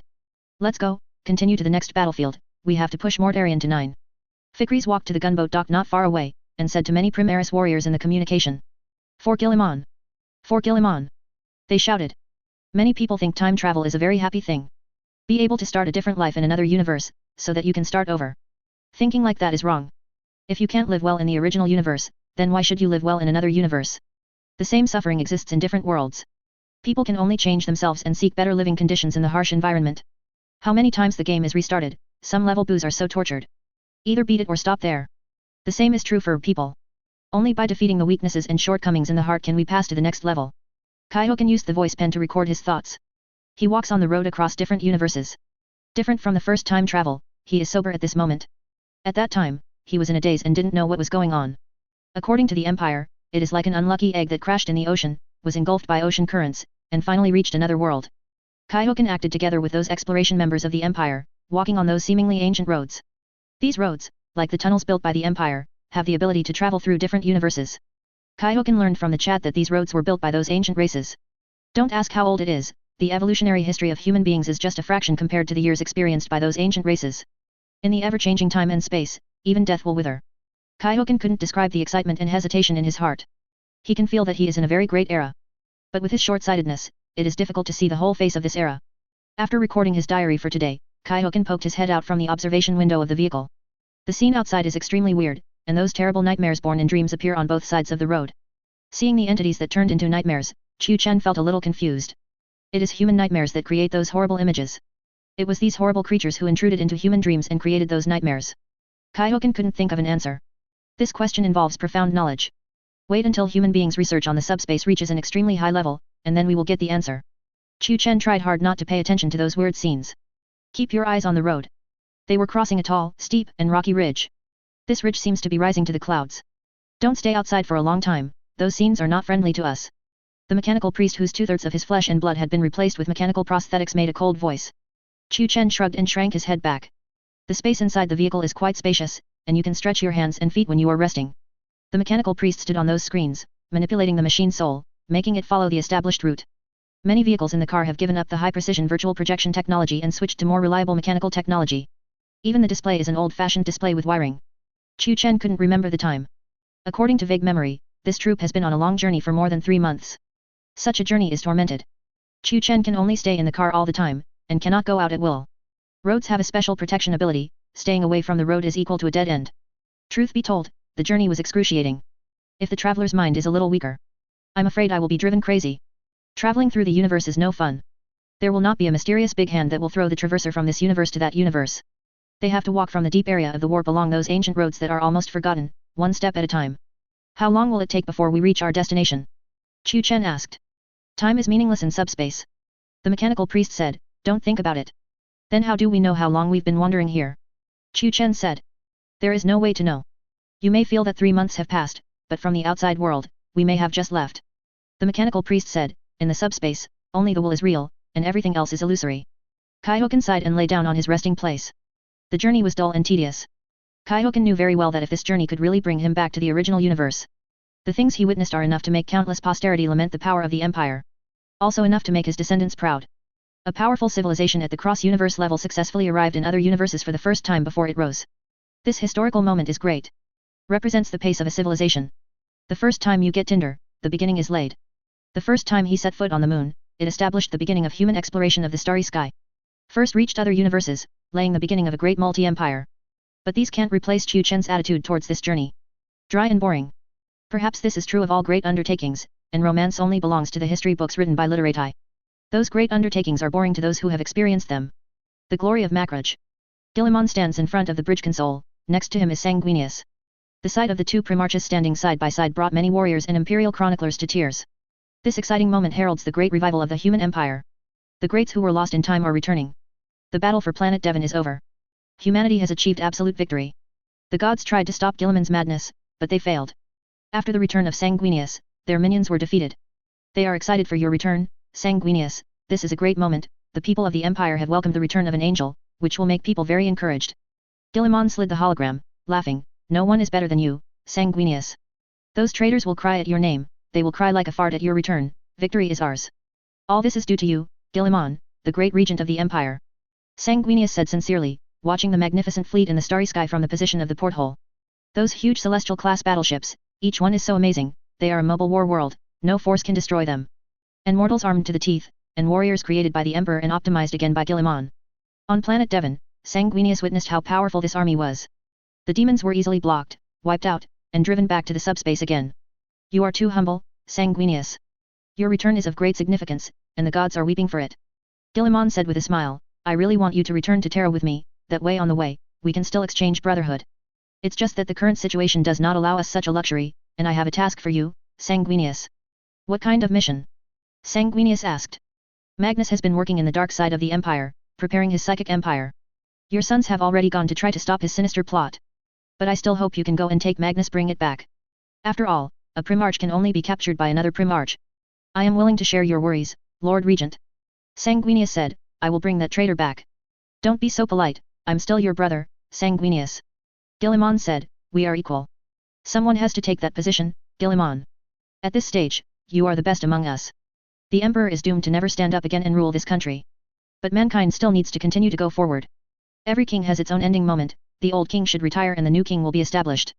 Sanguinius said, sometimes, we have to admit such things. Let's talk about this matter later, I will wait for your return in Terra, Sanguinius.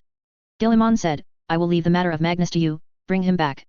It has always been my dream to bring those traitors back to Terra to stand trial. I will, Lord Regent, you will get what you want. Sanguinius bowed slightly, and then walked out. Guilliman turned his head to look at the console, tapping his fingers on the metal table. Magnus' business was handed over to Sanguinius. Now, the big question is how to capture Angren. I need a conspirator. Guilliman thought of the demon prince Cherubel who was enslaved by him before, maybe this guy can help him. That guy longs for freedom. This is a good chip. Not only humans will betray, but demons will also betray. Angren is a slave. What Guilliman has to do is how to make this slave pick up a weapon and slash at his master like before. Chapter 261 The New Emperor of the Empire, for subscription. Who? Valinor turned his head to look at the place where the voice came from, tightly grasping the weapon in his hand, and watched the surroundings inch by inch with eagle-like eyes, in case of accidents. A figure wearing a hood came out of the darkness and walked to the side of the marshal of the custodian army. The scarlet robe was dragged on the muddy ground, but it wasn't stained with any dirt. The other party's physique is thin, like an old man wearing a large robe. Wear ordinary clothes under the robe. A shiny silver ring is worn on the finger of his right hand. It is engraved with exquisite guardian marks. Valino looked at the old man vigilantly. Although he didn't feel any threat from him, it still made him nervous. This is by no means a simple dream. Any slack may bring death crisis. Who are you? Valino asked with a frown, the minion of the gods? Or those aliens who claim to have the truth? What do you want to say for them? Tempt me? Give up such stupid decisions, I will compromise. You serve me, but don't you know my name? There was a hint of sarcasm in the other party's tone. Impossible. Valino said, he hasn't given us orders for 10,000 years. The visitor slowly stretched out his hand and pulled down the hood, revealing a face full of wind and frost, depicting the years. That face looked ordinary, but his eyes did not have pupils, but radiated golden light, which made his identity self-evident. Isn't it a pity that you serve me but you can't recognize my identity? Valinor. The old man said. Valinor was startled by the old man's words, and then, realizing what a mistake he had made, Valinor sobbed. No, my lord, forgive my crime. The marshal of the Forbidden Army knelt in front of the old man on one knee, begging for forgiveness. What a fool he is. If the power of the evil can tempt his loyal guards in the Holy Palace, how can the entire empire stand for thousands of years? The only one who can manifest in the throne room is that one. Get up, I haven't conveyed my will to the Wanfa group for a long time. The old man said, it's normal for you to forget me. No, my lord, no one has forgotten you. Every citizen of the empire is waiting for your return, and they look forward to your being able to lead the empire again. Valino said with a sincere tone. What you remember is a symbol of faith called the Emperor, not the real me. The old man looked at the place where the corpse was buried, his tone was flat, and he could not detect any sadness or joy. My lord. Valinor did not stand up, but still knelt in front of the old man on one knee, his eyes were pious and full of hope. Why, in the past 10,000 years, you have never responded to us positively. Stand up, Valinor. The old man asked Valinor to stand up, and then continued, in the past 10,000 years, the things that conveyed your will to you. Horus has caused too much damage. Only I almost died, Valinor. The veil of reality blocked the gods and me, and the beliefs of all beings almost crushed me. If I communicate with you at that time, I will only in a moment, the soul of any member of the 10,000 orders will be burned. Then you now? Valino asked with a confused face. The Great Rift allowed the gods to expand their influence, and I was able to gain more freedom.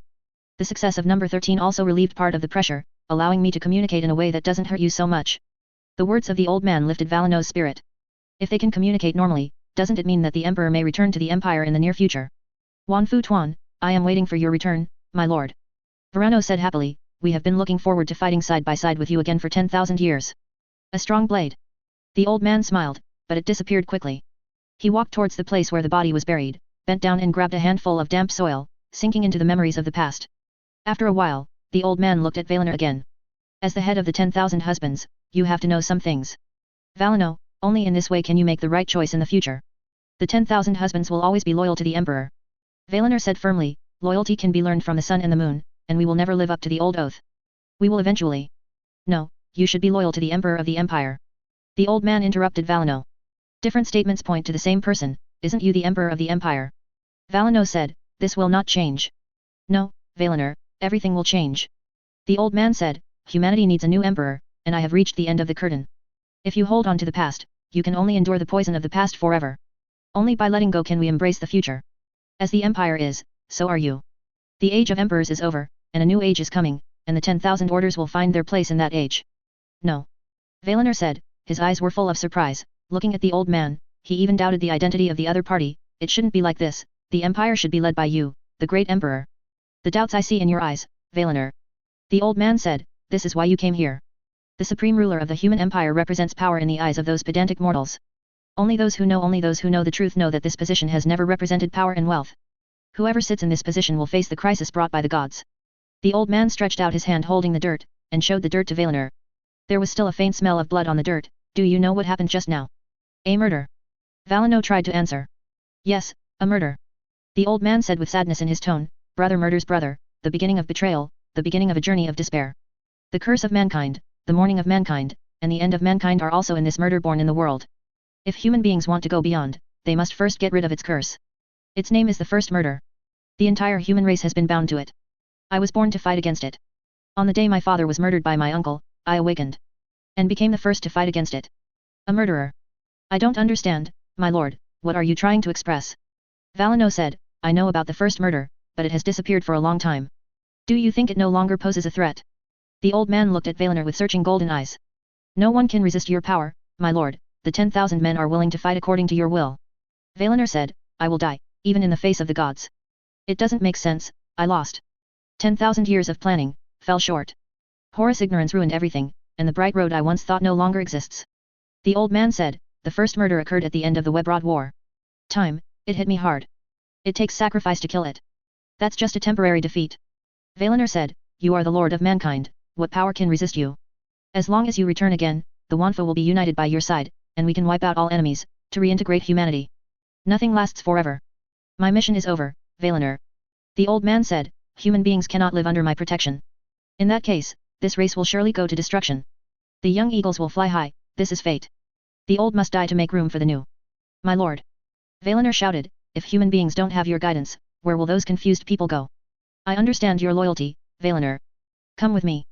The old man said, if you see the truth of everything, you will understand that in the face of a real crisis, ignorant loyalty will only bring unimaginable harm to this race. Disasters will be used by people with a heart to subvert the entire empire. Look to the future, Valinor, and see how difficult the road for mankind to take in the future. You will understand how to choose. Darkness covered Valinor, starlight emerged, and thousands of planets were displayed in front of him. A terrible war that he had never imagined unfolded before him. Countless magnificent warships turned across the sky, and the smallest one was as huge as a planet. Densely packed, arranged in the starry sky, releasing deadly light beams. The galaxy is broken and everything is destroyed. Time and space are changed, and countless time flows form a closed loop independent of the universe, causing chaotic law conflicts. Countless creatures died in the war. Desperate souls screamed in the subspace, setting off a storm that could overturn a universe. Countless worlds were reduced to wasteland in frantic battles, thrown into the warp. Valinor watched the battles in horror. Every civilization that participated in the war is extremely powerful, controlling the stars and the laws of physics, like gods in mythology, omnipotent. They attacked each other crazily, trying to kill the enemy like wild wolves. Compared with these ancient civilizations, today's human empire is like a newborn child.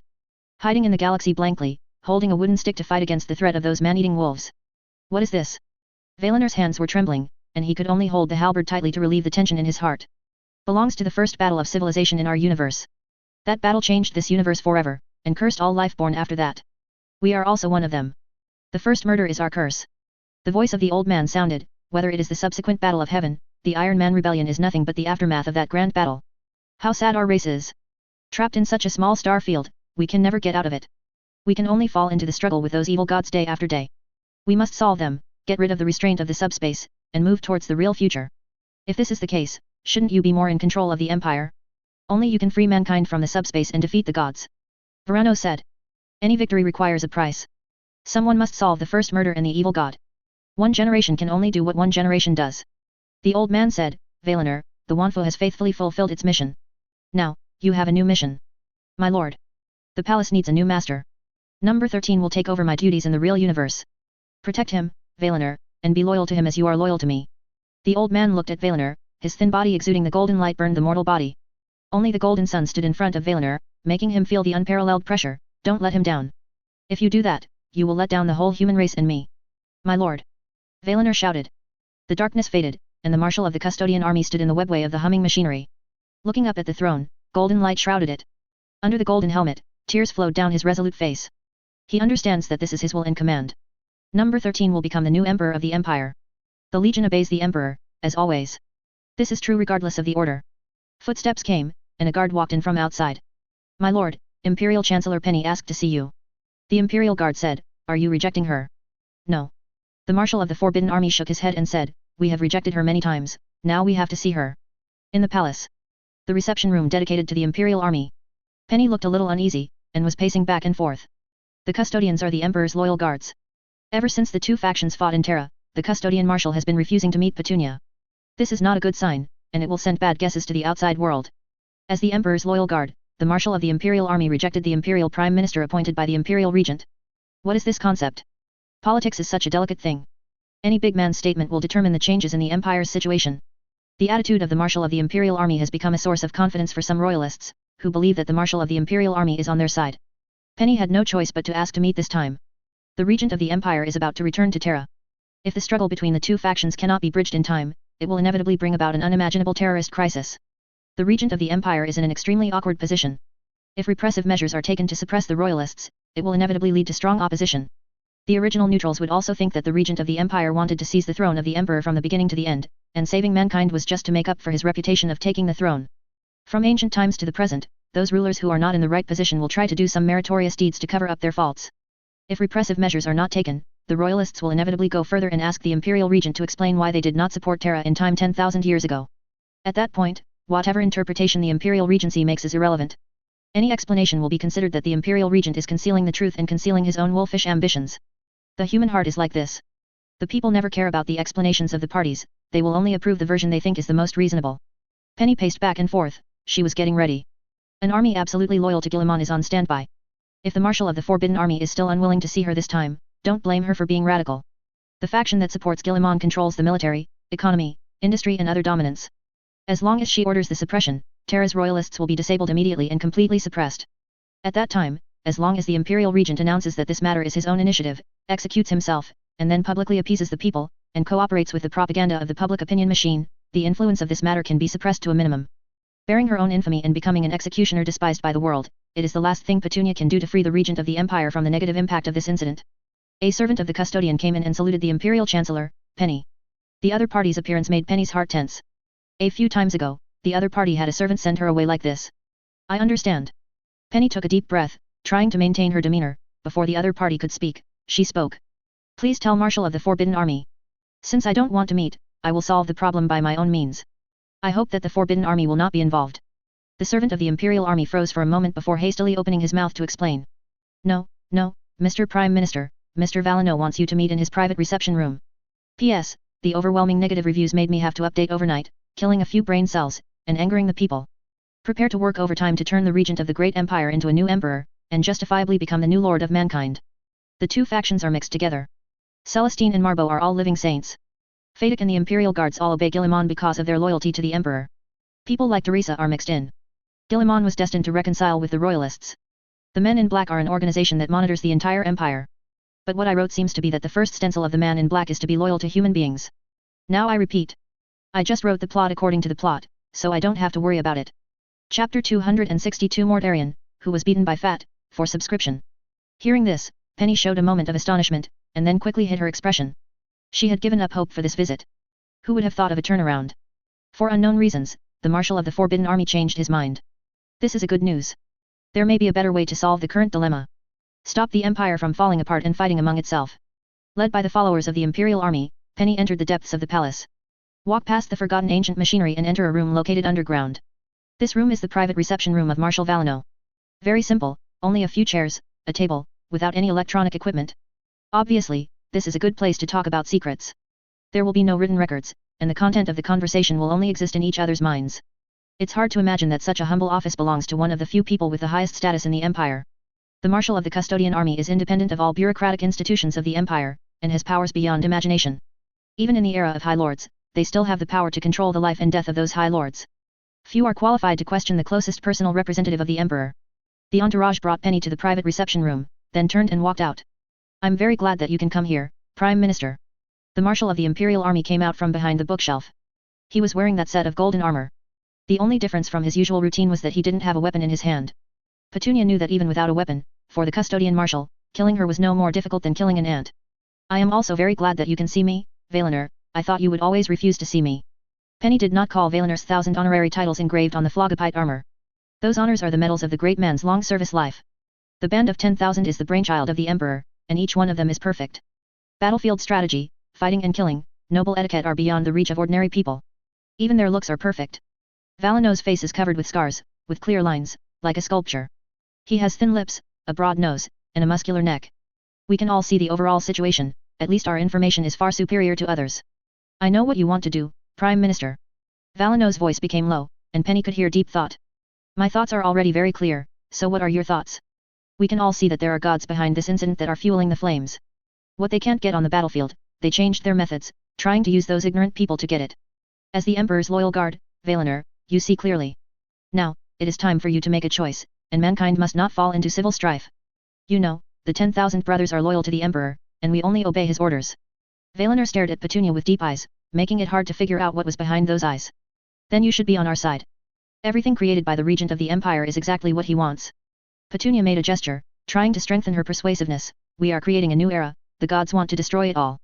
We need to unite and fight them together, otherwise the tragedy will happen again. The gods have waged war against us, an invisible war, and those ignorant people are mobilized against our construction, using some past, unproven things to slander the Redeemer of the Empire. Those who have evil intentions wear loyal skin, trying to steer this situation in a direction beyond our control. We have to win this war. If you are willing to cooperate, we can win the war without any damage. If you are not willing, the Empire will lose something. People's trust and the perfect image of the Imperial Regency will be destroyed, causing cracks in many things. The foundation of the building is destroyed, leaving wounds and becoming the target of future enemies. Facing the excited Imperial Prime Minister, Valino remained calm. You are right, Prime Minister. But all this is meaningless to the Imperial Army. Political matters are handled by politicians, and war matters should be handed over to those who general. These things are not worth mentioning to the Forbidden Army.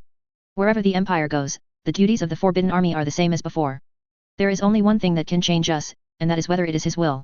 What about now? What is your decision? Petunia's voice became serious. It's not the decision of the Imperial Army, but his decision. Valino walked to Penny's side. The Imperial Army has received a new order, and the Empire needs a new Emperor. Penny was so shocked that she couldn't speak when she heard what Valino said. This. Don't be so surprised. This is the best way to solve the best problems, and it is also his will. He has always been committed to letting humans escape from those sufferings. This point has not changed even after 10,000 years. Lanyo stared at Penny. The Wanfa group never violates his will, even if this order is very unreasonable, we will continue to obey it as always. Then it's your job, Prime Minister. You have to make sure that the 13 only then can we perfectly resolve the differences between the two factions. Before that, I will announce to the Empire that the Imperial Army will accept the upgrade of the original casting, so as to release our attitude. Penny couldn't believe what she heard. She stared at Valinor dumbfounded for a long time before recovering from the shock. Is it really possible? Valinor nodded. The Imperial Army will fully support him. This is the Emperor's will. Only by allowing number 13 to control the real power, can we eliminate the current suspicions and prevent such incidents from the source. Happen again. Otherwise, the gods will keep using these things to divide us. The High Lord Council in the past, and the Royalist movement today. I am afraid that more such things will happen in the future. The gods will continue to provoke us and deliberately cause one struggle after another. The best solution that is, the 13th becomes the new Emperor of the Empire. Penny nodded upon hearing this. She can naturally see this clearly. As long as the Empire has both the authority of the Emperor and the Imperial Regent, it will continue to cause conflict. A slight disagreement may cause a double ideological struggle. The best way for the Empire is to have and only have one voice. But who dares to say it? Now, the window paper is punctured. Maybe just the right time to make things right. I'll make sure everything is ready. Petunia felt happy. This is the result she never expected. This crisis was transformed into an opportunity, allowing the Empire to truly enter the era of Guilliman. Then do it, Prime Minister of the Empire. The Marshal of the Forbidden Army said, I hope that the 13th will not let us down. 9 Galaxy. A powerful storm rages in the warp, and countless nightmares plague ordinary people who long for sleep. Even in the dreamland, they still need to try their best to fight against those terrifying monsters, otherwise they will become slaves of each other.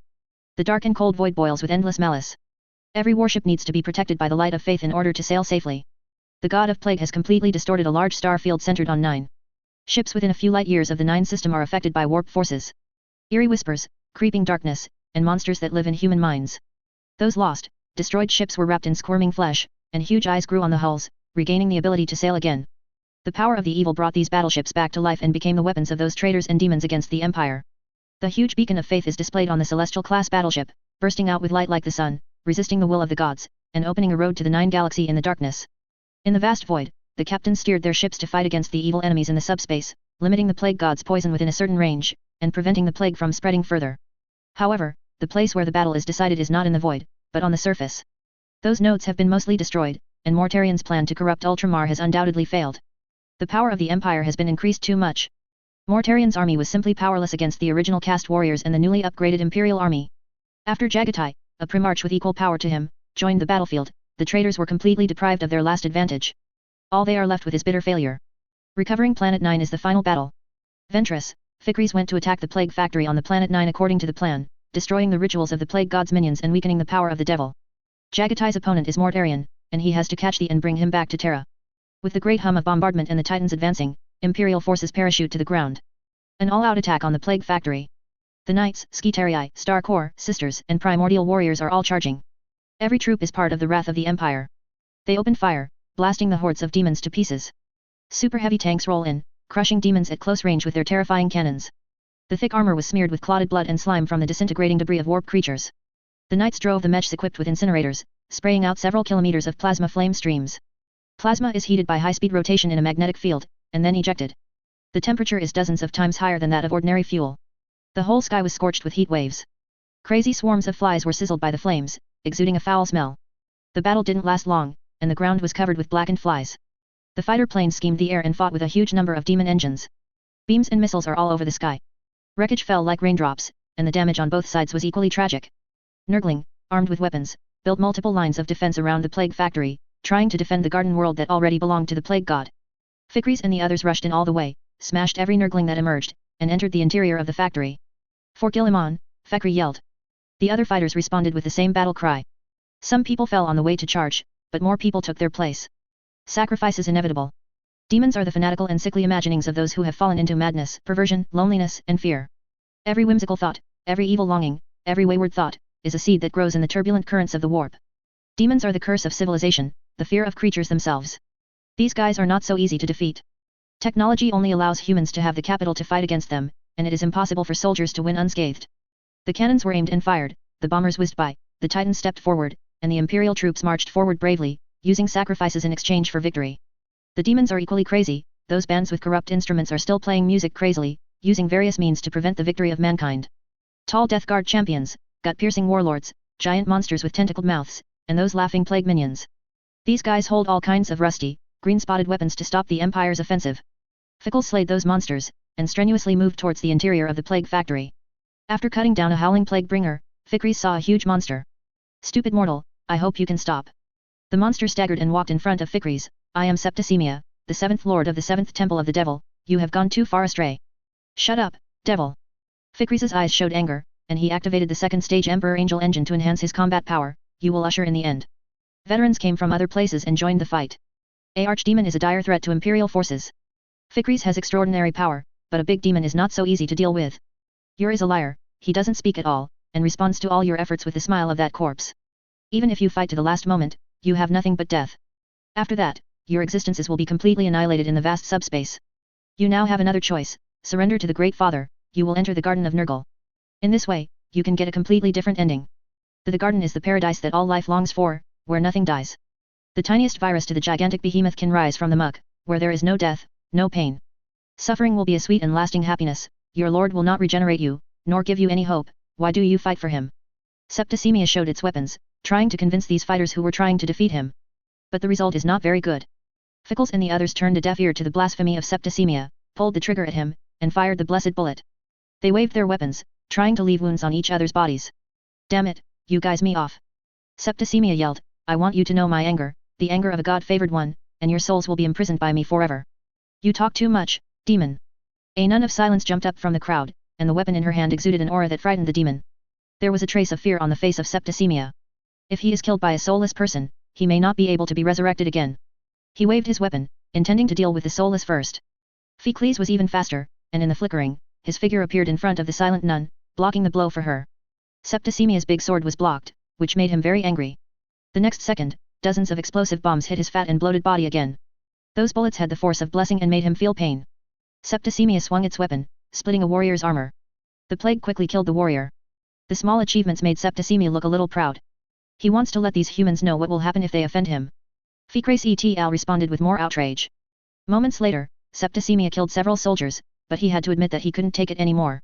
Its body was riddled with holes, its intestines full of maggots dragged on the ground, and the weapon in its hand also had several gaps. Primaris warriors are still attacking him fiercely. The knife and the axe have been attacking his vitals. Several silent sisters are waiting outside. Once the septicemia is weak, they will give a fatal blow, so that the septicemia can no longer be revived. This is not a good ending. Septicemia muttered, and he took advantage of the gap to scan the battlefield, trying to find some helpers. All demons are trapped. The Black Death was shattered by artillery fire, when the Sisters of Silence approached, ready to finish it off. The Black Death made a wise decision to cut off his own head with the only remaining hand, release his soul, and fled back to the subspace. If killed by the Nun of Silence, it is a real death. The soulless will devour everything. Septicemia did not find a helper. It knew that it would continue to fight, and only the most terrible end awaited him. He raised the sword in his hand, trying to give himself an end. The sound of gold and iron striking each other came, and Septicemia failed to commit suicide. Fikris stopped him again. No. Septicemia, who realized what the other party was about to do, yelled in horror, "You can't do this. Don't think that you can be resurrected." Fikri's voice came from under the grill, and when the Septicemia wanted to attack him, his body turned into an afterimage again. "I hate technology." Septicemia said angrily, "You despicable mortals who use technology, meet my wrath." Many primordial warriors swarmed up again, and Sister Silence was ready to completely end the demon. After a while of fighting, "I admit that the attitude towards you just now was a bit too much, maybe we can talk about it." Septicemia tried hard to resist the attacks of the original caste warrior and the Nun of Silence, and he gave in. The attack of the soulless man shattered the soul of the Septicemia. "Continue like this, he will really die. Go to hell." Fikris's response was simple and straightforward. He cut off the hand of the Septicemia holding the weapon. A Nun of Silence rushed up. She held a sword bigger than herself, jumped up, and chopped off the head of the Septicemia with one sword. The Primaris warrior and the Sister of Silence were sent flying by the death scream of a demon soul. Septicemia's huge body fell limply. "Go on." Fikris didn't stop to celebrate the victory. He knew that a more powerful enemy was in the depths of the Plague Factory. Only by solving Kyugas who possessed the Crucible of Nurgle could he truly win the victory. The location of the tallest spire in the center of the Plague Factory. The two brothers who fought to the death meet again. Mortarian's every step was clearly calculated by the Empire. As a Primarch who was betrayed by his own son and looked down upon, Mortarian was eager to prove himself. The plan to corrupt Ultramar has been planned for a long time. But now, the defeat was like a mountain, and he felt a huge sense of frustration in his heart. Guilliman made the move himself, and he was also convincingly defeated. The problem is, Guilliman never shows up. During the whole process, the opponent's two heirs were directing the battle, but he was firmly blocked out, and nothing was accomplished. Chagatai even beat him up in the Pandar Galaxy, causing him to flee in a state of embarrassment, and could only vent his anger on Typhons. If he fled back to the subspace, he might become the target of ridicule by the demons. He was ridiculed before he cast Chaos, but as a Primarch, he failed to unify his home planet. Voted for Chaos, and was beaten up by his former brothers. If Typhons is released, I'm afraid he will be ridiculed even more. Those demons and Kyugas will look down on him too. The 9 system is where Mortarian must come. Otherwise, even if he survives, it will be difficult to maintain his status in the garden. No demon would look down on a loser. Chapter 263 The Battle of Prospero, for subscription. All Mortarian could do to save face was to kill or capture Jagatai. If he can do one of these things, he will not be reduced to a laughing stock. It's not easy to do one of these things. In the Battle of the Panduor Galaxy, Mortarian was almost captured alive, and escaped in a very embarrassing manner. But Mortarian had no choice. If he didn't want to be made a laughingstock, then he would give it a go.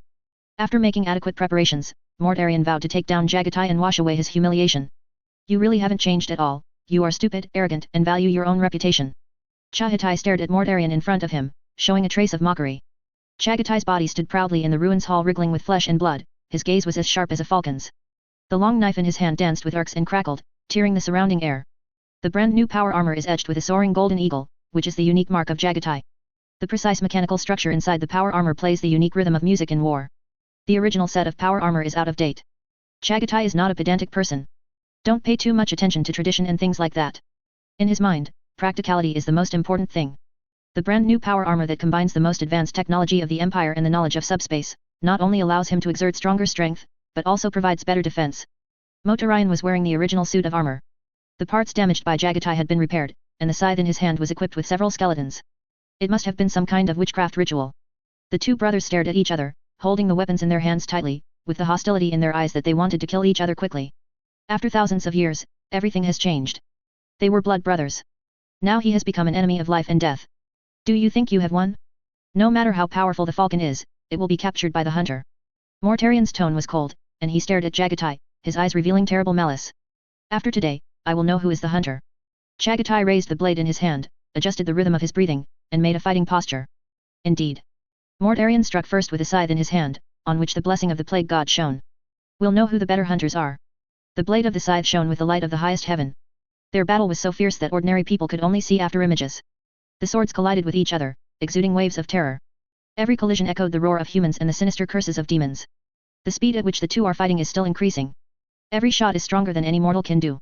All the metal within the envelope was destroyed, whether it was a crash or broken mechanical wreckage, all of them were turned into fly ash. It doesn't matter if you are loyal to yourself or to the evil gods. Their power is beyond the imagination of the world. They all have the potential of gods, and they can carry power that mortals can't imagine. When they give it a go, it's like the gods are at war. Both released powerful forces that could destroy the world. There is infinite power in this duel. It is the roar of the avalanche, the rush of the sea. It is the eruption of the volcano, the throes of the stars. Each other is full of murderous intent, just want to drive each other to death. Mortarion's body was burning with primitive power, and the scythe in his hand was like thunder, violent and swift. Every blow contains the magic of the other world, cutting through the structure of space, and accurately slashing at the opponent's weak point. There was a demonic light in his eyes. Chagatai did not lose the wind at all, the war eagle soared, his eyes became calm amidst the increasingly frenzied battle. The long knife in his hand cut every blow of Mortarion, parrying his scythe. Extraordinary power surged from his body as well. The blessings of the gods are not irreplaceable. The highest heaven is the place where the will is supreme, and both mortals and gods need to follow this iron law. The stronger the will, the greater the power that can be leveraged. Thousands of years of training and fighting have already made Chagatai feel like a rock. He controls the power enough to destroy the opponent, and exerts every blow with all his strength. The veil of illusion and reality is falling apart. The power of the vast ocean is endless, enough to crush everything, and they are controlled by the will of the two brothers to kill each other. The sound of gold and iron resonating, shaking the quartet. Relying on super-fast speed, Chagatai gradually reversed the offensive and defensive momentum of both sides. Mortarion possesses the characteristic of tenacity, capable of withstanding injuries that others cannot admit. But his speed will never be as fast as the war eagle chasing speed. The long scimitar in Chagatai's hand shot out arcs, exuding arcane power. This is the latest research product of the Empire. A weapon used against the denizens of the warp. The aftermath of each blow makes the pollution of the warp back away, howling uneasy beyond the blade. Once their blades touch each other, they will shoot out colorful sparks. These sparks fell in the hall, and blazed up. Ragged tapestries, unclean artwork, and grotesque faces germinating. Wherever the battle between the two sides went, the flames also billowed. I am not what I am, cried Mortarion. You will soon know that. Have you become Typhon's subordinate? Has he become your father? You have become his son.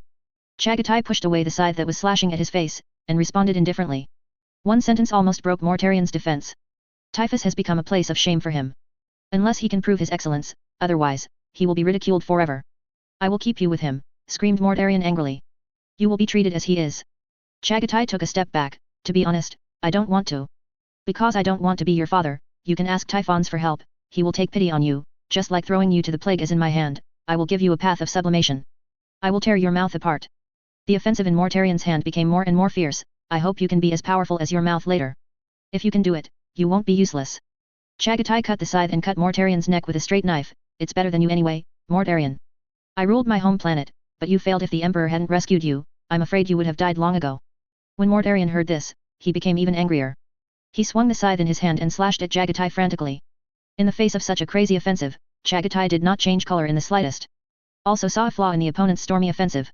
In the blink of an eye, he slashed down with the scimitar, opening a terrible in Mortarion's armor carved with blasphemous runes. The sharp edge of the blade sank deep into Mortarion's body. The arcane power came into play, and even with the blessing of the god of plague, Mortarion suffered heavy injuries, showing an extremely painful expression. He swung Chagatai's knife away with his sickle, and staggered back. Death! Chagatai let out a battle cry, and stepped forward, wanting to seize the opportunity to inflict heavy damage on Mortarion. The poison gas bottle on Mortarion burst suddenly. Thick poisonous gas spewed out from it. The poisonous mist seemed to be alive, submerging Chagatai's stalwart body, sinking into it through the gaps in the armor, corroding the precision mechanical structure in it, and destroying the body that carried the great power. Mortarion took this opportunity to stay away, leaving Chagatai alone in the poisonous mist. The plague mist was carefully prepared by Kyugas. It was originally a gift for Guilliman, but now it is also a very good choice for Chagatai. Mortarion carefully avoided the poisonous mist, the terrible corrosion that destroyed the souls of demons. Even if the Primarch possesses extraordinary power, it is difficult to resist. Chagatai rushed out of the poisonous fog. But his speed slowed down visibly to the naked eye. Darkening of the skin. Spots of the plague appeared on the body and face. Chagatai, who rushed out of the poisonous fog, staggered and almost fell, so he could only use the long knife in his hand to lean on the ground to support his body and prevent himself from falling. What's going on? Chagatai felt the weakness in his body, and looked at Mortarion, his eyes filled with disbelief. The original body has extraordinary recovery ability. Ordinary plagues cannot harm them. Now, he is so weak. This was originally a gift for Guilliman, but you got it unexpectedly. How about it? This is a gift made by Kyugas, the most beloved of the plague god, using all the most terrible plagues in the world. You must like it very much. Mortarion smiled, gloating in his tone. It really fits your character, Mortarion. You are despicable and shameless, and you will only use this kind of insidious method. Chagatai looked at Mortarion with contempt in his eyes. This kind of gaze angered Mortarion. He walked over and kicked Chagatai violently, causing Chagatai's heavy body to roll several times before stopping. You have lost, Chagatai, Mortarion murmured, as if speaking in Guilliman's ear, give up your resistance, and the father will accept you. You may join me when the time comes, together we can overthrow Guilliman, let mankind give up false gods, and let the galaxy enter endless death and cycle.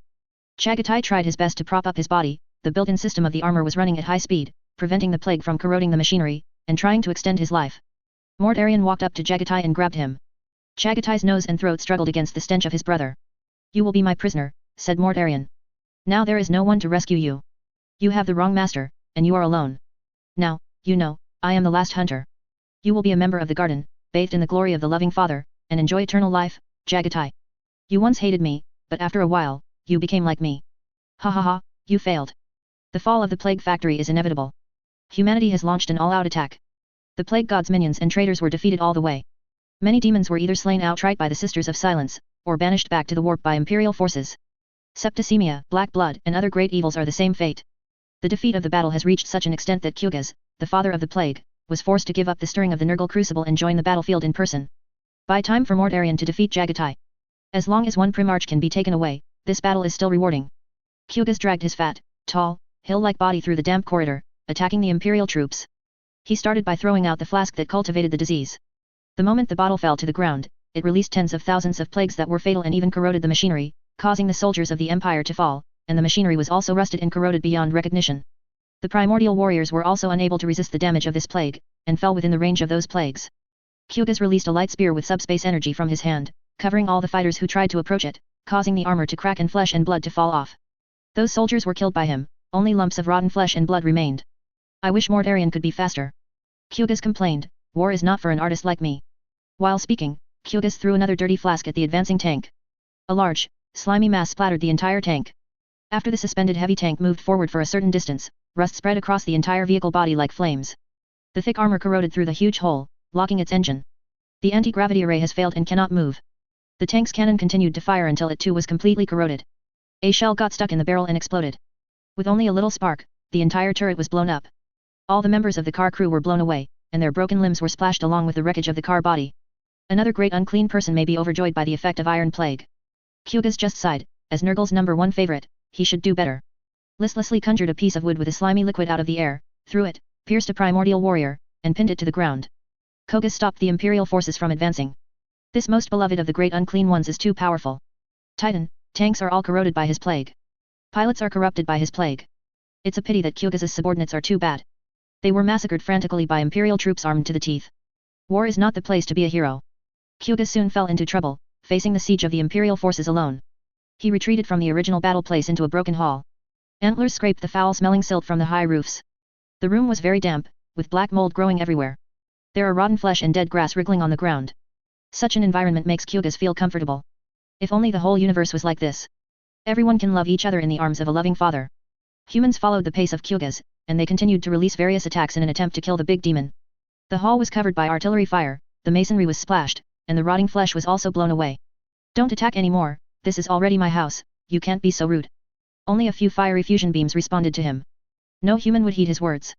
Those beams shot out from the side of the arch, hit his lower abdomen, and blew out a section of his intestines, leaving a wound in his bloated belly, gushing pus. Omega, by the gracious father. Kyugas threw the flask over and pulled out a rusty sword from his bloated body. How can you sneak attack? Under the corrosion of the flask plague, several Primaris warriors howled in pain, then fell to the ground, decaying quickly, and even the armor was corroded by the plague, leaving only a disgusting sticky mass. Kragath swings the plague sword, slashing at a Primaris warrior. The power armor with the skull drawn in red turned black after the blade was slashed, and the people inside quickly decayed, turning into stinky oil as black as midnight. Kyugas stretched out his long frog-like tongue again, curling up a Primaris warrior and throwing him from the ground into the air. The plague quickly poisoned the warrior, destroying his flesh. By the time he hit the wall, the warrior had turned into a mass of dislocated limbs and intestines wrapped around the outside of his body. Haha, you know I'm amazing. Kyugas said. However, more fighters poured in from all directions, pouring ammunition on him. The new type of Titan breaks through the wall, falls from a high altitude, and unleashes an attack on Kyugas that can destroy the city. The suspended tank also surrounded it and covered it with artillery fire. The knights drove the mechs to run quickly, using power spears to sneak attack Kyugas. Stop it, you guys are too shameless. It's not fair, you bully the few with the more. Kyugas said dissatisfiedly, I'm very angry. Kyugas hates the minions of these cursors. They are too many, and they will attack him with weapons that can unleash stellar power. He wanted to get away, but found he couldn't. Boom. The sound of an explosion sounded. Kyugas turned his fat, hill-like body, and flames shot up into the sky in the direction of the plague cauldron. The troops of the state church are charging there. The priests held censers and sang the emperor's poems fanatically, dispelling the power of demons and opening the way to the crucible for the warriors. No. Kyugas screamed, the crucible is the basis for maintaining the activities of demons on this planet. Once destroyed, the demon cannot maintain its form on Planet 9. Kyugas wants to go to the rescue. A huge power spear pierced his fat body at this moment. Then came the second handle and the third handle. 3 streamlined, ergonomic, giant titans with a height of 100 meters stood beside Kyugas. Those powered spears are what these titans eject. The anxious Kyugas forgot that he was surrounded by imperial troops. He did not use witchcraft to avoid and defend against the attacks of the titans. No. Kyugas yelled in the direction of the crucible, regardless of his injury, my baby, don't attack my cauldron. Kyugas threw out all the flasks he was carrying, unleashed another powerful sorcery, and escaped from the siege of the empire. He ran to the cauldron as fast as he could. The plague carriers have failed, they were slaughtered by humans, and the remaining ones were surrounded, and soon they will meet the same fate. The human priests used their beliefs to suppress the power of the demons, and a large number of artillery fire covered the location of the crucible. Those shells are specially made, filled with blessed prayers, as well as fragments made using the properties of the black stone, with an anti-subspace force field. The crucible is crumbling.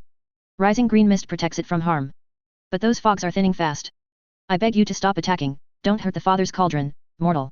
Kyugas was riddled with wounds, but he was still running to the cauldron, trying to protect it. Humans responded to Kyugas with more intense artillery fire, trying to destroy the crucible before Kyugas. Go to hell, I hate you, Kyugas yelled, his belly wriggling, and then spewing out a large amount of mucus, maggots, gall, and half-digested bones from his mouth. Holy Emperor, please protect us. Holy Emperor, please protect us. The priests held censers in their hands, raised prayer flags, and shouted frantically. The barrier made of golden flames blocked the filthy attack, turning it into clean steam and dissipating in the air. Kyugas raised his weapon with an angry expression. I hate who are always praying to God for strength. I'm going to blow you up. As he spoke, the crucible's defenses were at their limit. Accompanied by a strong golden light, the crucible exploded and turned into an invisible shock wave, overturning demons and humans. Kyugas yells no. Do not. Do not. The titan that he got rid of just now came after him again and unleashed a devastating attack on him again. The power spear pierced Kyugas' body. Huge laser cannons fired at his fat head. There are also missiles and melted shells. The crucible is destroyed. Kyugas' power has also been weakened. He didn't last long before he was executed by the titans, and his huge body was blown to pieces. It's a pity that Kyugas didn't get the real death, he fled back to the garden. The crucible was destroyed, and the demons no longer had the power to resist. Imperial forces unleashed the final massacre. The Silent Sisters waved their weapons and charged at the forefront. Countless demons were frightened and turned around and fled or committed suicide directly. Killed by the Sister of Silence, that is the real death. The warp storm subsides. Without the help of the plague god, the enemies in the void were quickly defeated. The ships of the Empire quickly destroyed those flesh and blood ships with their powerful firepower. Without the power of the warp, it would be difficult for those flesh and blood ships to repair themselves in the void. Part of the ship flees. More ships were torn apart by the wrath of Imperial captains. A large number of wreckage scattered in the void. On the ruins of the tower, Jagatai, who was hit by the plague, was speechless. The things implanted in his body were working to fight the plague and maintain his vitality. Guilliman had long been on guard against all of Mortarian's means. In the original plan, it was Fickles and Ventress who carried out the sting operation. There is a large gap in combat effectiveness between the original body and the non-original body. Even after undergoing the second primal caste upgrade, it is destined to be difficult to compete with Mortarian. The plague mastered by the opponent was listed by Guilliman as the top target to be resolved. For this reason, power armor has a certain anti-subspace function, which can weaken the blessing of the plague on the plague, and prolong the life of the user as much as possible. The police in the station felt unprecedented pain, and every cell was howling. The virus infiltrated his soul, intending to drag him to the plague god's garden. Just when Mortarian thought the situation was settled, the shockwave from the destruction of the crucible was also transmitted here. Mortarian turned his head to look in that direction, his face was astonished and terrified. The flames burned fiercely, illuminating the entire sky. Black smoke billowed up, and it was clearly visible even tens of kilometers away. The dark clouds in the sky are also dissipating, and the fresh air is slowly blowing. Creeping darkness retreats. The flesh and blood covering the building is also dying, turning into fly ash and dissipating in the air. The connection between 9 and the warp is weakening. Realizing that the plan has been pushed to the final stage, Jagatai tries hard to raise his head. Relying on the suit of armor with the most advanced technology of the Empire and the tenacious soul of the long-term battle in the subspace, he has persisted until now. You're as stupid as ever, Mortarion. You wouldn't be so crazy if you saw how Magnus was played by Guilliman to applause. You did everything he expected guilty, using an unknown plague to try to win, and proudly issued a declaration of victory. Impossible. Mortarion said angrily, if he is so powerful, did he foresee that you will fall into my hands? Let him save you, let him come. I can kill you now, no one can save you, Jagatai. Mortarion raised his scythe, trying to bring Jagatai the final end. You have no chance, Mortarion. 9 will be your end. Jagatai activated the scimitar in his hand. Golden lines spread across the wide blade. Released a bright golden light. The extremely mysterious mighty force was brought in. Astonished, Mortarion felt his body being restrained by an invisible force. The Empire has been studying the project of using the lighthouse device to leverage the power of belief. In order to create a weapon capable of killing demons, Guilliman, and call comprehensively integrated subspace witchcraft, star technology, and technology unique to Guilliman to create an anti-sword similar to the Emperor's sword. Magic weapon. Just having anti-magic weapons is not enough. Weapons can repel enemies, but they cannot catch them. The demon Primarch has the ability to escape into the warp at any time. To capture Mortarion, we must find a way to cut him off from the warp. This is a very difficult thing. For this reason, the sacred blade was researched. In addition to being an arcane weapon, the lines on the sword body are also miniaturized lighthouse structural circuits, which can leverage the power of faith and form the shackles that imprison Mortarion. The only disadvantage is that you need to be close enough to ensure success. Before fully counterattacking 9, the Empire conducted a comprehensive study. A plan was drawn up to attack on both sides, ensuring that Mortarion had nowhere to go. He anticipated your escape, and the failure of Perturabo and Fulgrim will definitely make you vigilant and ready to escape at any time. After prying the Emperor's power to form a cage, Jagatai it also felt better. Mortarion's plague has done so much damage, more because of the power of the god of plague. As long as the power of the plague can be expelled, the damage of the plague itself to Jagatai can be repaired. The damaged battle armor also started the nano repair program, and each part returned to normal one by one. No. Mortarion growled. He tried to move his body, but found that no matter how hard he tried, his body was firmly clamped by the golden light. That terrible will cut him off from the garden. Plague God couldn't save him either. Unless the veil of reality and illusion no longer exists, there is only a glimmer of possibility. You are under arrest, fool, said Jagatai. Have you heard the Emperor's song? Father is waiting for you on Terra. Don't. Mortarion's voice trembled. Don't take me back. Why not? 10,000 years ago, didn't you wish to enter the palace? You are about to get your wish, Mortarion. The sound of the engine of the gunboat came, and the Grey Knights who had already prepared came out of the gunboat. They brought with them a force field device strong enough to imprison the Primarch. Jagatai watched the actions of the Grey Knights. Screaming, Mortarion was stuffed into the force field, and was transported into the gunboat by the machine slaves using industrial mechanical arms. Now, it would be a true victory simply to transport Mortarion back to Terra. Jagatai decided to take Mortarion back to Terra first, to meet Guilliman, and then return to his home planet to take a look. The cruiser Death Fury belongs to the Flesh Tyros chapter. Chapter Master Seth refuses to accept Primaris warrior technology. It is believed that Guilliman has evil intentions and intends to seize the position of the Emperor. After the Battle of Baal, the Flesh Tyros took a short break to repair their ships, and Seth left Baal with the remaining fighters to hunt down the remaining Zerg. When the battle group was formed, the genes of the Flesh Tyros were mutated. Make them extremely vulnerable to black anger and bloodthirst. As a result, many soldiers were incorporated into the Death Company. The mother planet of the Flesh Tyrner, Cretasia, can't provide enough soldiers. If it continues, it will inevitably lead to the destruction of the Flesh Tyros chapter, and will eventually be cancelled by the Empire. Seth once wanted to use an honorable death to bring the Flesh Tyrror battle group to an honorable end. For this reason, Seth led the Flesh Tyrrors to various battlefields, fighting alone to restore the bad reputation of the Flesh Tyrrors. When Bar asked for help, he even brought all the remaining fighters to participate in the battle. No doubt it is to fulfill the oath of the past. When he learned that the Flesh Tyrrors might be wiped out, Seth made the oath. If the Flesh Tyrrors are destined to disappear, then let people remember them in the future, not fear them. Now, Seth feels that his idea is impossible to hold. Flesh Tyrrors cannot get an honorable death. The destruction of a warband would be regarded as a disgrace in this day and age. The implantation surgery of old-style space warriors is extremely dangerous, and the seeds must be strictly screened. Only a small number of people can survive the operation period and become space warriors. Compared with today's nearly 100% success rate of original casting surgery, it is not a concept at all. The number of original cast warriors in the Empire is already very large. Many old-style space fighters have chosen to upgrade the original casting, so as to gain more powerful power and accept brand new changes. People like Seth who resist change are slowly losing their influence, like ghosts of the old days. On the dark side of the Empire, beyond the reach of the Emperor's astrotorch, the number of active Primaris chapters is extremely large. Guilliman reformed the military system of the Empire, and the number of new battle groups far exceeded the previous ones, and the original number limit of the battle groups was also relaxed. If the war requires it, the battle group can be expanded with the approval of the Military Affairs Department of the Star Area, up to more than 10,000 people. One can imagine how many Primaris warriors are active in the Empire today. When the Flesh-Tearers group led by Seth was hunting the Zerg, they encountered several groups. The opponent relied on the original cast body and a large friendly army to crush those Zerg or aliens. The Flesh-Tearers have just finished their declaration of war and are preparing for airborne operations. People have already achieved victory by virtue of large-scale teleportation technology and absolute firepower crushing. For the Meat-Tearers, it is undoubtedly a huge setback. The new era is developing rapidly, and those who fail to adapt in time will be eliminated.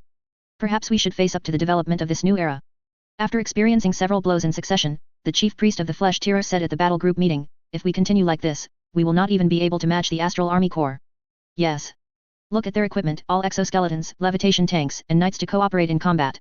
The era of interstellar warriors has passed, and now belongs to the era of Primaris warriors. If we can't adapt to the changes, we can only be eliminated. We only have 200 fighters. In the past, this was a force that should not be underestimated. But now, the opponent has invested more than 1,000 Primaris fighters in a single battle, and there are several Astral Army regiments to assist in the battle. Our company not qualified to participate in a standard battle, and can only fight alone on the periphery. Seth stood alone in the shadow of the Sanguinius statue, recalling in his mind the speeches of the chapter meeting. Compared to the rapid development of other chapters, the traditional chapters like the Flesh-Tearers are about to be forgotten by the world. Some people are tempted. They were eager to use Guilliman's technology to bring the Flesh-Tearers back to life. As long as they are Primaris warriors, the Flesh-Tearers can overcome Bloodthirst and Black Fury and become a popular warband.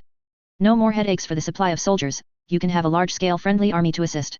Be able to penetrate the planet controlled by the enemy within an hour, recover worlds for the Empire, and add more meritorious service to the battle group. Cathit believes that such a rebirth is a blasphemy against the Emperor's creation. Without bloodthirst and black anger, is the son of Sanguinius still the son of Sanguinius? That's just a group of ultramarines called Flesh-Tearers. Seth would never allow such a thing to happen within his warband. Stepping out of the shadows, in the dim room, Seth went straight to his arsenal. In the long corridor, only a few places were lit with candles. More places are shrouded in darkness. The environment did not bother Seth in any way. Space Marines have extraordinary senses and can easily see in the dark. Walking down the corridor, Seth placed his hand on the biometric device in front of the heavy metal door. With the sound of confirmation, the smooth panel hummed. The door slowly opened. Hidden piston mechanism hissing. Walk to the center of the room. A stasis field is glowing blue in the dark. His Terminator armor was suspended there. This set of battle armor has been passed down for more than 300 years, and it was left behind by Seth's predecessor. The war traces above represent the feats of the Flesh-Tearers chapter, and are the embodiment of the tradition and spirit of the Flesh-Tearers chapter. Those chapters who listen to Guilliman betray their own traditions without honor. If we should disappear as a trace of an old age, the Flesh-Tearer chooses an honorable death. Let Guilliman choke to death in his own decree, the Flesh-Tearer will never compromise with him. Dante that fool, when he dies, the Archangel will spit on his soul. Seth smashed his fist into the wall beside him, his eyes full of anger. Guilliman changed everything and no one cared. When everything created by the Emperor and the Archangels is forgotten and changed, then he will naturally seize the power of the Empire. What is the difference between such behavior and betrayal? Seth would not give in to such a betrayal. The Flesh-Tearers will be the last to defend the glory of the Archangel Sanguinius. Footsteps sounded, and the chief priest of the warband came in from outside. Captain, does the battle group need you to guide us to our destination? Go to Prospero, Dante is there, trying to capture Magnus. It's not easy, even if he received the primordial upgrade, it would be difficult to fight a Primarch. Can the Flesh-Tearner chapter after the death of the final honor, I will meet Dante there for the last time and spit on his betrayal of the Archangel. Seth said. If the Flesh-Tearer is a ghost of the old age, let it go with the old age. Seth can't change these people's minds. The only way to leave is with sincerity to the Archangel and absolute loyalty to the Emperor. The Flesh-Tearers will fight till the end. I will have my revenge. Sitting on the throne, Magnus gazed at the stars, his Shinnik Empire was growing. The entire star area has been brought under his control. A steady stream of psychers, cultists, and traitors come from all directions to escape the persecution of the Empire and seek a true alliance organization. Each of these defectors gritted their teeth with hatred for the Empire, and wanted to completely ruin that damned human empire. The Wizard Star has formed a twin system with Prospero. Magnus will use these two planets to leverage more powerful forces. Guilliman is good at operations. Magnus knows very well that if he wants to defeat Guilliman, he should not compare development with him. He is good at witchcraft. Using witchcraft to fight against Guilliman is the most obvious choice.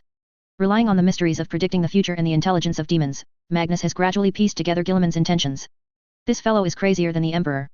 Not only did people build webways, but they also built passages in different universes, hoping to use these methods to free humans from the shackles of the gods. The Emperor's madness made him sit on the golden throne and suffered a lot. Magnus is looking forward to the price that such an arrogant Guilliman will pay. Chapter 264 The Age of Myth Revival, subscribe. My lord. A voice interrupted Magnus' imagination. Turning around following the voice, Magnus saw Ahriman who had been expelled by him in the past. The other party was holding a scepter as usual, wearing the set of gold and red armor, and the giant eye emblem on the chest scattered the swaying subspace shimmer. Was walking in from outside the hall, saluted respectfully, and greeted his genetic father. Magnus put away the smile on his face, and stared indifferently at the heir who had been expelled by him in the past. The Battle of Learning Star made Ahriman suffer a lot. Who would have thought that the digital loyal Primarch would attack at that time? Perturabo, Fulgrim, and the others didn't even have a chance to escape, so they were taken away in one go. It's like a reenactment of the landing field massacre of yesteryear. It's just that the roles of the two parties have been reversed. Ahriman was lucky. Guilliman and many loyal Primarches focused on the demon Primarch, allowing him to escape from the Star of Knowledge. Otherwise, he would now be in prison on Terra with many daemon Primarches. After escaping from Learning Star, Ahriman's subordinates also suffered heavy casualties, and they were only one step away from the polished commander. Realizing that the rise of the Empire had taken shape, and he was weak, Ahriman returned to Magnus' side. Magnus, who suffered a great loss in Pharos, also realized that if he wanted to defeat Guilliman, he had to let go of his old arrogance and accept every power that could help him. Only in this way can we fight against Guilliman's army. Otherwise, relying on the strength of the current empire, fighting alone, will definitely repeat the fate of the other brothers. It is inevitable to add another member to Terra prison. Ahriman's fault is irreparable. Magnus wasn't going to forgive him. The Scarlet Letter incident was too bad. He was not killed at the beginning because Tsianch personally ordered him to spare his life. Otherwise, Ahriman would have been reduced to ashes in his anger. Right now, solving the threat posed by Guilliman is far more important than punishing Ahriman. For this reason, it is not unacceptable to accept Ahriman first. What is it? Magnus said indifferently.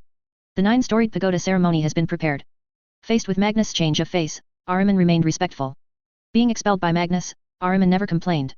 The mistake of the Scarlet Letter incident in the past caused Kunzit to lose so many brothers, killing him would not be an exaggeration. Very well, it's time for Guilliman to pay the price. Magnus' voice echoed in the throne room. The wizards and Scarlet Warriors standing in the hall could feel the majestic mana and will of their masters from the words. Magnus stretched out his broad palm, and the light gathered in his hand, weaving it into a scepter. After sublimation in the subspace, Magnus' scepter is as ever-changing as he himself, and can be summoned by him at will. Now it is a gilded scepter of ingenious design, which complements the Primarch's magnificent armor. The 9-fold silver tower from the mysterious realm of the Lord of Change will accomplish the grand goal of human sublimation. Magnus rubbed the scepter in his hand and smiled. All the humiliation suffered on Pharos will be returned to Guilliman in double. Making human beings a psychic race, closely integrated with the subspace, is the only salvation for this race. Magnus will allow mankind to complete this redemption, and the 9-storied pagoda ceremony was born for this. As long as this ritual is completed, every human soul will be submerged in the vast ocean of the warp, revealing its own essence.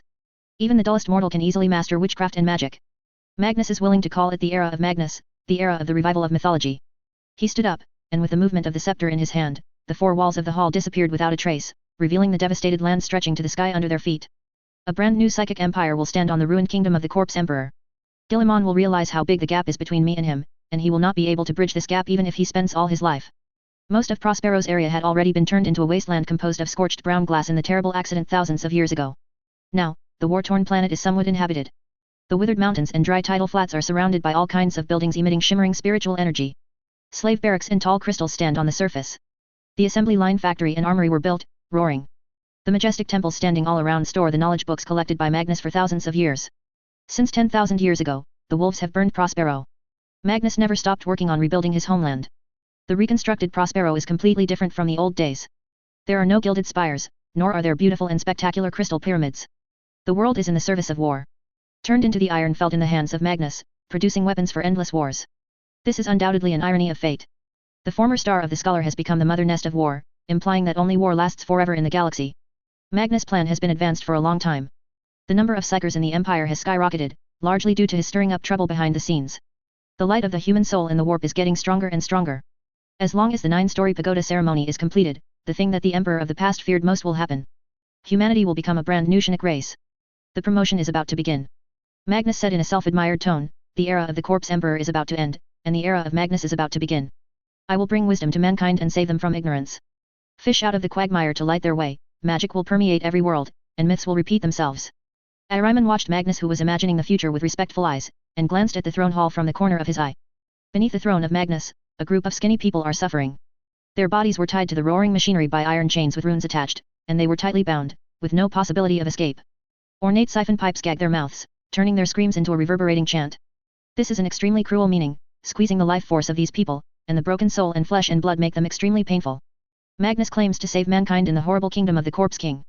But everyone knows that the opportunity for promotion never belongs to the majority. It is the privilege of the few. Those valuable souls can settle down in the new kingdom created by Magnus. Untalented, lowly, Untouchable untouchables clearly not up to the mark.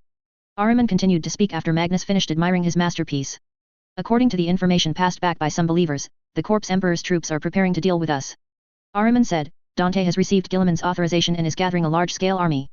Those poor, stupid guys, they are still fighting for the Corpse Emperor. Then let them come, this will be their burial place.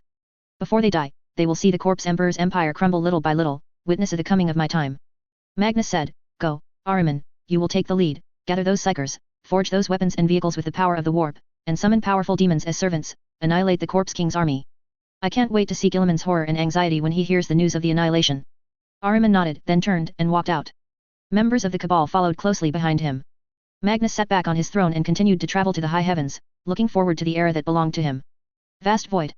A tattered ship broke free from the warp, got rid of those evil light whiskers, and entered the real universe.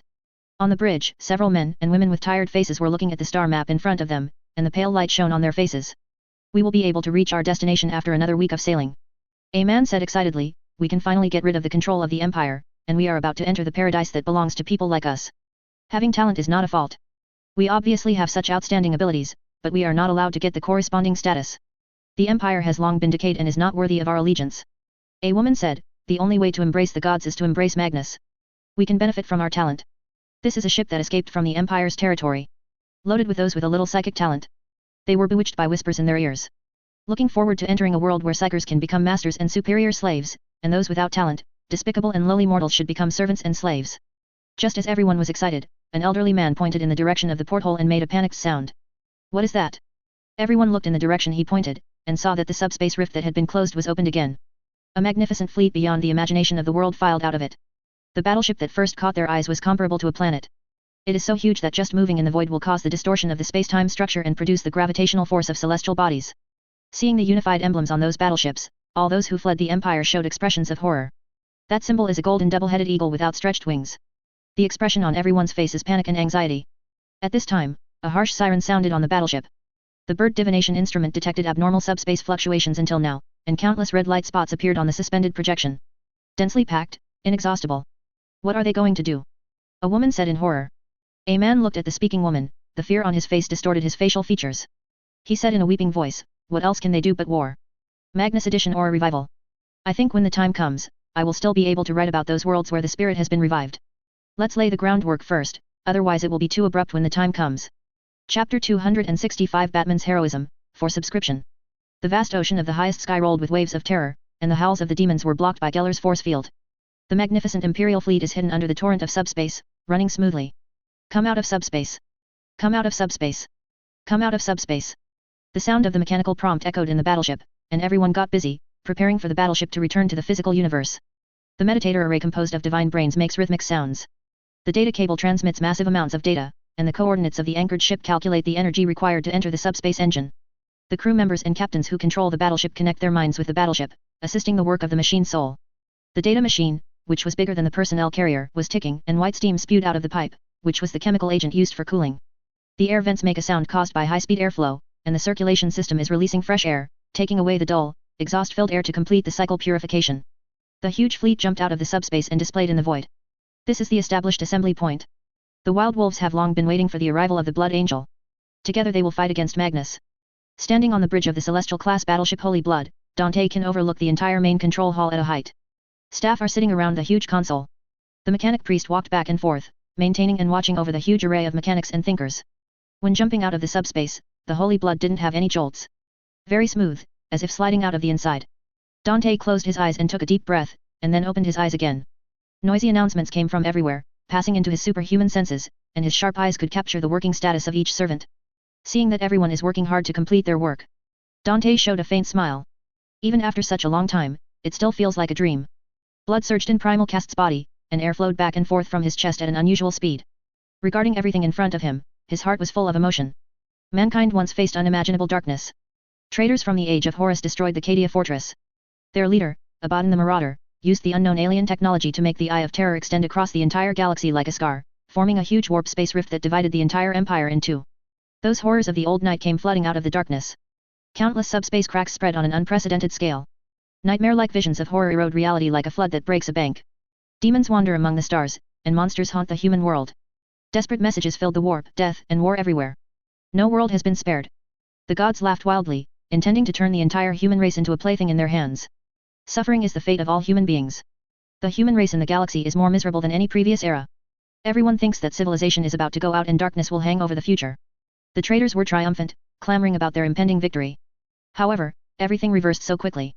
The awakening of one of the Emperor's children changes everything. Traitors and gods will one day regret what they did for waking Guilliman. Many primarchs return from lost times. Walk among the stars again.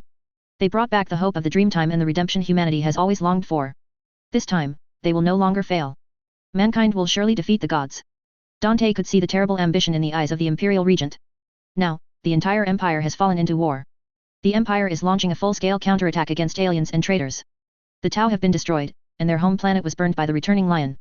Many chapters were assembled to attack the resurgent Necron dynasty. The orcs were divided one by one, a large number of legions were dispatched, and the greenskins fled with an unprecedented terrorist attack. The Zerg suffered continuous setbacks, and one after another the tentacles were cut off by humans. In the old days, the victory of any war was enough to make the High Lord extremely excited and regard it as a supreme achievement. But in this day and age, these victories are commonplace. Not even creditable. Dante knew that these victories were just appetizers. The imperial regent will never be satisfied with this. The Ministry of Military Affairs of the Empire is still frantically expanding its military. The first thing every recovered world has to do is to be included in the Empire's huge division of labor system. Develop technology and industry, produce weapons and ammunition, warships or food supplies. So frantically preparing for war and expanding the army. Anyone with a keen eye can sense that a galaxy-changing battle is brewing. There is only one enemy who needs to use so many troops. Those are the ancient primordial destroyers. Another name, that is the guy who claims to be a god. A sharp sword against the gods is being forged. The day the sword comes out is the time for the decisive battle. A mechanical sound sounded, interrupting Dante's scattered thoughts. The warship of the Space Wolves chapter has been detected, and the standard message has been sent. Light spots appear on the tactical screen, and the optical device transmits the captured images to the database, which then processes them and displays them in front of Dante. The Space Wolves also have a fleet of magnificent ships. The Imperial Regent equips each chapter with equal strength. At this point, even the Ultramarines are no different from them, without any special treatment. Co-ops between the Blood Angels and the Space Wolves are not uncommon. But in the past, there were often only small-scale alliances. This is the first time that such a large-scale joint operation has been carried out. After the Blood Angels fleet jumped out of the subspace, they switched to conventional engines, slowly slowed down, and met with the Space Wolves ships. Space Wolves chapter, Captain Logan requests to meet you, he has arrived at the transmission deck of the Holy Blood. Another voice sounded. Dante followed the voice and saw that it was a flying silver-plated cherub. The servo machinery was humming in its body, and the silver wings flapped rhythmically. Wings do not provide lift, cherubs rely on anti-gravity devices to maintain flight, wings are used to maintain direction and decoration. The wild wolf is still so impatient and unwilling to wait. The request is granted, let him go to the Holy Blood Hall. Dante said, I will be there soon. Understood, the relevant information is being passed on. Accompanied by the buzzing sound, Cherub turned and flew away. Dante glanced at the main control hall, the mechanical priests were commanding the servants and crew to control this huge battleship. The mechanical indicator light flickered, and the noisy sound echoed in the hall. Everything is in order. Dante turned and left, walking towards the door of the main console. The Blood Angels who stood at the door and were in charge of guarding saluted him. Several members of the Holy Blood Guard followed Dante and left together as his escort. The Temple of the Holy Blood was originally located in Baal's Fort Angel. Dante moved it to the Celestial-class battleship, Holy Blood. He knew very well that the Blood Angels would face an expedition that might take hundreds or thousands of years. The ambitions of the Empire Regency are by no means limited to the Milky Way, and it is very likely that they will expedition to other galaxies. The Blood Angels had to adjust to life away from Baal fighting. Celestial-class warships are the best choice as a mobile temporary home. There are a large number of books stored in the Temple of the Holy Blood. These books record those enemies the Blood Angels defeated, as well as biographies belonging to the dead. Someone once suggested logging these things into a database. Dante rejected this proposal. The books and biographies of the Temple of the Blood are the legacy of the chapter. Only with the heart of awe can one obtain the knowledge of the predecessors and the spirit of the Holy Blood inherited from these books. If something is too easy to get, people will not respect it. The meeting with Head Logan was arranged in the Temple of the Holy Blood, which is also a manifestation of respect. The Space Wolves and the Red Devils Magnus have a deep grievance. Before the Great Rift was opened, Fenris, the home planet of the Wolves, was invaded by Magnus. The entire planet was engulfed in flames, and the people of Fenris suffered heavy casualties. Knowing that Dante launched a war against Prospero, Captain Logan brought the wolves over. Accompanied by the hissing of the mechanical door, an old blood servant walked in, followed by a warrior wearing thick Terminator armor. The comer is Logan, who is known as the Ancient Wolf, the father of the Wolf Teeth, and the High King of Fenris. Born in the Iron Tribe of Fenris. After nearly 200 years of fighting, he became the chief wolf of the Wild Wolves. Several wolf guards also walked in with him. They all have huge wolf head decorations on their armor, and thick fur hangs on their bodies. Glad to see you again, Logan. Dante said. Me too, I once thought you would die at the hands of the Zerg. Logan responded to Dante's greeting with a rough voice. Luckily you didn't, otherwise, we wouldn't be able to defeat that damned traitor together gone. The regent of the empire saved me at the last moment. Dante made a gesture to the mechanical priest who was waiting by the side. The buzzing sound of the machinery sounded, and a huge holographic projection lit up in the room. He brought new technology and warships, allowing the Blood Angels to complete their transformation and be reborn. I learned something about the Battle of Fenris. I'm sorry that the Son of Blood couldn't face it with you. The wolves will have revenge. Logan said lightly, Magnus will pay the price for invading Fenris, and Terra's cage is waiting for him. He will. Dante walked to the side of the projection, and a point of light emerged, showing the entire galaxy, and then changed rapidly, moving, until it showed the planet Prospero and the area controlled by Magnus. He has controlled a star area, and his power is still expanding. Several Empire battle groups have tried to stop his madness, but in the end they all failed. Dante briefly introduced the situation of Magnus. This information is public. The power of the Red Devil is unimaginable. This traitor is at the same level as our genetic father. Absolutely don't take any actions of contempt, otherwise the success will come to naught. Logan also walked to the side of the projection, examining the Empire. Troop deployment and the enemy's defense, we have to bite through their periphery first, just like wolves besieging powerful prey, probing, weakening, and then killing them with one blow. This matter is not simple, but we have enough troops to do it. Not long ago, I got a message from the Dark Angels. They have solved the battle on the Far East frontier and will join us in the siege of Magnus' team. With a slip of Dante's hand, a Dark Angels chapter emblem appeared on the star map, and it moved towards Prospero from the other direction. It means we will get the support of a Primarch. Logan's eyes were full of surprise and a trace of deep hidden loss. With the advancement of the Empire's technology, various communication facilities have been established. Nowadays, the information exchange of the Empire is far more than in the past, and Logan naturally knows the return of the Lion. The opponent fought on the far eastern border, smashed the growing alien civilization, and quelled many turmoil in the far eastern border. The Empire has returned several Primarches, but their genetic father Russ has never appeared. Guilliman sent a message to the Space Wolves, informing them that Russ had appeared during the Battle of Lorestar, so that they would no longer have to go on a hunting expedition. This news once excited the Wild Wolves, thinking that the father of genes is about to return. But until now, apart from the information given by Guilliman, the Wolves have no news of Russ. Once let them lost. Russ didn't want to return to Fenris, maybe he was too disappointed in them. The Lion didn't act with the battle group. He took his personal guards to complete another mission. Dante said, if we can't defeat Magnus, the Imperial Regent may let the Lion come take over, so we've got to be ready and try to get that guy. Speaking of the Primarch, Dante was also a little bit lost. At least Russ, the genetic father of the Space Wolves, still has news, and it is very likely that he will return in the future. Sanguinius was killed directly, although the Imperial Regent will find a way to bring the Archangel back. But this kind of thing is not that simple. Up to now, Dante has not received any news from there. I don't know success or failure. I hope everything goes well. Dante can only comfort himself in this way. Subsequently, he continued to engage in military discussions with Logan. The Space Wolves and the Blood Angels, combined with the Dark Angels, is a terrifying force capable of deciding many wars. Plus, a significant portion of their sub-regiments also responded to their war orders. The scale of the army against Magnus was extremely large. After discussion, Dante and Logan agreed that they should gradually advance from the periphery, bit by bit through the enemy's defenses, and then have a decisive battle with Magnus on the planet Prospero. The giant stone fortress is suspended in the void, and a huge number of warships are distributed around it. At this time, this huge Imperial army is only one step away from the star field controlled by Magnus. With the current speed of the Empire, it only takes half a day to launch an attack. After jumping out of the subspace, the Dark Angel had another unexpected harvest. A merchant ship that looked almost scrapped appeared in front of them. Boris led the team to inspect the ship, and unexpectedly found that all the people on board were psychers or people with the potential to be psychers. From the confession of the leader, Boris realized that many people with spiritual potential were lured to Prospero by Magnus. That's not a good thing. With so many psychers, the power they can leverage is absolutely beyond everyone's imagination. Several major incidents of out-of-control psychic energy broke out in the Empire. Each time caused huge casualties. The strongest alpha-level psychic out-of-control event caused the paralysis of star language communication in dozens of galaxies, and more than 1 billion people died. After inspecting the ship, Boris hastily judged these people, and then turned to Azrael to discuss the matter.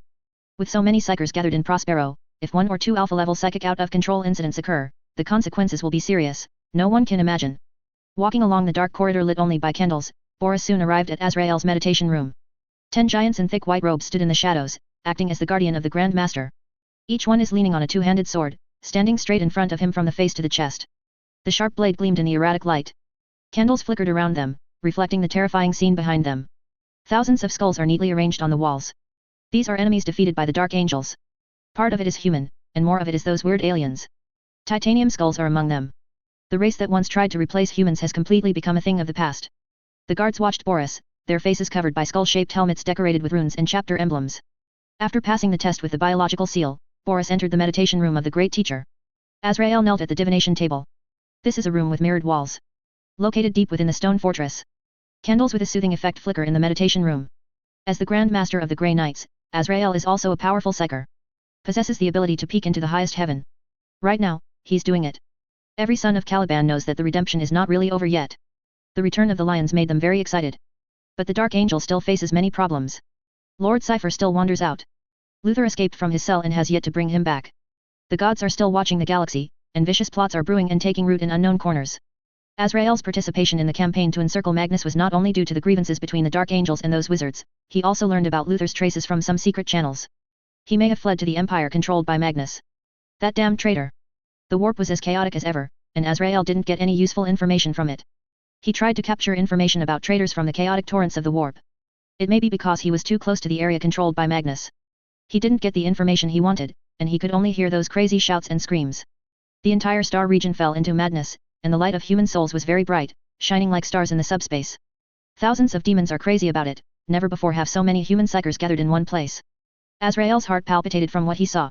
With so many psychers, if something goes wrong, the entire star sector may be thrown into the warp. Withdrawing from the subspace, Azrael picked up a quill and recorded his experience of this trip to the subspace on the thick tome. Record those crazy ravings. Many things are useless. However, as long as a useful clue can be found, it is possible to determine the victory of a battle in the future. Footsteps sounded from behind him. Azrael knew who the visitor was without looking back. Except for Boris, no one will bother him at this time. My lord, we have captured a group of traitors who are trying to go to the area controlled by Magnus. Boris said. A bunch of stupid people. Azrael said, did they provide any valuable information? The pastors and mechanicians have been interrogated and soul-peeped. They are just a group of bewitched ignorant people. These people all have Shinnick power or the potential for Shinnick power. They think that in the kingdom of Magnus, they can get a better life and be more respectable. So they followed the whispers of demagogy, gathered together, got a ship through some secret channel, and tried to cross the ocean of warp space to make a pilgrimage to Magnus. According to the existing laws of the Empire, they have all been sentenced to ignorance.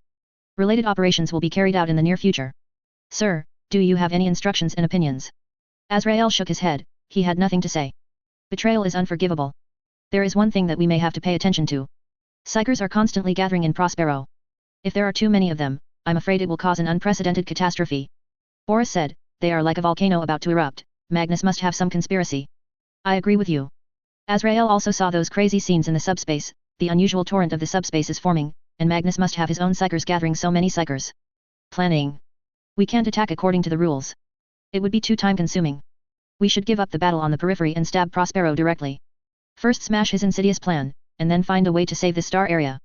Boris said, Saint, a frontal attack by the Blood Angels and Space Wolves will provide cover for our operations. It's not a good strategy to go deep alone. Azrael said, that's too dangerous. Regardless of what Magnus has planned, stopping him first is the most important thing. Boris said, we will only harass, conduct orbital bombing, and not launch a full-scale attack on Prospero. Magnus' strength far exceeds ours, but his fleet is not as strong as ours, and there is not only one way to fight wars.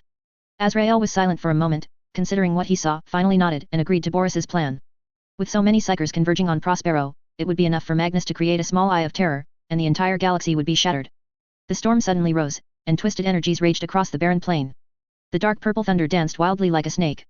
Dark clouds rolled across the sky, and distorted faces floated above them, howling harshly.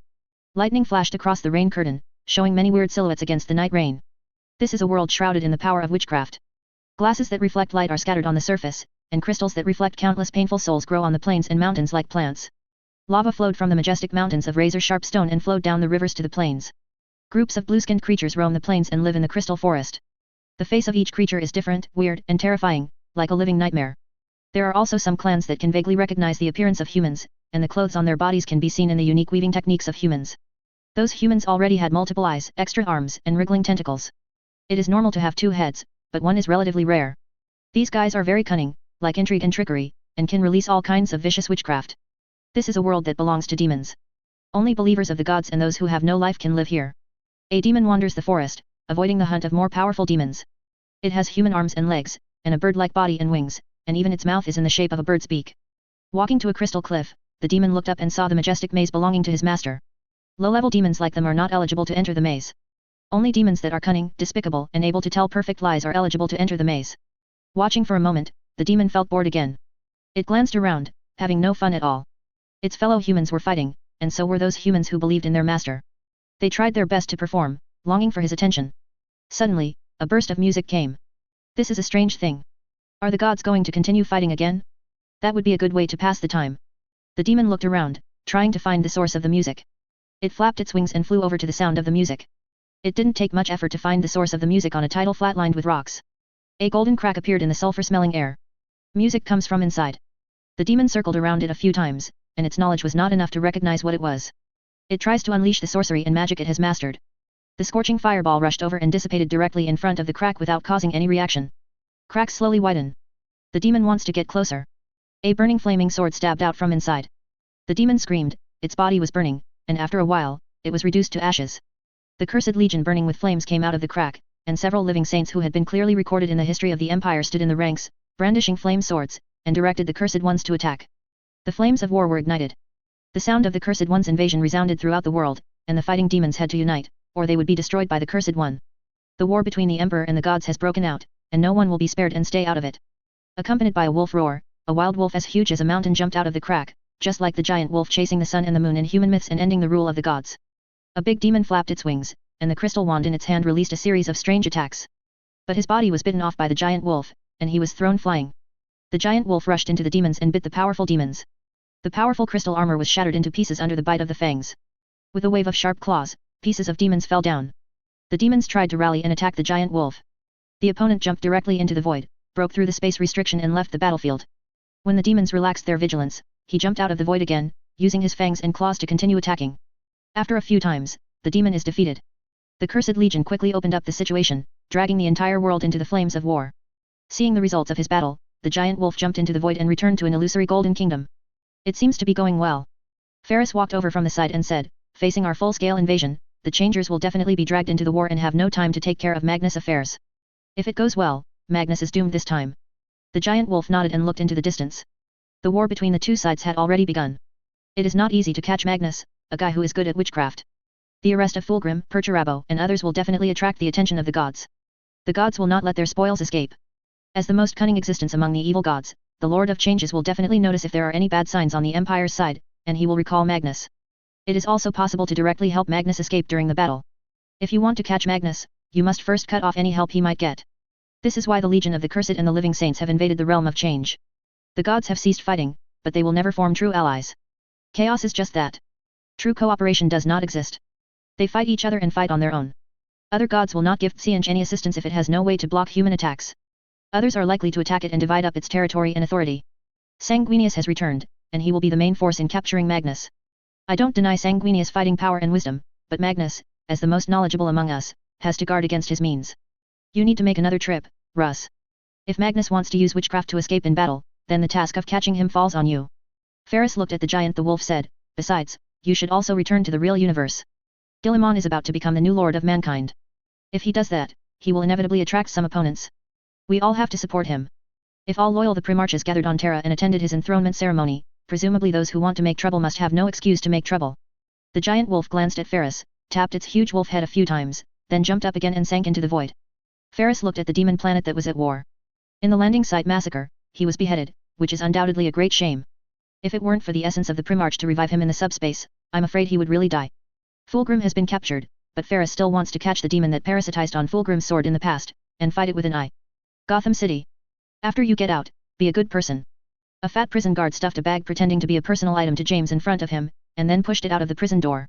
The dazzling sunlight instantly made this James feel a little uncomfortable. He stretched out his hand and set up a small tent on his forehead to block the dazzling sunlight.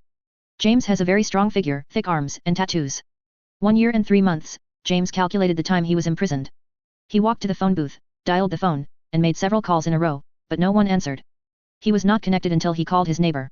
On the other end of the phone, a rough male voice came. James asked about his mother. She is already dead. You said that you can pay the medical expenses in 2 days, but you have no news. The hospital gave up the treatment and sent her back. The neighbor said, you are such a bastard. Everyone was saying your name, but you didn't show up. I was arrested. James said, I was given a big job. I thought I could get the money. Everything went well. If there is no in armor, I can get enough medical expenses up. What did you do? You shouldn't have done those illegal things. If you were honest, those things wouldn't have happened. But I have to pay for medical expenses. I can't watch my mother die. I tried to borrow from the bank, but I couldn't get it. Someone asked me to ship a batch of goods and promised to give me $10,000 when it was done. Just enough for medical bills.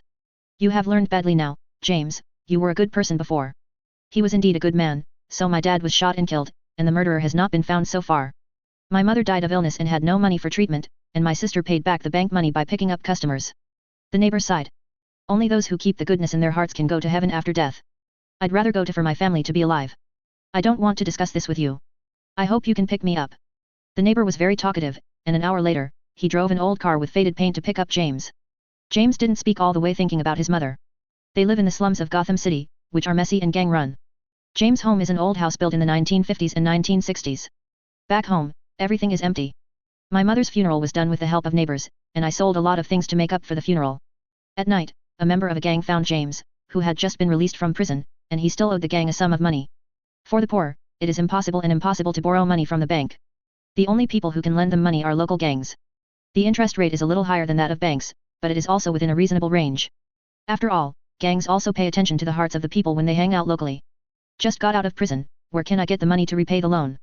I can only continue to pick up jobs and pay back the money to others. Recently, due to the strong attack of Batman, the hero of Gotham, many gangs have been destroyed, which allows other gangs to see the opportunity to expand their territory. James' job is very simple, that is to take up arms to participate in the battle and grab the territory.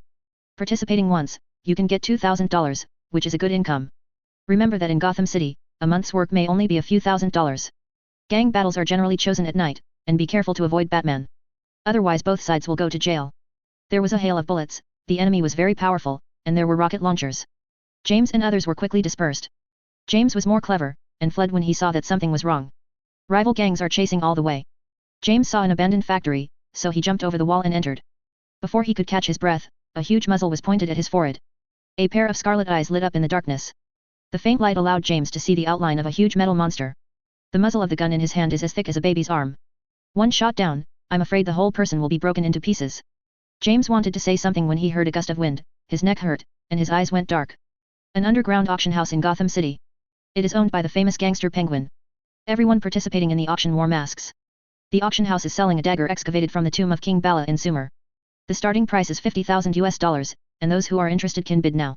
The host said. A slender and hot woman raised her hand first, $100,000. $100,001. Bruce Wayne, wearing a mask, raised his hand. The price increase starts at $50,000. The host said, please don't deliberately disrupt the order of the auction house. The woman wearing a cat mask also turned around, looked at Bruce Wayne who was bidding, and raised her hand again, $200,000. $200,001. Bruce Wayne continued. Stop making trouble, bastard. The woman said angrily, $500,000. As soon as these words came out, everyone was amazed. That dagger is certainly worth something, worth $200,000 to $300,000. $500,000 is a lot. Obviously, women are bound to win the dagger. Bruce Wayne, wearing a mask, raised his mouth slightly, looking at the hot woman. Even though he was wearing a mask, he knew the other party's identity. It was the thief who sabotaged several of his actions. He raised his hand, $2 million. Following his voice, the auction hall fell silent. $2 million. Is this crazy? Too much money and nowhere to put it. Miss, don't use your savings to challenge my pocket money, you can continue to increase the price. Bruce Wayne laughed. As the richest man in Gotham City, and even the richest man in the world, he has the confidence to say such things. Let me tell you in advance that DC doesn't have any cooperation with superheroes, and instead will kill a lot of them. Strength will be redefined. Those heroes who break the world as soon as they talk about the setting, and who can't even beat a hole in their record will be weakened. Combat power is defined from the opponent's official history and historical record. Superman has been playing on the Earth all the time.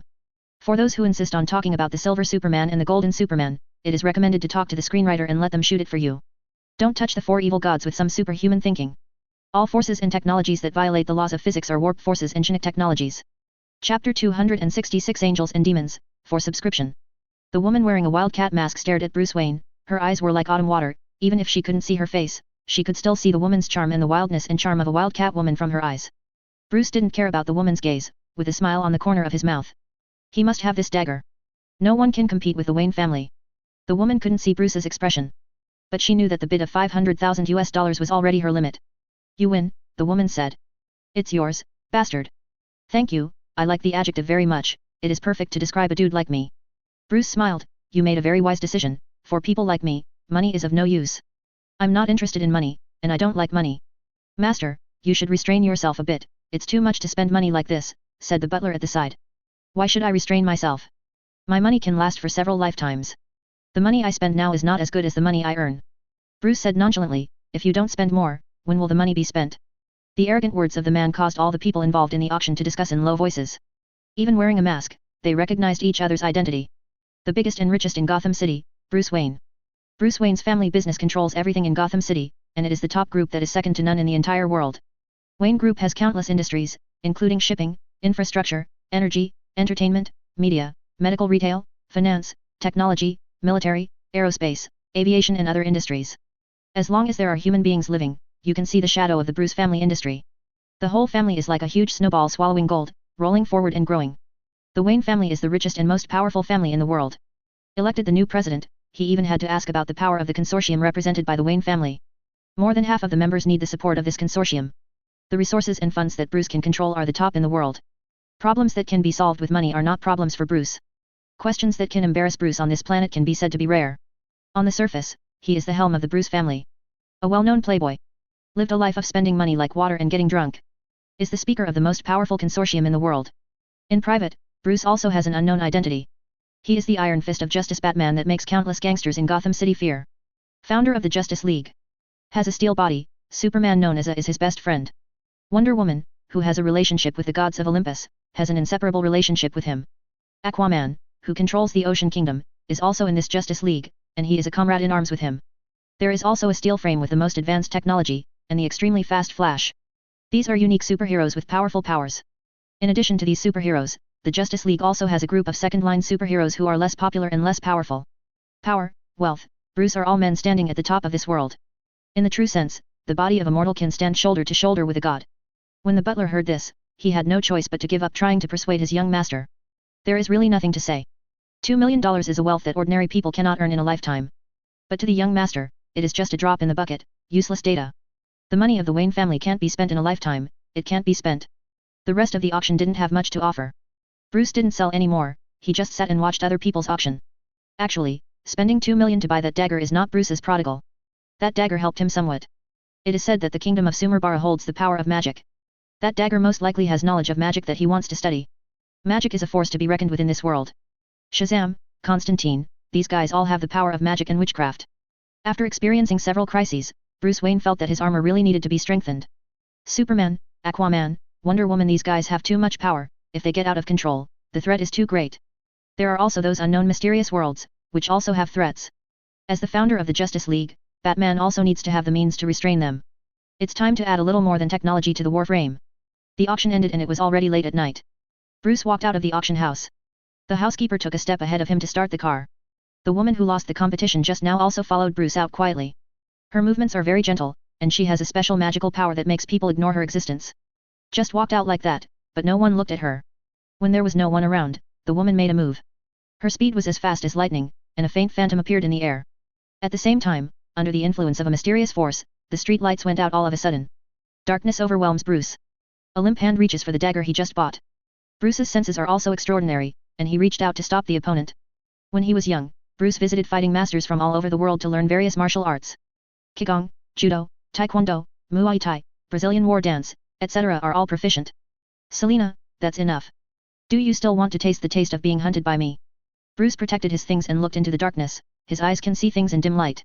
The tights accentuate the woman's protruding figure, the black stockings on the feet add a touch of femininity, and there is a cat face mask on the face. Bruce can naturally recognize who the other party is. It is his old enemy. Gotham City is well known, and the thief who likes to steal jewels, Catwoman. The magic of ancient Egypt gave Catwoman superhuman senses and vigorous skills, and she can sneak into any place. Bruce was not worried at all. The two sides have played against each other many times. He knows Selina's methods like the back of his hand. Even if the opponent can hide in the shadows, he can still detect the opponent's location. Magic is not everything. That thing should have been mine. A female voice full of magnetism that made a man's bones tingle came from the darkness, erratic.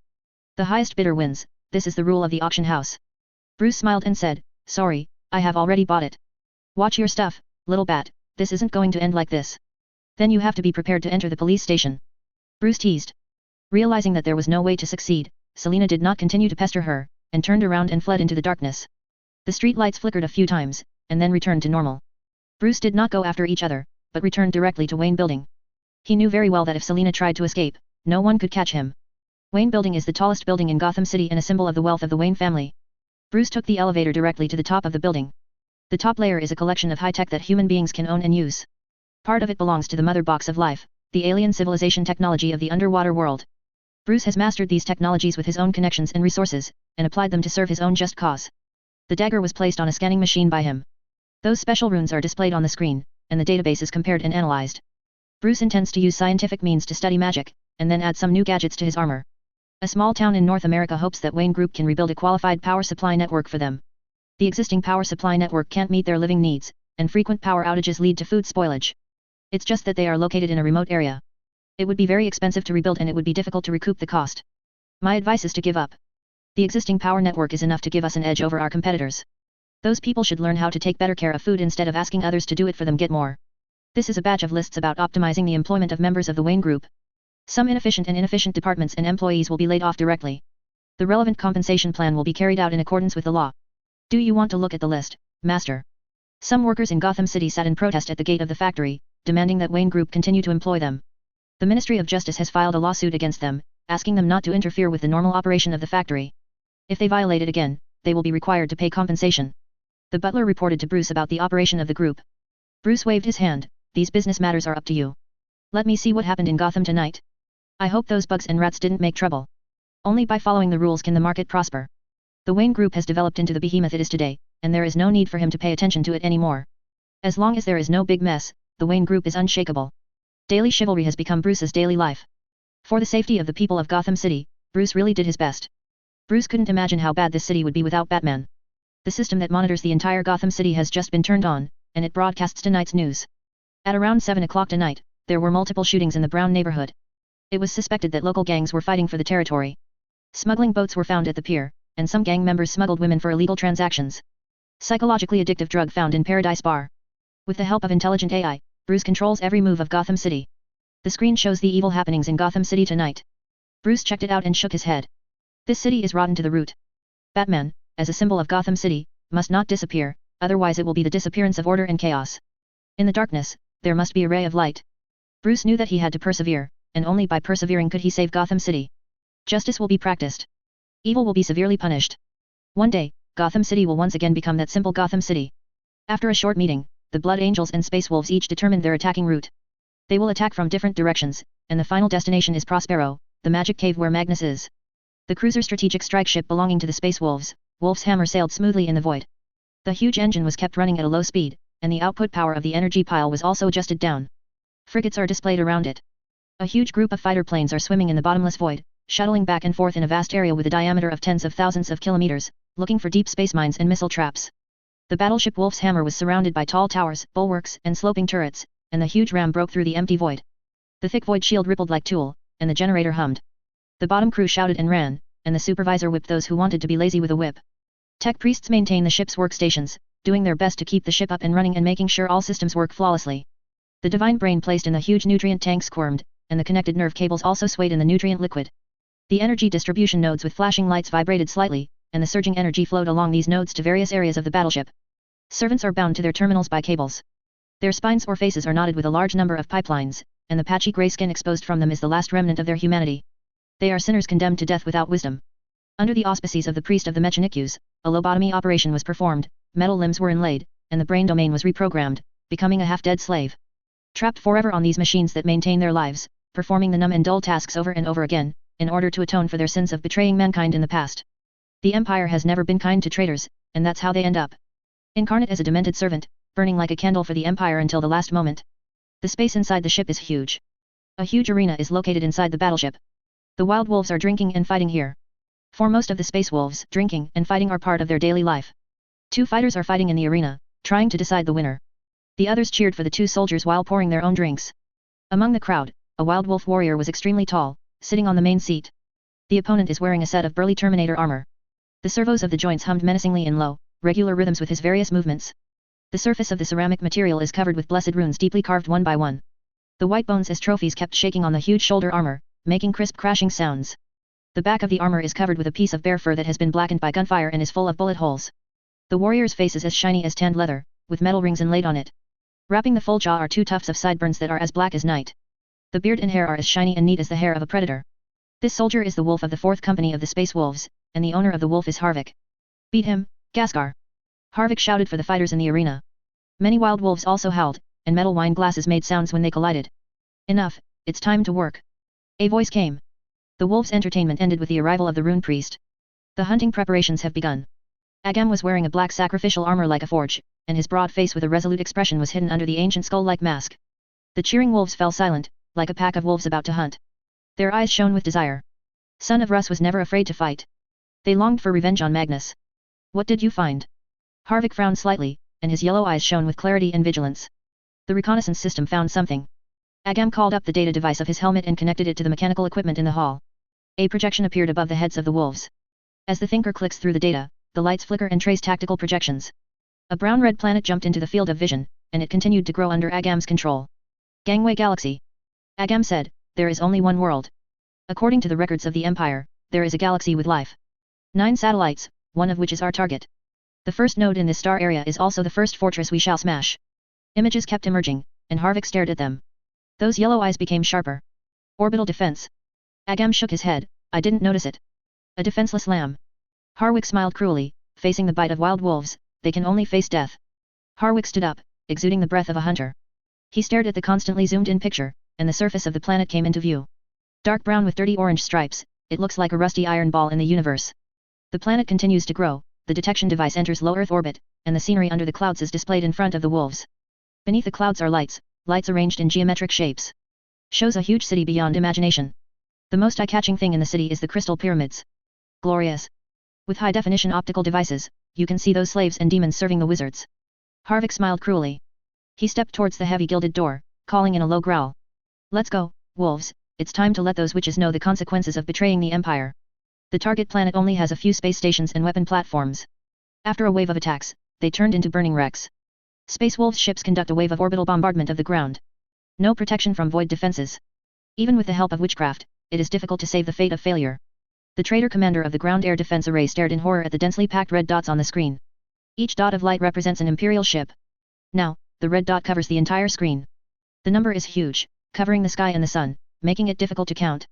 The bird divination instrument made a piercing sound, warning of being locked by enemy artillery. Thousands of weapons aimed at the city. Energy weapon, kinetic energy cannon and bombing artillery have been activated. Standing on the ground, you can see the light of energy accumulated in those muzzles. Twinkled like the light of stars. Those warships were quietly suspended in the space, and the iron-grey hull looked cold in the icy space, like a messenger of death, without any temperature. Warhammer was the first to attack. Its huge weapon system flashed, piercing the scorching ice blue beam downward. Subsequently, other members of the fleet also opened fire. The flames swept across the sky, and the entire planet was engulfed in flames in a moment. The sky is throbbing under the heavy pressure. The night sky that entered dusk erupted with a strong light, making the dark earth bright again. Low-hanging clouds are lit from the inside out. What followed was a thunderous roar of atmospheric discharge, like thunder without lightning. Multiple sonic booms from supersonic projectiles broke the cemetery-like silence. Lava bombs level cities and fill ravines. Light spears fell one after another, burning the buildings and turning the earth into glazed glass. Great, wriggling, eerie buildings vanish in a tall mushroom cloud. The earth trembled with man-made thunder. The Space Wolves' relentless assault on the ground was like a non-stop hammering. Tower-like nuclear bomb flames soared into the sky, and mountains and rivers collapsed. Cannon fire washes the ground and cleans all possible resistance forces. Wait until the city is reduced to ruins, and the crystal towers are all broken. A large-scale landing force enters the battlefield after the bird divination instrument can no longer detect any threatening targets. The warplanes of the Empire roared down and landed on the ground and turned into giant steel behemoths, just like the mythical titans of destruction. Thick beams of destruction were released from their arms or chests, submerging the ruins of the entire city in a sea of flames. Accompanied by flashes of light, the double-headed eagle banner of the Empire appeared on the surface of gangway. Roaring tanks, missile boats, and gunboats roared out. Demons and Chinook wizards belatedly gather from all over the ruins to try to fight the invading Imperial forces. Colorful lightning and supernatural fires surge across the sky. The torrent of subspace turned into unnatural wind, fire, thunder, and lightning, and the earth shook under the efforts of the wizard. Trailing fiery bolts and searing beams of light cut through the air. Shrieking shards of glass flashed down like a torrent of glistening light. Molten gold surged through the streets. The end of the planet has come. The traitor's death fate cannot be changed. Accompanied by a wolf roar, Harvick, who came out of the teleportation beam, shot a wizard in the head. Blocked the opponent's vicious spell at the throat, so that he had no chance to say it. The wolves walk through the burning ruins, and nothing can stop them. The knights controlled the mechs and became reliable support for the wolves. Wherever the Imperial double eagle flag goes, there is only destruction. Pieces of crystal buildings were destroyed. Giant cannons level high walls and pyramids and destroy any targets that give away their presence. The wizards gathered together, and they drove the demons and slaves to fight. What they can face is overwhelming artillery strikes. Rockets shot up into the sky one after another and landed on the hideouts where the marked enemies were, letting their screams be drowned in the explosion. Blooding black smoke poured into the street, and a thunderous explosion tore everything apart. Wizards die by bullets and demons are banished back to their worlds. The fourth company led by Harwick is all Primaris warriors. They've done a brand new upgrade. The traitors who have turned to the Lord of Changes cannot be their opponents. The ruler of the city summoned a terrible demon in the center of the city by using a weird blood ritual. The flaming red body is as huge as a mountain, wearing a crown of thorns and eyes like a blood moon. Wielding a giant sword in his hand, like a mythical demon of destruction. The earth shook because of its appearance, and the scorching air waves rolled. The demon let out a deafening roar, eager to harvest souls. However, its roar did not last long. In front of the wolves, any enemy will be torn apart. Harvick led the pack to attack. With the help of the Titan, he killed the terrible demon. Using explosive bombs, melta beams, and power weapons, smashed the demon's body. When the demons fell, the planet gangway also declared to be captured by the Empire. The traitors ushered in a massacre. The corpses lay in every corner of the city, fragmented. Their screams echoed through the warp. Traitors cannot get the protection of the Emperor. Their souls will be the playthings of the demons, tortured, and degenerated into twisted creatures like the demons. When Harvick declared victory, there were only burning flames and ruins on this planet, as well as the stinking corpses of traitors. And this is just the beginning. The Empire's encirclement and suppression of the Shinnik Empire created by Magnus is comprehensive. Every planet that has ever betrayed the Empire will be treated the same. While the Space Wolves continue to win, the Blood Angels have some problems. Dante faced a cunning opponent, that is Ahriman, who was entrusted by Magnus with important tasks. Ahriman is very clear that with their current strength, they are not qualified to fight an all-out war with the Empire. Magnus is not Guilliman. Even if he has mastered a star sector, the situation of the army will not improve much. He was so caught up in his great project that he had no interest in running it. The Psychic Empire, which claims to bring salvation to mankind, can't even gather a few organized fleets. Scattering the existing troops in various galaxies can only delay the offensive of the Empire, and there is no way to change the fate of failure. The technology and industry of the Empire have developed too much. Under the confrontation of the same force, there is no possibility of victory. Only by gathering together, with the help of military superiority and witchcraft, can we compete with the Empire. For this reason, he transferred the void troops from all the outer galaxies and gathered them together to form a large-scale legion. Ahriman didn't really care what happened to those defenseless planets. As long as it takes a while, Magnus completes the 9-storied pagoda ceremony, and his mission is considered to be successfully completed. Using spells and information from the devil, Ahriman analyzed the route of the Blood Angel and set up an ambush at the opponent's target location. The Blood Angel's fleet has just passed through the veil, returning to the cold and dark reality. A round of fierce attacks fell on the huge battle fleet of the Blood Angels. The attack came very suddenly. Most ships have not turned off the Geller force field, and the defense of the Void Shield has not been raised to the highest level. In just a moment, several battleships were torn apart by artillery fire, a big explosion occurred in the void, and they were turned into countless fragments, and they were engulfed by inertia and flew into the depths of the universe. For a while, crazy shouts resounded in the communication channel. Furious captains and Blood Angels warriors, desperately trying to discern where the threat is coming from. Is the battleship accidentally strayed into the asteroid belt and encountered a meteorite impact, or the fleet is extremely unfortunate to break into the sphere of influence of a hostile force?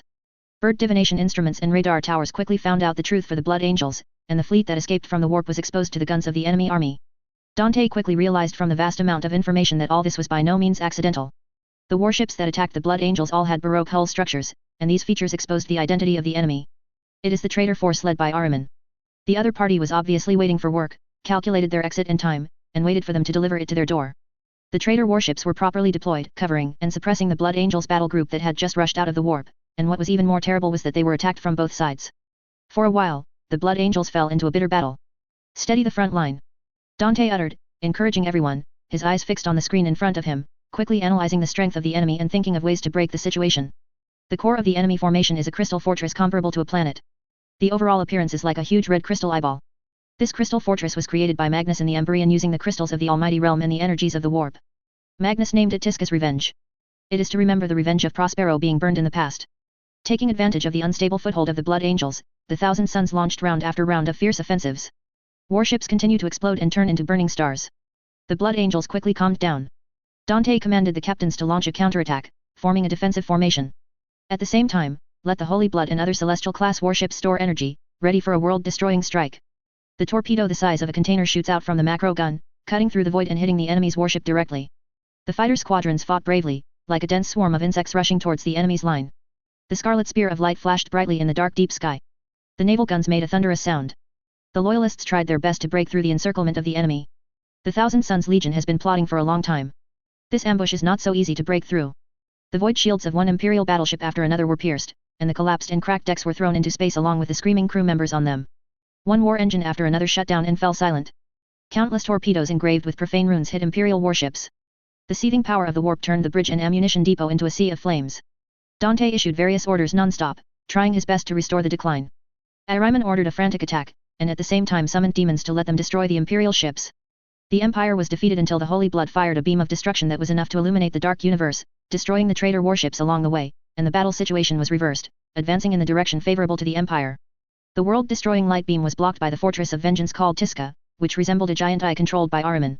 Under the urging of Ahriman's powerful magic power, the bright witchcraft tentacles intertwined layer by layer, forming an indestructible shield, which blocked the destructive blow of the holy blood. This kind of witchcraft consumes a lot, and even the crystal fortress is difficult to release repeatedly. What's more frightening is that the holy blood is not only released once, other warships are also preparing for an attack that can destroy the stars.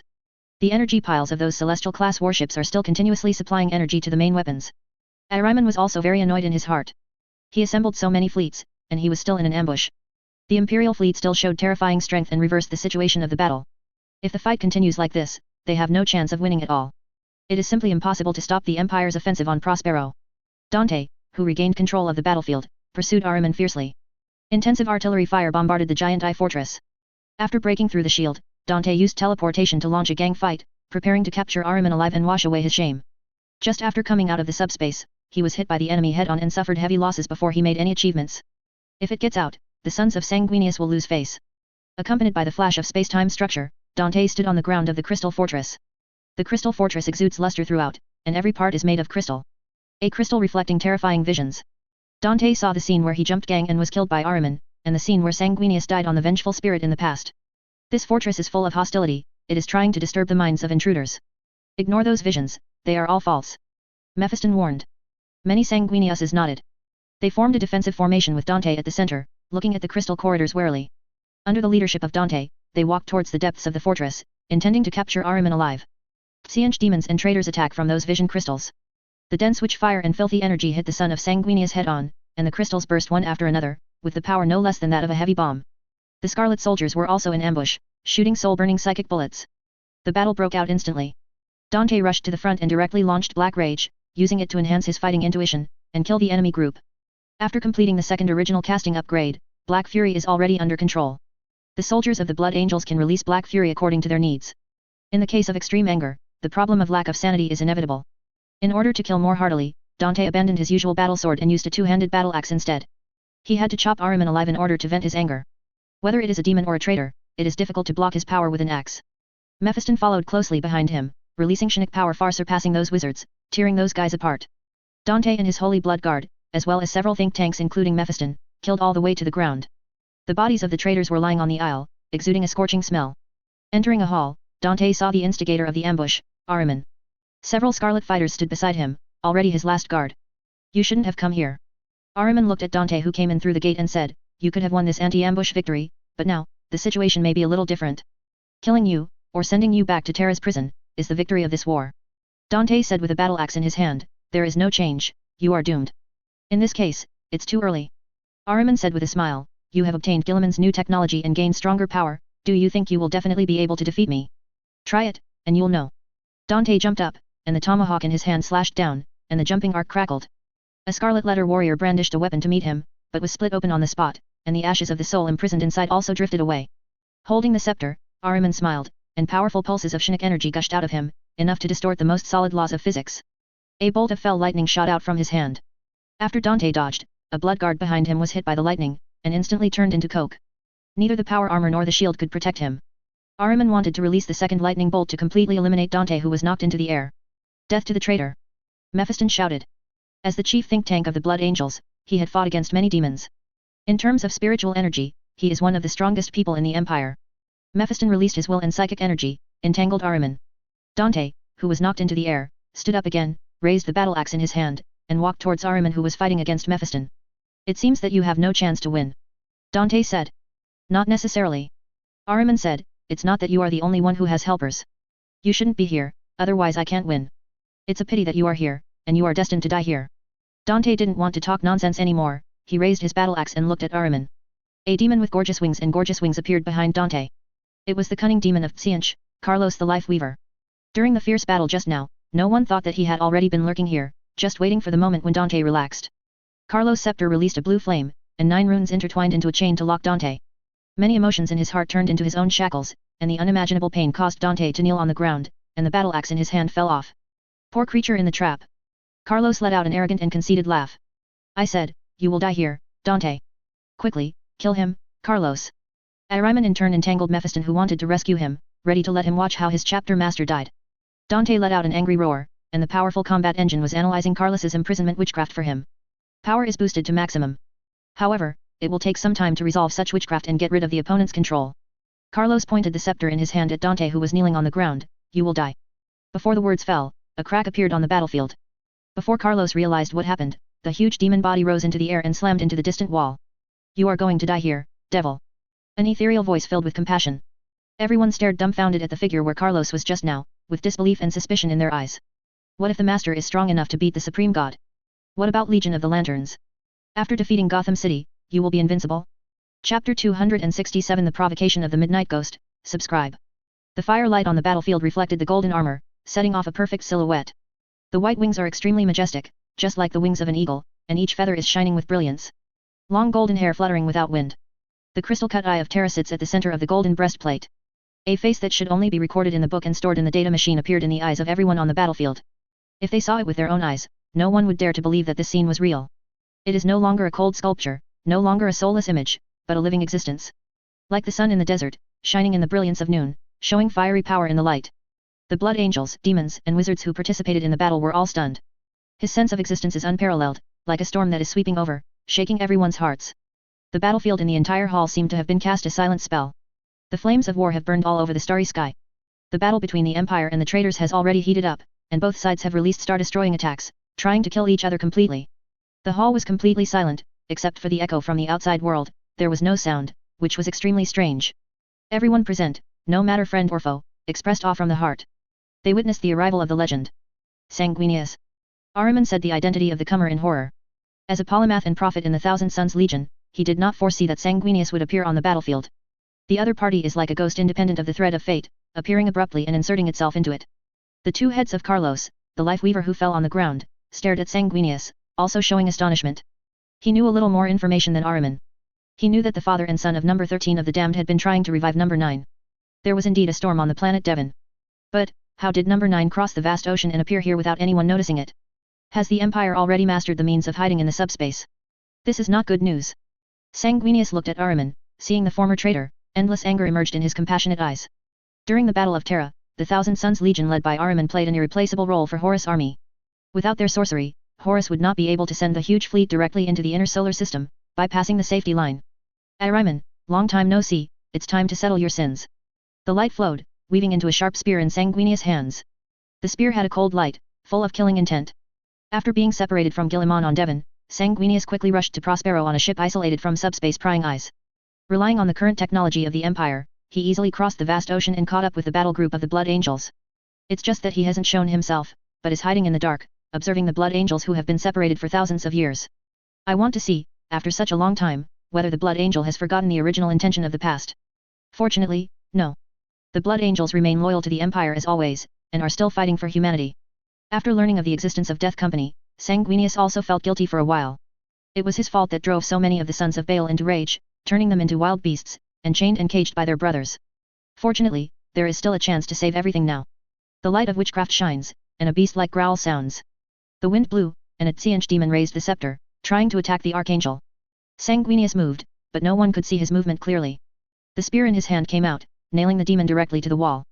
The arcane light turned into raging flames, making the demon burn up and let out a scream. Carlos the Destiny Weaver got up. The astonishment on the faces of the two bird-shaped heads had not subsided, and there were countless puzzles in his heart, and no one answered him. The direction of fate became fragmented for some reason. According to the original trajectory of fate, Sanguinius should not be here. It seems that Guilliman's awakening has brought about too many changes. Make the future unpredictable and extremely chaotic.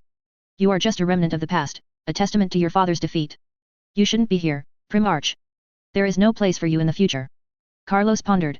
Fate is not up to your master, devil. You should see if you can get out of here alive today. Sanguinius said indifferently, you will die here, this is my declaration, and my judgment on your fate. Sanguinius took a step forward, and the spear that impaled the demon flew back into his hand, bursting with a glow of arcane light. This is a weapon specially designed to target subspace demons. Built with the latest technology of the Empire, it can be turned into nanomolecules and stored in his armor, and then summoned when needed. After recovering, he became so arrogant. Carlos waved his scepter, drawing cracks that glowed in the air. Fire fiends and horrors poured from the cracks, and the smell of brimstone filled the air. Whispering evil words filled everyone's ears. The hound with wolf head, lizard body, tiger claws, and crocodile tail scratched and panted, let out a low roar, and rushed towards the loyalists of the Empire with its sharp claws and fangs. The arson demon holding a crystal wand and the humanoid creature wearing a witch robe with a dark face muttered strange languages and released fell witchcraft. Evil fire shrouded, and thunder suddenly appeared. The entire hall was filled with demons, and for a while, the loyalists of the Empire seemed weak. Sanguinius rushed into the group of demons with a spear in hand, swept past like a storm, and brought death to them without discrimination. The arcane spear swings up and down, unstoppable. The body that combines the strongest technology is comparable to a god, and the devil is easily torn apart by him. Sweeping all directions, no demon is his opponent. Facing Sanguinius' wrath, the demon's body exploded like pustules. Where the arcane spear passed, corpses littered the field, and demons screamed constantly. Burning with raging rage, burning the origin of the demons, so that they have no chance to revive. Dante's witchcraft shackles were also broken. Seeing that invincible figure, his eyes were pious and fiery, and he didn't realize that tears were streaming down his face. The regent of the Empire did not deceive him. Really brought the archangel back from the void world of death. What a miracle this is! Dante stood up, and the combat engine implanted in his body was turned on to the craziest state. The heavy battle axe swung, and there was a crackling sound in the air. Smashed a group of chaos horrors. Any enemy who tried to stop him was torn apart by his wrath. In just a moment, there were wreckage and broken arms under his feet. Carlos, the devil, will be dealt with by the Holy Father. Dante set his sights on Ahriman. It's time for this traitor to pay. Ahriman, today is your day of death. Dante roared and rushed towards him. The two-handed battle axe was waving in his hands, and every blow was done with all his strength, and there was a sonic boom in the air. All the marble and mechanical structures along the way were shattered. Ahriman used witchcraft, and the scepter in his hand was flowing with witch fire. Accompanied by arcane incantations, his eyes burned with flames. The supreme power of the vast ocean was pried by him, and the flame elves and elemental incarnations whirled and danced in the air. The void body leaves a shining trail behind. Ahriman's guardian spirit is a giant seraph, one of the original fears of mankind. It was a fleshy ball burning with blue flames, composed of wriggling blood vessels and a huge jaw, with teeth arranged like snakes. The wings also carry flames, which are a pair of wings made of black skeletons. Lion is my servant. Ahriman gritted his teeth and hissed, follow my order, bless me, and everything will be burned. The flame elements roared, and were pulled into Ahriman's body by an invisible force. Even the huge seraph was the same, carrying infinite power and sinking into Ahriman's body. His body swelled up, turning into a huge balrog. Blue flames blazed, covering his body, and his eyes also spewed out flames. Pushing forward with both hands, the flame turned into a shock beam and enveloped the rushing Dante again, but this time he failed to blow the opponent away. An invisible shield appeared on Dante's body, distorting all his witch fires. Poor creature kneeling at the feet of the evil god, you are not the only one who holds the secret of subspace operation. Mephiston also made a move, blessing Dante and blocking the opponent's witchcraft. At the same time, he turned his will into a hammer and slammed into Ahriman's reflection in the warp. Poof! Ahriman spurted blood. Dante got rid of his witch fire, and the battle axe in his hand slammed into the huge balrog incarnated by Ahriman, causing it to let out a shrill scream. Ahriman transformed his hands again, trying to slowly lift up the tomahawk that had been cut into his body. The flaming hands emitted waves of high-temperature air, and the force field of the battle axe was distorted by the power of witchcraft, making a crackling sound. Go to hell, traitor! Dante let out a roar, and slammed down the battle axe. Ahriman howled in pain. Mephiston is also exerting force, hitting the opponent's mind more violently. Under his interference, Ahriman was unable to unleash a strong counterattack at all. Dante made a sudden force, and the tomahawk fell down, cutting off Ahriman's arm. While he was screaming, he swung his tomahawk violently and chopped off his head. Powerful Chinook energy dissipates into the air. The soul passed through the curtain of reality, was thrown into the warp, and was swept away by the torrent. The situation on Carlos' side is also very bad. The power of the Archangel is unimaginable, with the spear in his hand sweeping across, it is impossible to defeat all armies. The little devil couldn't resist his blow at all, and was beheaded by him at will. You don't have to fight me, Sanguinius. Carlos was knocked back by Sanguinius, and realized that he was not an opponent, so he showed off his tongue. The power of the ever-changing demon is beyond imagine that chaos is the ultimate end of all things, and human resistance has only slightly delayed the coming of the inevitable. How many civilizations have existed throughout the ages, and how many outstanding sons of heaven have emerged? In the end, everything will return to dust, and even the ruins will no longer exist. No one sings their stories, and no one remembers their sacrifice and bravery. Beast, don't try to shake me with words. Today is your last song. Sanguinius launched another fierce attack, and the spear attack in his hand became more terrifying. With a sound like thunder, the metal spear forged by the mighty power of the stars collided with the crystal-polished scepter.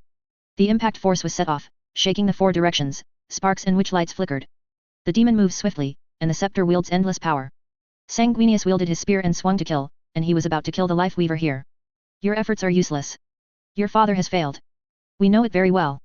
The victory must belong to chaos. Guilliman can maintain the empire for 100 years, 1,000 years, 10,000 years, but human beings it will eventually repeat the same mistakes, and the fall of the empire is unstoppable. Join us, little angel, the most important thing is to obtain eternal life. You will revel with the gods until the end of the universe. Sanguinius sneered, things like you are always the same, immersed in your own words and unable to extricate yourself. There is no fixed number in the universe, let alone eternity. The empire and mankind may be buried in the long river of time, but the truth will also change, and the gods will also disappear in the long river of ages. Humans will never surrender to monsters, even if all the stars are destroyed and the sky is burnt. During the words, Sanguinius launched a more violent offensive. The spear swings, heavy like a mountain, violent like thunder. Under a series of attacks, Carlo's staff was shattered, and the two bird heads showed terrified expressions. No. You should think about it more. Sanguinius didn't talk nonsense with him, and the spear in his hand pierced Carlo's body. The power sealed in the spear worked, chopping the demon's soul. The strong arm exerted force suddenly, and the demon's body was picked up by the spear. Your horn of doom has already sounded, devil, did you hear it? The humiliation and injury of the past will be repaid 100-fold. You once fooled humans, but from now on, you will have no chance. Following Sanguinius' words, the arcane spear burst out with a more intense light, and Carlos made a painful sound. In the spear lies the power to destroy him. Death is not exclusive to humans. Demons also die. You can't do this. Carlos said in fear, I am a member of the Lord of Changes, and you cannot bear his anger. Sanguinius didn't answer him, the spear in his hand was violent, and the demon's body was torn in two. The flames burned on Carlos' body, burning away his demon essence. Carlos' ending was even more tragic than Ahriman's. He can no longer be resurrected through the subspace torrent, nor can he return to the world with the mighty power of the Lord of Changes. However, there are endless possibilities in the subspace. If the cunning is willing to pay enough, Carlos may be able to resurrect again. It's just such a price, even the gods will feel distressed. Carlos died at the hands of the Archangel. Ahriman was also beheaded. An ambush turned into a beheading battle, and Magnus knew that he would probably vomit blood from anger. The remaining enemies are not enough. Mephiston led the Holy Blood Guards to harvest them efficiently. Dante walked up to the Archangel and looked at that noble face. He knelt on one knee, offering what he considered the most noble courtesy. My lord. Dante's eyes filled with tears. There is no need for so many etiquettes. Sanguinius showed a gentle smile, you did a good job, Dante. No, my lord, I don't deserve your praise. Dante said shamefully, I only almost buried Baal, and I only almost killed all the descendants of the Holy Blood on the Zerg battlefield. No, Dante, you have maintained the glory of the Blood Angels and continued the ancient spirit. Thousands of years have passed, and the Empire has decayed and fallen. I thought that the sons of the Blood Angels had forgotten their mission, but I am relieved that you did not know. Sanguinius said kindly, you have remembered my teachings, fought for the Empire, fought for mankind, and you have never slackened. The son of Baal never dares to forget the teachings of the Archangel. Dante said. Sanguinius nodded. Please move to the Holy Blood, my lord. Dante said in a pleading tone, every son of Baal is eager for the return of the Archangel, and the appearance of your lord will surely make them feel the glory forever. Sanguinius shook his head, you are the leader of the battle group, Dante. My return will not change this matter. You were appointed by my brother as the commander of this battle. If I appear in the Holy Blood now no, it will certainly weaken your authority. That would be foolish. No, my lord, it doesn't matter. Compared with his genetic father, Dante didn't care about his power. Sanguinius stared at Dante with affirmation and praise in his eyes. The Archangel puts a hand on the shoulder of the Imperial legend. Such behavior made Dante feel extremely at ease. His keen senses can feel the surging vitality in it. None of this is an illusion. Dante was afraid that all of this was false, a dream. When I woke up, everything was gone. Thankfully, it wasn't a dream. Dante's tears are like a flood breaking a bank, and legendary heroes cry like children. Their Archangel returns. The scene that those lost Death Company warriors longed for was finally realized at this moment. Watching the performance of his greatest son, Sanguinius smiled in relief, and explained the reason in a gentle voice. This is a new era, Dante. You and I must obey the orders of the new emperor. Guilliman is not yet the real emperor, but he will soon be. This is my father's will. I can do nothing to weaken him authoritative matter, that is wrong and contrary to the way of redemption we seek. Dante was incomparably shocked by the words from Sanguinius' mouth. As the regent of the empire, Guilliman will be in charge of the supreme power of the empire, and he has also obtained the emperor's permission. This news is amazing. But after all, this kind of words came from the mouth of his genetic father, and it is impossible to make mistakes. The regent of the empire will ascend the throne? Be the new lord of mankind. Mephiston, who was also in tears, asked in a shocked tone. Sanguinius nodded, yes, this is the emperor's will. He needs to fight the gods with all his strength. Humans in the real universe need a new leader. They can't make mistakes anymore. An unprecedented crisis has arrived, those evil beings hungry for a feast are trying to consume the entire universe, and we all need to serve a greater cause, sons. You are still the leader of the crusade this time, Dante. I will appear when you encounter a crisis or the final battle. Don't disclose my information to avoid causing any unnecessary turmoil. Don't think about anything related to me. Things, earnestly complete this crusade. Promise me, Dante, win this victory, capture Magnus, and present him as a gift to the new emperor of the empire, so that the glory of the blood angels will grow stronger. Pen. Dante nodded, his blood was rushing, he must not embarrass Sanguinius, he must smash Magnus' conspiracy and capture that to Terra's prison. Sanguinius swiped the spear at will, opening a subspace rift. Prospero, I will fight with you. After leaving these words, Sanguinius was submerged in that ray of light and disappeared. Dante and Mephiston looked at each other, and both could see the firmness in each other's eyes. The strong fire of will is burning, giving them endless motivation. For the Archangel. Dante whispered. Mephiston also nodded. Ahriman died in battle. Many traitor warships had no leader, and soon fell into a chaotic state of not obeying each other's command. Facing the offensive of the Imperial fleet, the traitor fleet that did not cooperate soon suffered heavy casualties. The huge crystal fortress was blown to pieces by a planetary destruction bomb, setting off a terrifying subspace scream in the subspace. The Blood Angels battle group continued to move forward, and during this period, those subgroups were also joining the huge battle group, forming an unstoppable terrifying force. He is a wandering ghost. He is the Midnight Judgment. His blade will slice through your chest and eat your heart before your fearful gaze. Don't cry, don't make a sound, for he watches you in the dark. Don't scream, don't run, because he's right beside you. The emergence of the Great Rift awakened many ancient existences. For example, the Ouroboros that was sealed in the megalithic fortress, or a horror long forgotten by the Empire, an abandoned son of the Emperor. He is the embodiment of fear, he is the embodiment of darkness. Wherever he went, there was only fear and death. He is the Night Haunter, he is the all-consuming terror.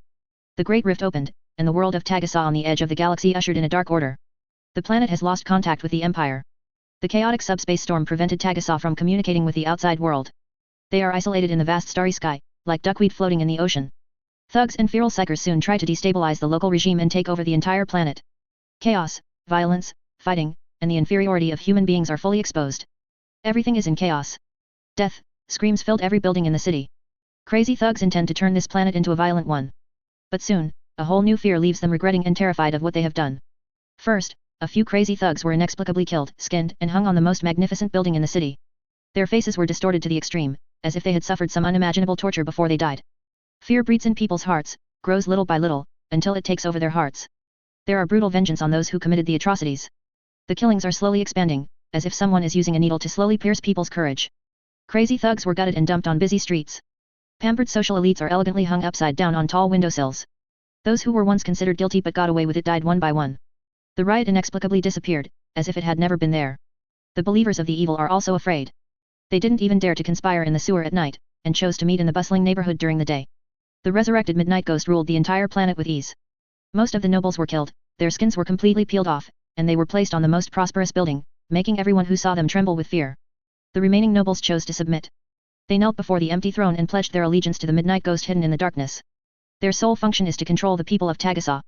From Tagasa's chronology, Kuz knew that he had been asleep for 10,000 years, and the empire his father had built still existed.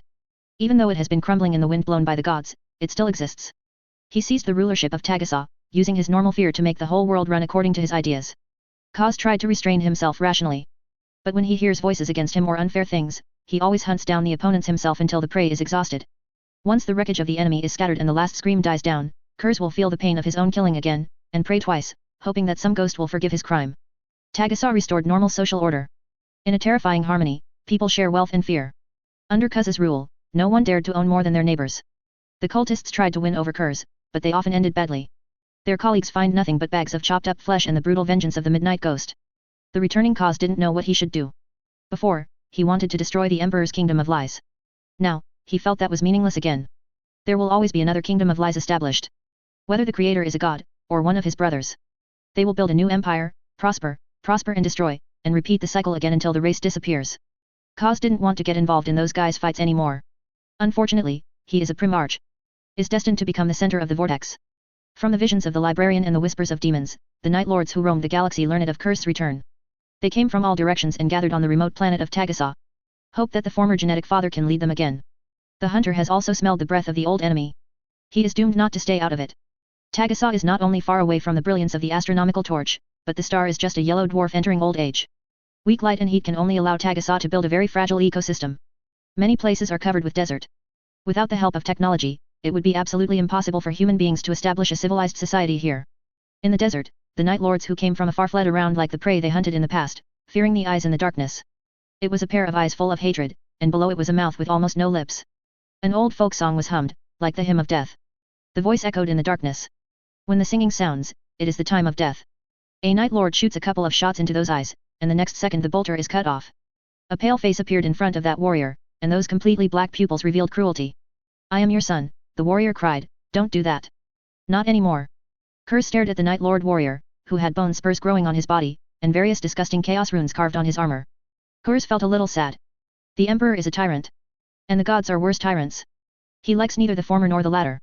The Night Lords should bring about the fear that is the foundation of sustaining human society, not succumbing to those monsters. Curse had hoped that the Night Lords would bring an absolute terror to mankind. People don't need to fear anything else but the Night Lords. Then the Empire will be stable and prosperous forever. However, the fall of his home planet, Nastrom, made him understand that everything was a lie. The Emperor could not establish his ideal country, and would only bring destruction and disaster. Before the Emperor came, Nastrom was prosperous, people were equal, and wealth was shared. And when the Emperor's glory descended, the planet went corrupt. People can no longer restrain the evil in their hearts. The chaos of yesteryear is repeated, as recruiters hand over the most heinous criminals to the Night Lords, causing the entire legion to follow suit. Kaz witnessed the shattering of his dreams. Go crazy in endless illusions. He tried to get redemption, but all he got was ridicule and distrust. The sharp claws pierced the opponent's body easily, and Kurz showed a smile, savoring the opponent's fear. His movements were perfect, cutting off blood vessels and nerves bit by bit, while ensuring that the opponent would not die immediately. "Don't do that." The Night Lord soldier caught by Kurz stared at the pair of black pupils, and begged again, just like the people he slaughtered before. Kaz didn't care, the other party's fear excited him. Flashback visions appear in his eyes. With the help of these illusions, he can see what the other party is doing. Senseless slaughter, senseless fear. Those Midnight Lords who have long forgotten the true use of fear cannot destroy his father's kingdom, and can only continue to create massacres on various planets like madmen. Kaz also obtained a lot of useful information from these phantoms. His old brothers have returned and are trying to rebuild his father's great career. Perturabo, Fulgrim, and those idiots have all been captured back to Terra. Clearly, they are taking revenge on their erstwhile renegade brothers. Kaz knew those guys would find him too, their noses were as sharp as hounds. Who will be the hunter? Who will be the prey? Kurz threw away the prey in his hands, and the superhuman physique of the other party would allow him to survive long enough for serious injuries. Live in pain, feel the loss of vitality, but can't do anything. It's like watching the sunset and inevitably meeting the darkness. Kaz likes this approach, pure massacre can only deter those who have not been harmed. Let the abused live as painfully as possible for as long as possible. The balance between the two is the essence of torture. The Midnight Lord who came down from the air was quickly caught by Kurz. He no longer needs these offspring. The bond between them has long been lost in the poison and madness of chaos. Seeing them, Kurz remembered the old lies. He once believed that the Emperor could do that great work, only to find out later that it was just a lie. The Night Lords were born for the Emperor's lies. Now that the lie has been exposed, there is no need for them to stay. Kurz took their hearts, peeled off their skins, and made them suffer in the desert until they died. The battleship suspended in low Earth orbit also fell into his hands. The crew members died screaming, even the soldiers guarding the ship. Only those whom Kurz considered valuable survived. He needs to find someone to steer the boat. Kaz knew very well that his hunters would come soon. Kaz wandered in his palace, which used to be the place where Tagasaw nobles handled government affairs. It's Kurz's now. Those who committed crimes or refused to obey have been stripped of their skin and hung on iron hooks. Some unlucky ones are still alive. Their blood flows from the wound, flows down the body to the tip of the toe, and then drips down. The nobles who succumbed to Kurz's rule looked pale every time they came here. They don't know if they're going to be a part of it. These aristocrats who are good at deceiving and playing tricks have become more well-behaved than ever, any words are true, and they are doing things with unprecedented dedication. Kuz's philosophy is not wrong. Tame them best with fear. The deepest part of the palace is dark, and thermal imaging and supernatural vision make it difficult to see what is inside. Only those with extraordinary senses can see the terrifying scene clearly. Everyone who saw those things in the deepest part went crazy. That is definitely not something that normal people can create. There are flesh and blood sculptures inside. That is a work of art carefully shaped by Kaz. Manifestation is his creator and brother. Kurz and his brothers are shaped by a wild careerist. Each one has extraordinary wisdom, strategy, and talent. It's so perfect that we're sitting together again. Walking in the darkness, Kurz said while staring at the flesh and blood sculptures. He used his sharp claws to pick out the bones from the human body. Each one was taken out while the other was alive. These bones form the skeleton of the sculpture. Kaz is using flesh and blood to fill the gaps, shaping their faces and bodies. Use the retrieved human skin to sew to complete the final step of the sculpture. Kurz walked slowly to the innermost one, in front of the flesh and blood sculpture belonging to his father, the Emperor, laughed wildly, and then became gloomy again. His eyes stared straight at the blood-weeping eyes in the darkness, and tears flowed from the dark pupils. Father, father, father. Kuz repeated those words with madness. Perhaps I shouldn't have walked out of Nastrom back then. You brought destruction to that planet, and you brought destruction to me. The galaxy should only have one Night Haunter, not Conrad Kurz. The alarm sounded, and the defense system of planet Tagasa was triggered. Kaz was in a trance for a moment, and scarlet vision surged in his mind. He saw the cold black wings and the golden double-headed eagle that belonged to the Empire. This is the emblem belonging to the First Legion. The illusion flows like a river, and the water is full of reflections. Kaz has been teased by fate, but he has mastered the further usage of these illusions. He can give these illusions a little trust and extract the information he needs from them. Kaz saw a figure sitting on the throne. Very familiar. He settled down to dig more, saw the true face of that figure, and made his body tremble imperceptibly. Is Lion? This is not a good thing. Kaz didn't think that his force could defeat the opponent. After a moment, Kurz laughed. Pure fighting can't win Ryan. But this is his territory, maybe before leaving, he can teach the other party a profound lesson. This guy, as always, is a lunatic. Looking at the scene in front of him, Ryan frowned slightly. Two Dark Angel teams who followed him went deep into the ships suspended in the low Earth orbit of the planet Tagasa with him. The Midnight Lord's emblem on it made Ryan think that Kurz summoned his son. When he entered the cabin and took a look, he knew that he was completely overthinking. The inside is densely packed with skinned corpses. Were hoisted in every corner of the cabin. Whether it was a mortal who betrayed the Empire or a Night Lord's warrior, they were all hung there. That tragic appearance, even the experienced Imperial soldiers could not stop it. Kaz has gone crazy, he can even kill his heir who came to look for him. He loathes both Empire and chaos. Lien wanted to check all the remaining ships, but Kurz took the initiative to send a message to the Imperial ships. The ghostly pupil, as pale as snow and with pitch-black eyes, stuck to the screen, provoking him. I know you're here, Ryan, I'll be right here waiting for you. Ryan learned from the technicians that this message came from the ground, and he was even able to trace the exact address, which was the palace in the Hive City on the surface. Kaz didn't have any hidden thoughts. Obviously, Kurz wants to 1v1 with Ryan. What are we going to do? My lord? Teleportation operation. A Dark Angel warrior asked.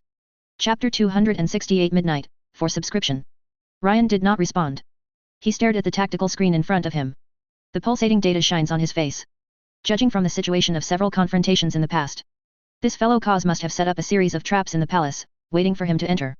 Rushing to engage in surface combat will only give Kurz, who is good at stealth combat and laying traps, a chance. It was like that in Makraj. Obviously in the territory of the loyalists of the Empire, with the advantage, Gilliman and he were almost plotted against by Kurz. Now coming to the surface of the planet Tagasa, it is nothing more than a repeat of the past. The current Empire has completed technological upgrades. It's time for Kaz to understand what the times have changed. First clear the ground defense firepower at a fixed point. Ryan pointed to the screen, which showed the defense points of the enemy's firepower, kill their fangs and the ability to resist. Although Kaz is a traitor, his strategic vision is not covered. The defensive firepower deployed is enough to fight against several times the troops. If you count his insidious tricks, I am afraid that it will take a lot of energy and sacrifice to break through the defense. The weapon system is ready. The weapon director opened the weapon interface one by one. In front of him, a holographic tactical sphere was shining, and the red bombing area was specially marked. Some dotted lines flicker and form, depicting the trajectory and end position of the light spear and missile. Following the last calibration and intelligence confirmation, the director of weapons ordered the orbital bombing. Taps's clouds were stirred by terrifying energy, making a thunderous sound. The spear of light reflected the entire dark sky. Static electricity moves across the sky like a mad scientist's experimental setup. Every anti-aircraft artillery is precisely locked. Accompanied by the screams of the soldiers, tower-like flames rose up, and the billowing smoke made the reflection of the fire very clear. Fire emplacements one after another were reduced to rubble by energy lances and high-energy shells. The fangs of the city were immediately pulled out by the Empire. Killed any possibility of resistance. Standing on the balcony of a palace, Kurz stared at the sky. Looking at the flames that light up half the city in the distance.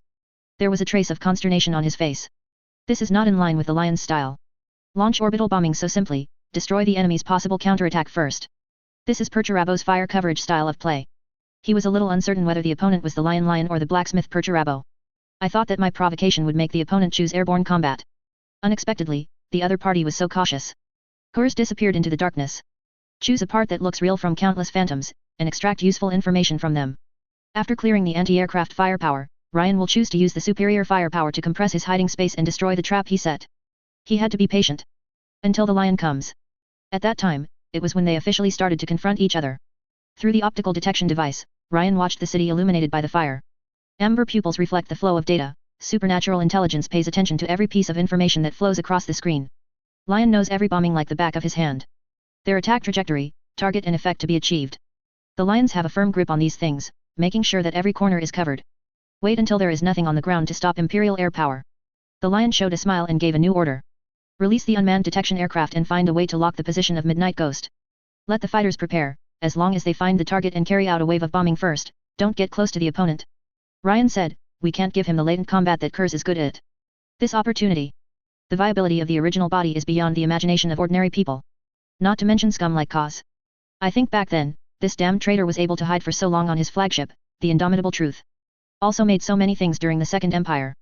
Wanting to kill Kurz, the current battle is really not enough. Clear. Clear. Other departments on the battleship responded to Lane's order. The crew carried out Ryan's orders. The landing deck is operational. Accompanied by the hissing sound of the hydraulic device, the huge metal hatch slowly opened under the rapidly flashing red indicator light.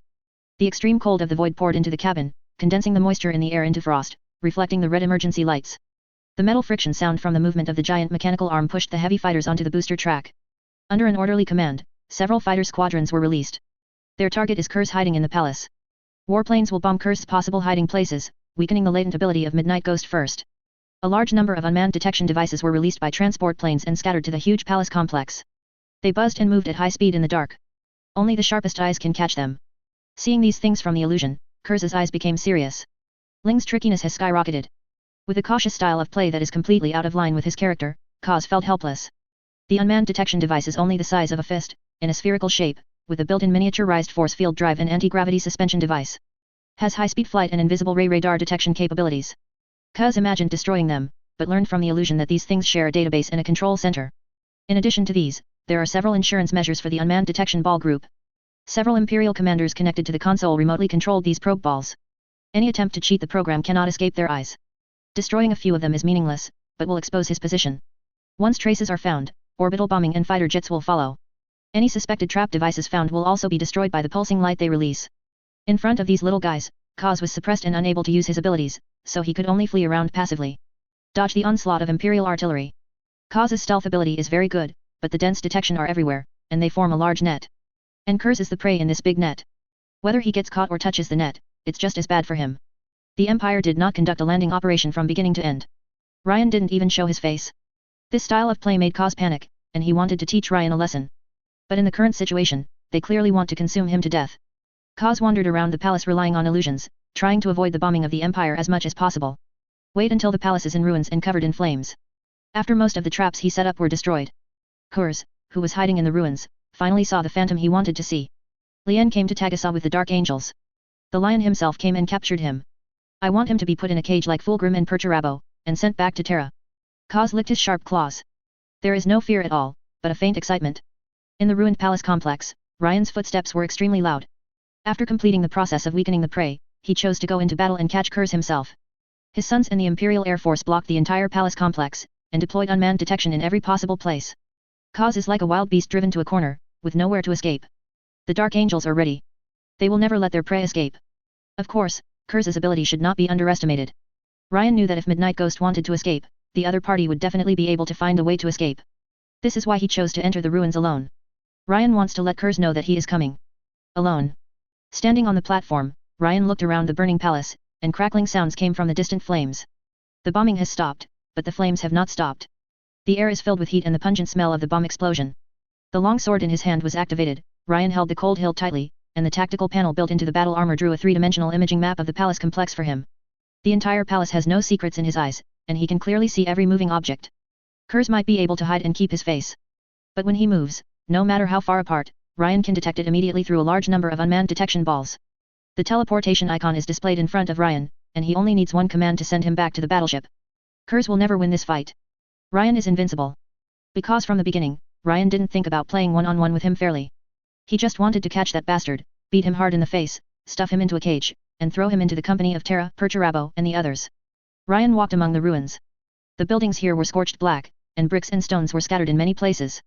This is where Kurz was last seen. Fighters conducted a round of bombing here. After destroying a few detection balls, he disappeared again. Ryan knew he was hiding in this area. Fires still burning and crackling in the ruins. Lien looked around, his iron boots stepped on the gravel and rubble, crushing it into powder. Suddenly, a cold light suddenly appeared in the darkness, attacking his face. Ryan saw the current time from the panel of the battle armor. It was midnight. Chapter 269 Regret? It's too late, please subscribe. Hidden in the dark, silent. When the prey relaxes or reveals its flaws, one-shot killing is the most proud tactic of Midnight Ghost. Only a few people can escape Kurz's sneak attack. The lion is just one of those people. He responded immediately. The activated longsword in his hand blocked the attack trajectory of the sharp claws, blocking the opponent's attack. The sharp claws collided with the longsword, and the sound of gold and iron burst out. The arcs of the cracking force field intertwined with each other, making a hissing sound, and then a strong shockwave erupted, kicking up the surrounding smoke and dust, and blowing out the flames. Kurz's nightmarish face appeared in front of Ryan, emaciated. The dry black hair is messy, unkempt, and smells like burnt. It seems that he suffered a lot during the bombing just now, and even his hair was burnt. In addition, his pale skin clings to the muscles, stretched over the protruding frame, without any sense of plumpness. The completely black eyes revealed unique cruelty and hatred, just like the hatred of the ghosts of towards the living. Thin lips raised, showing a smile that only a madman would have. The slender teeth and dry gums added a sense of terror. The lizard-like tongue reflects off the yellowed fangs, making people shudder. Long time no see, brother. Kurz's voice was like a ghost, cold and poisonous, coming from the depths of hell, making the blood of mortals cold and disgusting to the Primarch. You are not my brother. Ryan roared like a lion, and the long sword in his hand slammed hard, forcing him back. Now is the time of reckoning, Kurz. Ha ha ha, liquidation? Liquidate the corpse sitting on the throne? Or liquidate the madness of the past? You are going to fight the gods, and our father is also a member of the gods. Are you going to kill him? Become a new Horus. There was a terrible madness hidden in Kurz's voice, with mockery and sarcasm. Kaz's attack was like a ghost, no one could guess where the next blow would come from. Lien blocked one of Kurz's swings, but the other side was exposed, and a flaw appeared. It is very insignificant, but for the Primarch, such a flaw is enough. Midnight Ghost strikes without hesitation, biting the enemy like a poisonous snake. The shimmering right claw pierced the gap between Ryan's shoulder armor and neck guard, biting into his flesh and blood. Pain spread from Ryan's shoulder, but his expression didn't change at all, as if it wasn't his own body. He seized the opportunity and punched Kurz in the face. Midnight Spectre was thrown back by the huge force, and blood flowed out of his nostrils. Kurz screamed, his back arched, and he fled into the darkness like a beast. Ryan stared at the damaged shoulder armor. Built-in nano-repairs are restoring warframes to original condition. The super-powerful function of the original body quickly repairs the wound, and the high coagulation factor stops the wound within one breath. The flesh and blood squirmed, and the wound healed in a moment. It gives people an illusion, as if the wound has never appeared. The battle armor has also been repaired, smooth as new. Lien showed a smile. Guilliman pushed technology back to humanity's golden age of yore. This set of armor and the enhanced flesh and blood are the best proof. With these, he is already invincible. Kurz has no way of beating him. Kaz, you are still so pathetic. Ryan stared at the deep darkness, looking for the figure of the other party. He knew that this was the ability of Midnight Ghost. Kurz could hide in the dark and reduce his sense of existence. Such abilities come from the part of the subspace, and even the laws of reality will be deceived by Kurz. Lien holds a long sword, his ears are looking for the slightest sound, and his eyes are scanning the shadow-covered ruins. The battle armor was turned on to the maximum power, trying to penetrate this unnatural darkness. Even the slight heartbeat of the other party can be detected by him. How ridiculous is the fate you insisted on, like a weak coward who succumbed to those incomplete fragments, claiming to be guided by the future. Lien stimulated Midnight Ghost with words, trying to make the other party show his flaws. Kaz's voice came from the darkness. It is illusory, making it impossible to confirm his true location. You think you have escaped your fate, but don't you think that what you do is also controlled by fate? Even your resistance is just a part of a puppet show. Dancing on the thread of fate controlled by others. Are the dark gods really the most terrifying? Lions, in the depths of the vast starry sky, at the far end of time and space, human beings are not worth mentioning, and our resistance is not worth mentioning. That is a manifestation of your weakness and incompetence. Ryan walked on the ruins, his footsteps sounded with the crushed gravel. I learned the truth from the mouths of those ancient survivors. I knew the insignificance of human beings, and I also knew the insignificance of civilization. What lies ahead? This is the meaning of battle, brave men breaking down barriers and allowing civilization to move forward. Self-comforting words, human beings can't change anything. Kaz is like a monster composed of darkness and air. Empty, a place where there is nothing. In the blink of an eye, he appeared. The sharp claws grabbed the lion's chest. The faint firelight reflected from a distance illuminated that perfect but depraved face. Lien activated the built-in energy shield of the armor, deflected Kurz's attack, and stabbed the opponent's chest with the long sword in his hand. Boom. The blade does not have the sense of reality of piercing flesh and blood. Kurz disappeared again in front of Ryan. What a loach.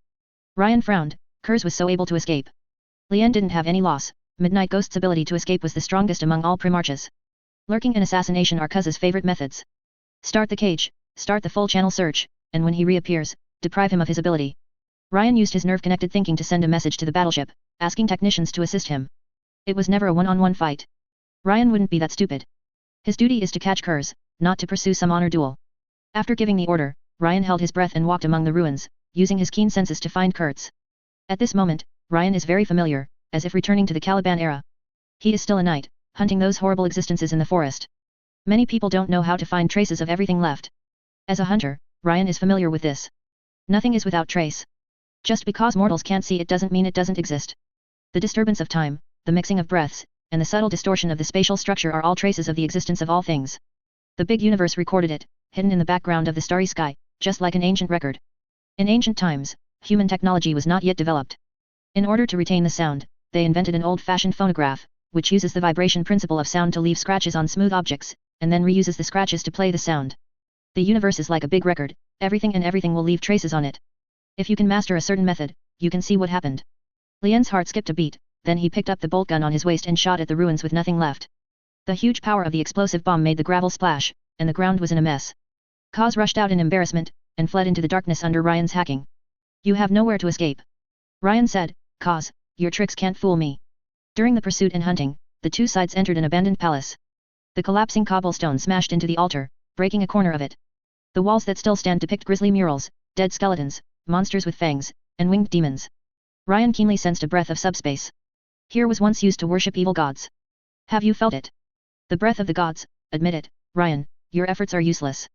When the order collapses, when civilization is broken, those guys will immediately fall into the arms of the gods, and human beings are hopeless. The darkness is dormant in the heart of every individual, just waiting for the right time to break out of the body. Lane tries to lock onto Kurz's position. The surging subspace ocean currents interfered with his hunting, making it difficult to find the traces left by Kurz. Man's greatest enemy has never been the gods, but himself. Guilliman thought he had saved the race, but soon he would be dismayed to find that those officials who shouted loyalty became corrupt, and brave warriors became arrogance. An obedient subject is no longer satisfied with what he gives, but demands more. He will find that everything he does is meaningless. People are like hungry gluttons, never satisfied. You talk too much nonsense. Ryan once again locked onto Kurz's location, and he shot in that direction, then raised his sword and rushed over. The explosive bomb forced Kurz out, and the blade was as fast as thunder, directly hitting the traitor's vital point. Kaz dodged the bomb attack in embarrassment, blocking Ryan's attack with his sharp claws, but he was quickly caught by Ryan and kicked down. Midnight Ghost wants to escape again, into the darkness. This time, he didn't succeed. Kaz showed a look of astonishment, he didn't know why his ability failed. He looked around and found that at some time, there were several beams of light standing in the area where he and Ryan fought. His ability is disabled, unable to hide in the darkness.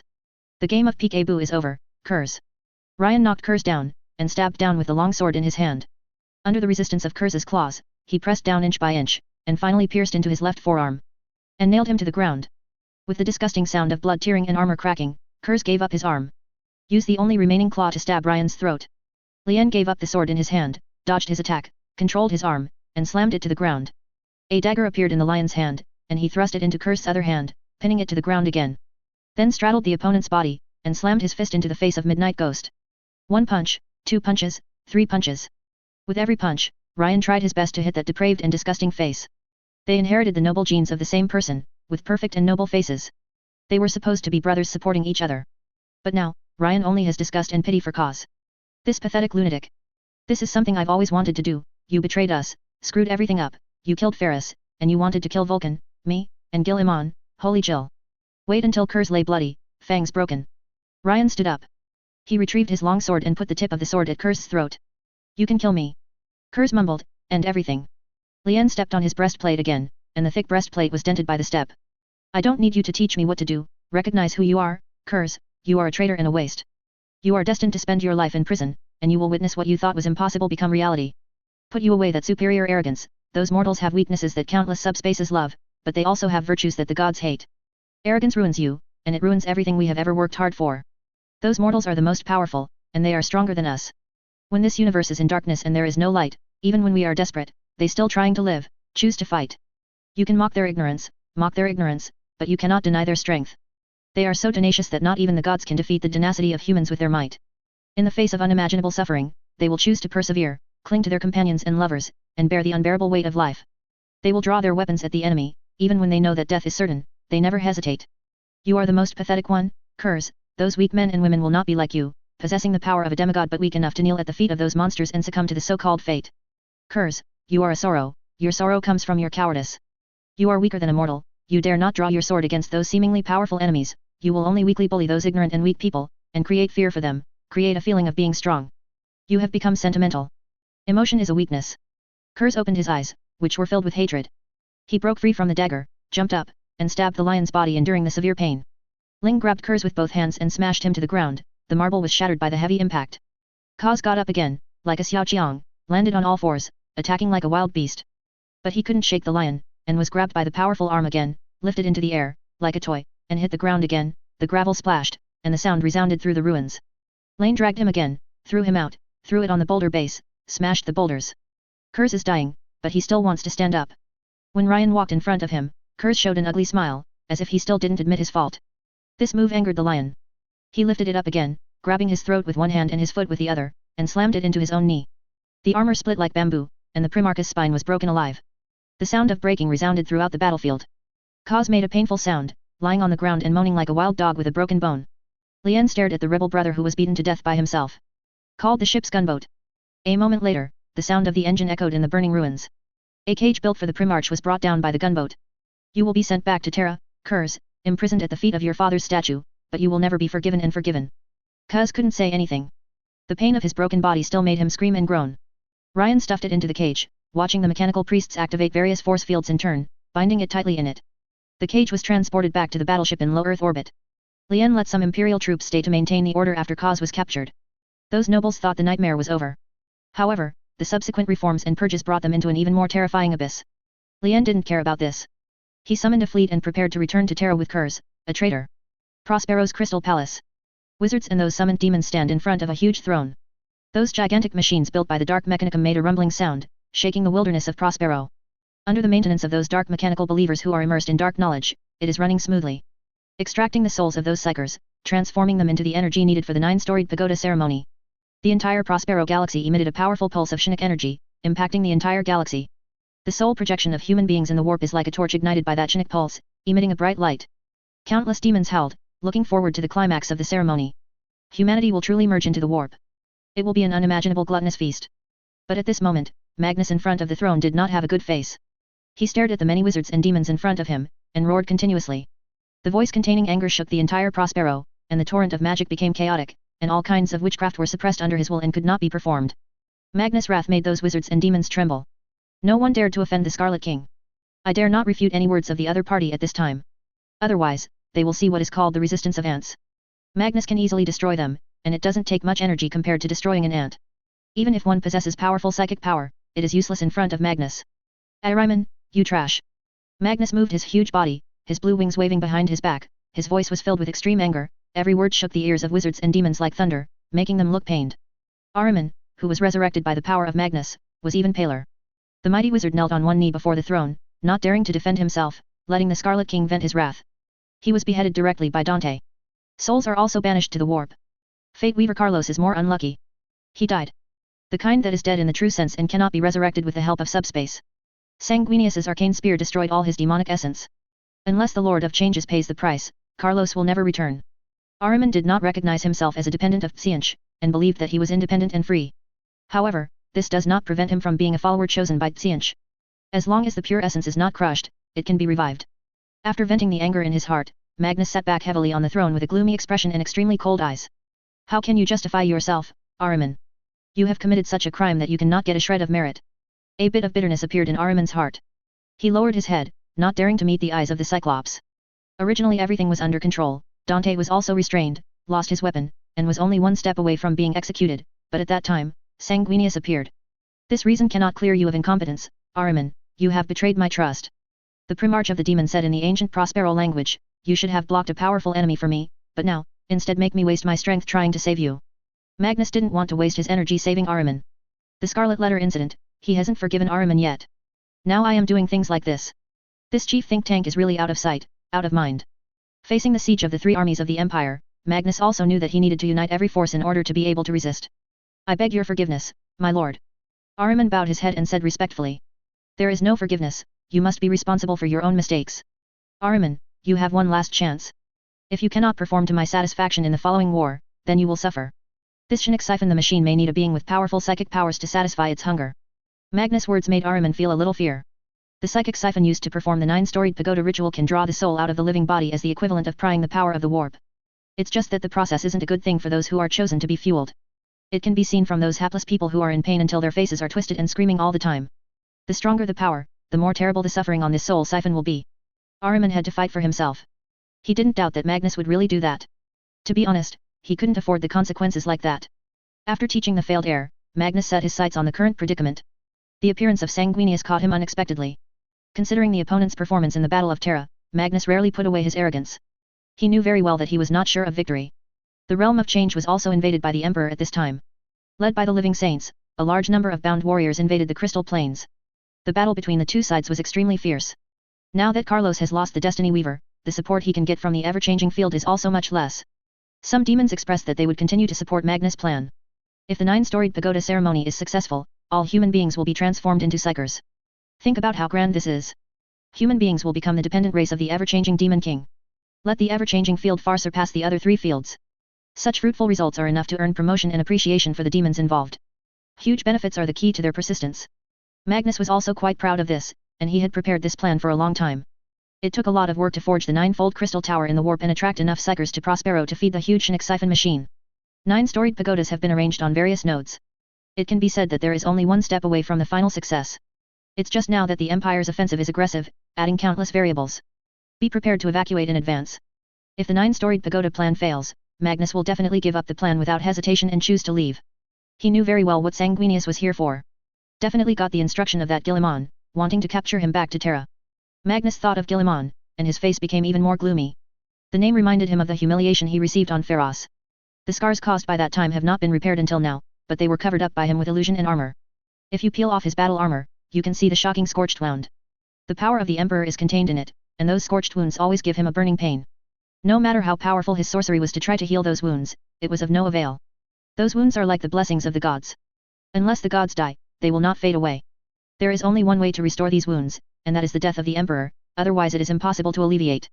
Magnus pondered for a long time before looking up at his subordinates. The Empire's offensive is coming fiercely, and the Dark Angel is even moving his troops straight to Prospero, and will arrive soon. But the ceremony of the 9-storied tower will take more time to complete. The one-eyed glanced at everyone, and the majesty of it made everyone he bowed his head, not daring to look directly at him. You must persist long enough, otherwise we will fall short. But the power of the Empire is too strong, how can we stop it? Sharo the wizard stood up. Their orbital bombing alone is enough to drag us into the abyss of destruction. Magnus nodded. This is indeed a question.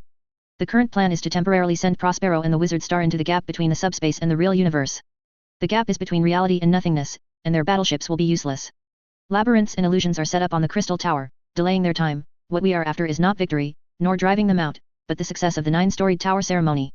As long as the ceremony is successful, it doesn't matter if the wizard star and Prospero fall into the hands of the Empire, because everything is already doomed.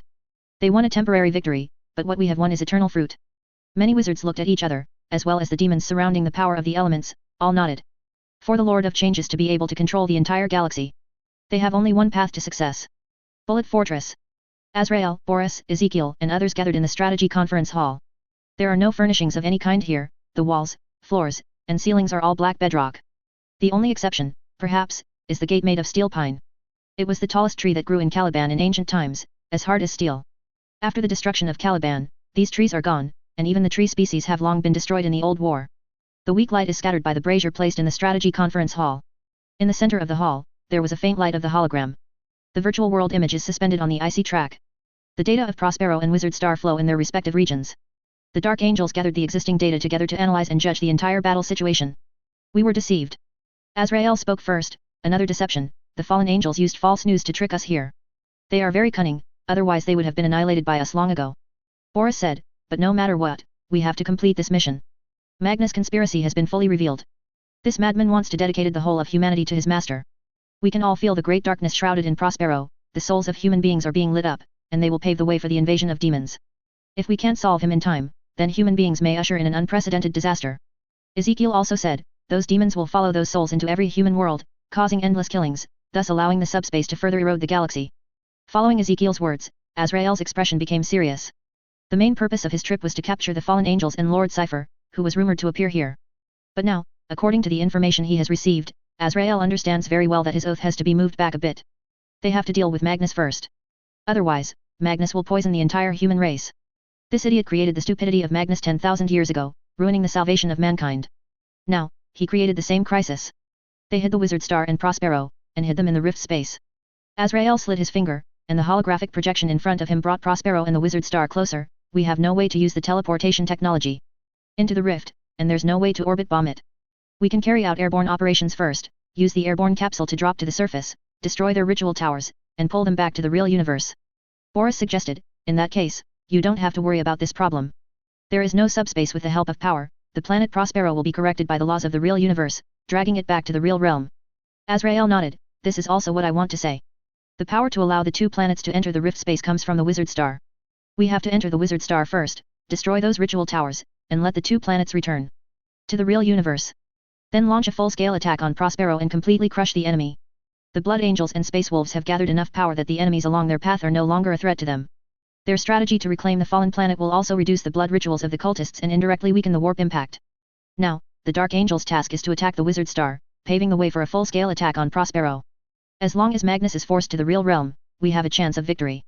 Many high-level Dark Angels all tacitly did not speak.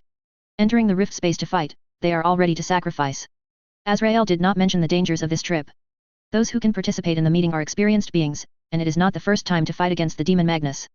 In the following time, Azrael arranged the airborne tactics, and analyzed from the existing intelligence where are the important places that need to be occupied and where the ceremony is located. After the arrangement was completed, everyone left one by one and returned to their respective companies to prepare for the battle. Azrael went to the depths of the Black Stone Fortress to see if he could get away to fight Magnus from the hands of the Dark Watcher. If the lion had stayed in the stone fortress, it would not have been such a hassle to face the demon Primarch. But after the lion got the news about the Primarch of the Night Lord, he immediately left the large army with the elite squad, and there is no news until now. Azrael knew that only the Primarch could stand against the antigen. Especially in places like space-time rifts, there is no way to use orbital bombing and Titan siege tactics. If you face Magnus, it will basically end in total annihilation. The Dark Watcher has rarely communicated with the Dark Angels for a long time, and only reminded them or took action at some critical times. This situation improved only after Guilliman arrived. In order to fight against the common enemy and calm the chaos in the subspace, the Dark Watchers reached an agreement with the Regent of the Empire and established an alliance. Azrael knew that this mysterious race that had been staying in Blackstone Fortress was guarding the seal of a powerful evil god, ensuring that the other party could not escape. They must have the means to fight Magnus in their hands. The news that Guilliman is about to return to the world of the Throne of Terra seems to fly to every corner with wings. Countless people are excited about this, so excited that it is difficult to keep calm. A huge welcome ceremony is in full swing.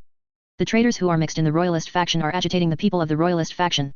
Let them be aggrieved by this, thinking how a traitor is entitled to enjoy such a grand ceremony.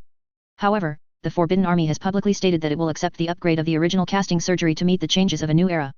These remarks made the plans of the traitors fall behind, and the faction supporting Guilliman won an all-round victory.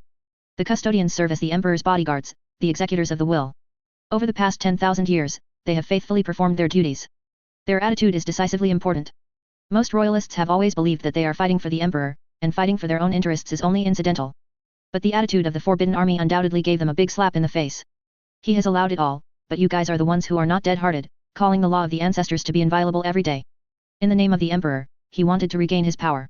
The public statement of Marshal Valeno of the Forbidden Army directly collapsed the Royalists who had been rampant before. The fooled civilians saw that the Emperor's personal guards chose to stand like Guilliman, and naturally gave up all the previous stupid remarks. Before, the attitude of the Imperial Army was not clear, and those people were filled with righteous indignation. They wanted to support the Empire and drive out the traitors. Jia Emperor's faith is deeply rooted in the hearts of the people. Hearing that Guilliman was so human-faced and beast-hearted in the past, and wanted to seize the throne and drive the Emperor out of power, he would naturally get hot-headed. But people didn't recall it until they calmed down. In fact, the Emperor has long been an existence of faith. He who sits on the throne cannot govern the entire empire. It has always been someone else's endorsement. In this case, it really doesn't make much sense to step down or not. Guilliman did not deny the Emperor's belief, but doubled his support. After all, they seemed to have no reason to oppose Guilliman. The momentum was majestic, and the Royalists who once wanted to riot and capture the Terra Administration Council disappeared just like that. It's like a castle built with sand on the beach, which is wiped away when the waves beat. Teresa, who was hiding in the dark, gritted her teeth with hatred, and her great career was stillborn. The Prime Minister of the Empire gave several orders to the law enforcement agencies to find out the traitors who contributed to the flames this time. Teresa, who used to be behind the scenes, was targeted. Law enforcement officers with the assistance of the Black Organization hunted them down. Teresa has become a street rat at this moment, those subordinates who once vowed to follow her to change the world and smash the evil dictatorship for the people of the Empire. Either escaped, or decisively surrendered to the Empire and sold her. Fortunately, the forces of justice against Guilliman are strong enough. Allowed her to escape Terra and the solar system on a stowaway ship. Away from Terra, after entering the subspace. Teresa, her followers, and the man who helped them escape gathered on the bridge, trying to sum up this failure and accumulate experience for the next time. It's a pity to fail this time. If the Imperial Army hadn't betrayed their Emperor, we wouldn't have failed. The man said in a regretful tone. Teresa showed a hateful expression, which looked a little distorted and terrifying. Those ignorant fools, they know nothing about Guilliman's ambitions, one day, they will regret it. Their imperial regent is making enemies, using the fear of the so-called evil to fool his people. Victory will definitely belong to us. A man as young as Teresa said. They know nothing about the real gods. All things will be destroyed. Only under the protection of the gods can they escape the final destruction. Human beings are the most valued family members of the gods. This is an honor. As long as human beings devote themselves to them, they will be detached and get rid of the suffering in the world. The man was like a devout believer. After finishing speaking, he looked at Teresa. Although you failed, you have no respect for the gods. Piety has touched them. You are entitled to be part of the gods, Teresa, it is an honor, and the envoy wants to see you. Perhaps you can get eternal life from the other's hands. In that case, it would be my honor. Teresa said. The man led Teresa and the others to a magnificent prayer room on the ship with countless serpentine runes engraved on the gate. Teresa was smiling. She couldn't wait to meet the envoy who had always supported her claim. She also valued eternal life. Let those fools cry, she will live to see the destruction of the empire, standing on the ruins and laughing at those who followed Guilliman. When the door of the prayer room slowly opened with the hum of machinery, the smiles on the faces of Teresa and her followers froze. They were born in the post-Guilliman era. Mighty imperial forces keep all enemies out of Terra, out of their lives. The cruelty and horror of chaos and aliens are just a few words in the textbook. And now, Teresa finally faced the most terrifying truth of the universe. In the face of this dark truth that covers everything, the darkness of society and the horror of dictatorship she thought before were just shadows in the sun, not worth mentioning. Guilliman protected them from the threats and poisons of chaos, allowing them to live in a safe environment away from these horrors.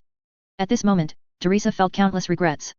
Seeing the envoy in the prayer room walking towards them, Teresa let out a desperate scream. At this moment, how much she wished there was an imperial army that she once hated and supported Guilliman's dictatorship beside her. Chapter 270 The New Throne, for subscription. It is difficult to find words from the vocabulary that humans have mastered to describe what Teresa saw at this time. Things like that should not exist in the real universe. Instead, it should be cast aside forever in an unknown dark corner. Man's worst nightmare is hardly comparable to what Teresa saw at this time. Monsters are slightly taller than normal humans. The lower body is slender and beautiful legs like a cone, slender, with perfect legs, wearing black stockings that seduce men. The only shortcoming is that the skin has been peeled off, and blood is leaking from it. Wearing a pair of red boots with iron spikes on his feet, they are as bright as blood. I don't know if they are stained with blood, or they are so red in the first place. With every step, the sharp edges of the boots scraped against those legs. The skin on the upper body has also been peeled off. There are malicious eyes and a whispering mouth in the squirming flesh and blood, which are all over the body, making people feel a kind of intensive phobia. Inside the mouth is a tube-shaped tongue and densely packed sharp teeth. What's even more frightening is that it carries a thorn-shaped cross on its back, and the iron wires with blades bind its arms and body, and the sharp blades cut directly into the body.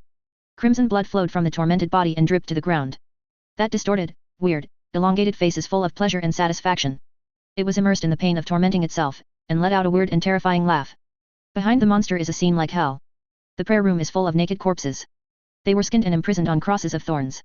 The corpse is still writhing in pain, as if the soul is imprisoned in it, unable to be freed. You will enjoy joy in the kingdom of the gods until the moment when the universe is destroyed. The monster walked towards these warriors who claimed to be righteous and fought for the future of mankind step by step, and said in human language, "This is right, your reward, mortals."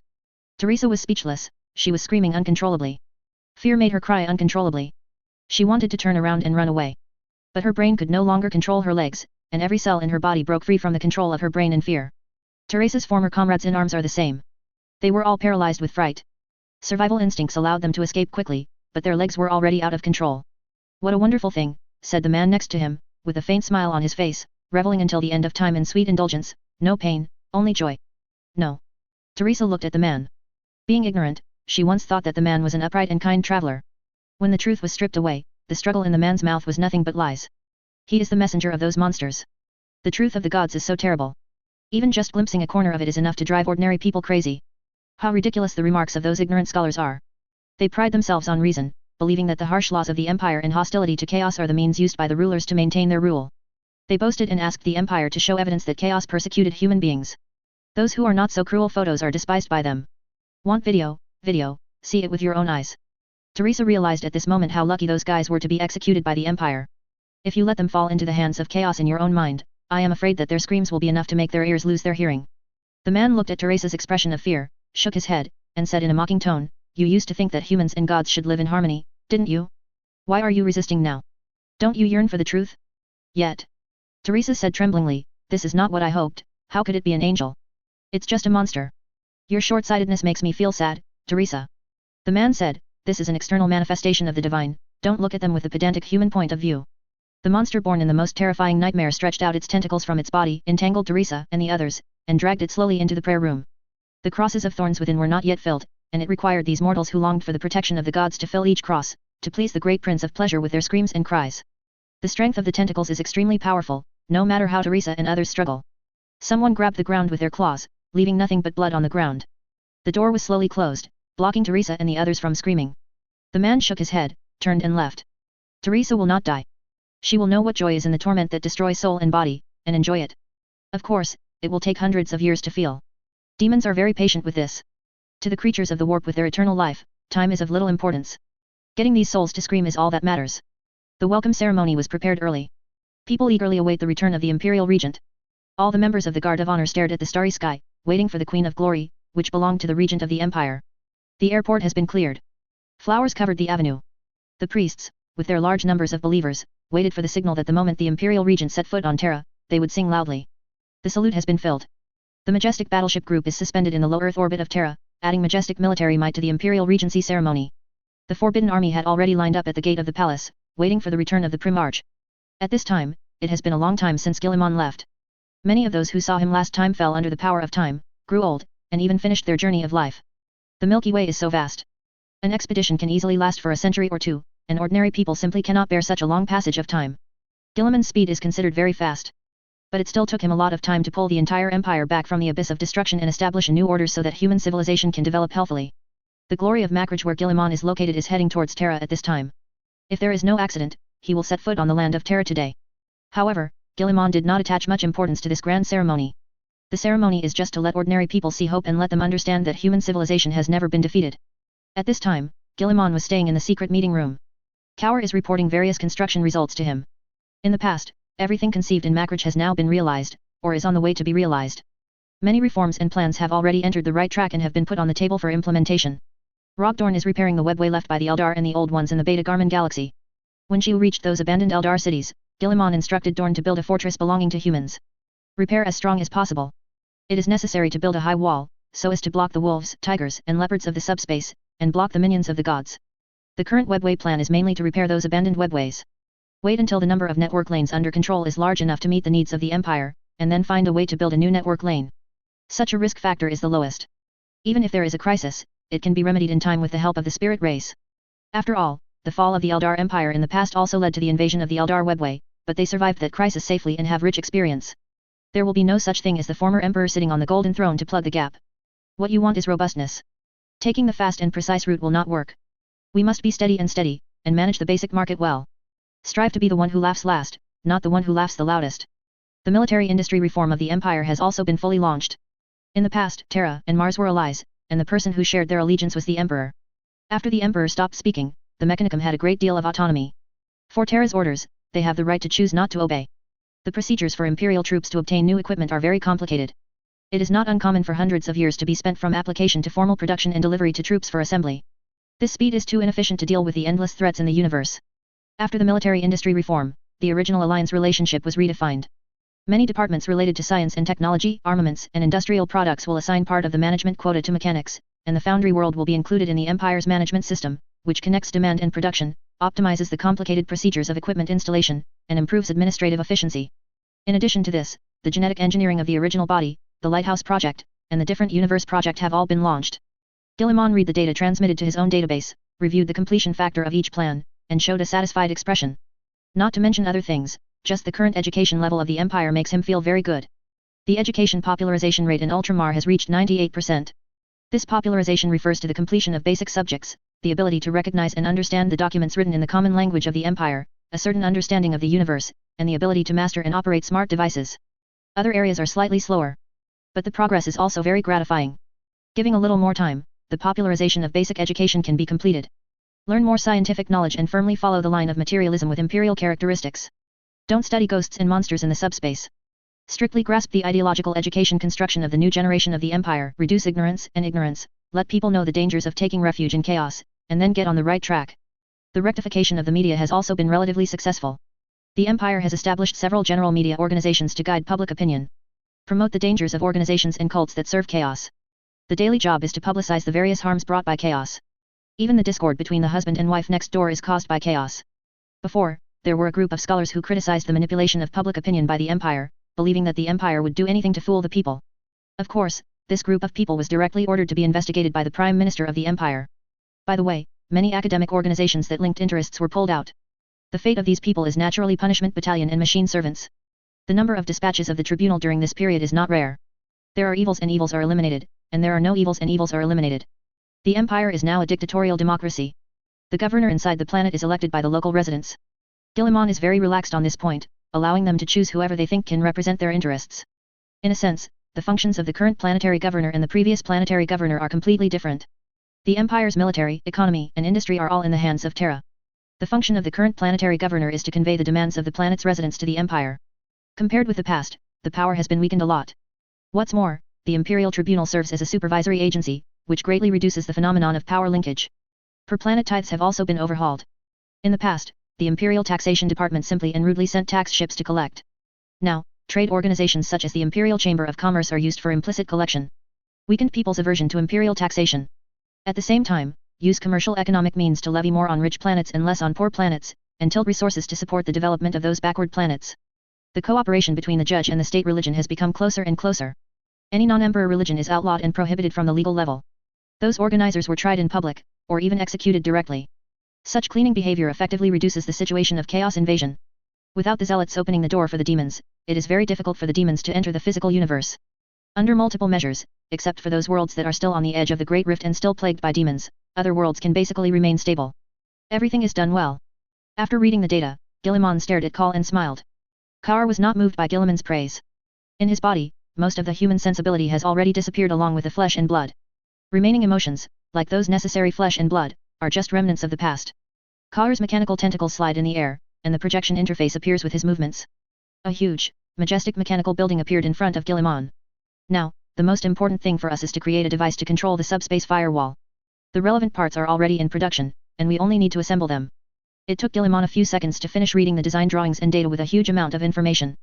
The huge mechanical equipment comparable to the Himalayas is just the console of the subspace firewall. On top of the machinery, Kaur thoughtfully designed a throne for Guilliman. Used to channel his power to protect the warp firewall. In subspace, will is king.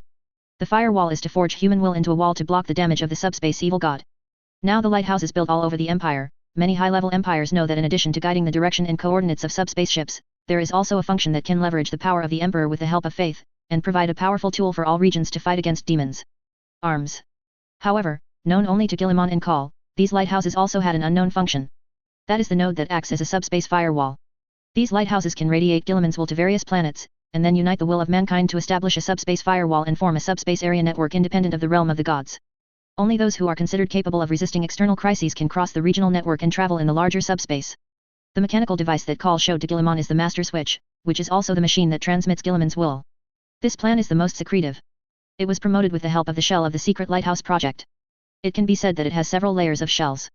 Not to mention that the enemy does not know, the entire empire is kept in the dark by the two. With this thing, the human empire can be considered truly unified. The previous unity was only physical. This machine can unify every soul in the entire human civilization, and in that case, it will have enough power to protect itself. Can you change the design? Guilliman looked at Call and asked, it doesn't need to be designed in the style of a throne. The last one sitting on the throne has not come down yet. Now you want me to sit down again?